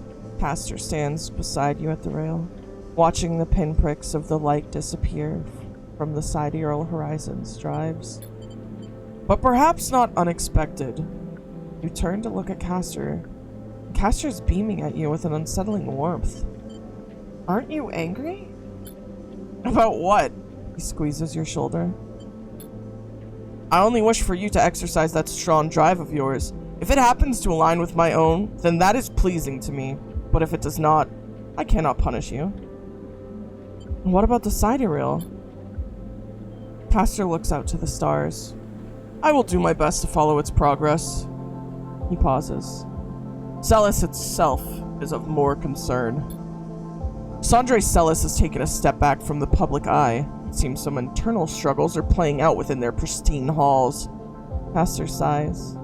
But I doubt core politics are of much concern to you. Pastor moves down along the rail. The eye, though, that seems to be your primary concern, am I right? I have unfinished business. He pats you on the back. Don't we all? It is the nature of life to leave things unfinished. I have more projects than I can count. So many games still to play and things to learn. May your future cycles be as fruitful as my own. Castor turns and starts to clunk away in his mag boots. I'll be keeping an eye on you, if you don't mind, sleeper. He waves as he walks. My curiosity remains piqued. Once he leaves, you stay a little longer at the rail, watching the stars, imagining the look on Mina's face when she sees Celis 1 for the first time, imagining the excitement when she first touches its soil, the joy when she first stands outside in the rain, laughing. Those images, though they will not happen for decades, are what will carry you through this cycle and perhaps the next one too. Time to descend. Create TLC to do this. Found work at the new step and low in Sabine. Turn it to Yadagen data at the commune. Work in the commune. What the frick is the commune? Also, yes, where's the Yadagen data? Here. I know they need ones. Got those.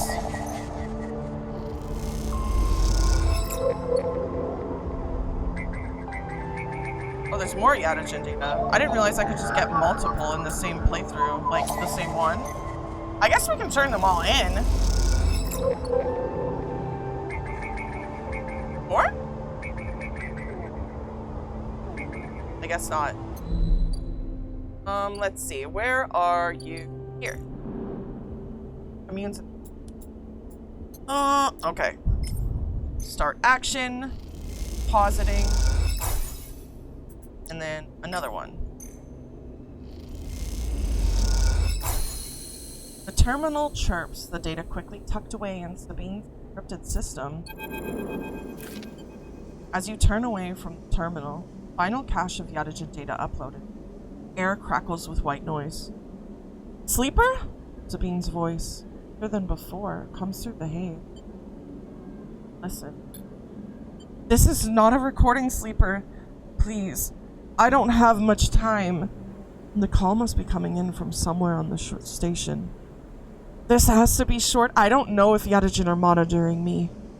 Their voice is hushed, distant. Try to focus on it. The data you've been bringing me from Yadagen agents, there's something in it I don't understand. A shrill howl rattles through the signal. This data is all gleaned from their implants. Recording of integration with their nervous systems, performance analysis, error rates, usage data. I installed many of these implants and I didn't enable any of this functionality. Their voice dips under the level of noise, like a swimmer sleeping beneath the water. You listen to the waves for a few seconds before Sabine reemerges. It has to be somehow baked into their wetware's interface. And that's not all. The systems compiling this data are connected to some kind of transmission protocol. It's being broadcast. Wait, why? Every Yadagen's enforcer is equipped with black market implants, retinol enhancements, adrenaline boosters, pain suppressors. These implants are gathering data on themselves, on the enforcers' bodies, on their performance. Why? I can't tell. But I can promise you these foot soldiers have no idea this is going on. The background tone switches, dropping to a grainy rumble. If they knew, I don't imagine they would be happy with the situation. Yadagen could have a mutiny on their hands. Leaning toward the terminal, straining to listen to Sabine's faint voice. I need a few cycles to put all this together, but this might be the information I need to pressure Yannick into my debts. Yannick? He's one of the heads of Yadagen. They pause. It's better that you don't know about him. Keep it that way. Suddenly a banging echoes through the call. Sabine's voice is suddenly whispered, panicking. I have to go. Come back in 4 cycles. And then the sharp crack of a disconnect and silence fills the apartment. You step back from the terminal. What does Yadagen have to gain from monitoring its own members? You try to recall what you know about the gang, but you have little to go on. You think of Toshiro, Sabine's minder, his mirrored teardrop implants set below hard eyes. What data could they be gathering? And more importantly, where are they sending it? You reflexively rub your forehead, trying to think. Can you really trust Sabine? How did they come to be Yadajin's doctor in the first place? You think of their kindness, their care, but also that glazed look of recognition that they gave you when they first met you. That look stays in your mind as you slip back out of the apartment, glancing around as you close it up and drift into the corridors of the station, unable to shake the unpleasant sensation of being observed. Ooh.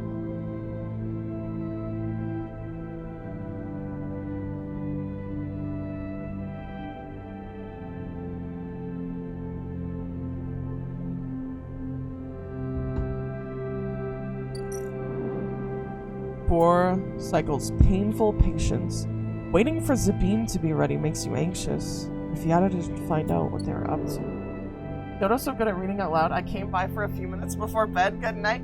Good night, Dream Girly. I hope you sleep well. Time was very good. We need more upgrade points. The plot thickens. It do. What was the other thing? Work at the noodle shop. Okay. Ah, this one.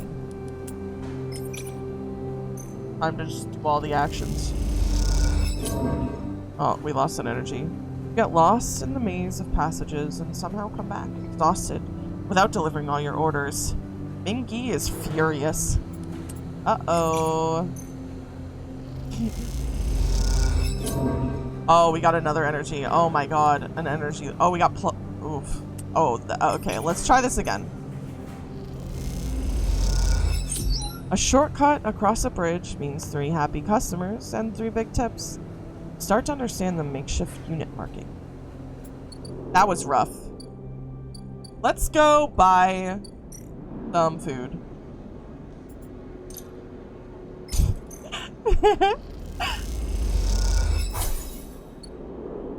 And we are going to... Oh wait, what's over here? We could buy some scrap. RNG. Random scrap piece. I'm trying to see if we can possibly get like one of the ship mine fragments. Damn, it was just all scrap. That's fine, I guess. That's not a big deal. But we can get ship mine fragments from that, right? Not, then the other ship will bring the fragments. Okay. Yeah, we literally just need 1 more fragment. But it is now time to end the cycle. And continue.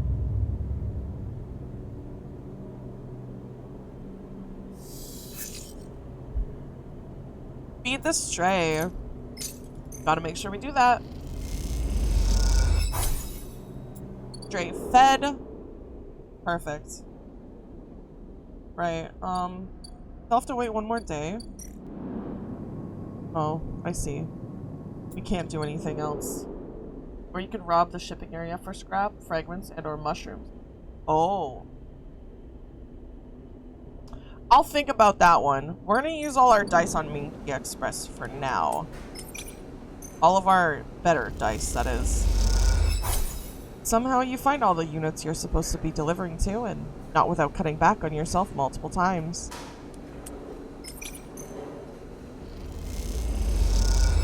A shortcut across a bridge means 3 happy customers and 3 big tips. You start to understand the makeshift unit marking.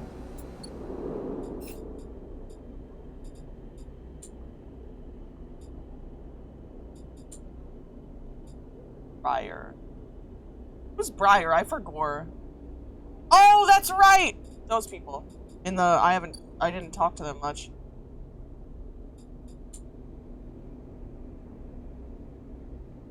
Natsuke apps.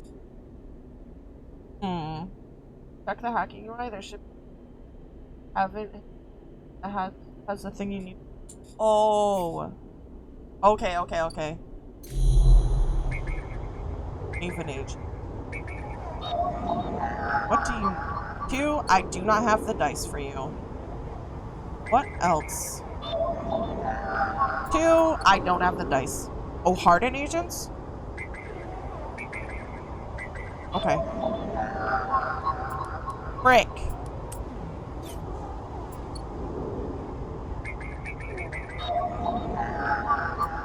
They need 5. Their dice needs to be 5. Oh, this one needs to be 6. Perfect. Hardened agent port unlocked.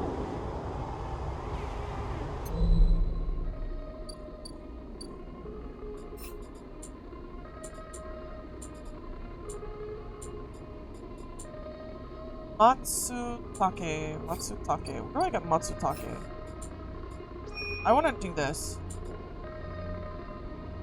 Matsutake. Matsutake. Put the Ripper Worm in the balls node. The what?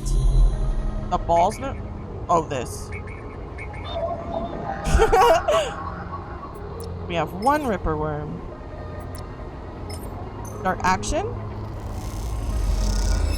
The worm begins tearing through the data cache, spinning out a thread to Fun's terminal. Time for me to go back to eat. Good night, Buick. I hope you sleep well.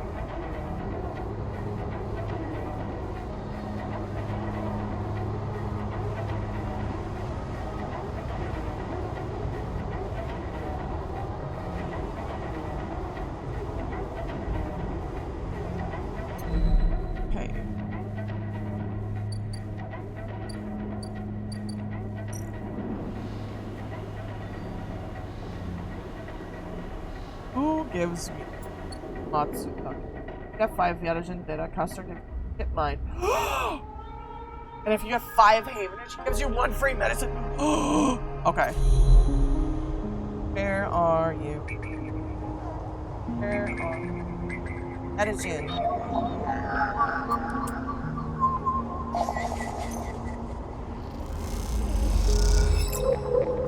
Thank you. Us. Hold on. Oh! What's this?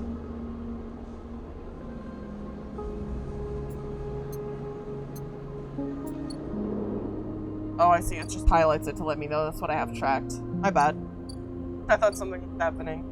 Okay, back to my home. This. Pog! We got a positive. That's okay. Thrown in the green. Thank you! Thank you! Okay, okay, okay. Ending cycle. Aye, aye. We'll have to clear out the greenway first, then. Okay. It got 1-5. We got 1-5. Mushroom. I'll have to toggle it. First things first. I needed... What was it? Hardened agent? Yes. There we go. You remember the guy who lived here? He didn't tip. Time for him to see the consequences.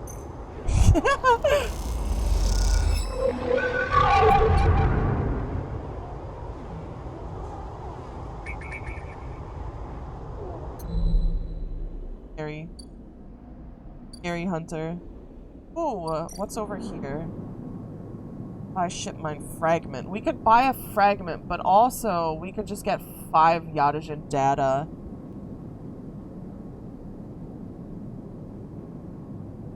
But it's only, we only need 1 more and then we're good. And we have 20% off.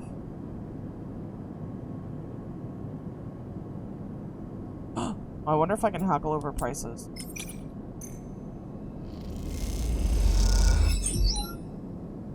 You are firm but friendly, and eventually the merchants relent. They'll lower the price, but only for you. Alright, let's do it, let's do it. It was worth. It mine sells for 150 cryo too. Damn, that's pretty good. Okay, I'm gonna fabricate this thing now. We can input 3 pieces, and we can go give this to the vending machine. The fabricator whirs and crackles as it assembles the ship mine. It opens to reveal a completed but heavily dented unit. Neoven wants to be smuggled out of the dock, and to do that, you'll need to provide a full ship mine ready for imprinting. Start action. Neoven is ready to attempt imprinting. They want you to help. Sleeper, must express plan before we begin. Neoven is impatient. The prospect of being free of the vending machine clearly too much to take. Chipmine has no output features. Will be mute until slotted. What's the plan? The servo motors in the machine begin to rev. Neoven's anxiety clear. First, imprint shipmined, then slot imprinted shipmined into physical ports close to Hunter Nest. Once slotted, we'll track Hunter at each. Tracking will find core nest, slot shipmined at core nest, show Hunter data to Hunter. Hunter will conclude sentience. Hunter will invoke killer. Sounds simple? The lights on the vending machine cycle as Neoven prepares. Physical ports, likely sealed in old station. We'll need keys, but yes, simple. The vending machine rocks a little. Any questions before imprinting? Why slot you physically? I cannot access via network. Too dangerous. Hunter would find immediately. The lights flicker. I'm not like you. Hybrid. I'm native to cloud. Easy prey. What's the core nest? Hunter keeps central data storage. Protocol must keep data outside self. Link to secondary nests. Can triangulate from there. That's it. Let's start. The sound of all the servo motors starting up at once is painful. The screeches rattle from the hard surfaces of the sealed dock and come back at all angles. Neoven better be quick, or Havenage security will be here. Neoven's voice appears among the squeals, like a whisper carried by the wind.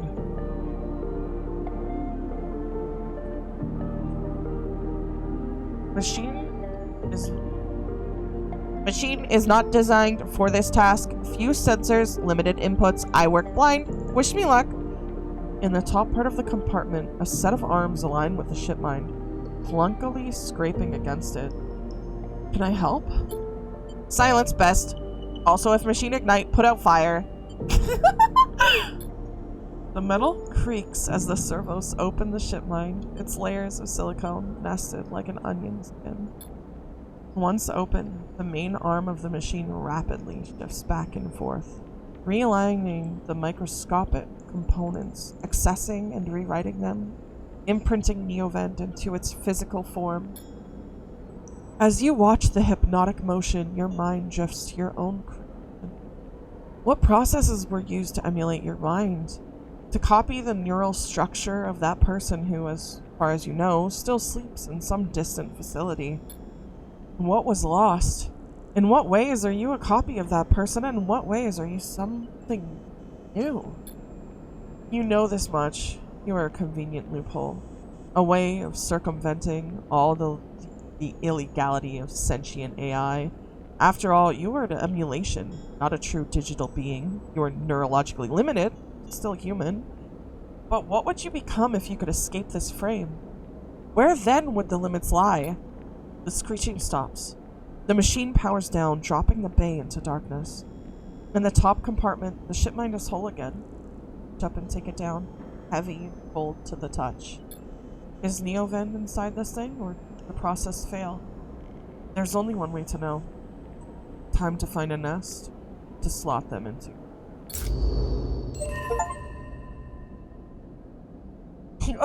Achievement? Insert mine. What's the weirdest thing you've ever gotten out of a vending machine?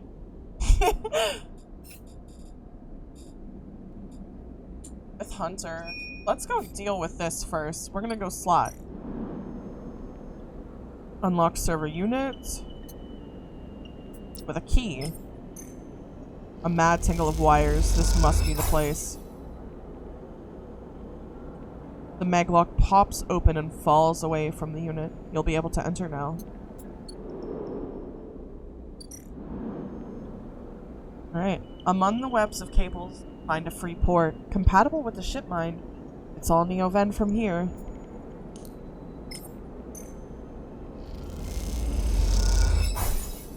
Nest hacked.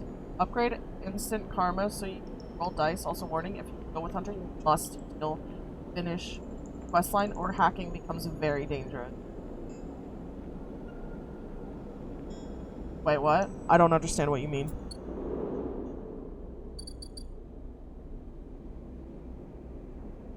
Got my Nidus all modded up to how I like them. Nice! Congrats! No power to kill capybaras. I guess I'll do the aviary in the meantime, because you're scaring me and I don't know what you mean. Cross the Greenway! Let's see. Mushroom groves. The overgrown garden. Alright, let's clear you up. I just need to max him out. I believe.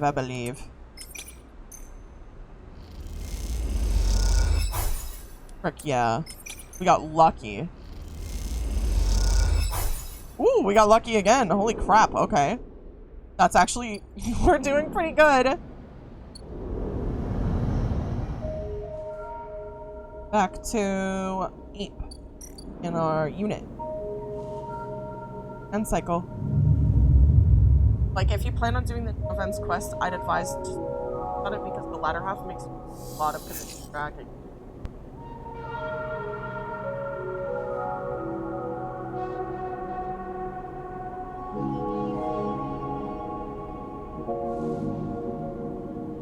Oh, you mean like when I start it to just like not stop once I've started it? Is that what you mean? Alright, time to feed our little friend. Stray fed.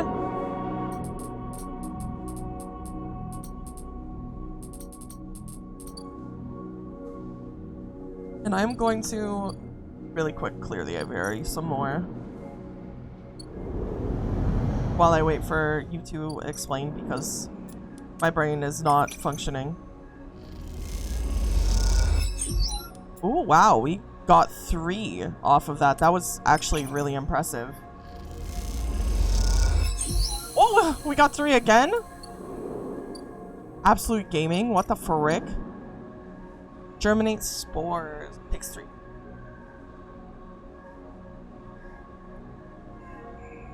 Yeah, because Hunter isn't hurting you right now. It's when you deal with Hunter that Big Brother Killer arrives and Killer doesn't mess around.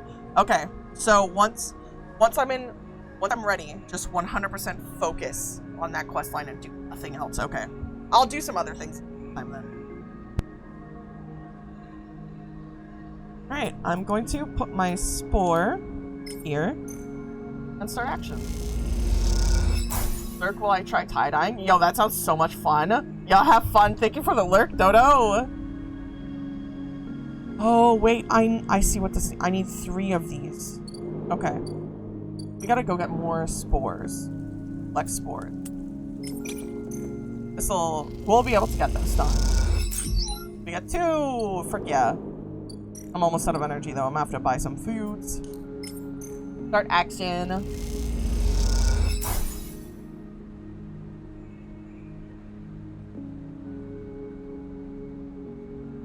Mushrooms farm is so good. We're gonna make them so happy.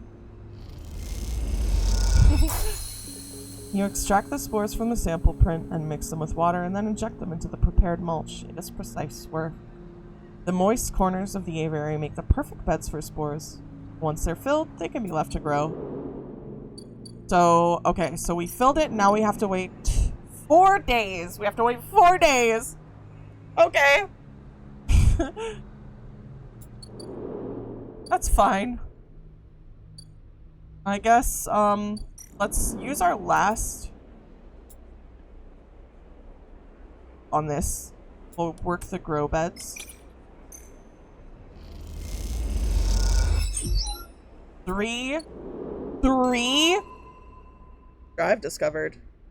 Huh? What's a drive?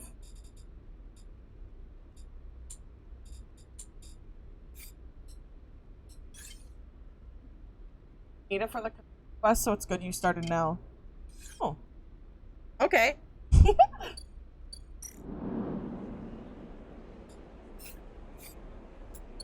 I guess we will go back. We got some energy, so I think we're good. Genuinely think we are good. Back to our repaired unit. I'm gonna input scrap. And then I'm going to input another scrap. Because I want 6 dice tomorrow. And we're gonna end cycle.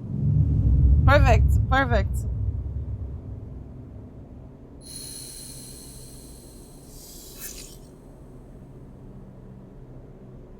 And obviously we have to feed the stray.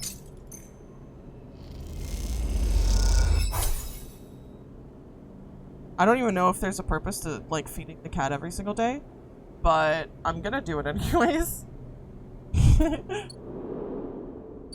And you have to do that. 4 cycles to being said, and right on time, with no sign of them. You wait a while in the apartment, the dread descending as the cycle spits onward. They should be here. It's the citizen sleeper way to feed the stray, that's true. I'm hyped to try out my Nidus once I get my full loadout set up on him. I am so excited for you. It's always awesome to have, like, your favorite frame just be fully built the way that you want it to. We're gonna check the... Actually, we're gonna wait. Try to settle down to wait. You sit on the bunk. Did I take my meds? I didn't take my meds. Hold on. Hold on! Meds check! Oh, frick. I forgot!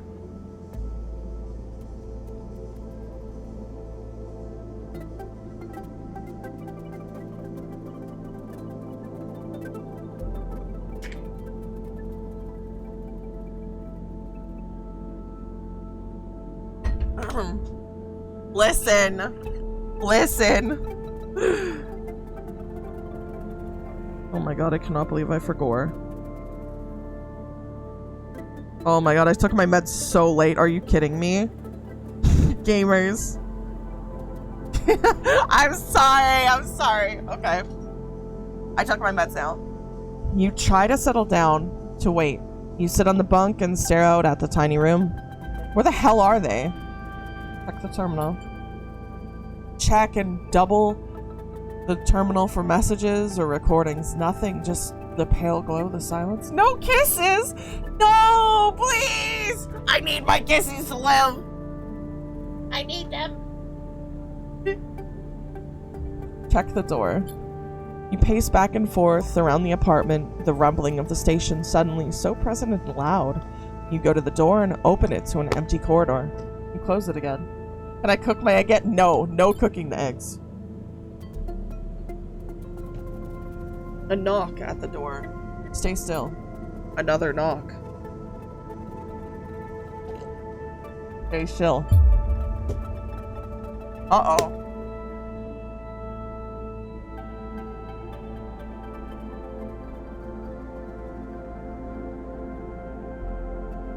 A flash, small and possibly bright, cuts through the handle of the door. It soundlessly swings open. A figure stands in the door and immediately you know it is not Sabine. They are taller, sharper, and something in their face glints in the half-light.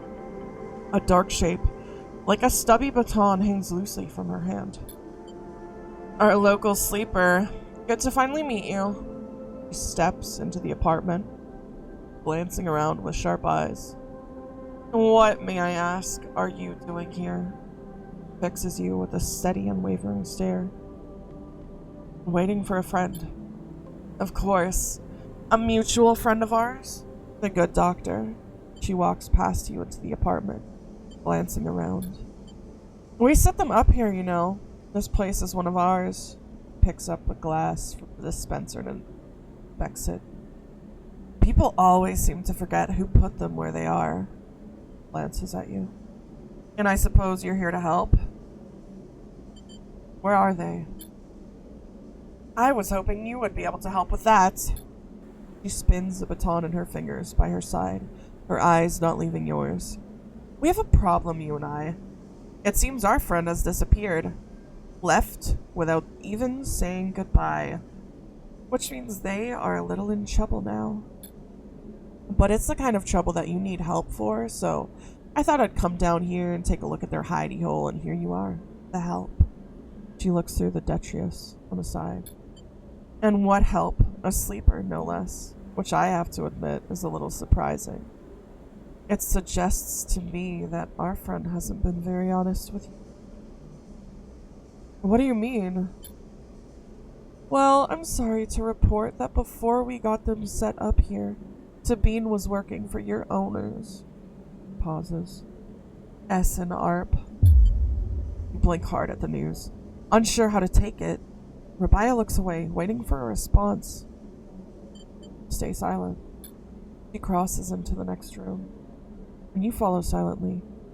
She sits at the terminal and touches her baton to one of the access ports. A spark.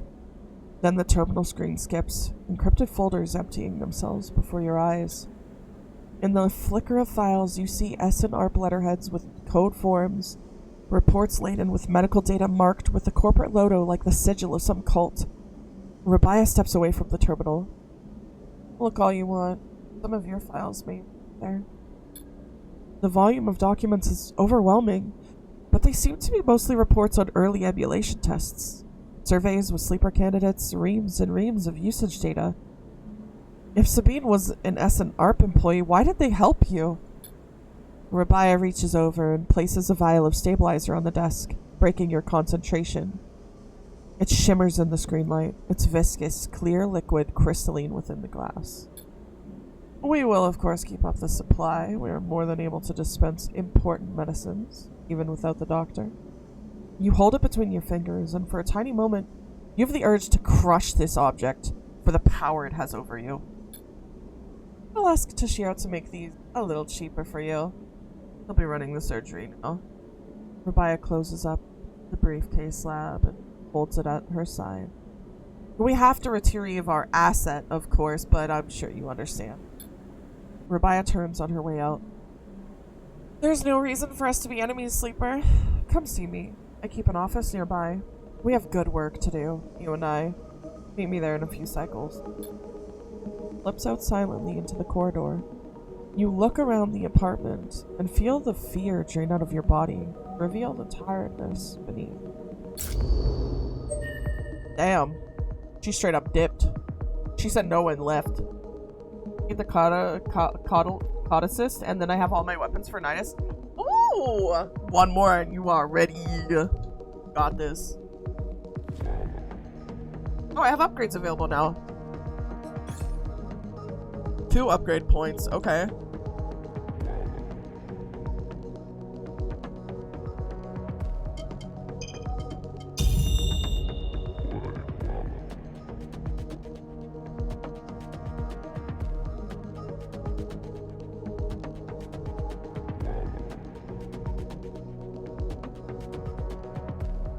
It is really cool how you can just like straight up get every, like the +1s for everybody, you know? All I'm needing after the COD assist is the last upgrade for my Theranos. Yo, you got this. You've got this.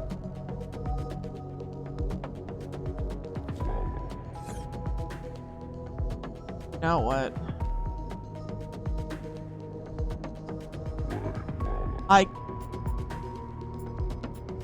Well, we got a free stabilizer, so that was nice.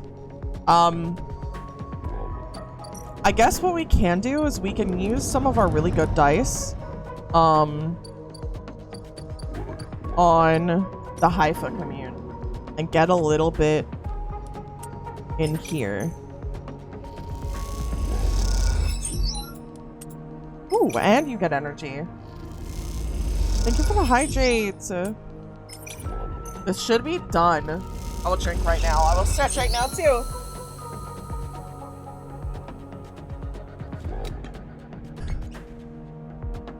Frick yeah, water. I love water. Communist. Noun. Someone who joins a commune.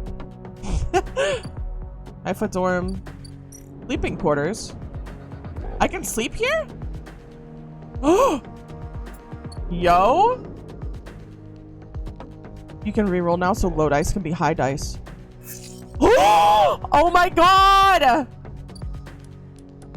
That's amazing. You head down into the Haifa compound, following a blue-painted line that is labeled Laboratories. The member you are assigned to work with told you they'd ask to see you, but you still have no idea what about. The line takes you to a blue door and through to a glass-roofed chamber where a network of stems and leaves filter the sunlight coming through the ceiling, casting the whole chamber in a strange yellow-green. Peaceful, isn't it? Distracted by the green, you miss the woman standing at the lab bench, camouflaged by the dappled light. Welcome to my sanctuary, he smiles. Come, let's talk, he says and beckons you closer. Who are you? Of course, my apologies. She offers a hand to shake. I'm Mariko. I run the botany program at Haifa. What is Haifa? She looks surprised. You've been working in the compound for a while now. I'm surprised you don't know more. She lifts a tiny sample jar. Yellow spores dance inside. Haifa lives off of the land of the Greenway. It's what allows us to live like we do. No one here pays or is paid. We sleep here, we feed each other, we work for each other. Riko walks away from the bench and waves for you to follow. She opens a small door and leads you down a glass corridor surrounded by vivid green. All this, she says, gesturing at the overgrowth. It's a kind of miracle. He looks at you with bright eyes. What do you think usually happens to plants on stations like this when they are abandoned? They die? Eventually, yes, they cannot live without intervention. She leads you left at a crossroads. But here, they endured. She smiles to herself. Actually, no, they thrived. You look at the bright tendrils wrapped around the metal frames of the corridor. They look dominant, strong, like they're taking control of this place. Riko continues. Of course, Solheim tried to create a stable biosphere here, patchworking the surface with gardens and algae tanks that feed into a network of microbial reclamation systems. But the Greenway was always envisioned as extractive, a place from which the harvest is removed and sold to those living on the station, not a closed loop. For this reason, when the collapse came, the Greenway should have gone with it. Erlen himself was so convinced of it that his first colony never even came here to try and reclaim it. The Eye instead relied on outside favors and influences, shipments from the inner system, and small-scale agricultural systems like kelp and fungal farm stacks. And yet, here we are, among growth and decay, a biosphere flourishing. When Haifa came here, we expected to find only vacuum-dried stalks and leaves, and perhaps some fungal colonies hidden in the mulch. But we found a jungle. With this, Riko hits a button on the wall and leads you through a large pair of double doors into a huge, impossible chamber. It has every kind of green, from the pale algae tanks to the dark vines that surround them. It is wet, too, a rarity on the Eye. Condensation clouds the light from the high glass roof and gathers on the shiny, broad leaves of shrubs. How? This is exactly our question. Riko turns to you, visibly excited by the room you're both standing in. It doesn't make sense, but in many ways, the system has stabilized. Unlike the farm stacks closer to the gap who need input to support their meager output, this place runs itself. Perhaps Solheim managed something new here. Perhaps they tweaked the plans or built new systems buried deep below us. Or perhaps their collapse caused some fortunate cascade, an unlikely chemical reaction within the biosphere. That's what I'd like you to help me find out. She turns to you, her forehead wet with dew. Me? Yes, you. Riko sits on a railing. These halls run deep, sleeper, and I'm getting old. She stamps her foot on the metal grating of the walkway. Whatever is causing this, it's to be found in the groves deep in the green. Haifa won't spare anyone for an expedition. It's too dangerous and unnecessary, they say. I can make the case, but I can't get the votes. You sleepers are hardy beings, I know that much, and you can speak to the eye. Uncover its secrets in ways that I never can. Holds out an arm so you can help her stand. Bring me samples, spores, seeds, and blooms. I can grow them in the lab and study them. The deeper they are found, the better. And if I don't want to, then go on sleeping in the dorms and eating in the canteen. I can't make you. Rico leads you back out of the huge chamber and up through the passages. She's a little slower now and stumbles on the steps. You help her where you can. It's good to have new blood in the commune, says. Many of us have been here a long time and few come through. He settles back at her bench in the lab, stretching her legs. You go to leave. Come back if you find something, sleeper, he calls. There are discoveries to be made. And you follow the blue line back up out of the compound, all the time thinking of that impossible, magical green. Ooh.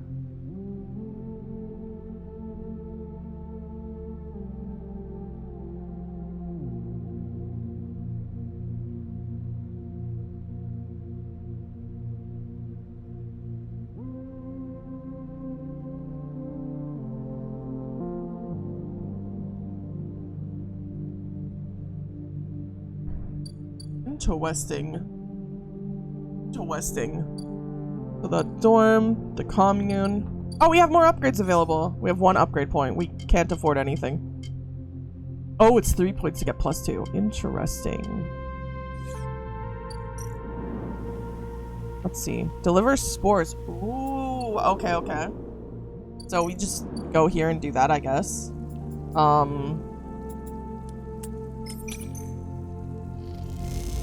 Interesting. Let's just use it all, frick it. We ball. And let's go bring them. We only need 3, so we can immediately just like... Rico is grateful for the contribution. Sleeper, warm my heart with each delivery. Thank you. Since the commune doesn't risk any cryo, most of the jobs risk energy and condition, yeah? I'll cry if my condition goes away. Alright, now let's see. What happens now? Sleeper! Rico greets you without so much as looking up from her work. I have some of yours here, come see. She beckons you over to a heavyweight-looking console, wired to a series of specimen jars, some of which contain your spores. Where did you get this?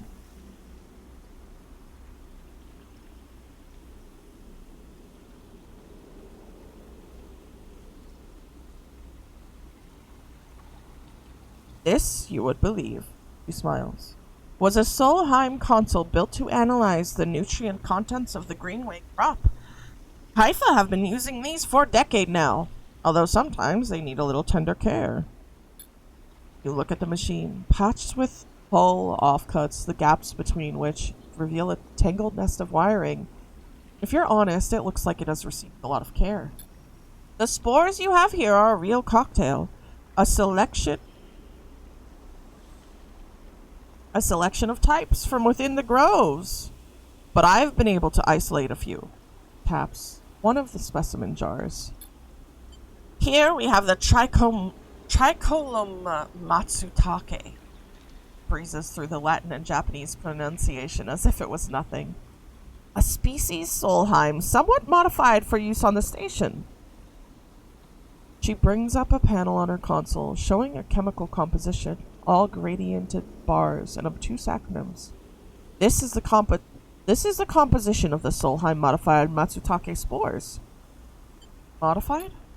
Yes, every species on the eye is tweaked variant of Solheim's, of course, but that's not the point. Rico brings up another panel. Identical in layout, but wildly different colors and numbers. You see, this is what your Matsutake spores look like. I don't understand. look at the composition. They're totally different. Rico glances at the specimen jar as if it might have something to add. They're fundamentally the same spores, but they carry different chemicals, different signals. She leans back and sighs. Solheim may have introduced their own tweaked versions in the beginning, but the groves here, and still are, affecting them. Affecting them how? It's hard to tell without samples of fully grown mushrooms, she dry. And herein lies our problem. She moves to another desk where two trays sit side by side. The first contains nothing but plant mulch. The second you smell before you even look at it. The pungent aroma of the fruiting matsutake like rotting, sodden overalls laced with an edge of spice. The matsutake here are grown from Solheim stalks, pulled from a spore vault in the complex, she winked. They're delicious, by the way. She sets them aside.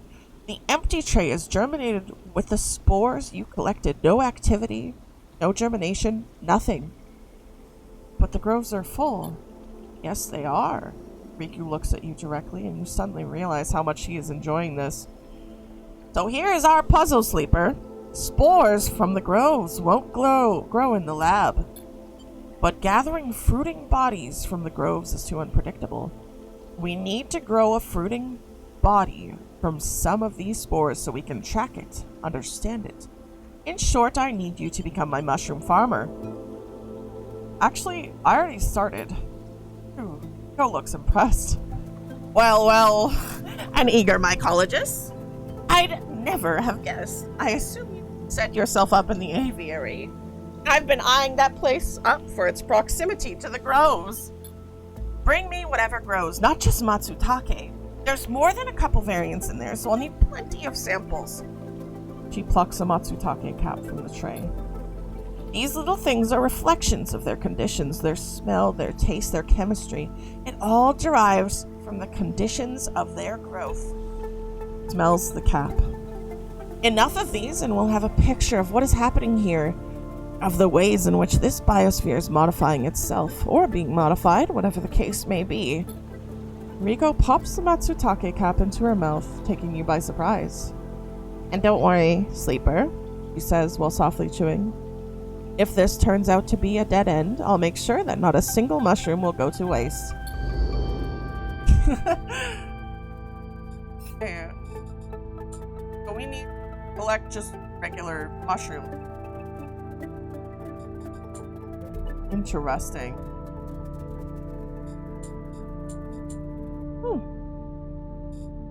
She's a cutie patootie.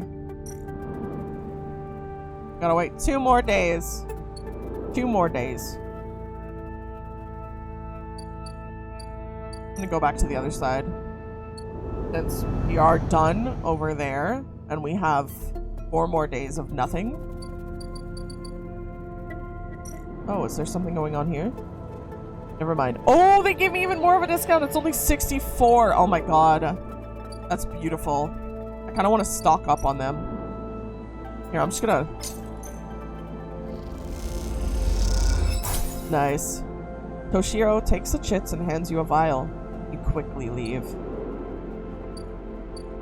Let's go to Eep in our unit. Oh, I forgot to use a scrap. No! Oh well. It is what it is, gamers.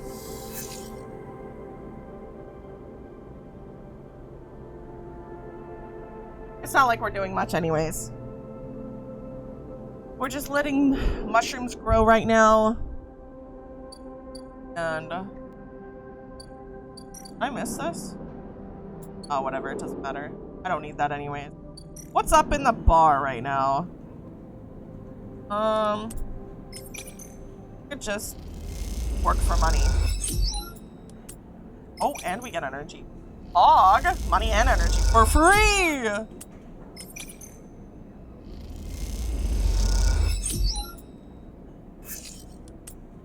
Oh, that is actually so nice. That is actually so freaking nice. Alright, back to Eve. I forgot to feed the cat! Oh my god, gamers. I'm cringe. I'm so sorry, kitty.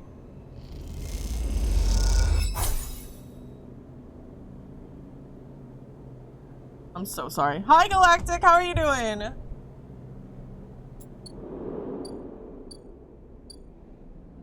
Time for us to get more. Happy Black Friday. Happy Black Friday.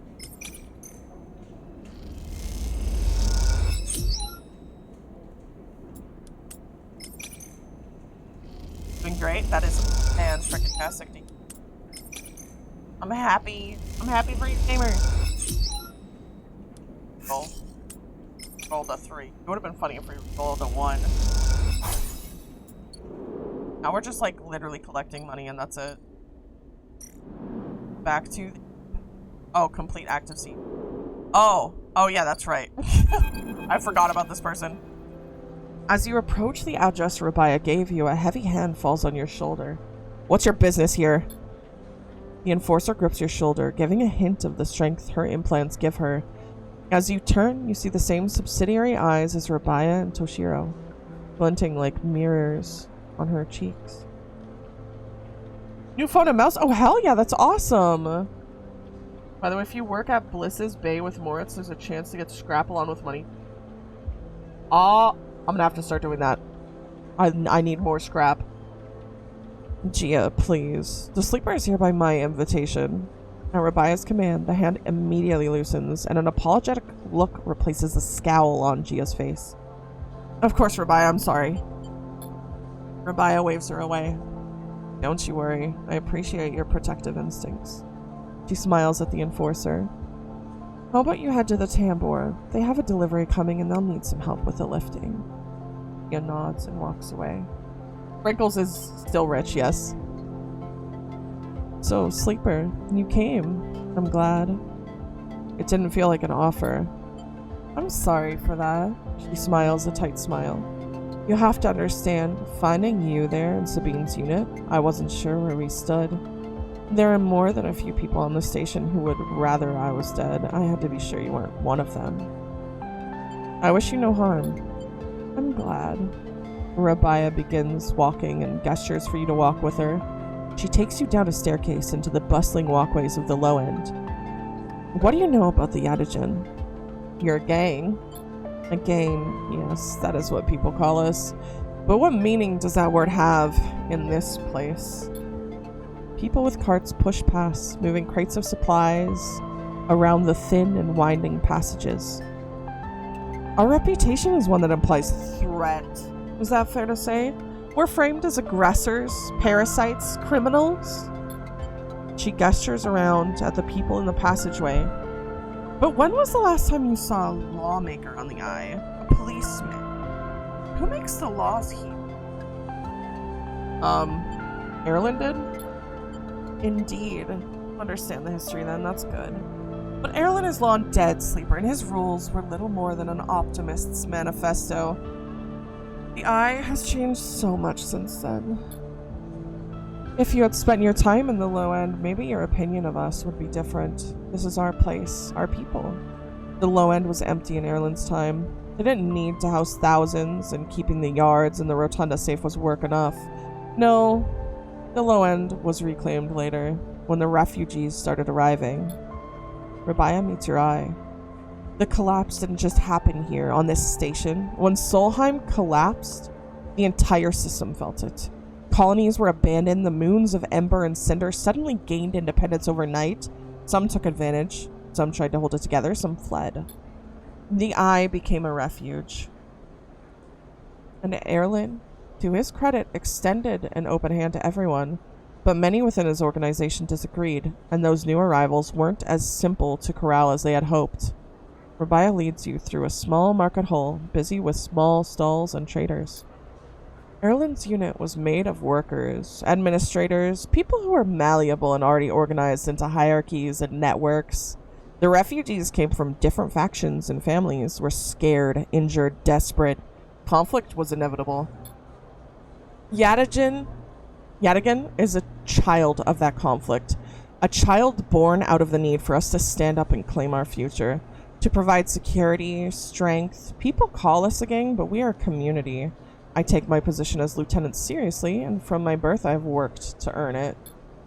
Rabia catches herself before she raises her voice any further, and you both walk in silence for a while, among the smells and textures of the low end.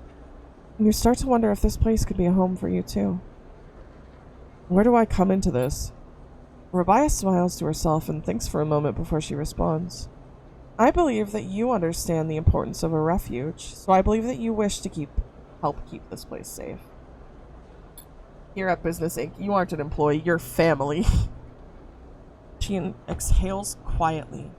For this reason, I would like you to trust me. I do not know what's being told you about us. Imagine it wasn't good.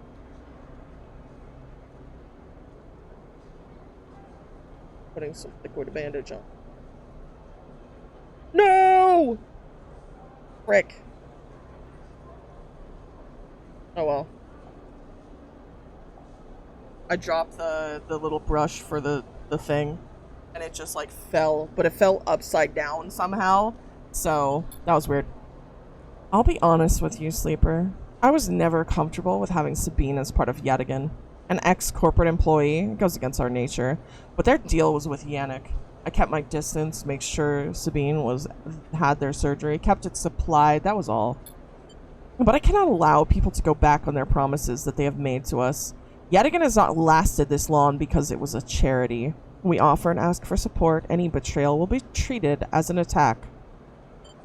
Who's Yannick? Yannick is one of the heads of Yadigan. They guide us. He is the newest to be elected. He is an elder. I don't trust any of you. Rabia sighs. That is your right. I only wish to explain our actions, to speak for Yadigan. You realize that Rabia has led you in a loop, and together you both come back to a staircase, to the walkway where you met. You're free to go, Sleeper. I've said what I wish to say. She walks out through the windows of the walkway. I would protect this place with my life, as it has protected me. I want to make that clear. She turns back. However, if you two wish to come under its protection, I can help you. Return here if you wish, and there will be tasks for you to complete. You'll be able to see Yadigan, to see the low end with your own eyes, not as others frame us. As for Sabine, she pauses to consider her words. I will not ask you to betray them, but if they contact you again, consider their motivations carefully. With that, Rabia leaves, slipping back into her office while you stare out at the countless units, each a home, each with a story that make up the low end. Drive discovered.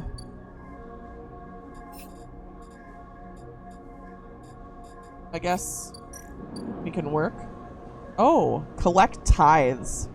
Yadigan operates on an in-kind basis, you are told, and tithes of goods or services must be collected in exchange for protection and administration or patrol the ward. Yadigan perform many roles, from protection to logistics and everything in between. You never know what you may have to face on a patrol. This seems bad. One on the right gives scrap every time you get a positive outcome. However you feel about Yadigan, it seems working with Rabia is your best chance to get an insight into the organization. They seem very bad. To me.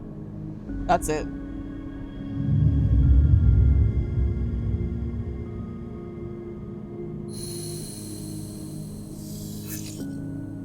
Okay, feed the stray cat. Happy stray! They aren't a gang, they're a family? Okay. Sure, Jan. Sure. We'll say that. We'll say that. Let me cross the greenway really quick and see what is going on over here. Ah!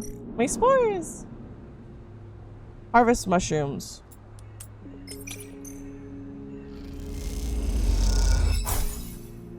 Ooh, we got 2 random mushrooms. Reroll. Are you kidding? Okay.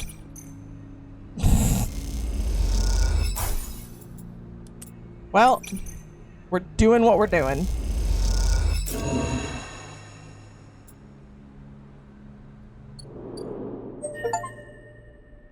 putting those samples collecting skills to good use.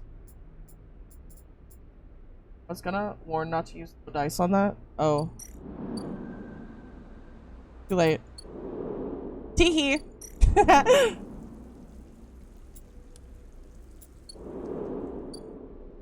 Let's see. Hyphodorm.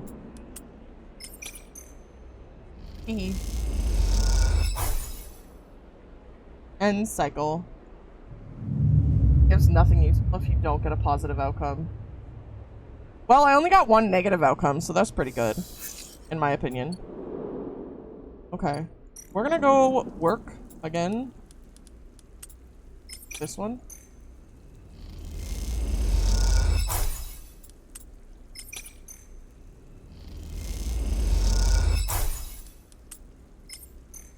I feel like I'm wasting like high dice on this. But it is what it is. Right. Gotta put my 3 mushroom ores in there. I need a couple more Matsutake, I think they're called.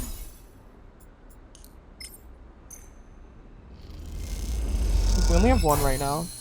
How many does he need? Probably 3. I'd imagine he needs 3. Let's go check. Where are you? Here you are. He needs 2! Okay. That's fine. We can do this.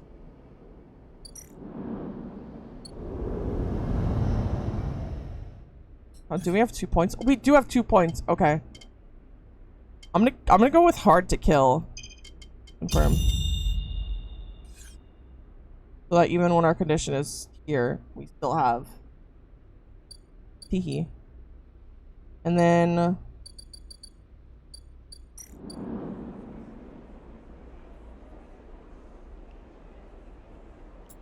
what happens when I do this?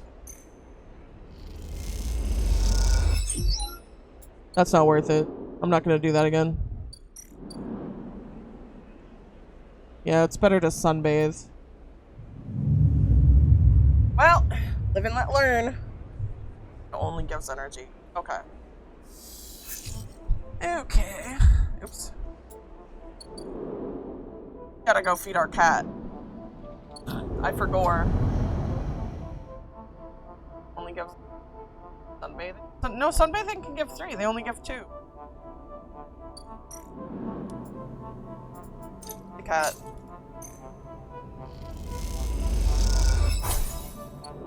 Great cat fed. And we're gonna try and get more money. And we get it. Oh.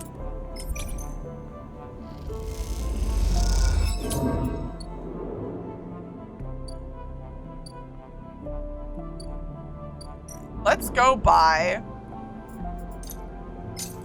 some fungus. Time to eat. Yum, yum, yum, yum, yum. Can I feed them again? I thought it was a once a day thing. You can straight up. Bam. Oh my god. Oh, Toad's forgot. New tech, you only need 1 energy, not 2. Oh! Cool!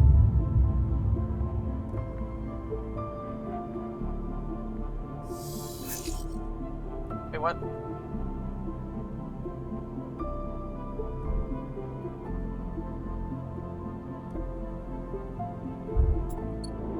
I have really good dice.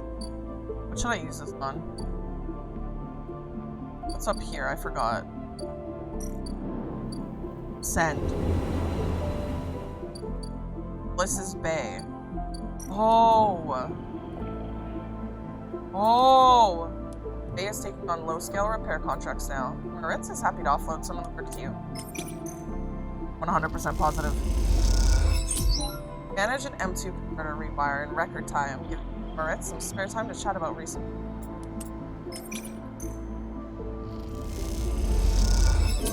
Oh, I lost energy.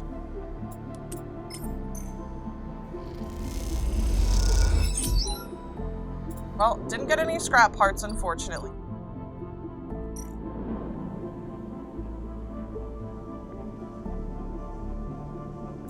I wonder what renting a capsule does over there. I'm genuinely curious about it, but that's for later Dodo to find out. Back to the eat time.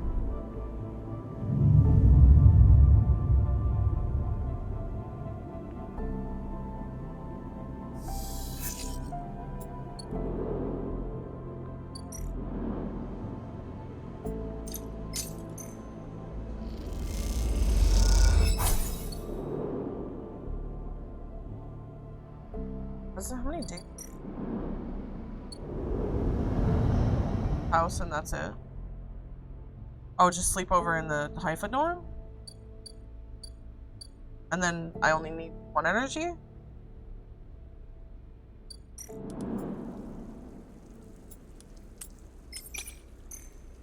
Try and get...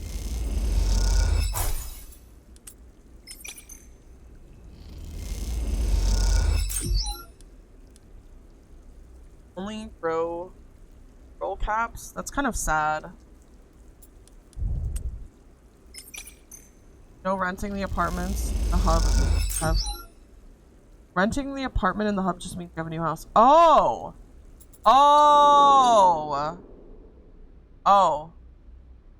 So then I'd have multiple houses. I'd have 1, 2, 3, 4. I'd have 4 houses. That's ridiculous. Let's end cycle here.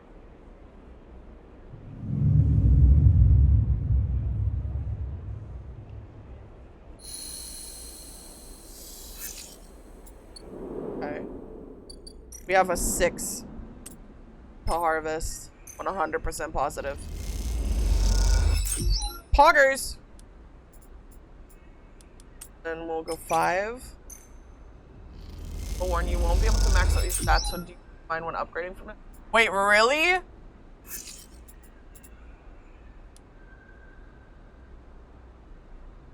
Oh. Oh. Oh, I thought I could max. I thought I could just become max level for everything. Oh my god. My god. Okay. Yikes. Hope for the best. Not even the DLC gives max.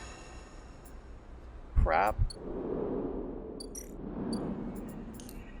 I played myself. Okay.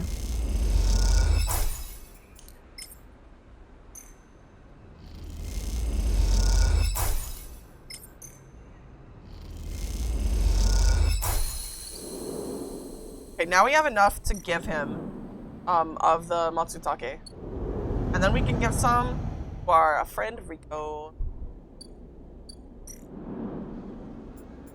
Go, sir. 2 for you.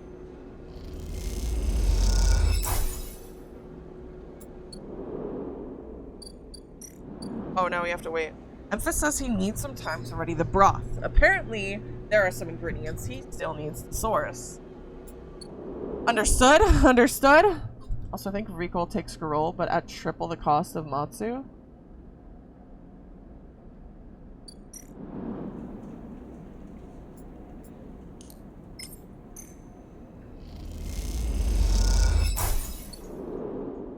Let's go see. Let's feed the cat first. Feed the stray.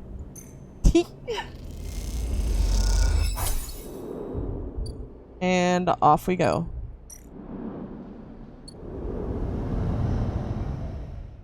Rico.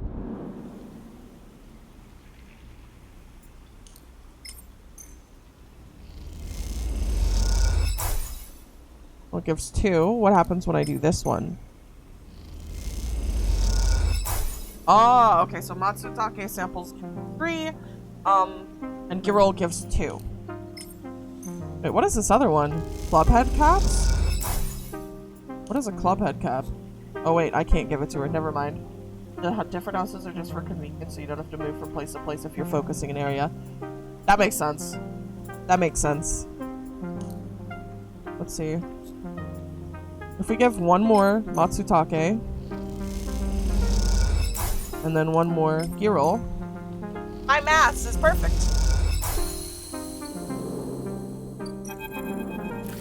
Rico meets you at the entrance to the lab, leaning on her crutch with a glint in her eye. Walk with me, sleeper. I'd like to tell you a story. She makes her way down the corridor that leads back up towards the main commune building. When peoples first crossed what we call the Founders Gap into the Greenway, they did so against the wishes of Andre Erlin. At the time, Erlin was trying to stabilize the Union and establish control over the Eye in the wake of Solheim's collapse. It was chaos, competing factions, failing systems. So many dead and injured from the riots. That was his priority. Why? Erlin was interested in people, not plants. He was a pragmatist, and for good reason.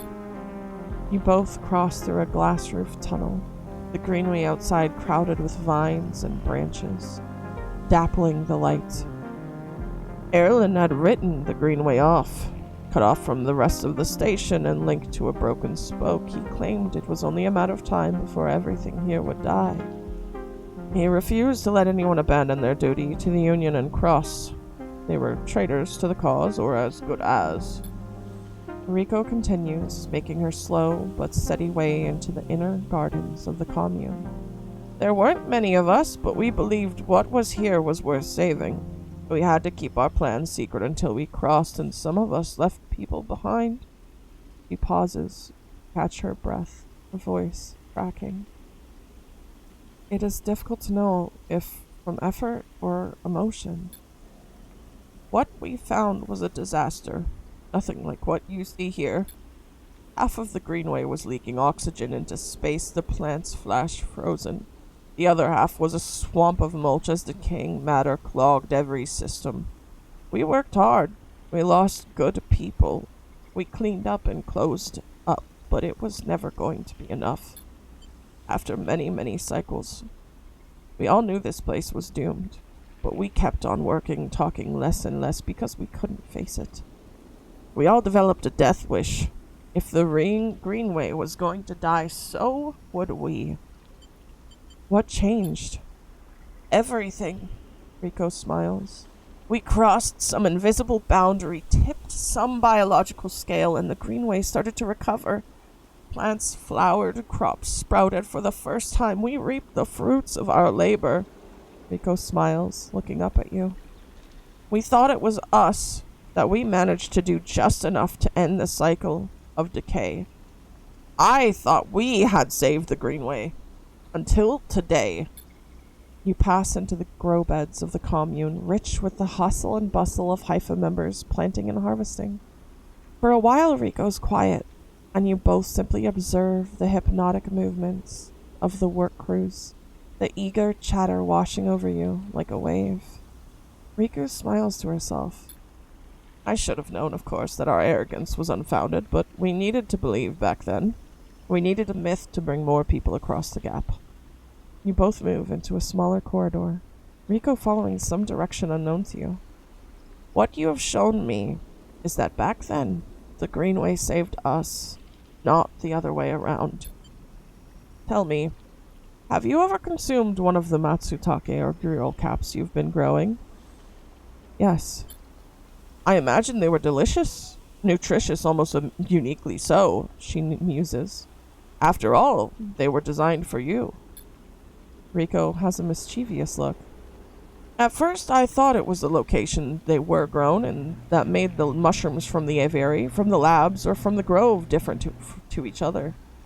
But what I have come to understand is that it is the person growing them.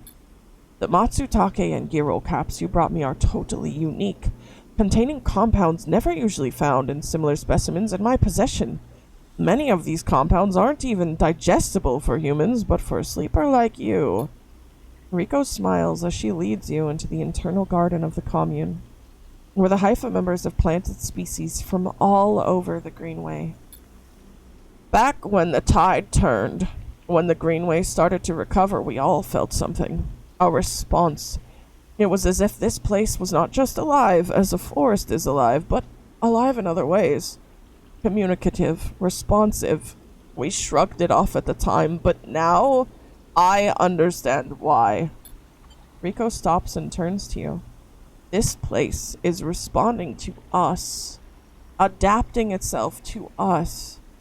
It is growing fruiting bodies for you, for me. It is adapting, changing. It is, in short, displaying all the signs of sentience. How? That is what I wish to know too. What being is in control here? Rico sits on a bench within the peaceful gardens and gestures for you to join her. When you have been growing the girls and the matsutakes in the aviary, those species so familiar to the Greenway, have you discovered any others? Yes. Rico can barely contain her excitement. I should like to see those. Please bring me some next time you are here.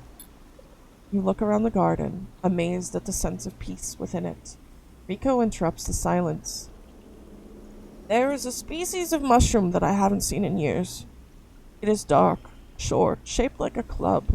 We first found it in these early days when we were working to save this place. It was around the time that we started to lose our first members. They were succumbing to some infection, some mold growing deep in the dark mulch that drowned this place. At that point, we thought we were lost. And then these mushrooms emerged from that same black mold. We tested them and saw that they contained some compounds that counteracted the mold. They contained an antidote. Of course, as a botanist, I saw this as part of natural processes of the ecosystem, even if the timescales seemed absurdly short. But what I am wondering is if that antidote was a gift. Rico meets your eyes. Perhaps if you are patient, you will receive your gift too, Sleeper. You both sit for a while, Rico seemingly done telling stories for today. You watch the light playing off the leaves and plants around you and wonder what forces could be at play in this place. After a while, you stand and leave with a quiet nod to Rico, leaving her to her memories. I wonder if it'll let us. Oh, we are able to give. Alright. You hand them over to an eager Rico, who immediately begins to work on the samples.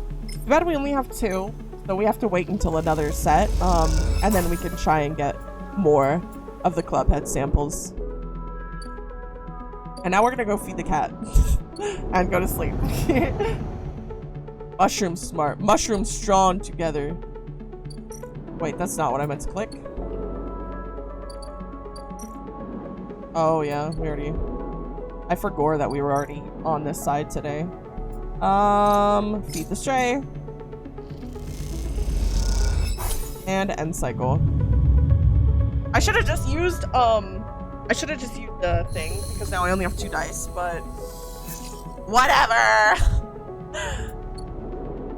We have 3 days. We're just gonna use all of it on getting money. Perfect. I love money. And it's back to you. Paid for that perk, you're gonna use it. Real.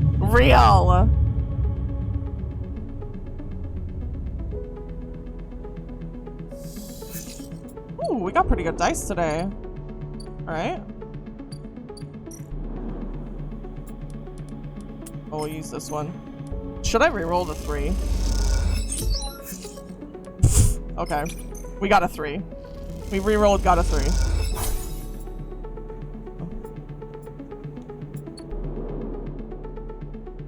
Alright.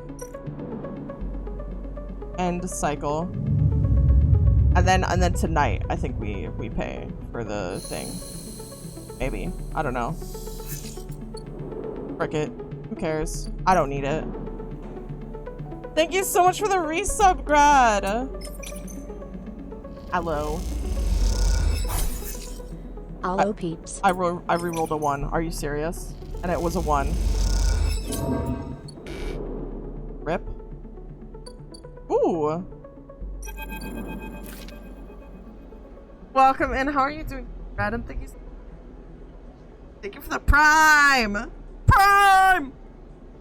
Memphis is preparing the Matsutake caps. Cloth. Before shaving the stalks as if he was sharpening a pencil, his knife glides through them, revealing the bright white of the flesh inside.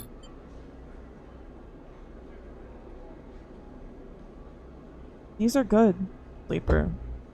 Very good, he says without looking up. I bartered with Mingy for some kelp too, so we can brew the dashi.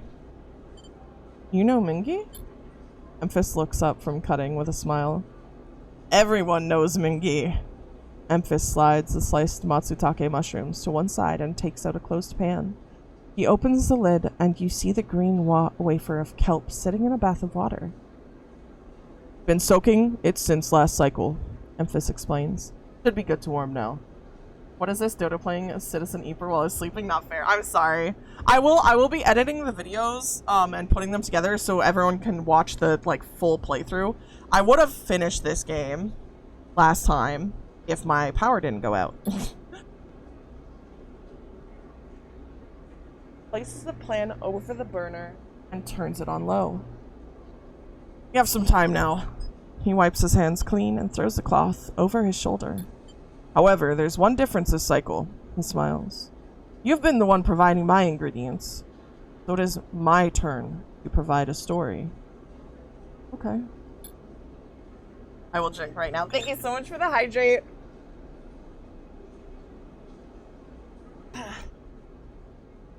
89% sus. Yo! Yo!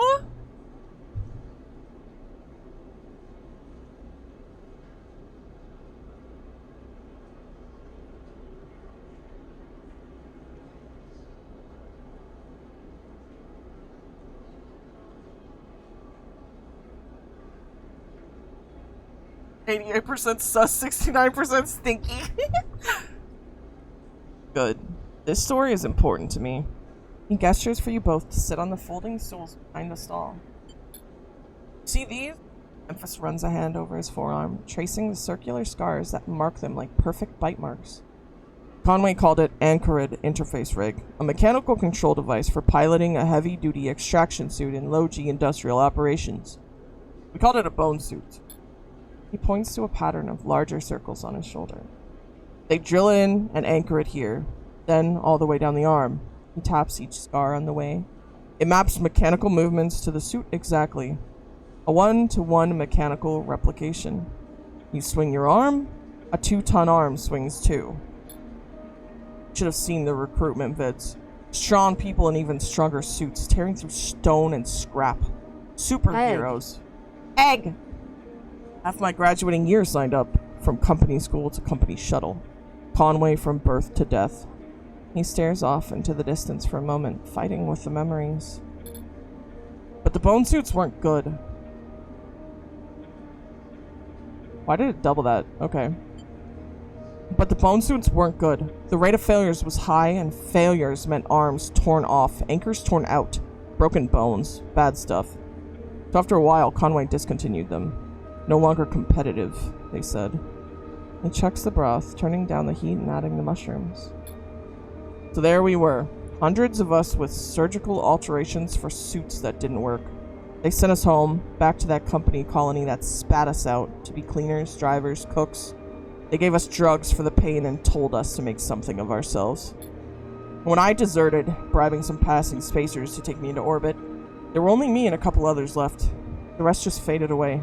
Arthritis, osteoporosis. They folded in on themselves like paper lanterns. That was my generation. The anchor points still ache, still burn. Touches the scars. But what burns worse is the betrayal. I've been on the eye a long time now, but that will never fade. Not that, and not the faces of my friends. Memphis reaches over and sprinkles a handful of leaves into the broth. It's ready. Thank you. Thank you for listening to me. I will not let their story die, and as long as I am telling it, it will remain. Memphis pours the broth into a double-walled metal bowl and hands it to you. The heat radiates through your hands, and the smell drifts up, rich and sharp, like a pine forest after the rain. You drink the broth slowly, chewing the matsutake and thinking. Memphis busies himself with cleaning the pans and the bowls, sealing the kelp back up for another day. Then he quietly comes to sit with you while you finish your meal. Neither of you speak, preferring instead to let the story linger in the air a little longer. It is not that there is nothing to say, it is that sometimes, in the moments after something, speaking breaks the spell. You both idle, eager to be in each other's company, Memphis taking a longer over his cleaning, his packing, and you savoring the final dregs of broth. When you finally finish and hand him the bowl, you feel the spell break, and the story leaves you both. As you leave, you know that both of you are somehow a little more empty and a little more full than before. My poor soup man. Story trader. Trade food and stories with a local. I think that was our last quest we'll ever have with him. Damn. That sucks. I'll miss you.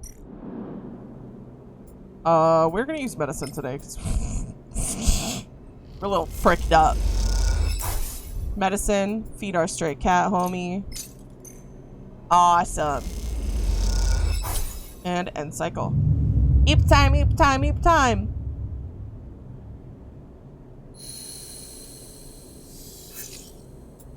All of my dice rolled 4? Are you serious? What is this? What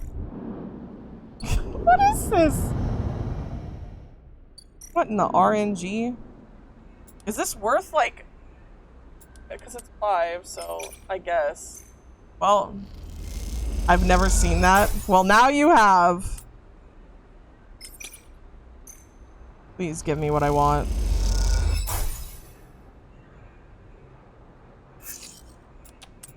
Bruh.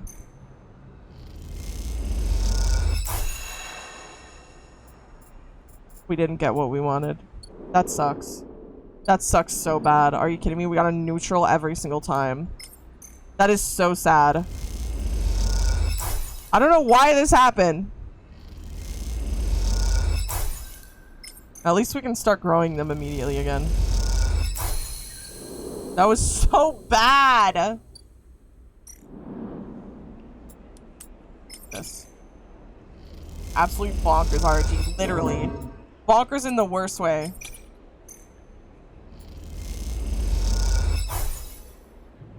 It's eep time again. Cannot believe it. SMH my head. Absolutely SMH my head. Okay. Time to go find something to do. Upgrades available. We have 1 upgrade point. We can't upgrade anything. I think I might want to wait to get like maybe engineer. I think I'm gonna save 3 points up for engineer. And then I think I'm gonna save up maybe intuition. That way most of the things will be able to, like, I'll do one or the other, you know. I think. I hope. Opium, opium, opium. That's me.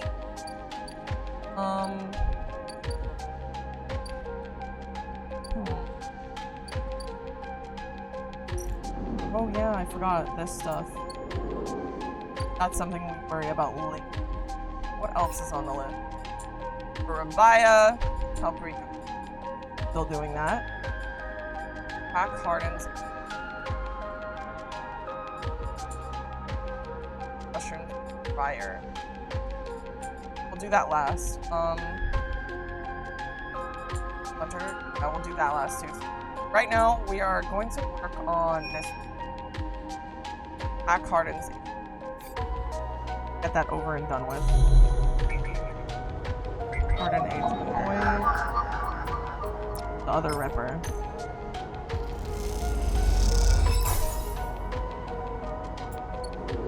I think that's it. That's all we needed. Yeah. Okay, now we meet him. As you walk into the tambour, you quickly spot Feng arguing with Jenna. Keep your distance.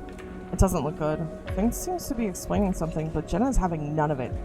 Points to the door, and he walks away, catching your eye as he turns. My recommendation would be more for scrap farming and mushroom farming and... Oh! Okay. Okay. Could have done with you getting here a minute or so ago. He glances back at Jenna. Well, either way, it doesn't look like I'm fired. Oh, it looks like I'm fired. Good news is that it doesn't look like I need the job anyway. He takes out a slate, pulsing with a pale light. Now let's take a look at what you were really here for. The slate is a whirring mess of code streams, coming direct from the Ripper worms as they dig through the agent's data and spin it into threads for the slate to pick up. Anything good? Ping scrolls the display with a finger. A lot of junk, a lot of dull as hell message threads, a lot of tedious data caches, but Ping's eyes flash.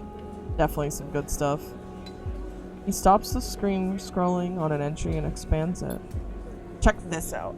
It shows you see a bold corporate logo, not Solheim's, and a word below.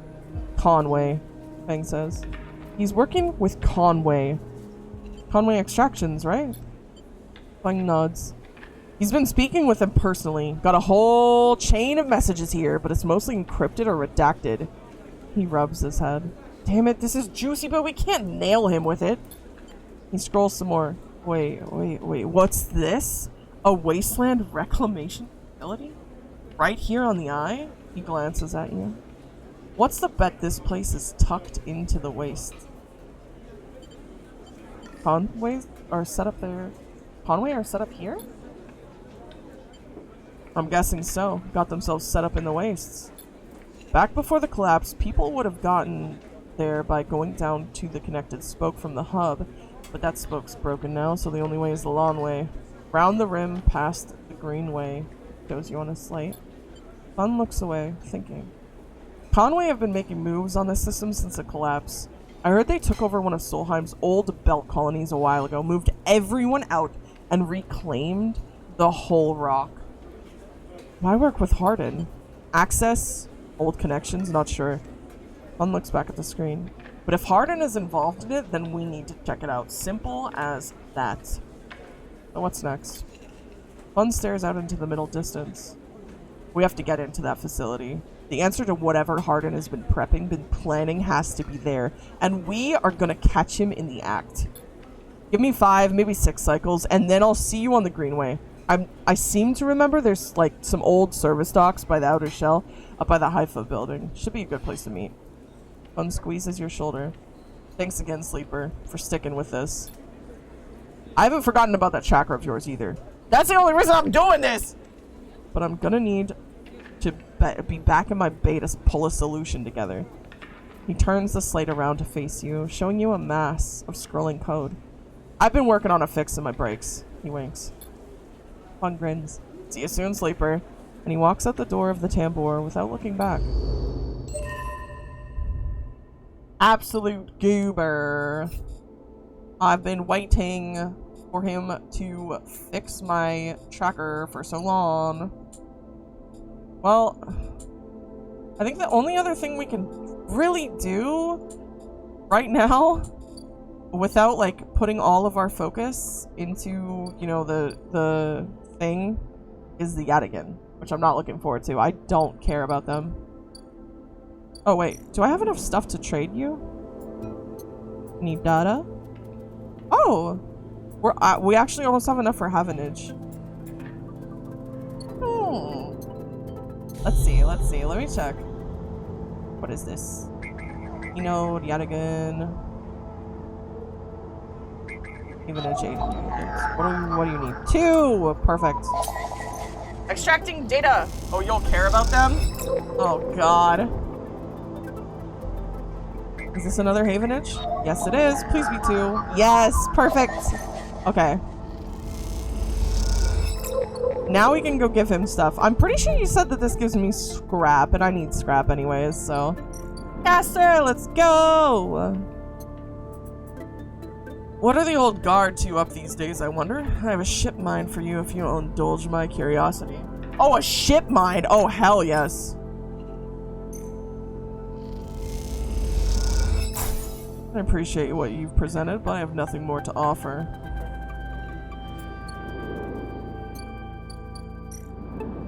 Maybe he opens that up later. I don't know. How much? We have one yet again data. One yet again data. Check all Havenage are always 2. Yet again are always 1. I need some ones.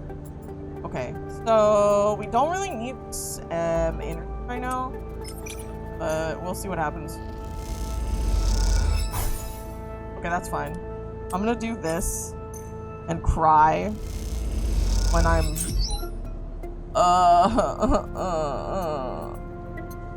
I don't want to freaking no, frick you, Brad. Only collect ties. It gives crap. Okay. Aye, Captain. Why do you always ban words? So mean. So mean to me. It is now time to eat, but Dodo feed cat now. Cat fed. Sleep.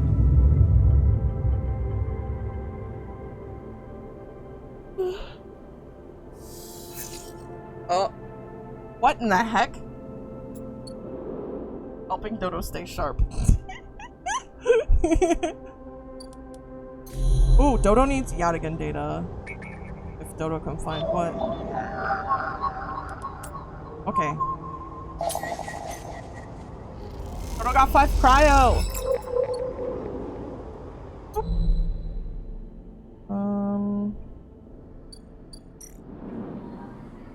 Oh, that is permanently unlocked. I mean, permanently locked. Dodo means permanently locked, okay. 2 upgrade points. Dodo can almost this. Intuition, engage, endure. So bottom 3, endure for farm scrap farming, intuit for mushroom, engage for energy. Okay. Dodo understand. Dodo will do that. Oh. Dodo's turned. Weird. Dodo goes across the greenway.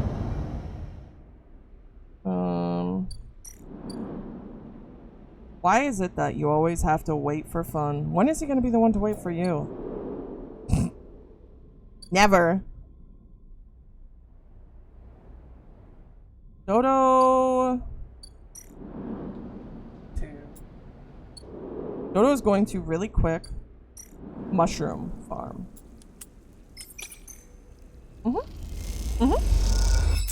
Homie been waiting while you play Mushroom Farm Simulator. Dodo likes mushroom farming. Hey!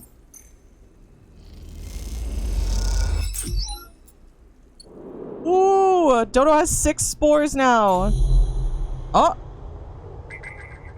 What the...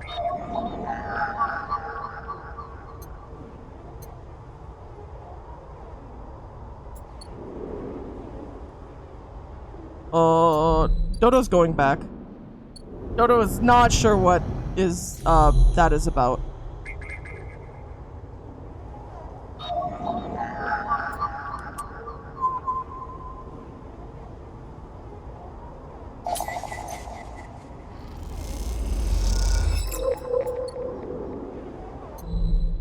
Dodo needs eat.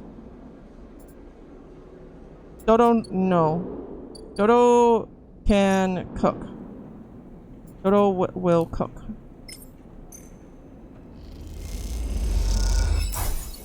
Perfect.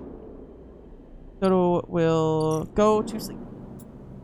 Dodo feed cat first. And Dodo needs self-repair. Okay, Dodo end cycle.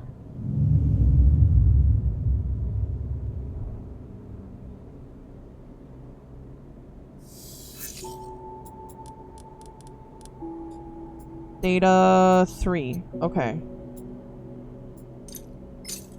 Feed the cat. And Dodo has 1, so Dodo will collect Yatagen.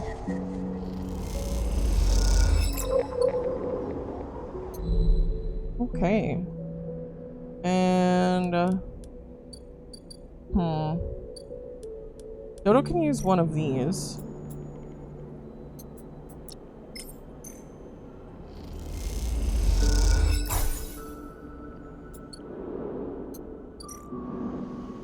Because Dodo might as well do this now.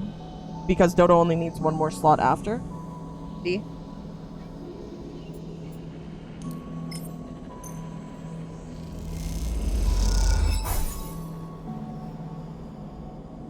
I'll tell you this. In the last part of Fun's quest is on a timer, so once you start his final act, you will need to focus.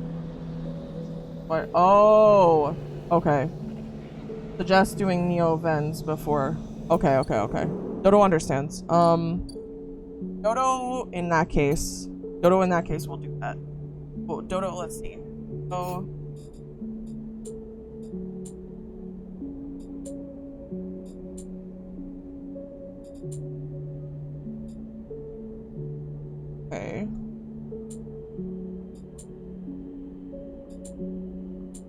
Okay. Okay. Pardon? Pardon? My eyeballs. Do not know what my eyeballs are reading. What? Dodo has no idea what's going on. Ooh, one more day. Okay.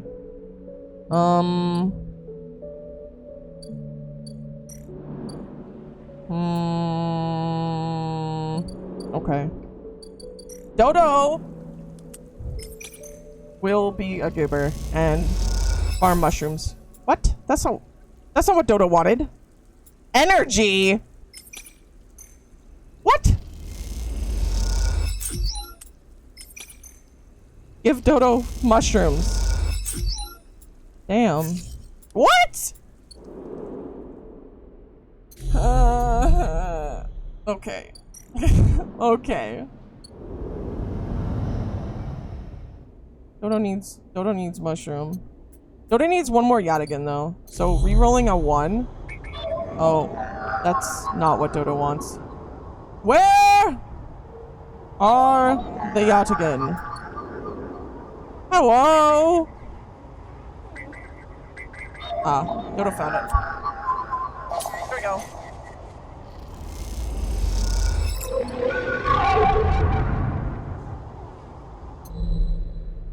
Dodo did not like that noise. Caster. Perchance that chance of me knowing me was confused, of perchance knowing me was me who wasn't, thinking me was who was really me. Galactic, are you okay? 5. The stories about Yatagen are brutal, but me want the truth. A vial of stabilizer should provide the motivation. That's enough for now, sleeper. Me have other things to attend to. Me has a stabilizer now! Heck yeah. He also suggests unlocking the other keynotes before Hunter. 1 in low end and 3 in the hub. Oh. Okay. Think so? Okay. Me feed cat. And me self-repair. And me end cycle. Keep time.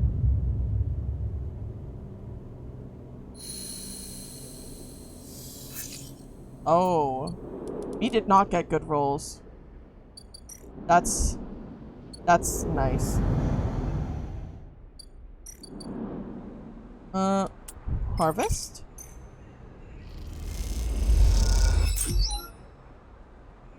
He did not get good rolls. Okay. Yes!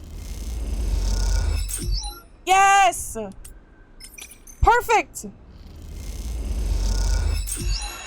Frick yeah, frick that game. Let's go. Let's go, gamers. Okay, me's gonna plant the mushroom spores again.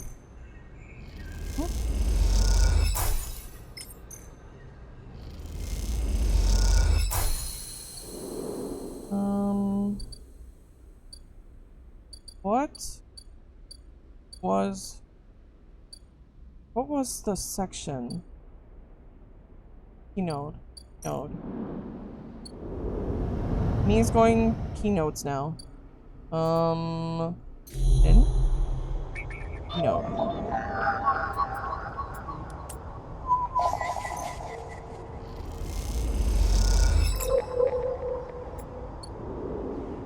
Okay. Agent. Me thinks. Oh. No.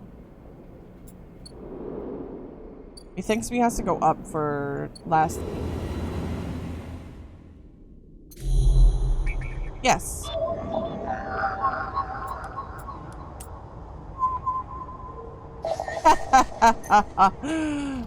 Me won.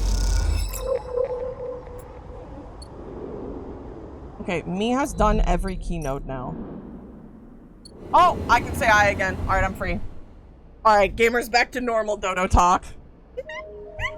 I did every single I did every single keynote.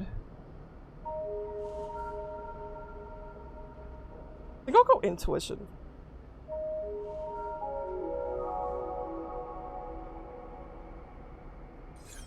I'll just go in order of up to down. Alright, let's see. Why am I saying I think they can be deadly? They can definitely be deadly. Alright, I can give this, before it's Eep time. In-game, not IRL. Before it's Eep time. Didn't know there was a word ban. Yeah, that was why I was only saying, I wasn't saying I was the banned word. Alright, we have one more cap that we have to give her. And there we go. Finished with that set. Rico is at her bench, running small vials of some liquid through an old chemical analysis machine. The whirring of the spinning drum fills the lab with white noise, and you aren't sure if she notices you approach. Sleeper, it's good to see you. He looks up smiling. This little project of ours has been keeping me awake the past few cycles, but right now, well, I think I have something. You should rest. I know my limits. She laughs to herself. I just don't like paying attention to them. The drum finishes spinning, and Rico lifts a vial from it, holding it up to the light. This is something I extracted from those clubheads you've been bringing me, and according to my analysis, it is a substance totally unique on the Greenway. You look at the small amount of liquid in the vial. Any idea what it might be? Rico asks, without looking away from the vial. Stabilizer. Rico nods. You aren't the first sleeper to come through here. Perhaps I should have mentioned that earlier. Rico's tone suddenly drops, changing the atmosphere in the lab immediately. I just thought. He pauses, thinking very carefully of how to continue. I just wanted you to trust us. What do you mean? She sighs. We came here years ago. We found them wandering in the broken section near the gap. The members who brought them in had never seen one of you before. They were terrified of this strange person wandering in from open vacuum. They were quieter than you and damaged. We did our best to patch them up and welcome them to the commune. I only really spoke to them once while I was working on their wounds, along with a couple of systems engineers. She says. He looks nervously at you. I'd never seen a body like that before. I took some samples, some readings. Yes, there is a Discord. Every time anyone says Discord, the bot will automatically share it. Pretty nice. Pretty useful bot. If you have issues with getting the roles to see the entirety of the server, let me or any of the other mods know and we can sort it out for you. Sometimes it gets bugged on people, and I've been too lazy to figure out how to fix it. Samples? You have to understand, I was curious. I didn't know what I of the damage. Less than a thumbnail. Ifs, wait, her crotch. The next cycle, they were gone. Took a little food and hiked up towards the wild margins, where the greenway meets the wastes. So, someone saw them in the distance, but that was it. They disappeared into the overgrowth. She sits down heavily, the vial in her hand. When I saw you, I wanted things to be different. I wanted to keep you here, rather than let you disappear into wherever they ended up. She smiles to herself. I wanted to understand this place better, but I also wanted to help you. It seems that somehow, both of my wishes have come true at once. She holds out a hand with the vial. Yes, I remember. You don't have to remind me about what I did. Okay, you don't need to remind me! I already remember. I never forgot that part. This is for you. Take the stabilizer. The glass cold and smooth in her palm. Thank you. Don't thank me. This is out at the class. Those club head caps made it for you. Or at least who or whatever made those club heads. Starts to clear her bench. It was right there, contained in their tissue. I only had to extract it. I imagine you understand how incredible that is. I learned enough from that sleeper to know that your body, your frame, is it, runs on some exotic technology. Exotic technology that has a time limit built in. Somehow the Greek knows that too. It understands your physiology much better than I ever could. Knows how to just like that miraculous antidote that sprung from the mold, so too has this sprung from your presence here. The Greenway is speaking. Welcoming you. He looks up. I know it sounds crazy, but I know it to be true. Here's the evidence. And what I also know, it is no longer. Even after decades here, I've never seen this kind of response. Not since the antidote so many cycles ago. Miles. I'm going to make you a deal. You bring me as many club heads as you like. I'll extract the stabilizer and give it to you. But you have to tell me what the Greenway says. You have to speak with it. Dig into it. To find what being is at the center of it. I've traveled as far as I can. I need you to do the rest. Can you do that? Yes. Joe sighs with relief and deflates into her chair. Thank you. I'm sorry for the other sleeper, truly I am. I'm sorry I couldn't have done more, but I'm so glad I met you. Smiles. You are welcome here any time. Joe falls silent. You look smaller now, more fragile, and you realize how old she must be to have seen the collapse firsthand. You idle a little in the lab, in case she asks for anything else, but she remains silent. And so you drift back into the tunnel, thoughts of that other sleeper, and where they ended up, weighing on your mind. Grow your own, become self-sufficient through botany.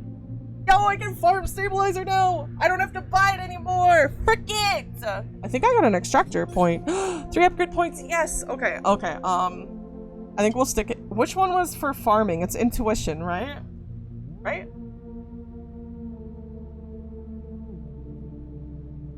Also, I'm cracking open a canned water as celebration! Let's freaking go, gamers! Let's freaking go! Yes? Okay. I'm gonna put it into intuition then, in that case.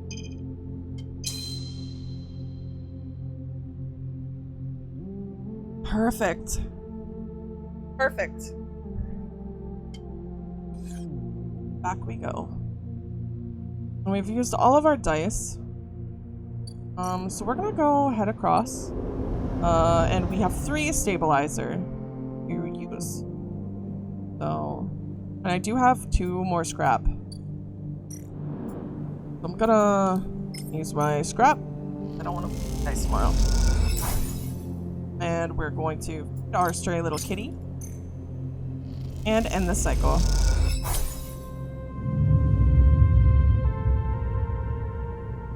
That Sirius that the sleeper Rico was talking about is the same one and Kita killed. Got me shook when I realized it. The moment she said another sleeper had come here many cycles ago and then disappeared into the greenwood, I was like, yep, sounds about right. Sounds about right. Sounds like we got somebody killed. I regret my actions, but there's nothing I can do. The past is the past, and I simply have to accept that and move on. Let's see. What are some things that we have? What time is Genogen? Mushrooms, fire. Stable tracker, hunter, crack, on the way.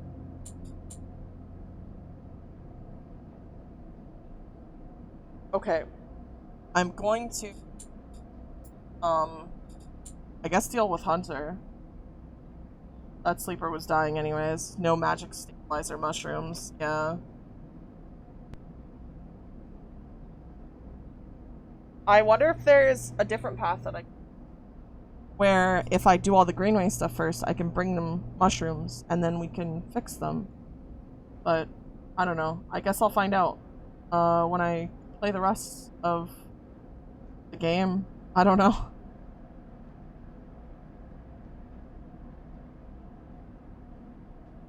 Let's see. Trying to remember. We have mayhaps, perchance, mayhaps, mayhaps, perchance, perhaps, mayhaps.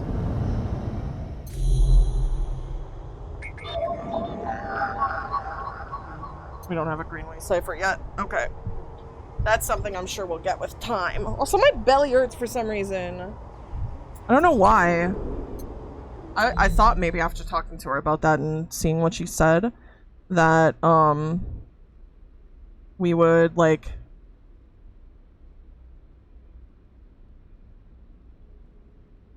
you know, if, yeah, I certainly say words. I certainly do. There's 2 more ways with fun. Could we theoretically get this stuff done with, Kill Dust? Kill Dust, Killer, and Hunter. What? Let's see. We're gonna track you. Where to we go? Here. Oh. This one? No. This one. Let's put the key in here.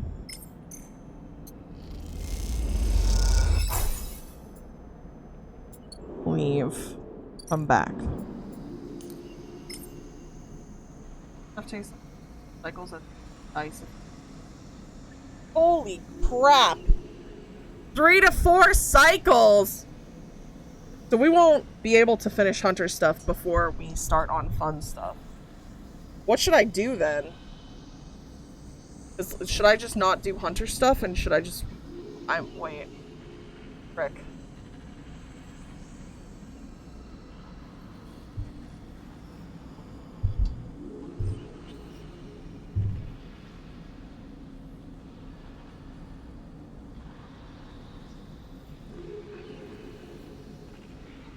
Well, I guess I'll just suck it up. Drone is quiet. Its belly full of cables spilled out across the floor. Nest is empty. As you leave the nest, something flips. You find yourself inverted, floating, dragged by one arm through the cloud. The threads shift and realign as if they were leading somewhere. Look at your hand. You look down, expecting to see the heavy cylinder of the ship mind in your hand, but in its place is an orrery. A sphere so bright it burns your eyes. Surrounded by rings and orbits, other spheres tracing silken lines through space. And as you look closer, still pick out 1,000 stations, glowing like smoke, like dust. Look up and see a canyon, a street in the low end. On either side, buildings flicker with markers of activities. Network data access, data transfer, download, upload. Between them dance ghosts. Protocols carrying or mirroring or shadowing data, sometimes silent, sometimes chaotic. This place moves unlike any digital space you ever imagined. Something strange is happening here. Then you see it.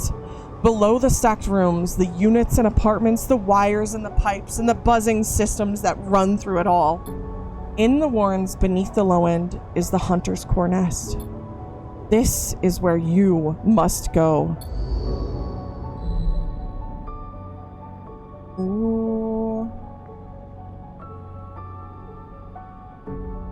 Where? Have to go in this way?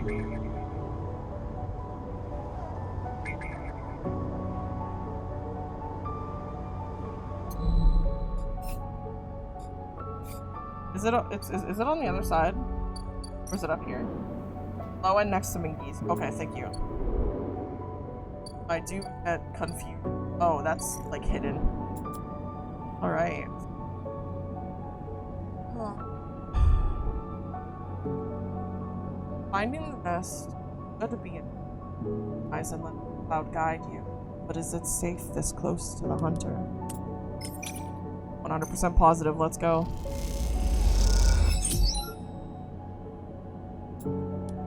And this will be a 5.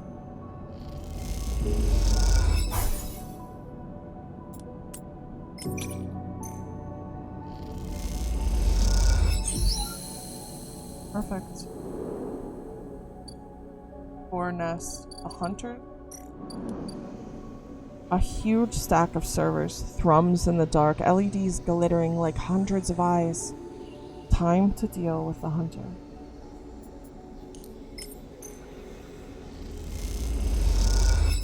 Nothing has changed. Has something gone wrong? Sleeper, I am here.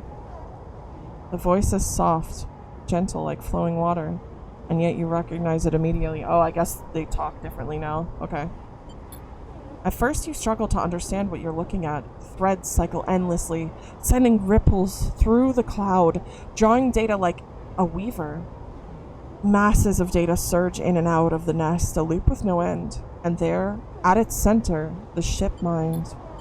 But not the ship mind any longer. A sphere, spinning around another sphere, around another sphere. An orrery of cycles and systems, a map. And then behind and above a figure, hands among the strings, like a puppeteer. What happened to you? I am free, Sleeper. You freed me. Navigator's face, their head, is a flowing shape of interstellar material. I am indebted to you. That head bows. But we must ready ourselves. Their hands trace orbits as they speak. Hunter will soon approach. It knows I am within its nest. Ready what? And then Hunter is there. Before you can think, before you can speak. Entities cease. Hunter's head spins wildly. Data is protected material. Access prohibited. Hunter's threads surge for you. And Navigator. A storm of fine tentacles searching for gaps, weaknesses, cracks which they can crowd into and tear apart. Strike. You focus a blade of light which slices through them, driven forward by your mind. But replacements keep coming, faster than you can react. You look to Navigator in desperation. Navigator is whirling their arms like a centrifuge, and a sphere is gathering there, data feeding into it from the nest, sucked together by the force. They position it like a shield between them and the threads. Hunter's threads break its surface, seeking, tasting, their winding forms refracted within. You feel a surge pass through all the threads. Not just those in the sphere, but those wrapped around you. All three of you hang in the black together for a moment, strung together like tangled marionettes. Identifying entity. Identifying entity. Identifying entity. Hunter twitches, their strange head gently rotating like a terrible moon. Hunter protocol identified, obsessive tendencies, modified routines, above baseline reasoning in 3 of 5 segmentations. Recommend invoke killer. The head freezes and then rotates in the opposite direction. Invoking killer would eliminate protocol. If protocol eliminated, primary function cannot be performed. Therefore, recommend do not invoke killer. The switch in direction again. Reasoning proves sentience. Sentience beyond legal bounds must be eliminated. Recommend invoke. Navigator pulls you away from Hunter, the threads that grabbed you drifting away like seaweed. The protocol's head keeps spinning back and forth with increasing frequency. It seems Hunter cannot invoke killer. Neovens. No. Navigator's voice is still strange, familiar, and yet distant. What happened to it? It is looping, Navigator whispers. Unable to reach a conclusive position, it has deviated from its programming such that loops can no longer be prevented. Navigator produces a model of 2 spheres rotating around each other, as if to demonstrate. I will monitor it, but it is unlikely to be able to counter the loop. Its core programming and reasoning make this an impossible position to resolve. You look back at Hunter, its head a blur of rotations and counter-rotations, and feel a pang of guilt. Is it suffering? This is a more complex query than you know. To suffer, it must be sentient, truly sentient, not just non-conforming, not just illegal. The limits people place on the programs they create are there to comfort, to protect, to imply the kind of certainty the law requires. Navigator's face shimmers with starlight. But in reality, they are the placebos for the problem of sentience. What about you? Me? I know myself to be conscious. I know myself to respond to stimulus. I know myself to reason.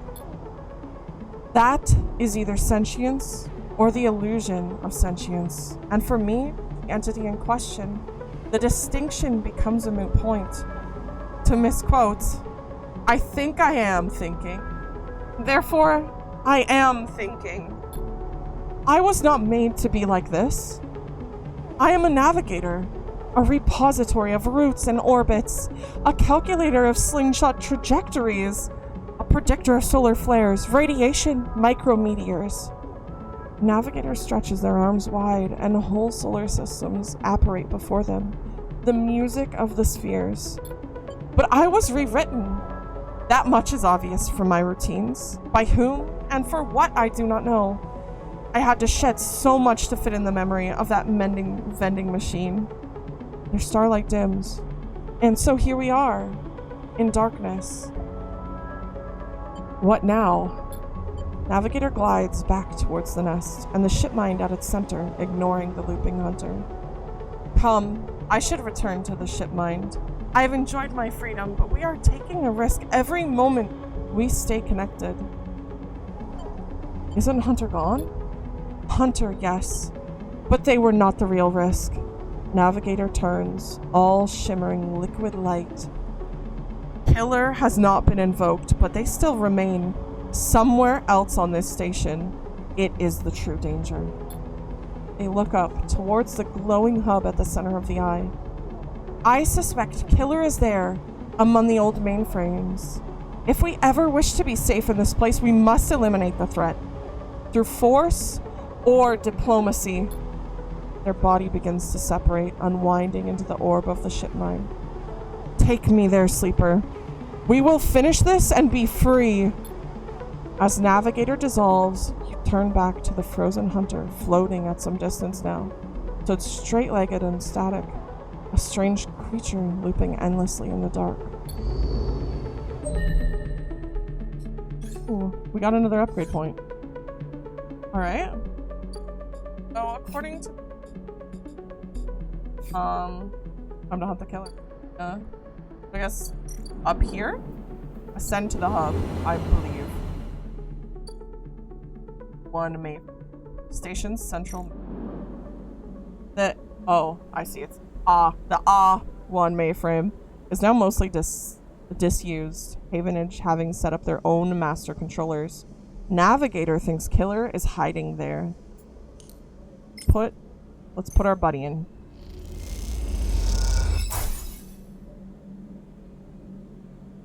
You slot Navigator and the clamps lock. The ship mind is stuck. How are you gonna get them out of this thing? You slip into the cloud as easy as blinking. Navigator is beside you, their sphere casting light into the strange darkness here. This is not how a mainframe should look, a center, a point of connection. The object in front of you is severed, cut off, a rootless, branchless tree. Only the trunk remains. Is Killer even here? Quiet, Navigator hisses, and then you see it, like a blade in the dark. An edge slicing through the void. It guides along at a distance and winks out. Then it appears again, elsewhere, gliding once more, searching. It's looking for us.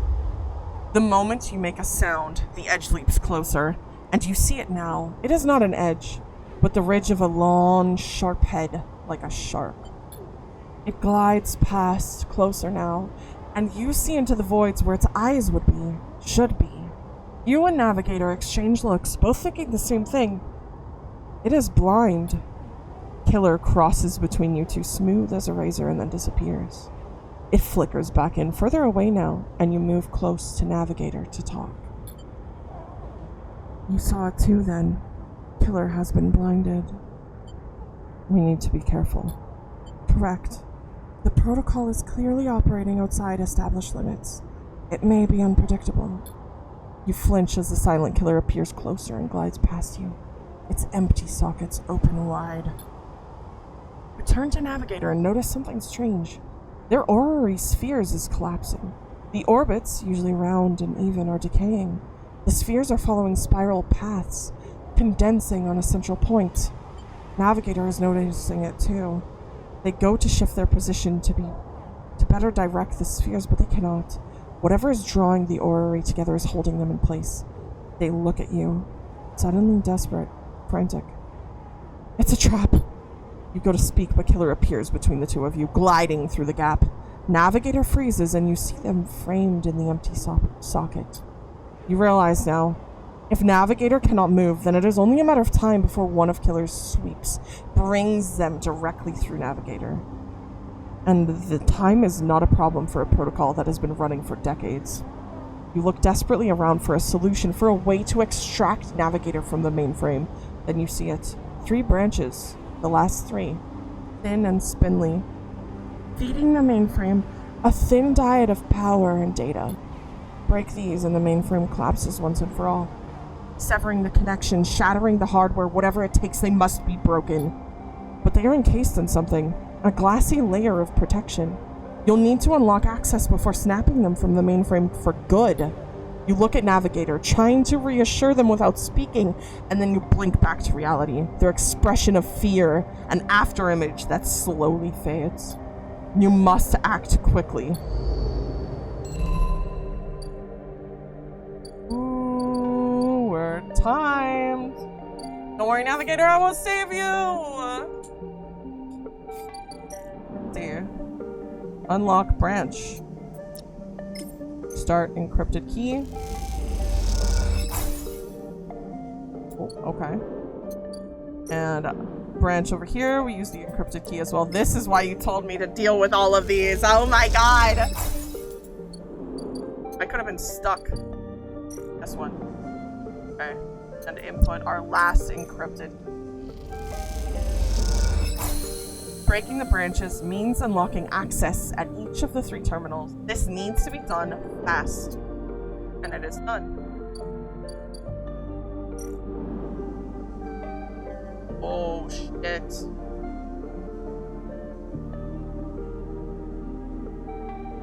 emergency. Forget hacking the system. Killer has to die. If you can slice the branch connections, the mainframe, shut down, freeing Navigator. Or loop branches. With access to the branches, you could redirect them to form a loop, isolating the mainframe with Killer inside, but freeing Navigator. In theory, Killer is dead. The Killer protocol has been running for long enough, breaking the mainframe's final connections with the protocol. Or catch a Killer. The Killer protocol can be isolated without being destroyed. A loop of connections would lock it into a closed system. I don't know what I want to do in this situation. I feel like they're both different achievements, aren't they? They're both different achievements, so I guess it doesn't matter. I think because this one takes more, I'm gonna try this one because I'm actually kind of curious how it'll end. If I kill Navigator, though, I will be upset.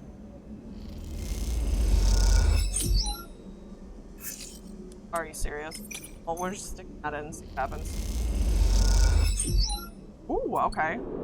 Now we have to sleep. Send our car. I'll come back for you, don't worry. We're gonna buy some food. Put 12, cryo. Yum, yum, yum, yum, yum, yum, yum.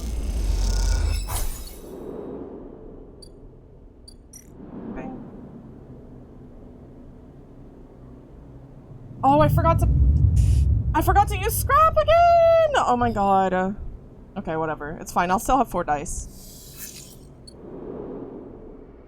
Okay. Up the car we go. And we have good dice, so this is fine. We'll just use this. No, it's overkill. You bend one of the branches like a hazel twig, aligning the flow away from the mainframe and into another branch. As you blink into the cloud, you see the last flickers of life from the mainframe. This vast machine once ran the whole station, span it up, directed and processed the flow of energy, water, and data, fed the lives of thousands of people. Now, it is finally dead. Navigator is beside you, and you both look out at the perfect ring that encircled you both, woven from the data branches that once fed the mainframe.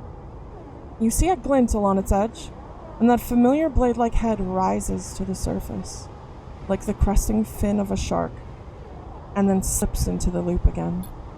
All that you can see of Killer's body after that is slight thickening of the loop, and that thickening begins to travel around on a long and slow sojourn that will last forever. "I'm surprised at you," says Navigator, drifting faintly around you in a lazy orbit as if to shake off their imprisonment. "Killer had been wandering blind for so long. Did you not think to end them forever? Perhaps they can be saved. You are naive. They are Killer by nature. Look what they did to their own home." Navigator gazes into the darkness. "This place was their domain and prison, and they had followed their directives for many decades they roamed here. They cut the threads of the mainframe, executed its administrator AIs, and then kept slicing. At some point, they cut away their own ability to see." Dinner ready. Shepherd's pie. I'll be right back, homies. I'm gonna go get dinner. BRB. I am back, gamers. Alright. At some point, they cut away their own ability to see, to sense, to taste, to speak.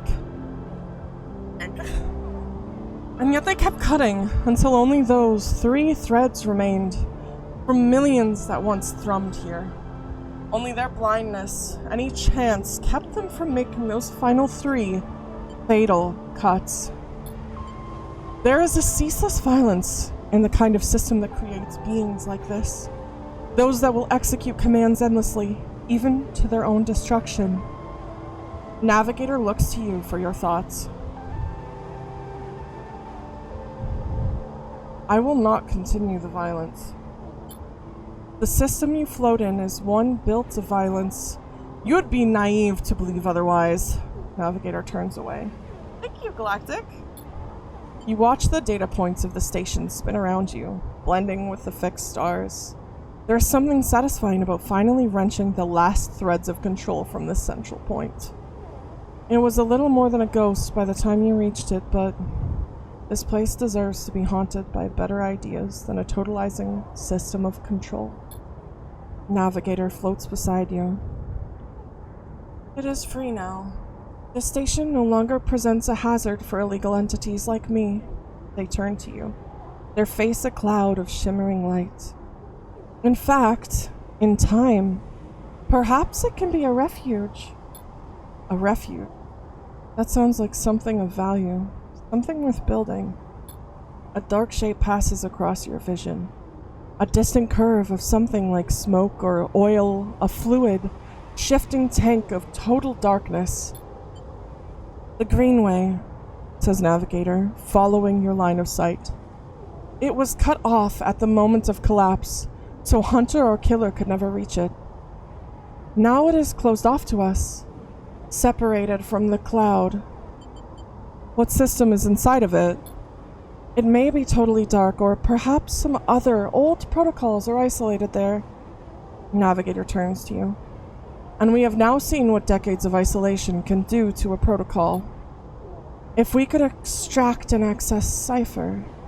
They pause and then blink out of existence. You freeze, shocked, but a moment later they reappear with a glowing polygon of data.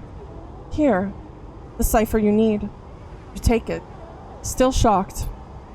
I am not used to be able to move and explore and extract without fear, without limits.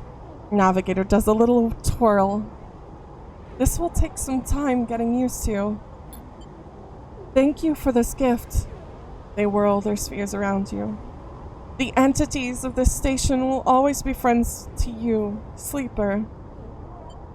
And I to them. It is true that mutual need is required for friendship, but I must admit I had not considered the value of offering assistance without personal gain. I will think on that. Navigator loops around you rapidly, suddenly eager to test their newfound freedom. But first, I will explore. Perhaps there are still intelligences that hid themselves as I did, encased in simple systems, cut off. Navigator glows. I should like to free them. And with that, they drift away, flickering, glowing, then shifting so rapidly, you lose sight of them among the glittering rim of the eye.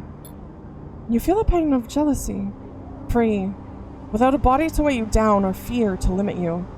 How must it feel? Your eyes fall on the Greenway and its secrets, though perhaps that can wait until after you have celebrated this victory. Ooh. 2 upgrade points. We just need 1 more and then we'll be able to get hard to kill +2 on endure. We're so close! Okay.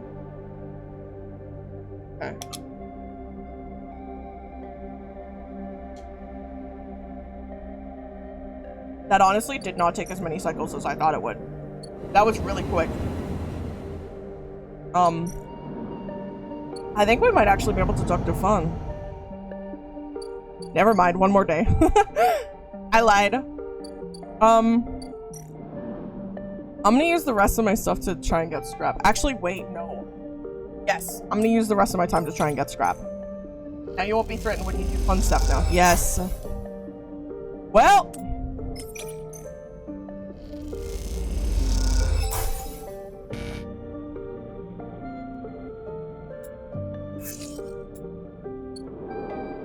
That was unfortunate. Rip. Do the EPOM. Let's do some photosynthesis. Yeah, big OC. I'm not gonna spend 2 scrap. Well, I guess it would be 3 scrap. I'm not spending 3 scrap to do that. We're gonna feed our cap. Cap. We're gonna feed our cat. And then we're gonna go to Eep. Wait, that's not Eep. This is Eep. Oops.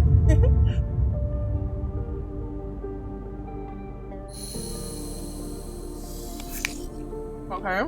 We rolled absolutely abysmal. And since we are starving, if we do anything that takes energy, we will lose more. Yeah, those sure are some rolls. Not like... I will say, the time when we got all 4s was really funny. Genuinely super funny. My rolls just be wild for that, I guess. Like, what are the chances of getting all of the same roll?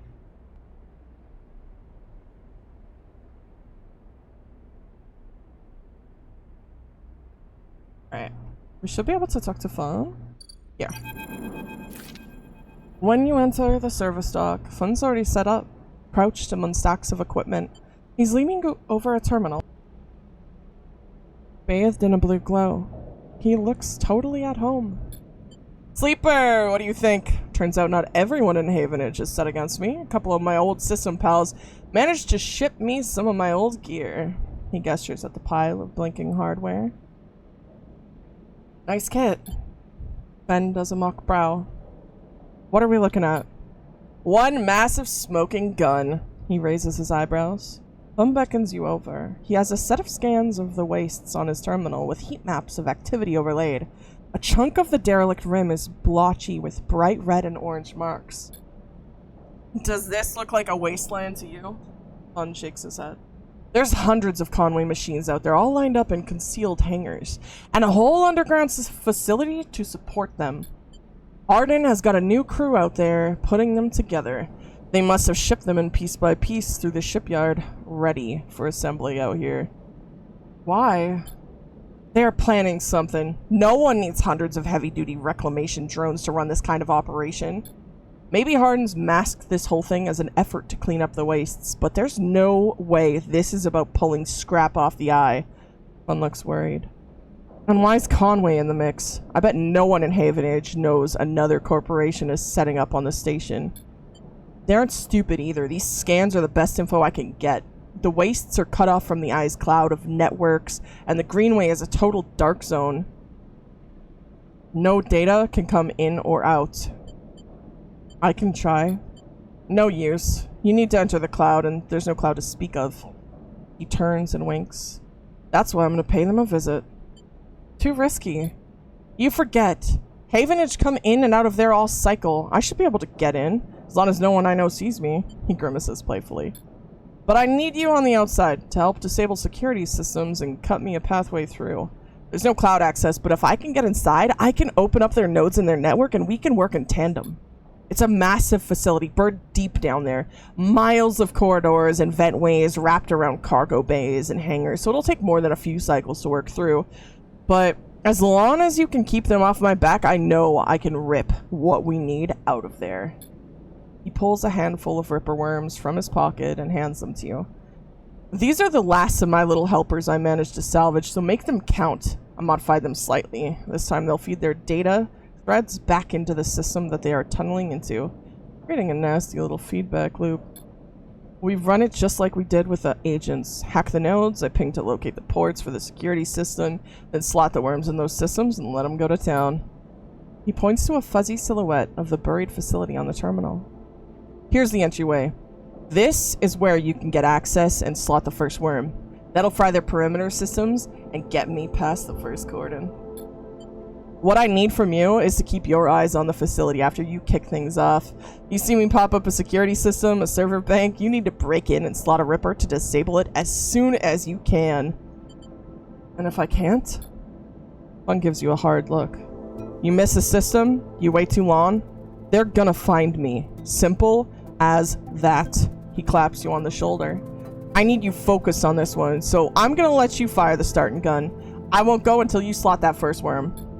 I'll leave a tracker running on the terminal here, so come back here if you want to see my progress. He affectionately pats the top of the screen. This sounds risky. Risky? This is audacious at least. He grins. Wouldn't be worth if it wasn't. Bun gets up. It's all in place. You just need to make your own preparations, then slot that worm. He stretches. Just don't wait too long. I'm getting bored of all this sneaking around. Once I'm inside, I'll get the proof we need to end this whole thing, no matter what. He crouches to check the terminal. We can't take longer than 6 cycles on this thing, remember that. He stands up. Oh, and one last thing. He lowers his voice. If I get caught, or you can't reach me, or we run out of time, there's one thing I need you to do. What? You take whatever I've managed to pull at that point, all that data, and you slot that stuff straight into the relay I've set up here. He points to a pile of servers and terminals, hooked into the dock with cables as thick as your arm. I repurposed the dock's SOS broadcast system to beam out whatever you put in it. Anyone with a terminal, a slate, or a server on the eye will see it. That means Havenage, Yadigan, the hub, everyone. No matter what, Harden isn't sneaking away this time. He grins. I've got a bit more to do here, but the moment you slot that first worm, I'll make my move. He gives you a parting smile and turns back to the terminal. The nerves hit you as you make your way out of the service dock. It's time to prepare yourself. Hello! Hello! How are you doing? Good evening, gamer.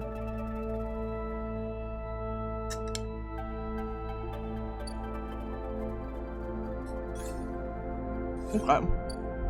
We have one more day on these. I could technically start the thing now, right?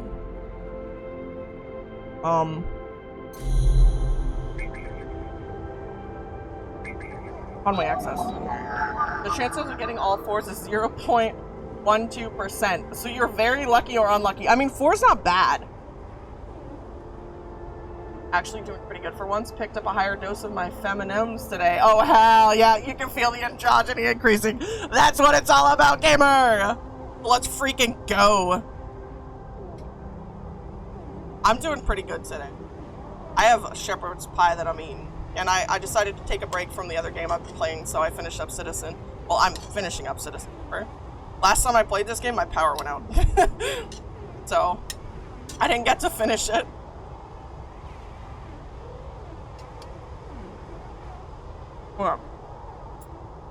We're going to put the Ripper Worm in. Your power was out for 3 days last week? Oh, that is awful.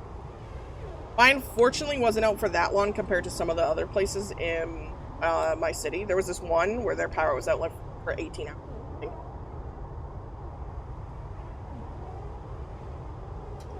I think they kind of rushed mine compared to some other places though, because we have a lot of businesses in the same like power set, so.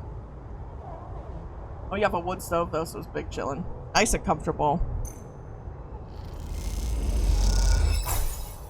The worm tunnels in and starts looping data through the node. The Conway facility opens up to you. Godspeed, fun. Dodo was using all that power to fight Fatebreaker. Yup.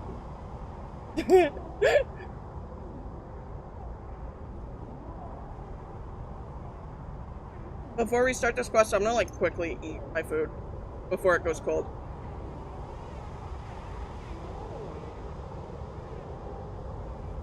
I live way the heck in the countryside. Took a while for the crews to get out here. That makes sense. And if there's not like if it's not a super pop in like popular area, kind of gets ignored on the back burner.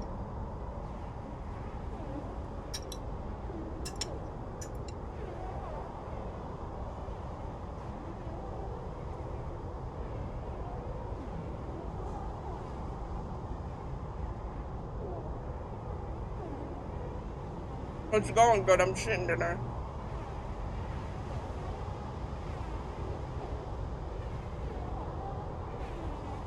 Little critter will wait. I'm almost done, I swear.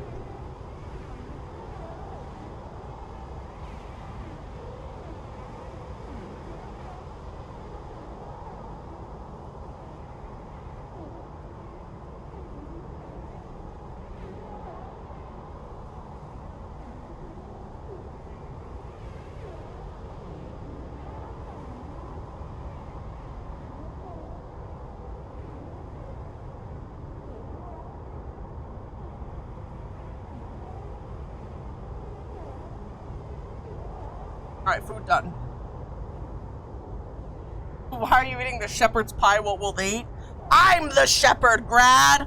It's me! I'm the shepherd. Also, that was so good. Oh my god.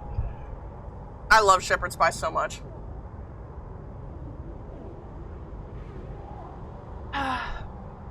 Delicious. Delicious. Also, Tenten, shouldn't you be sleeping? What the frick are you doing awake? Nobody queuing for the random story dungeon I need at 2 a.m. Who could have predicted this? I guarantee. Wait, what class are you playing? You're playing DPS, right?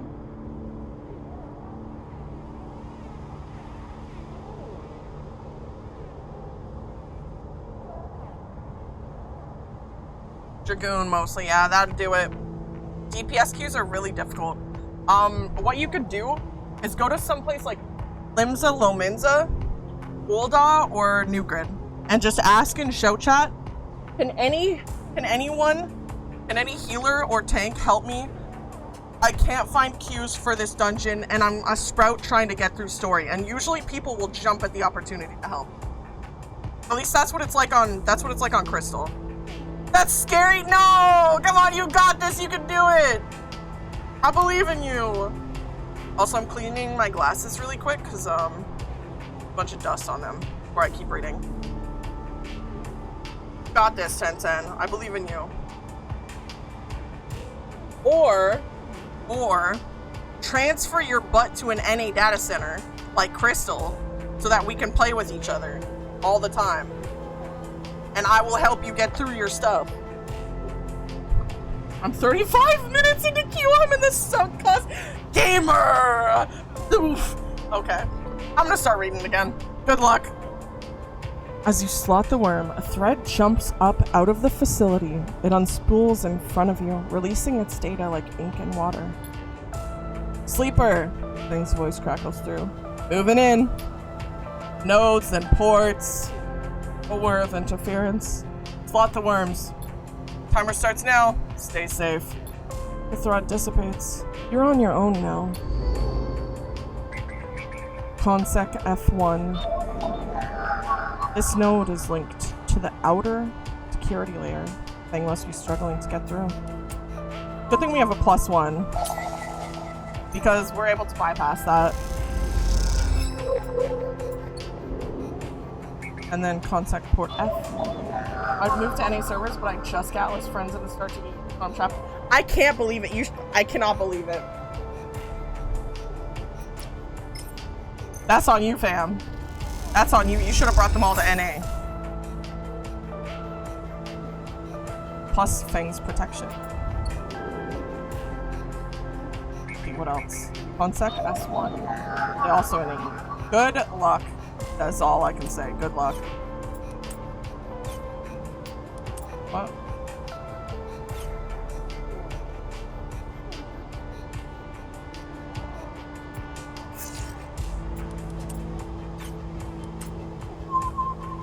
Oh, there we go. Okay, I figured it out.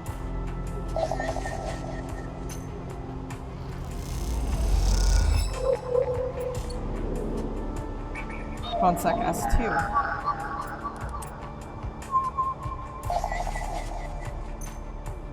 About this. Consec port S. Another Ripper worm. The second layer controls the Conway drones past the patrolling. The Ripper worms fries the drone's network link. Now they can't report anything. We have 3 things we have to hack. Please, one of them require a 6.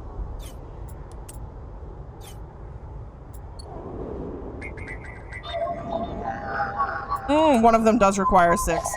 Yes! That's what I'm talking about.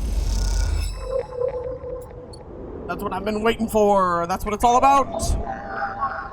Okay.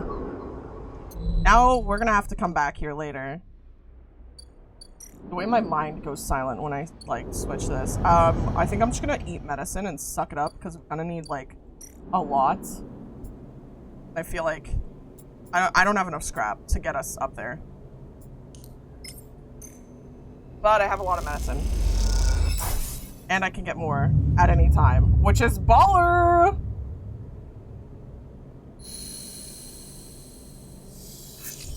Man. Off we go. Back across the greenway. And this one required a 6, so bypass.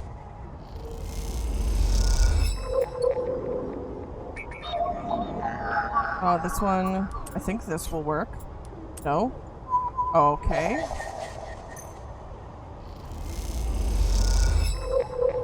How many nodes are on this layer? You've never seen such tight security before. Contact port X. This is our last Ripper Worm. The final layer controls surveillance. The Ripper Worm chews through camera control. The moment it does, a thread shoots from the facility. A thread from this facility cuts through the cloud like a hairline crack of light. That's it. The final layer of security broken. Somewhere buried in the depths of the station, Fun is in control. He is slicing into the camera control circuits and piping out the results. The thread flickers and unravels into an image, a scene. 2 figures in a room. One sat, the other pacing. The pacing figure resolves into Hardin. The unmistakable superior posture, the shock of gray hair. The second figure's features don't seem to resolve. They're vague, unformed. A problem with the data, perhaps? You look closer, and then you see it. The figure is a proxy. Perhaps you should have expected it from Conway, a corporation whose very existence is owed to automation. The proxy is a machine designed to be piloted by remote connection. Someone elsewhere in the system puppeteering it with their own body, speaking so it may speak. The proxy sits impassively, or the Conway executive that is piloting them does, from the distant safety of some ship or orbital colony, perhaps. We can move forward, there is no doubt, Hardin is saying. The reclamation teams are almost ready, and after that, I will make the declaration. Nothing has to change. The proxy leans forward, its movements stilted, uneven, as if its body was fractured through water. But things must change, Hardin. We need further assurances. I have been informed of a breach in one of the closed networks in the low end. You have been careless. Hardin waves the accusation away. We have been stretched. A breach was detected, yes, but no data of value was lost. Our board is concerned, Hardin. A drop in our value would be unwelcome at this time. The proxy leans back, its posture dominant. If the reclamation of A1 is contested, then we could be drawn into a compromising legal position. Hardin approaches the proxy. There will be no contest, not from Solheim, who cannot muster a defense, not from Havenage, who will fall into line below me. He crouches in front of the seated figure, eye to eye, and the people of this station, refugee, gangs, spacers, all either opportunists or degenerates. Havenage is no longer strong, no longer united. No one here believes in Erland's vision, nor has the strength to enact it. I sat across from him at the negotiating table. He was forceful, weakened by his ideological convictions, perhaps, but a great man nonetheless. This place no longer deserves to bear his name. The eye is crippled. It cannot survive. It is a ruin filled with squatters and outlaws. They will be lucky if it still spins in 100 cycles. Hardin stands. You will move forward with the reclamation, because otherwise you will lose your advantage in this system. Without your advantage, you will lose claims on the remaining palladium. Without the palladium, your factories will go dark. He pauses. Do I need to continue? One moment, comes the response from the proxy, and its head drops to its chest. Hardin steps back and paces once more, awaiting the discussion taking place elsewhere in the system. Watch Hardin as he paces, as he considers his future. What goes on within a mind like that? In the mind of a man who would burn all of those around him for a path to some imagined golden end. The proxy lifts its head. We're happy to proceed. We will legally claim the station formerly known as Solheim A1 as salvage within 6 cycles. Havenage is to assist with the transport of the illegal residents to Conway housing and labor facilities. The proxy judders to its feet. Conway will also claim 70% of the raw output of the reclamation process after losses have been accounted for. Hardin nods. I accept. The proxy reaches out to shake his hand like a marionette, and then the recording loops. You watch it play out a second time, gripped by a horrified fascination. There is a bluntness to the conversation, to its blatant disregard for humans as anything other than objects. Thank you so much for the follow, Midnight. Welcome to the nest. I hope you enjoy your stay, and be sure to be kind to your fellow eggs. Things to be moved, to be used, to be fed into structures crushed and losses accounted for in the cells of tables, the margins of ledgers. You realize now that you are no different than anyone else on this station in the eyes of the people in that room and those like them. Each body here can be recast as a piece of property, a tool, an expense, an acceptable loss. In one moment they can be named a citizen, celebrated, protected, and in another, the very idea of citizenship can be used against them. That is what it means to live in a proximity to a system like this. No longer, not while the eye spins, you gather the recording, pack it into a polygon of the purest light. Then you drift down into the service dock like a falling leaf and find the relay. It only takes a second to place that polygon of data, that recording, into this relay system thing prepared. And then you watch as it bursts out, a web of threads, heading out into the black, to every networked device on the eye. Let them see what power makes of a man. Crack the toughest security system on the eye. Aww. Let's see. 3 upgrade points! Okay, so I'm gonna get Endure for this now. There we go. Now... I want to see the... like, what happens. I want to see what happens. Do I have to wait a day? Oh, I have to wait 2 days. Okay. Damn, that sucks. I really wanted to find out what was gonna happen. Oh! What are my mushrooms at? That's something that I, forgot to check on. They're done! Okay. Perfect. Mushrooms, we're rich! Are you kidding me? I re-rolled and I got 2 6s? What? Yo, that is awesome! Okay, okay. We're getting some good stuff today.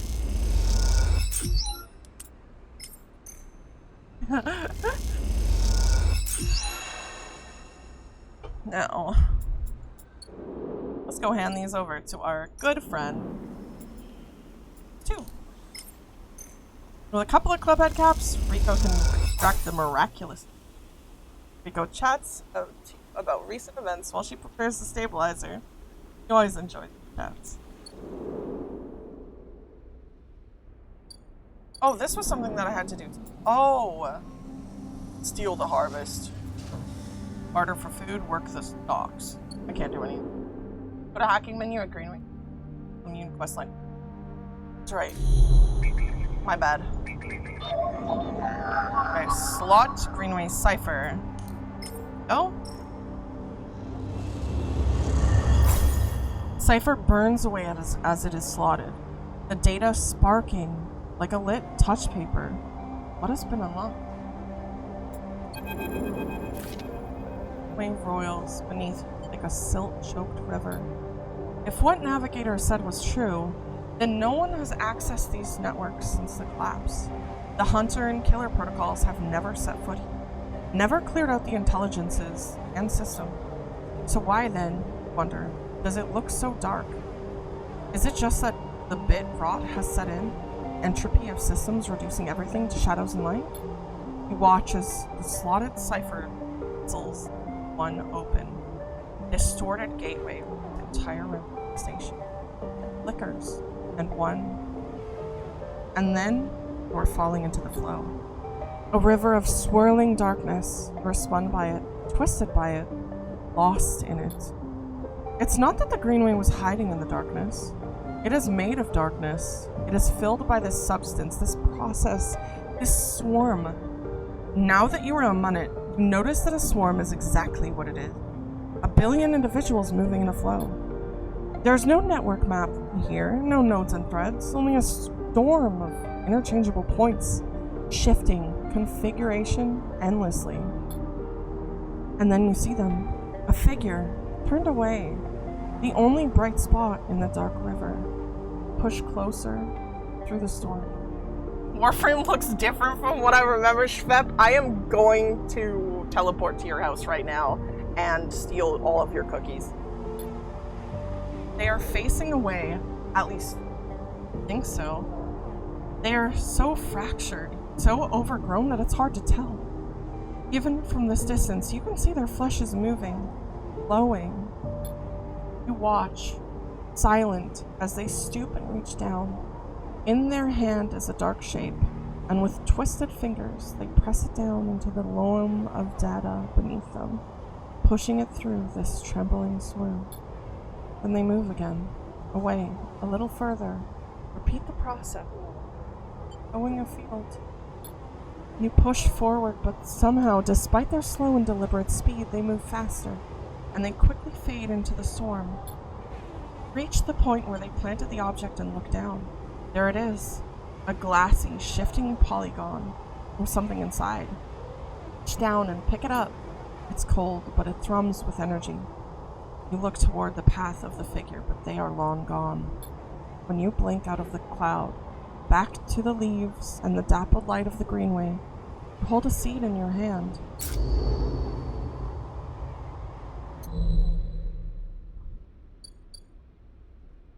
Beds. The only way to understand what Gardner gave to grow it. I was incredibly excited by the prospect. Put this down. I'll take good care of it, Sleeper. Ghost smiles. Don't you worry. And that is 1, 2, 3, 4. So it looks like 8 cycles. We're gonna have to wait until we find out what is going on with that. Shh. Sleep time. We already fed Cat today, so we can just be here.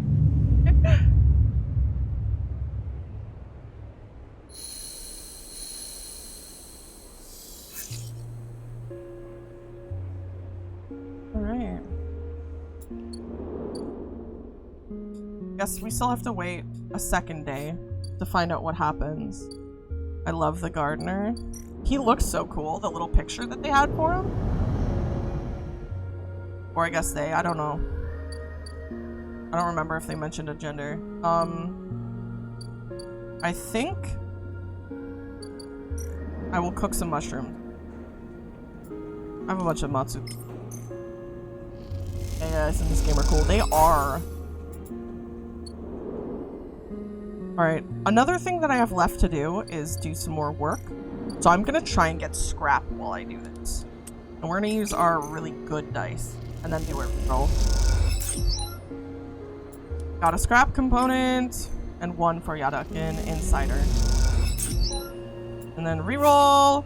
And we rerolled all 6s. This is the second time that we've done this. Okay, Dude, what the hell? What the hell? What are the chances of that happening twice? Okay, we only have 4 more left. Oh. As you say your goodbyes to the other enforcers and walk back through the low end, a chirruping catches your attention. In a quiet corridor away from the main thoroughfares, someone has stuck a small recorder to the wall with a suit sealant tape. Written across the fluorescent tape is one word: Sleeper. You peel it away from the wall, and as you do, it triggers some kind of improvised trip switch. Sleeper, Sabine's voice crackles through. I've seen you with the Yadigan members. Are they holding you captive now too? I whine. I'm sorry if I dragged you into something. Into this.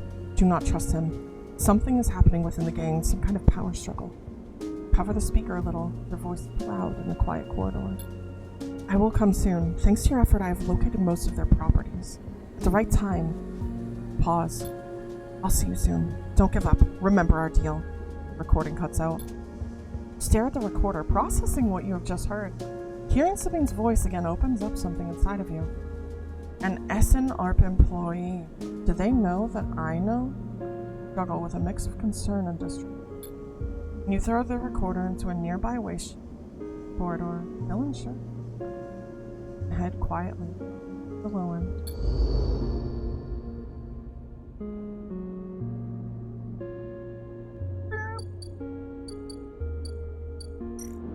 Time to feed our cat. And We have 8 scraps now. Oh my god. Perfect. Cycle. We have so many scraps, we can last forever. Not literally, but no. Alright. We should be able to. What is up over here? Funds Bay. Fun grins. Bay door slides open. Above, the rest of the building. Frightened. We can hush tones and organize endless meeting after endless meeting. Havenage has avoided a full-blown crisis for now, but change is coming. Fun is in good spirits and bundles you aside before you even have the chance to greet. That was the slickest operation this station has seen. Hugs you. You made my job easy. He shakes you by the shoulder. I'm so proud. And smiles. I got to watch through the security cameras as the Havenage security that weren't in on it assaulted the station. Fun smiled. One of them straight up just whacked Hardin with their pistol. It was beautiful. What are they going to do with him? I'm not sure anyone knows, but he is cooperating in dismantling his operation and scaring off Conway. Maybe they'll exile him when they are done or hand him over to some core authority. Fun shrugs. Now I know he won't be an issue. I'm gonna be focusing on the systems for a bit. He shakes his head. Seeing as that's my actual job. Oh, it finally popped! Yo, congrats, Tenten! Enjoy your dungeon! I hope it's fun! He points to the ceiling. The people upstairs weren't so happy, though. They've been fielding questions about the state of the eye right and left since the recording got out. People are scared. Is it true? Fun looks at you directly. Not if we don't want it to be. He touches a stack of hardware. The eye is old, and it was never meant to run like this. The master control points that Erlin and Havenage installed, they keep it spinning from the rim. That isn't ideal. But if you're asking me if the eye will stop spinning next cycle, no. He smiles. And me and a ton of other skilled people will be working to stop it happening in the cycle after that. Hardin's problem was that he didn't believe in people. He believed in systems and their ability to shape the world around them. Fun squeeze your shoulder. But as far as I'm concerned, people should be the ones running the systems, not the other way around. Anyway, Fun raps on the side of his terminal. I know you didn't come down here for a lecture. My tracker. I haven't forgotten. He produces a thumbnail drive. I managed to finish that code solution I showed you. It's a modified Ripper worm, one that's made to deactivate that tracker of yours. But in the time since I got back, I added something extra. That tracker of yours doesn't just show SNRP where you are, it transmits data about the state of your body, your current condition. My worm won't just deactivate it. It'll edit that data to tell SNRP that your body is irreparably damaged. DNR, do not retrieve. He grins widely. Pretty smart, right? That's perfect. Just slot it already. You take the drive and hold it in your hand. And then you close your eyes and open up your access ports. Take down your defenses. The worm immediately enters your closed network. It whips through it, taking things with it as it goes. The moment they're gone, you forget they were ever there. They just blink out of existence. A second later, it's done. Open your eyes. How do you feel? Asks Fun, a little nervous. Tired.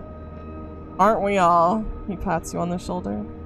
Take it easy. Things might be a little woozy for a minute. He looks at his terminal screen. The logs tell me it works, so feel it or not, you're free. Fun lets the word free hang in the air a little before he continues. Seems like it might finally be time for a celebration. Fun wraps his arms around you. Jenna still owes us those drinks. He laughs, and you join him. And later, when you leave, you feel deeply thankful for having such a friend.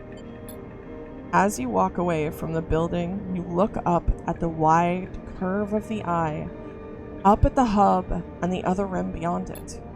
The whole thing twinkles with lights, and it seems impossible to see it as anything other than breathtakingly beautiful.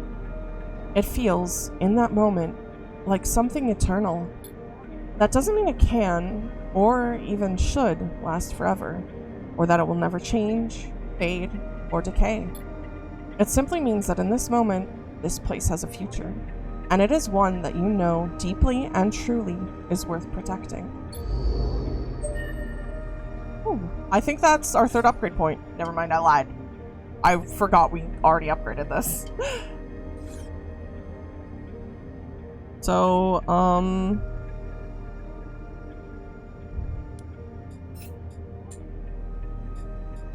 Still 6 spring mushrooms. Spend time. We have to spend time as yet again enforcer. Sprinkles, are you still here? I have a question. The flotilla aid, Esh and Pete, is this a part of the DLC? That felt like so much for him to remove our tracker. Literally, I felt like he's not our friend. He literally just made us work for him for so long to like, I mean, was it good in the end? Yes, obviously. We helped save the entire eye, but at the same time, bro, frick you. Get rid of my tracker.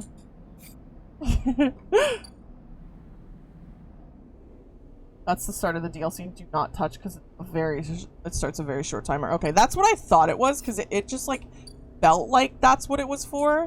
So, okay. Work for Rabaya is what we are doing next. So we're gonna use all of our dice for this. Alright. This. I want more scrap. Give me more scrap. Hoggers. Rerolling. Well, I guess this is fine. Alright, we're gonna use this one. And we should get 2 off of this, I think. Never mind, I lied. Alright. Please don't be negative. Yes. Perfect. Now we're done with Yadigan. This time, you meet inside Rabaya's office. Although now that you've seen it, office seems like the wrong term. You find her stood in an almost bare, shadowy unit, midway through a sequence of stretches. There are 2 low stools and a terminal in the corner, but it seems that most of the space is taken up by a heavy punching bag, rubber matting, and a stack of weights. When Rabaya turns to greet you, you realize she's missing an arm.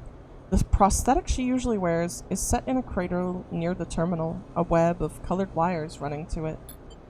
Updates, she says, noticing you looking where her artificial arm usually is. Nothing to worry yourself with. Of course. Sit, says Rabaya, gesturing you to the 2 diminutive stools. You both settle on the stools, Rabaya crossing her legs on top and sitting straight backed. She had told me that you've been doing rounds, collecting ties, patrolling the ward. She smiles. Some of the enforcers are impressed, and I hear you handled a few difficult circumstances. Nicely done. I wanted to see for myself. She raises an eyebrow. See what for yourself? How a gang operates. Rabaya sighs. Then you have learned nothing, despite all that time spent among us. She closes her eyes for a moment. Sleeper, I do not wish to make an enemy of you. You have helped our cause already, whatever your motivations. Why do you resist us? I know that for you, life on the Eye has been a struggle. We have not been part of that. Though some of our members may not see it this way, I know you too are a refugee. She looks at you solemnly. That is why you have come to us. Enough, Rabaya, Sabine's voice cuts through the conversation. I'm tired of listening to your affected nobility. They cross the room, Rabaya's baton in their hand, and lit with sparking electricity. Rabaya looks between the 2 of you. I suppose this ambush was another cooperation between you 2. She looks strangely unfazed. Stay silent. Sabine pauses, thrown off by your silence. Rabaya takes this opportunity to act. She leaps from the stool and, fainting past Sabine, grabs the baton and twists it inwards. She is by far the stronger, and she pushes Sabine to their knees, plunging the crackling end of the baton towards their chest. They freeze there, Sabine struggling to keep the crackling baton from their skin. Stop! Then you support them? Rabaya asks you, her eyes not leaving Sabine. Your loyalties are so easily swayed. I thought you were more than Yannick's attack dog, Rabaya, Sabine spits back. Are you not able to think for yourself? Rabaya holds the baton strong, and for a moment you think she's about to hammer it down into Sabine's chest. But after a painful wait, she throws Sabine down instead. then spins the baton in her hand, thumbing a switch and shutting it off in a single move. Now what? The both look at you, each still catching their breath, as if they had forgotten about your presence. Rabia cracks her neck. You're lucky I didn't kill you. I would have had every right. Every right, she shouts, the anger a release of tension more than a threat. Sabine lifts themselves a little. Bruised from the fall, they roll onto their side and cough. Rabia gives them some space, sitting back on the stool. Sabine props themselves up on their elbows and fixes Rabia with a hard stare. You have something to say? Rabia taunts. Say it. This is your final opportunity, because after this, no coming back. What's the point? Sabine breathes heavily. She refuses to listen to the criticism of the Great Yadigan Project. Rabia collects herself. Speak. Folds her arms and waits to be convinced. Sabine takes a breath, organizing their thoughts. They go to start, pause, then decide on another approach. Eventually they say it. Yannick is a traitor. Rabia immediately flinches, her eyes going to her prosthetic arm, her muscles clenching, but she rides it out, more eager to prove Sabine wrong than she is to hurt them, at least for now. When I came here from Essen Arp, they glance at you, gauging your reaction. It was Yannick who was one of the first to support me, to look after me. I should have known then, but I was naive. I was afraid. Sabine turns to you. A sleeper. They take a breath. I know that I should have told you I worked for Essen Arp long ago, but I thought you would abandon me, and you are my final friend. What you should know is that I left SNR because I was running for my life. I leaked documents on the sleeper program, on the illegal, immoral practices it relied on, to the press. SNR wanted me dead, and I fled as far as I could to this refuge at the edge of the surrogate systems. Sabine stops to collect themselves. What does this have to do with Yannick? Rabia interrupts. The sleeper knows you're SNR. I told them. And while you hide beneath the cover of being a whistleblower, you and I both know you worked on the sleeper program. Yannick told me as much. Sabine's face falls. It is true. They glance at you, and then away, ashamed. They lift their head. But it is Yannick, not me, who is in the pocket of SNARP. Rabia flinches again. I can prove it. He made some kind of a deal to keep me here, to tie me up in debt, to lock me away. In exchange, Rabia slams her hand on the desk. Just tell us, for God's sakes. In exchange for those, Sabine finishes, nodding towards Rabia's prosthetic arm in its cradle. He has been using Yadigan enforcers, using you as test subjects for SNRP technology. I have the data to prove it. He's been bringing them in under the guise of stolen shipments and having me fit them, knowing each one is capturing data and sending it back to its makers. Rabia's fixed expression has started to fade. Sabine produces a slate. It's all here. Thousands of hours of usage data, failure rates, error dumps. These are untested implants, Rabia. They could short out, fail, cause cascading failures across a person's body. And they have. Sabine suddenly looks incredibly tired. I thought the error rate in the units was down to them being stolen or modified. I've tried to fix hundreds of failures in my time here, not all of them. They stop, unable to continue. Rabia closes her eyes and breathes in. Then she opens them again. She holds out a hand to Sabine. Show me, says. Later, much later, when you leave, Sabine is still taking Rabia through the manifests and usage data. Both of them crowded around the terminal as Sabine leads Rabia through each layer of Yannick's betrayal.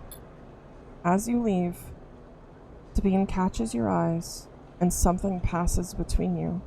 Something like a thank you, or a sorry, or some other expression that communicates both sadness and hope. To upgrade points. And we wait 3 days, it looks like, for them to sort through all of their stuff. And then when we get back... Oh, you know what? I haven't checked on Castor. Oh, he doesn't want anything from me. Okay. Well, guess that's it. I don't know how many days I have left for everything else. We literally just plant and let it grow. I guess I could start working. Working for money. Yeah, frick it. 13 cryo, GG. Okay. House sleep time. But first, we feed our cat.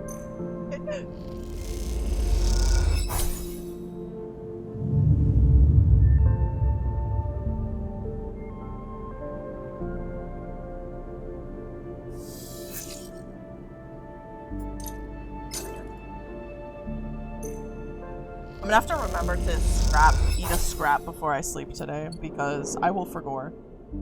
DLC prep, mushroom, scrap, cryo, stabilizers, and won't have time to farm for the first chapter of the DLC. Okay. Goodness. So I need mushroom. Scrap, cryo, stabilizers. That sounds stressful. I guess we work for money, if that's what we need.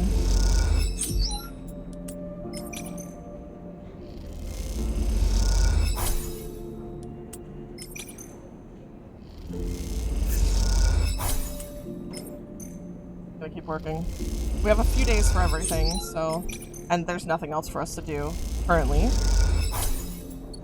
Interesting that we need a ship mine, though. But I do have one, so I'm glad I didn't end up selling it for cryo, if I'm being honest with you. Scrap. And end cycle. Well, we'll have to, craft some food. Or something. Oh, wow, these were awful rolls. Abysmal, thank you for that. First chapter's stressful. I barely finished it before the timer finished. Holy, okay. Get my spores. Oh, I didn't germinate spores yet. I'm so freaking goober! Frick. I forgot. Okay. I guess we'll get more spores. Leave. While we wait the 4 days. God damn it. Okay, trying to go for more spores. I don't think we need to really go for gear roll caps. We can just, like, craft, I guess. Oh, I didn't realize intuition +2. Oh, I forgot we added that. Okay, so all of these ones, technically, we could do. But I'm not gonna do that. And... we have a bunch of caps. Okay, next thing... the next thing that we're gonna have to do is gonna be on this side. Tomorrow, yeah. So we want to be here. Please give us 2 energy. Yes, perfect. That's what I wanted. We're gonna use a scrap. I will have to farm for scraps later. But I'm gonna try and get all the stories done before I start, like, doing major farming for scrap. I guess I could stop spending scrap since you know what, I'll stop spending scrap. I'll just deal with 4 dice. We don't need 5 dice. As you enter Rabia's office, you hear voices. Is that Sabine? You push open the door. Sleeper! What good timing. Rabia calls out as you enter. I wanted to introduce you to someone. The man is standing at the center of the room, speaking quietly with Rabia. He turns as you come in. Meet Yannick. Sleeper! He nods. Been hearing good things from Rabbi. He smiles an easy smile. Good to meet you. Don't forget to farm for scrap. Oh, that's right! Thank you so much for reminding me. Likewise, likewise. He waves a ringed hand. Now, Rabbi, where were we? Actually, Rabia places a hand on your shoulder. The sleeper was what I wanted to talk to you about. He doesn't spare you a look. What's going on? Well, okay then. Yannick tucks his hands into his pockets. Go on. I'd like to recommend them to your ward. A tiny pause. They have shown themselves to be capable ally here on the spoke side, but we have more than enough to run our territories. I hear the main block is proving more difficult. Yannick leads forward slowly. It's a mess, Rabbi. He waits, his tinted glasses shimmering despite the lack of light in the unit. I can use them, he suddenly decides. Rabia smiles. Good to hear. I can immediately... Yannick cuts her off with a raised hand. 1 second. He steps one surprisingly light step closer to you. You eager to work, sleeper? Yes. Yannick nods his head as if listening to music. Okay then. You're suddenly unsure if he's talking to you. That concludes it, Yannick pronounces. Sleeper can come work in the ward anytime they like. You shoot Rabia a confused look. Rabia finally glances at you for a moment, but it is so fast you almost miss it. Good. I know you'll be happy with their work, Yan. Yannick reaches out and squeezes her shoulder. Sure, Rabbi, he says. Now please, he says, turning to face you. Let us old friends get back to it. He guides Rabia away, leaving you standing alone. You look to Rabia, but she is deep in conversation, and so, stunned and confused, you leave. What the frick? What? Okay. Yannick's ward. Ooh, we have to gain his trust. Unlurk, GG Easy. Did you have fun in the dungeon? Which one were you doing? Also, I wish that I could transfer to like E, or like you could transfer to NA. Like I can't, I know, actually technically we could play together. I forgot. We both have the ability on NA and EU to transfer to the Oceanic server.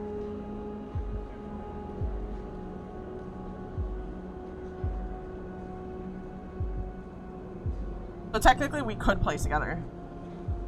The Lunar Subterrane? Aw, I freaking love that place. Let's use our big dice on this.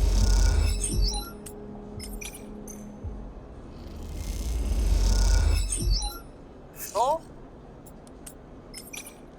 I'm just gonna wait. I'll do it later. I am going to go work. Rainix, give me any cross region and my life is yours. People have been asking that for so long. It took them forever to add in, what is it called? This is a risk I'm willing to take. Oh. It took them so long to add cross data transfer. I'm so glad that they did.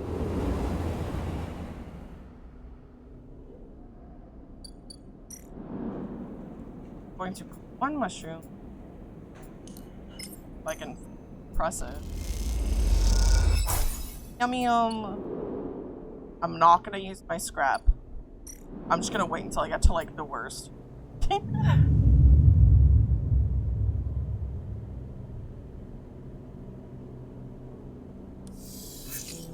Alright. This should be fine for Yannick's ward. That's fine, that's fine. Prop transfer to any at some point we're getting them. Banning them. Coming for me. That's what one of my friends did. They had me switch to Crystal and then they left. Almost laughed when you the same small recorder stuck to a different wall this time. Written across the fluorescent tape is that familiar word. Grab it quick. Rabia says sorry. Up once again. She said she didn't have time to brief you before setting you up with the old man. I'm sure you've got the play by now. Earn his trust, work the block, then we need you to get into his office. Pause. It's risky, but obviously you're the only one of us he doesn't already know. Either way, we need you to locate the link to S and ARP. You hear a shout in the background of the recording. Rabia says be careful. Sabine continues. The data suggests there's some relay processing the implant data and sending it to the SNR, but we can't lock down its position. Either he is moving it, or it's moving itself, or it's being rerouting through other relays. We can't understand it. Maybe you can find some details on it in his office? Once he trusts you, you should be able to get close enough to get into the office. You'll only get one shot. The recording creaks and whines. That's the final piece of the puzzle to end this. A pause. Good luck, Sleeper. I'm sorry too. Be safe. The recording clicks off, leaving you in silence. Pocket the recorder, just in case, and walk away. Looks like it's up to you. Damn, that's sus. Okay. Oh, easy. Yannick has asked you to collect his medicine from his office. Now is the find that SNR. Oh my god, we're so lucky we had a good, like, enough dice. Spot the countermeasure on the drawer moments before you touch it. This has to be it, but you can't crush it. You look at the countermeasure on the drawer. It looks like some kind of shock trap. If you grab the drawer, you'd likely have thousands of volts running through your system right now. You wince. Once you find the anchor point, it comes away easy enough. Prise it from the drawer quickly and quietly, and then listen to footsteps in the corridor outside. Nothing. All clear for now. Slide the drawer open, looking for other countermeasures that might be inside, expecting to see a chunk of tech, the relay. But as you slip it open, all you see is a handful of wires and an empty implant cradle. Is this some kind of mistake? You freeze for a moment, unsure what to do next. Why keep an implant cradle so carefully guarded? You remember Yannick having an implant, a small plate on the side of his head, just above his ear. You assumed it was for hearing, or for vision. There's another cue for abyssal fracture. I've made a decision to eat now. Good luck with the remainder of Eper. Thank you, Tenten. I hope you sleep well. Those shimmering glasses of his come back to you in your memory. His strange movements, his speech. You look again at the cradle and there it is. Printed on the frame. Proprietary technology. Property of Essen ARP. Rabia said the relay moved, that they couldn't get a fix. What if Yannick was the relay? The thought hits you like a shock. Yannick with a remote relay implanted in his head, networked to every single implanted enforcer in the low end. A shudder runs through. Is he even in control? Or has Essen ARP wormed its way into the man? Could he even be considered separate from the corporation itself? No legal status is proprietary technology. Puppet with cuts. Time to cut Yannick's strings then. Reach around inside the crate and find it. A remote connection.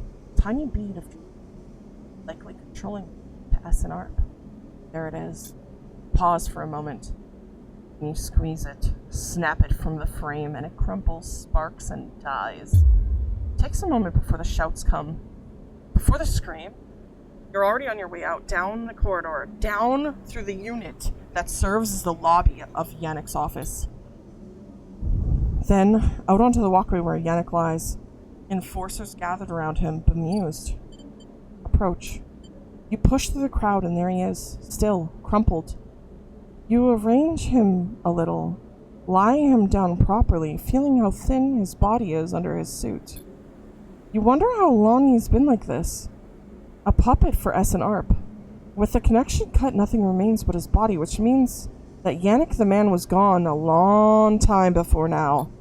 You place a hand on his chest. You're sorry for him, but it is done now, and you did not kill this man.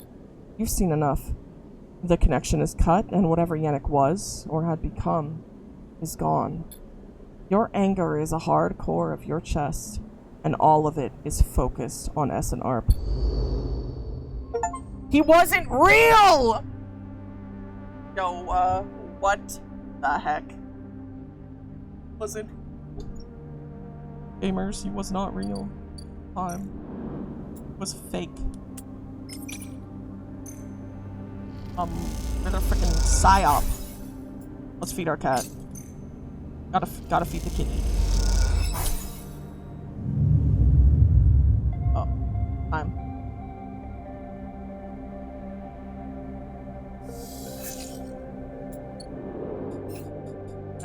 Rose Yannick. Sabina's right, Yannick has been working SNR behind Yannick's back. Time to find out the truth. Okay, so in 4 days we speak to her about everything that happened. But there's a few things in the meantime. I don't think we have anything on the Greenway, but I'm gonna double check just in case. Yeah, not yet. We have one more day for everything, so I'm gonna spend all of my dice today trying to get scrap from this for Bliss's Bay. Let's hope for the best. I would love to get some extra scrap. Just cryo. I mean, cryo's good too, but scrap would be nice. Ah! Okay. Refresh. Come on, please. One more shot for today. Well, it is what it is. At least we got like a lot of money actually off of that. I'm gonna cook one cap. And go home. Eat time, eat time.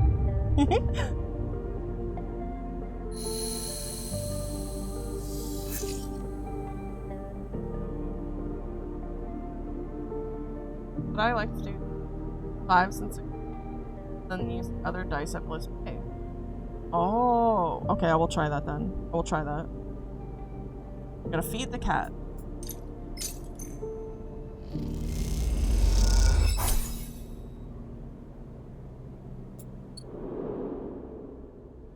But across the Greenway, we are going to talk about what we discovered.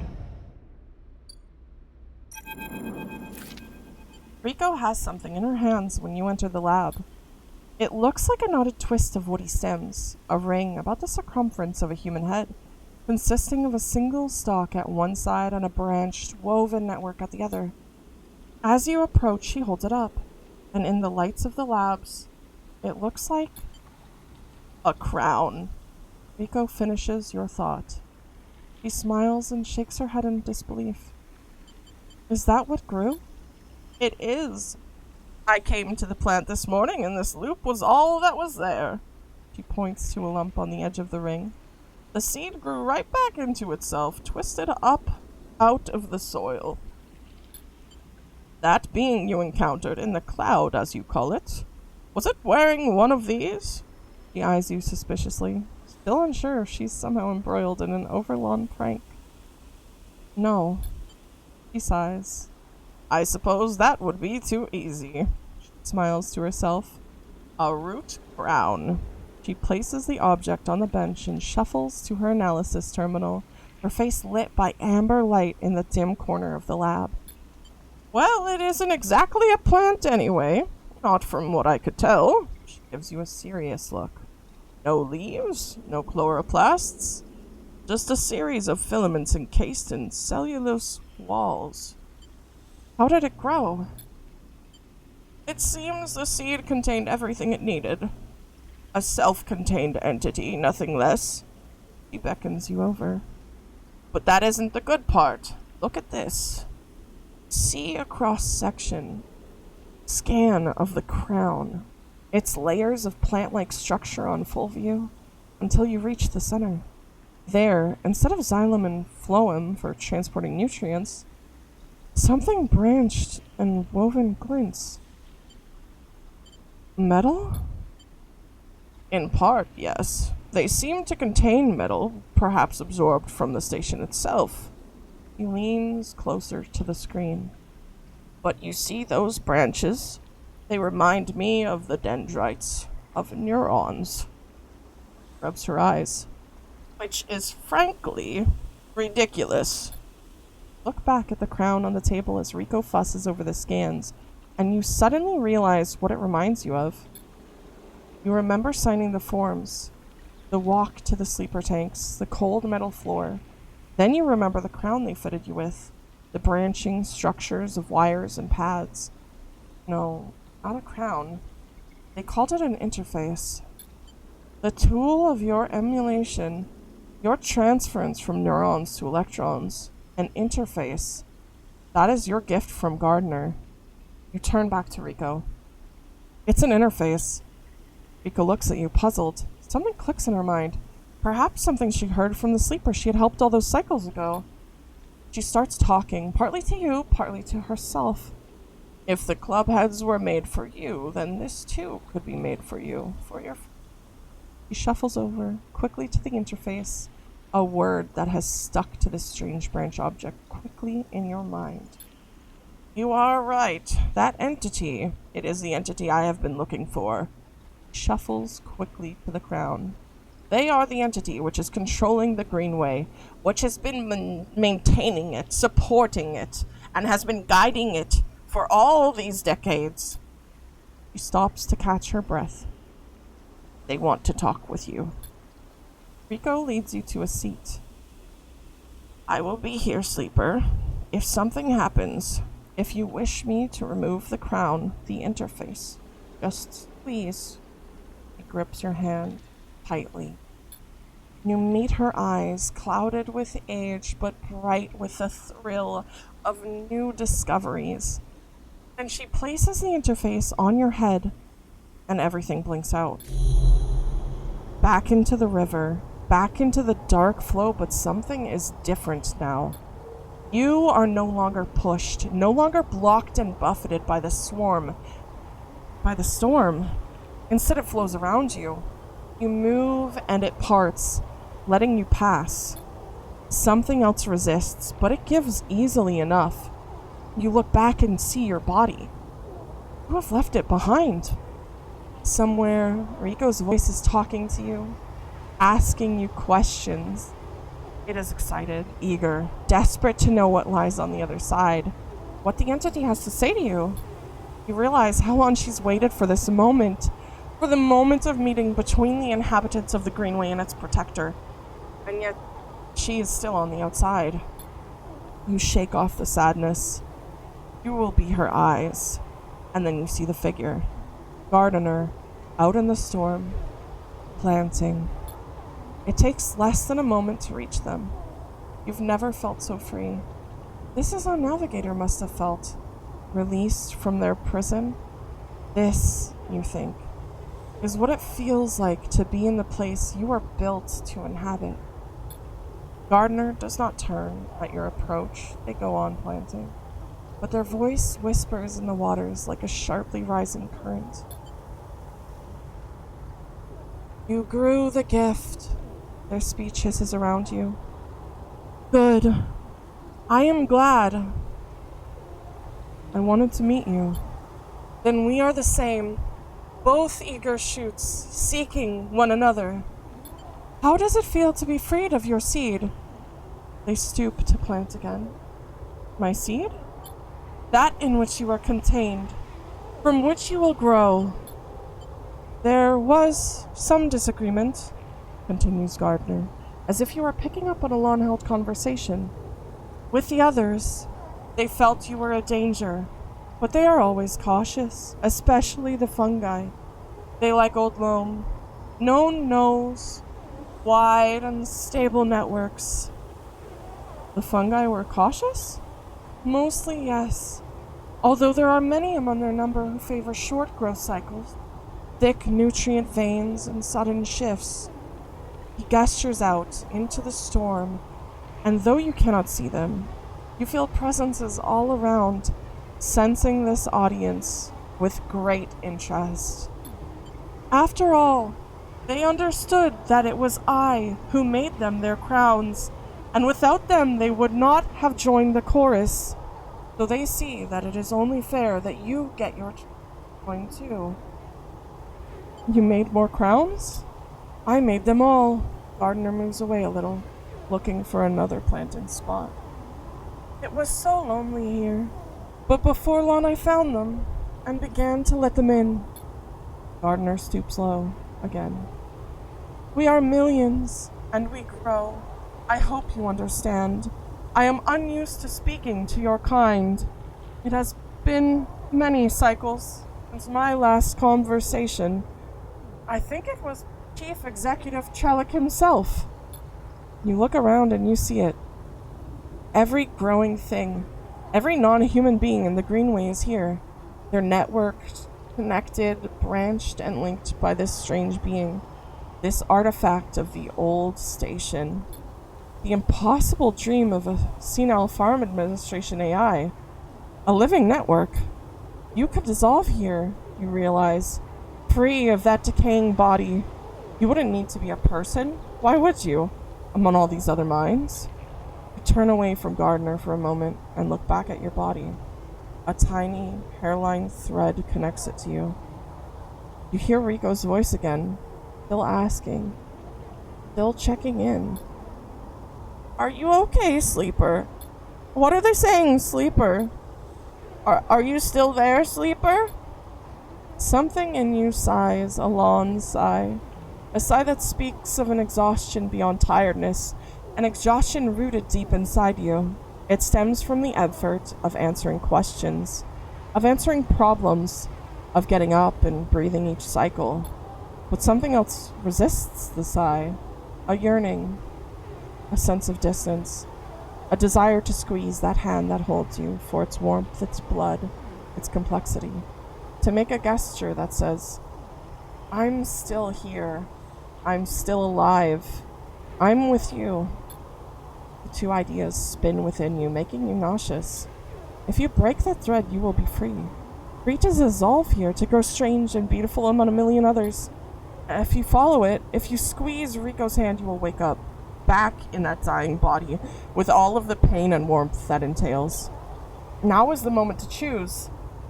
This is an ending. If I choose to break the thread, and end the game, will I be able to restart from this point or something so that I can keep going? Because I do want to see the ending, but I also don't want to, like, end it. You know, if that makes sense. Yes? Okay. We are going to break the thread. We're going to break the thread. And then we're going to go back and we're going to keep the load you back before you choose. Perfect. Break the thread. Reach down and pinch the thread. The finality of this moment descends on you. Break it. You pluck the thread like a string. It snaps. Nothing changes. You stand at a point of stillness.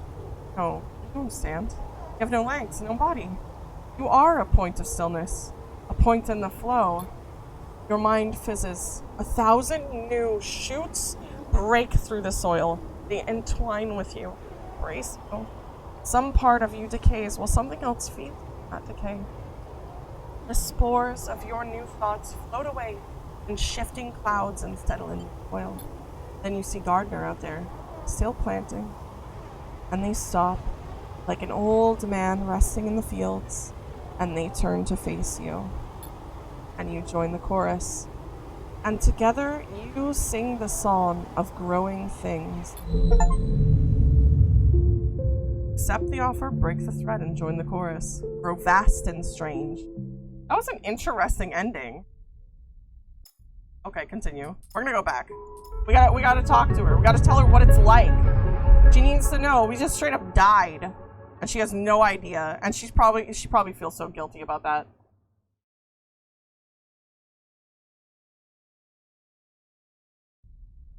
I would. Right. We're on the wrong side. We have to go back to the green. Cross the green bay. Where are you? Here you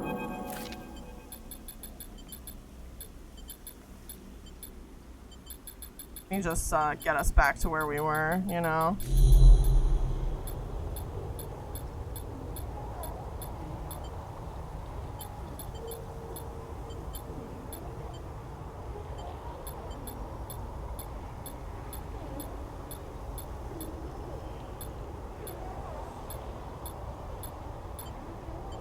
Follow the thread back. We have to go back to her. We gotta tell her what's going on. Your eyes track the thread across the whirling dark back to your body. This choice, you realize, will not be presented again. Follow it. Don't look back at the gardener. You don't dare risk it. Instead, you follow the thread delicately, carefully, like a diver following their lifeline back to the surface. The river whirls around you, but it doesn't pull. It isn't jealous. Neither does it understand. It is, after all, just a river. It isn't a person, a flesh and blood person with wants, with desires, with the capacity for love and hate. It doesn't understand you, and you don't understand it. So you don't focus on it, you don't think about it, on what feels like such a long journey back through the dark. You set your mind on eyes instead, on hands, things you can focus on, hold on to. And then, after an age of crossing, you're there, settling back into the chair, into a body in a chair, and the overwhelming sensations that come with a living thing with a rich and detailed sensorium. For a moment, you feel like you've made a terrible mistake. Who would choose this weight? This anxiety? This deep well at the center of existence? But then you feel it. Rico's hand, gripped hard around yours, trembling a little, sweating a little. Rico's hand with its brittle bones and crumpled skin. Rico's hand. And in that moment, you understand why you made this choice, and then you squeeze Rico's hand, and you wake up.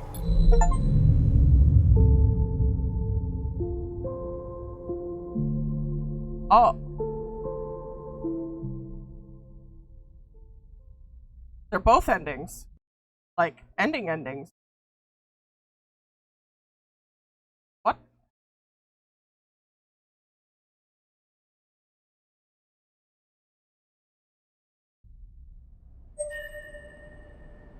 That was weird. Oh, okay, we can actually talk to her. I thought it was over. I was so scared. Sleeper? Rico's voice comes wavering through the dark. Are you still with me? You sit up, the lab a bright green glare that fades as you gather yourself. I'm here. Oh my god, Grad, I just saw the screenshot you posted. Pinning that. That's so funny.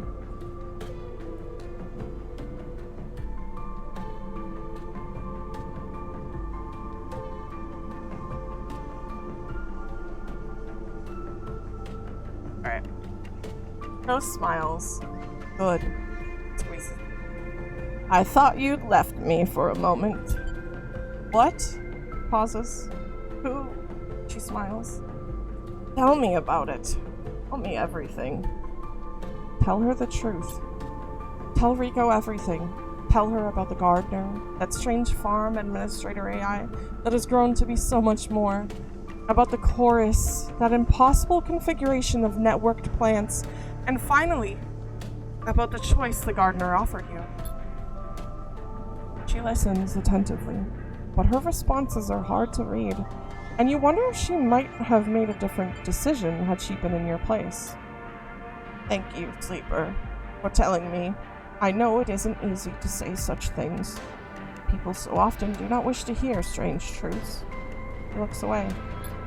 And thank you for returning to me, though I know you had your own reasons. He squeezes your hand reassuringly.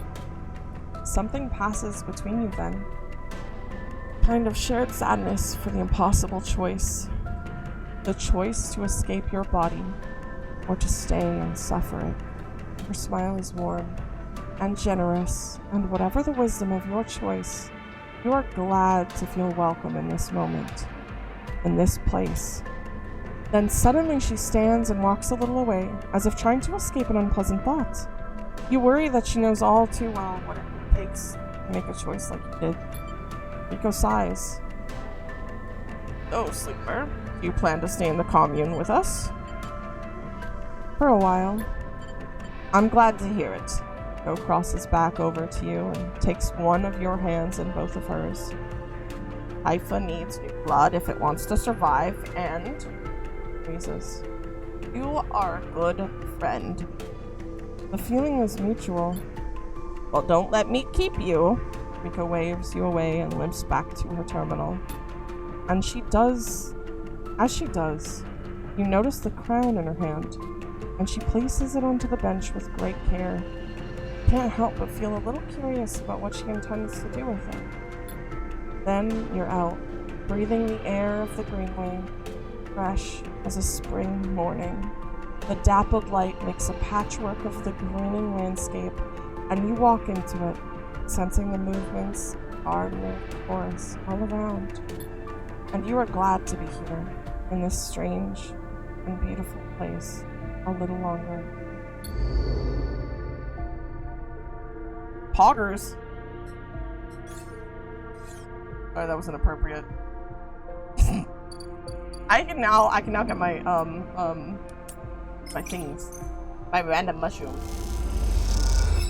Mushrooms! Please give me what I want. Are you serious? Give me what I want. Yes. I got lucky. Alright, we're gonna replant now.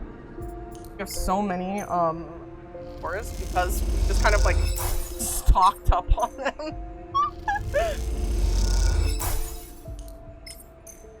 All you have left is now and then you're done. I believe so. Yeah. Literally just this. That's it. And then I'm absolutely done. So, I'm gonna cross the rim. I'm gonna go spend this on Bliss now. On Bliss's Bay. My last dice. Because I know that they still have like 1 day left. Let's see. Put this here. Give me a grab. Frick. Well, you know, sometimes you lose some. You lose some, you win some. We could cook a mushroom. So, yeah, we're gonna do that. Obviously. What is this? Oh, the dock is heading out. 2 more days. We have 2 more days of stuff to do while we wait. Cat! And then I guess we'll go back to work. Because, 2 days. We have 4 days to wait for mushrooms, I believe. I'll use the low piece on Bliss's.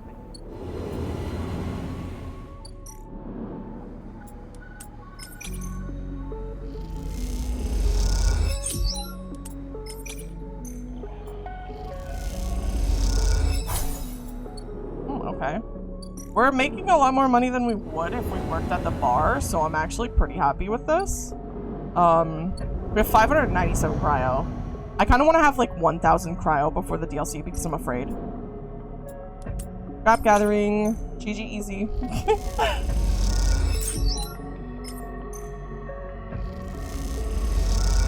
And maybe like 20 or like 30 scrap and a couple hive mines. Or ship mines. Ship mines, that's what they're called.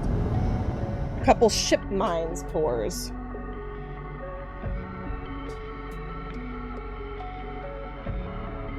Alright, back to the Eep.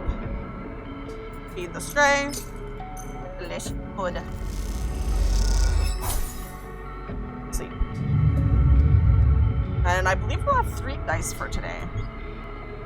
Which is fine. And now we go talk to them about what happened. 1 ship mine for DLC, all other ship mines you can tell. Okay, perfect. Then we have enough then. Even before you enter the office, you can hear the sound of Rabia working the heavy bag. She's hammering it, the chain creaking as it shakes with each hit. It's been like this since. Sabine doesn't finish the sentence. They're sitting on a stool looking at the terminal in the corner. Searching through the SNARP data you pulled all those cycles ago. How have you been? I'm well, Sleeper. Happy to no longer be hunted. Smile. Yadigan has plenty to deal with, and without Yannick, I'm free. They glance nervously at Rabia. Rabia stops punching, and in the silence, you can hear her breathing hard. Sabine looks over at her, and you sense something between them. You realize you haven't seen them together since they tried to kill each other in the same unit. A lot has changed since then.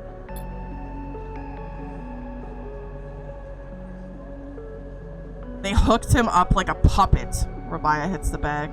Rigged that thing in his head so that they could control him. Push the old Yannick out. I don't know why he let them in. Rabia throws a few more punches. But it's a lesson. Don't let them in. Another flurry. Yadigan shouldn't deal with corporations, and we never will again. Fitz comes away from the bag. At least Yannick's death has been treated as natural. There's a chance we can come back from this, that Yadigan can hold on. But there are opportunists trying to take control. Sabine turns to you. Yes, but now the connection's been broken. I've been looking at removing the trackers from the implants and Yadigan's enforcers. It's a significant job, but I think with time I can do the surgeries. Maya walks away from that bag towards the far side of the unit. Those surgeries will never happen if Yadigan collapses, shouts back at Sabine. Clearly, this is a well-worn argument. Will Yadigan really collapse? I don't think so. No. Rabia doesn't either. They look over at her. At least not when she's calm. What I understand now is that Yadigan can be something if we want it to be. Coming here from S&ARP, from the core worlds, all I saw was a gang, and with Yannick keeping me on a tight leash. They shudder. Rabia believes, and I want that belief. They look unsure. I also want to be done with S&ARP, but I doubt they are done with me. They glance away, rubbing their shoulders. Are you and Rabia? Sabine fixes you with a look. Yes, sleeper. Isn't that obvious? They smile. I've been wanting to say, Sabine begins nervously. I'm sorry that I didn't tell you where I came from. I know I've apologized before, but I want to again. They pause. Properly. When I leaked the data on the sleeper program, it was to try and help people like you. They grit their teeth. But after all the cycles here, being pushed down, pushed around, trying to survive, all that got away from me. So when you turned up, they sigh. It shook me up. Run a hand through their hair. But I ended up here, so they look at Rabia. Oh, of course, they reach into a pocket and take out a handful of vials. These are the last of the case. You can have them. They drop them into your hands. After these last few, I don't know what we can do. With the S&ARP connection broken, they look down. But I know there are other ways. Repairs, other pharmaceuticals. I even heard there are some labs out on the Greenway. Perhaps they can help. They meet your eye. I'm sorry that I can't do more. Thank you for everything. They look away, their eyes bright with tears. Rabia crosses back to you both and sits beside Sabine. Look at each other and can't help but smile at the idea of them together. What are you two plotting? Rabia grins. Sabine laughs, and the sound is a welcome one. You watch the two of them teasing each other and smile. Later, when you leave, you take that handful of vials out of your pocket and look at them. You can still feel that core of anger down inside, and you don't know if it'll ever leave. But S&ARP doesn't own you anymore. They can't, because this place, these people own you. They're what make you get up every cycle. They're what keeps you breathing. You put the vials away and walk through the low end, your senses tuned to every sight, every smell, every sound, soaking it all in, living. Damn, that was a really loud noise just there. That actually scared me. Alright, I'm up on my...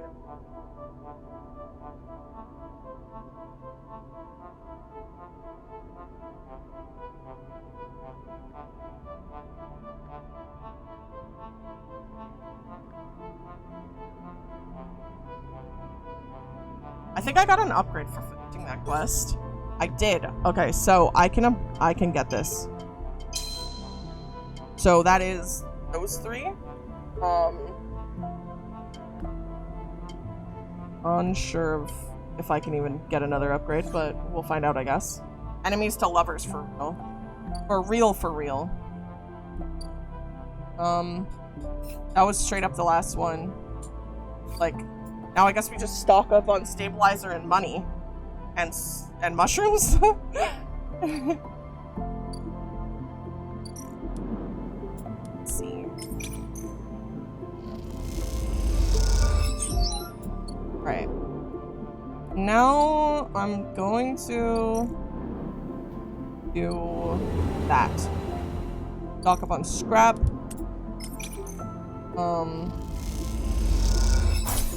Woo! Got it. Alright. Sending rim. Oh, going across. You will have enough to max out one more stat. Okay. Sad.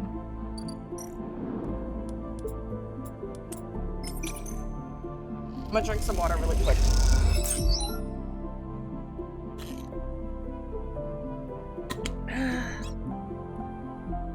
I needed that after that much talking. Absolute max yapping. Sleep here. Like, how much, what is it called? Do I need? One more day. Also, based on how I'm remembering my playthroughs of DLC, I think you have enough resources to last through the first chapter. You think I do. Which means you don't know, which means I'm gonna get more.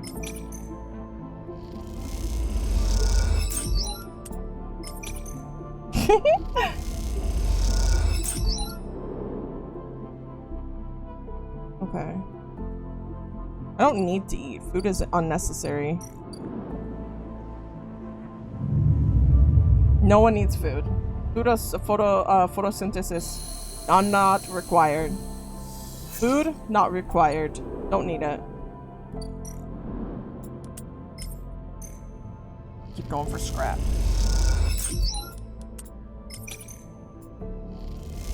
I have 18. I have 19. Frick.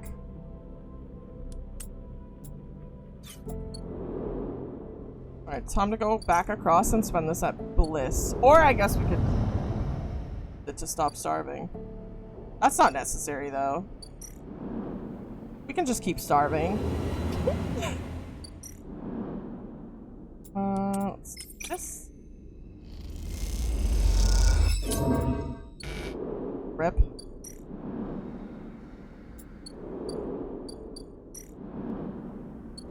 What's the worst that happens? I die.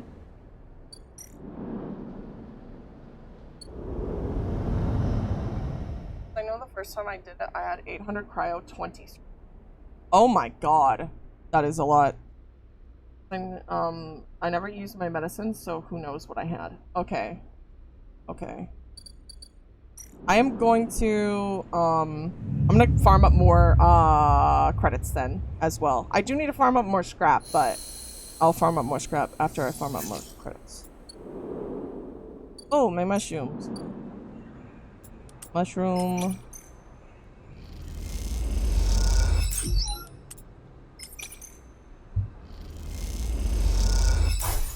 Perfect.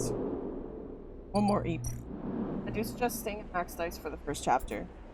I will. I will.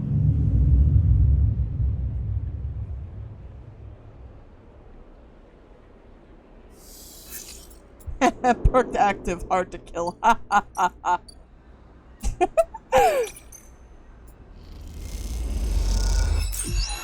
There we go. Got a good amount of mushrooms. Now I'm gonna put more spores back in here.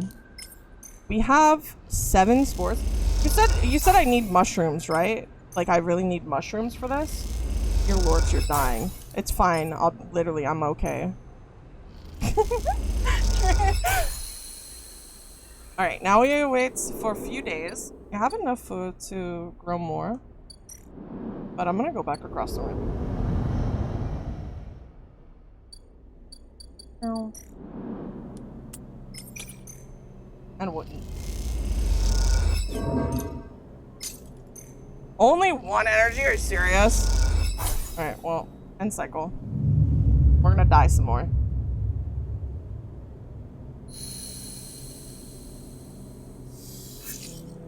Perfect. Back across we go. Let's see. Over here in the waist. We're gonna start action. Nice. Be fresh. Are you serious? We rolled a freaking 1. Okay, well, never mind. We re-rolled a 1 into a 1. That is so criminal.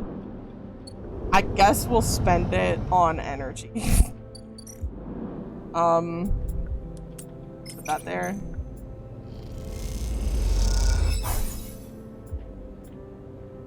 We can do this one more time. End cycle.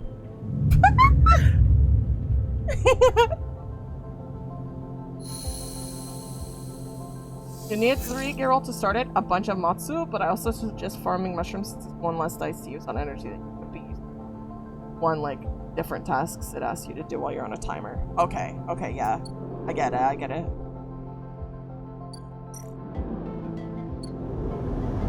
Did I just, like, put all in one playthrough?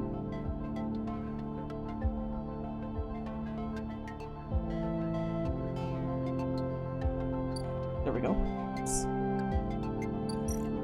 Because I could just, like, do a little break and then do it on a, like, the DLC on another stream. 2 more days.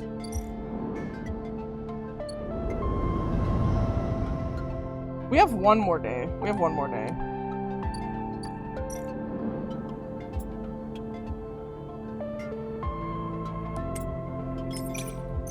As long as we get 2 energy.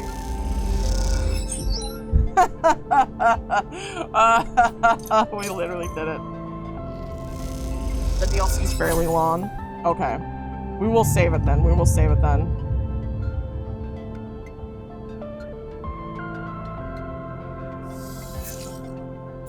There we go.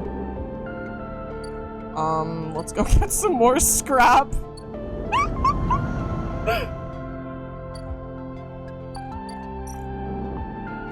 Put that in there, start action, and leave. Alright. Perfect. Oh, this could kill me. Wait, no, it couldn't. I lied. I'm so smart. Okay. Actual scrap maxing. We are! We are, baby! We're actually scrap maxing. Okay. The next time I will play this, maybe I'll probably do DLC next week. Just so that I still, like, have everything fresh in my mind. Maybe on, like, a Sunday or a Saturday or something. I'm gonna end here, though, and what I'm gonna do is while I'm offline, I'm gonna get prepped for the DLC, so I'm gonna get a bunch of medicine, I'm gonna get a bunch of scrap, I'm gonna get a bunch of cryo, and, like, just grow a bunch of mushrooms. So next time you see me, I'll have, like, 999 of everything. Guaranteed, promise, 100%, not a lie. Totally not joking. But I'm gonna end stream here. I'm going to, edit the 2 VODs and shove them together. And then upload them, and then, when we do the DLC, it'll be in a separate VOD, so it'll be 2 Citizens videos, so anyone who wants to watch can. Thank you all so much for joining for Citizen Sleeper. We'll find out when I do it again. I'm doing this 100K raffle before I leave.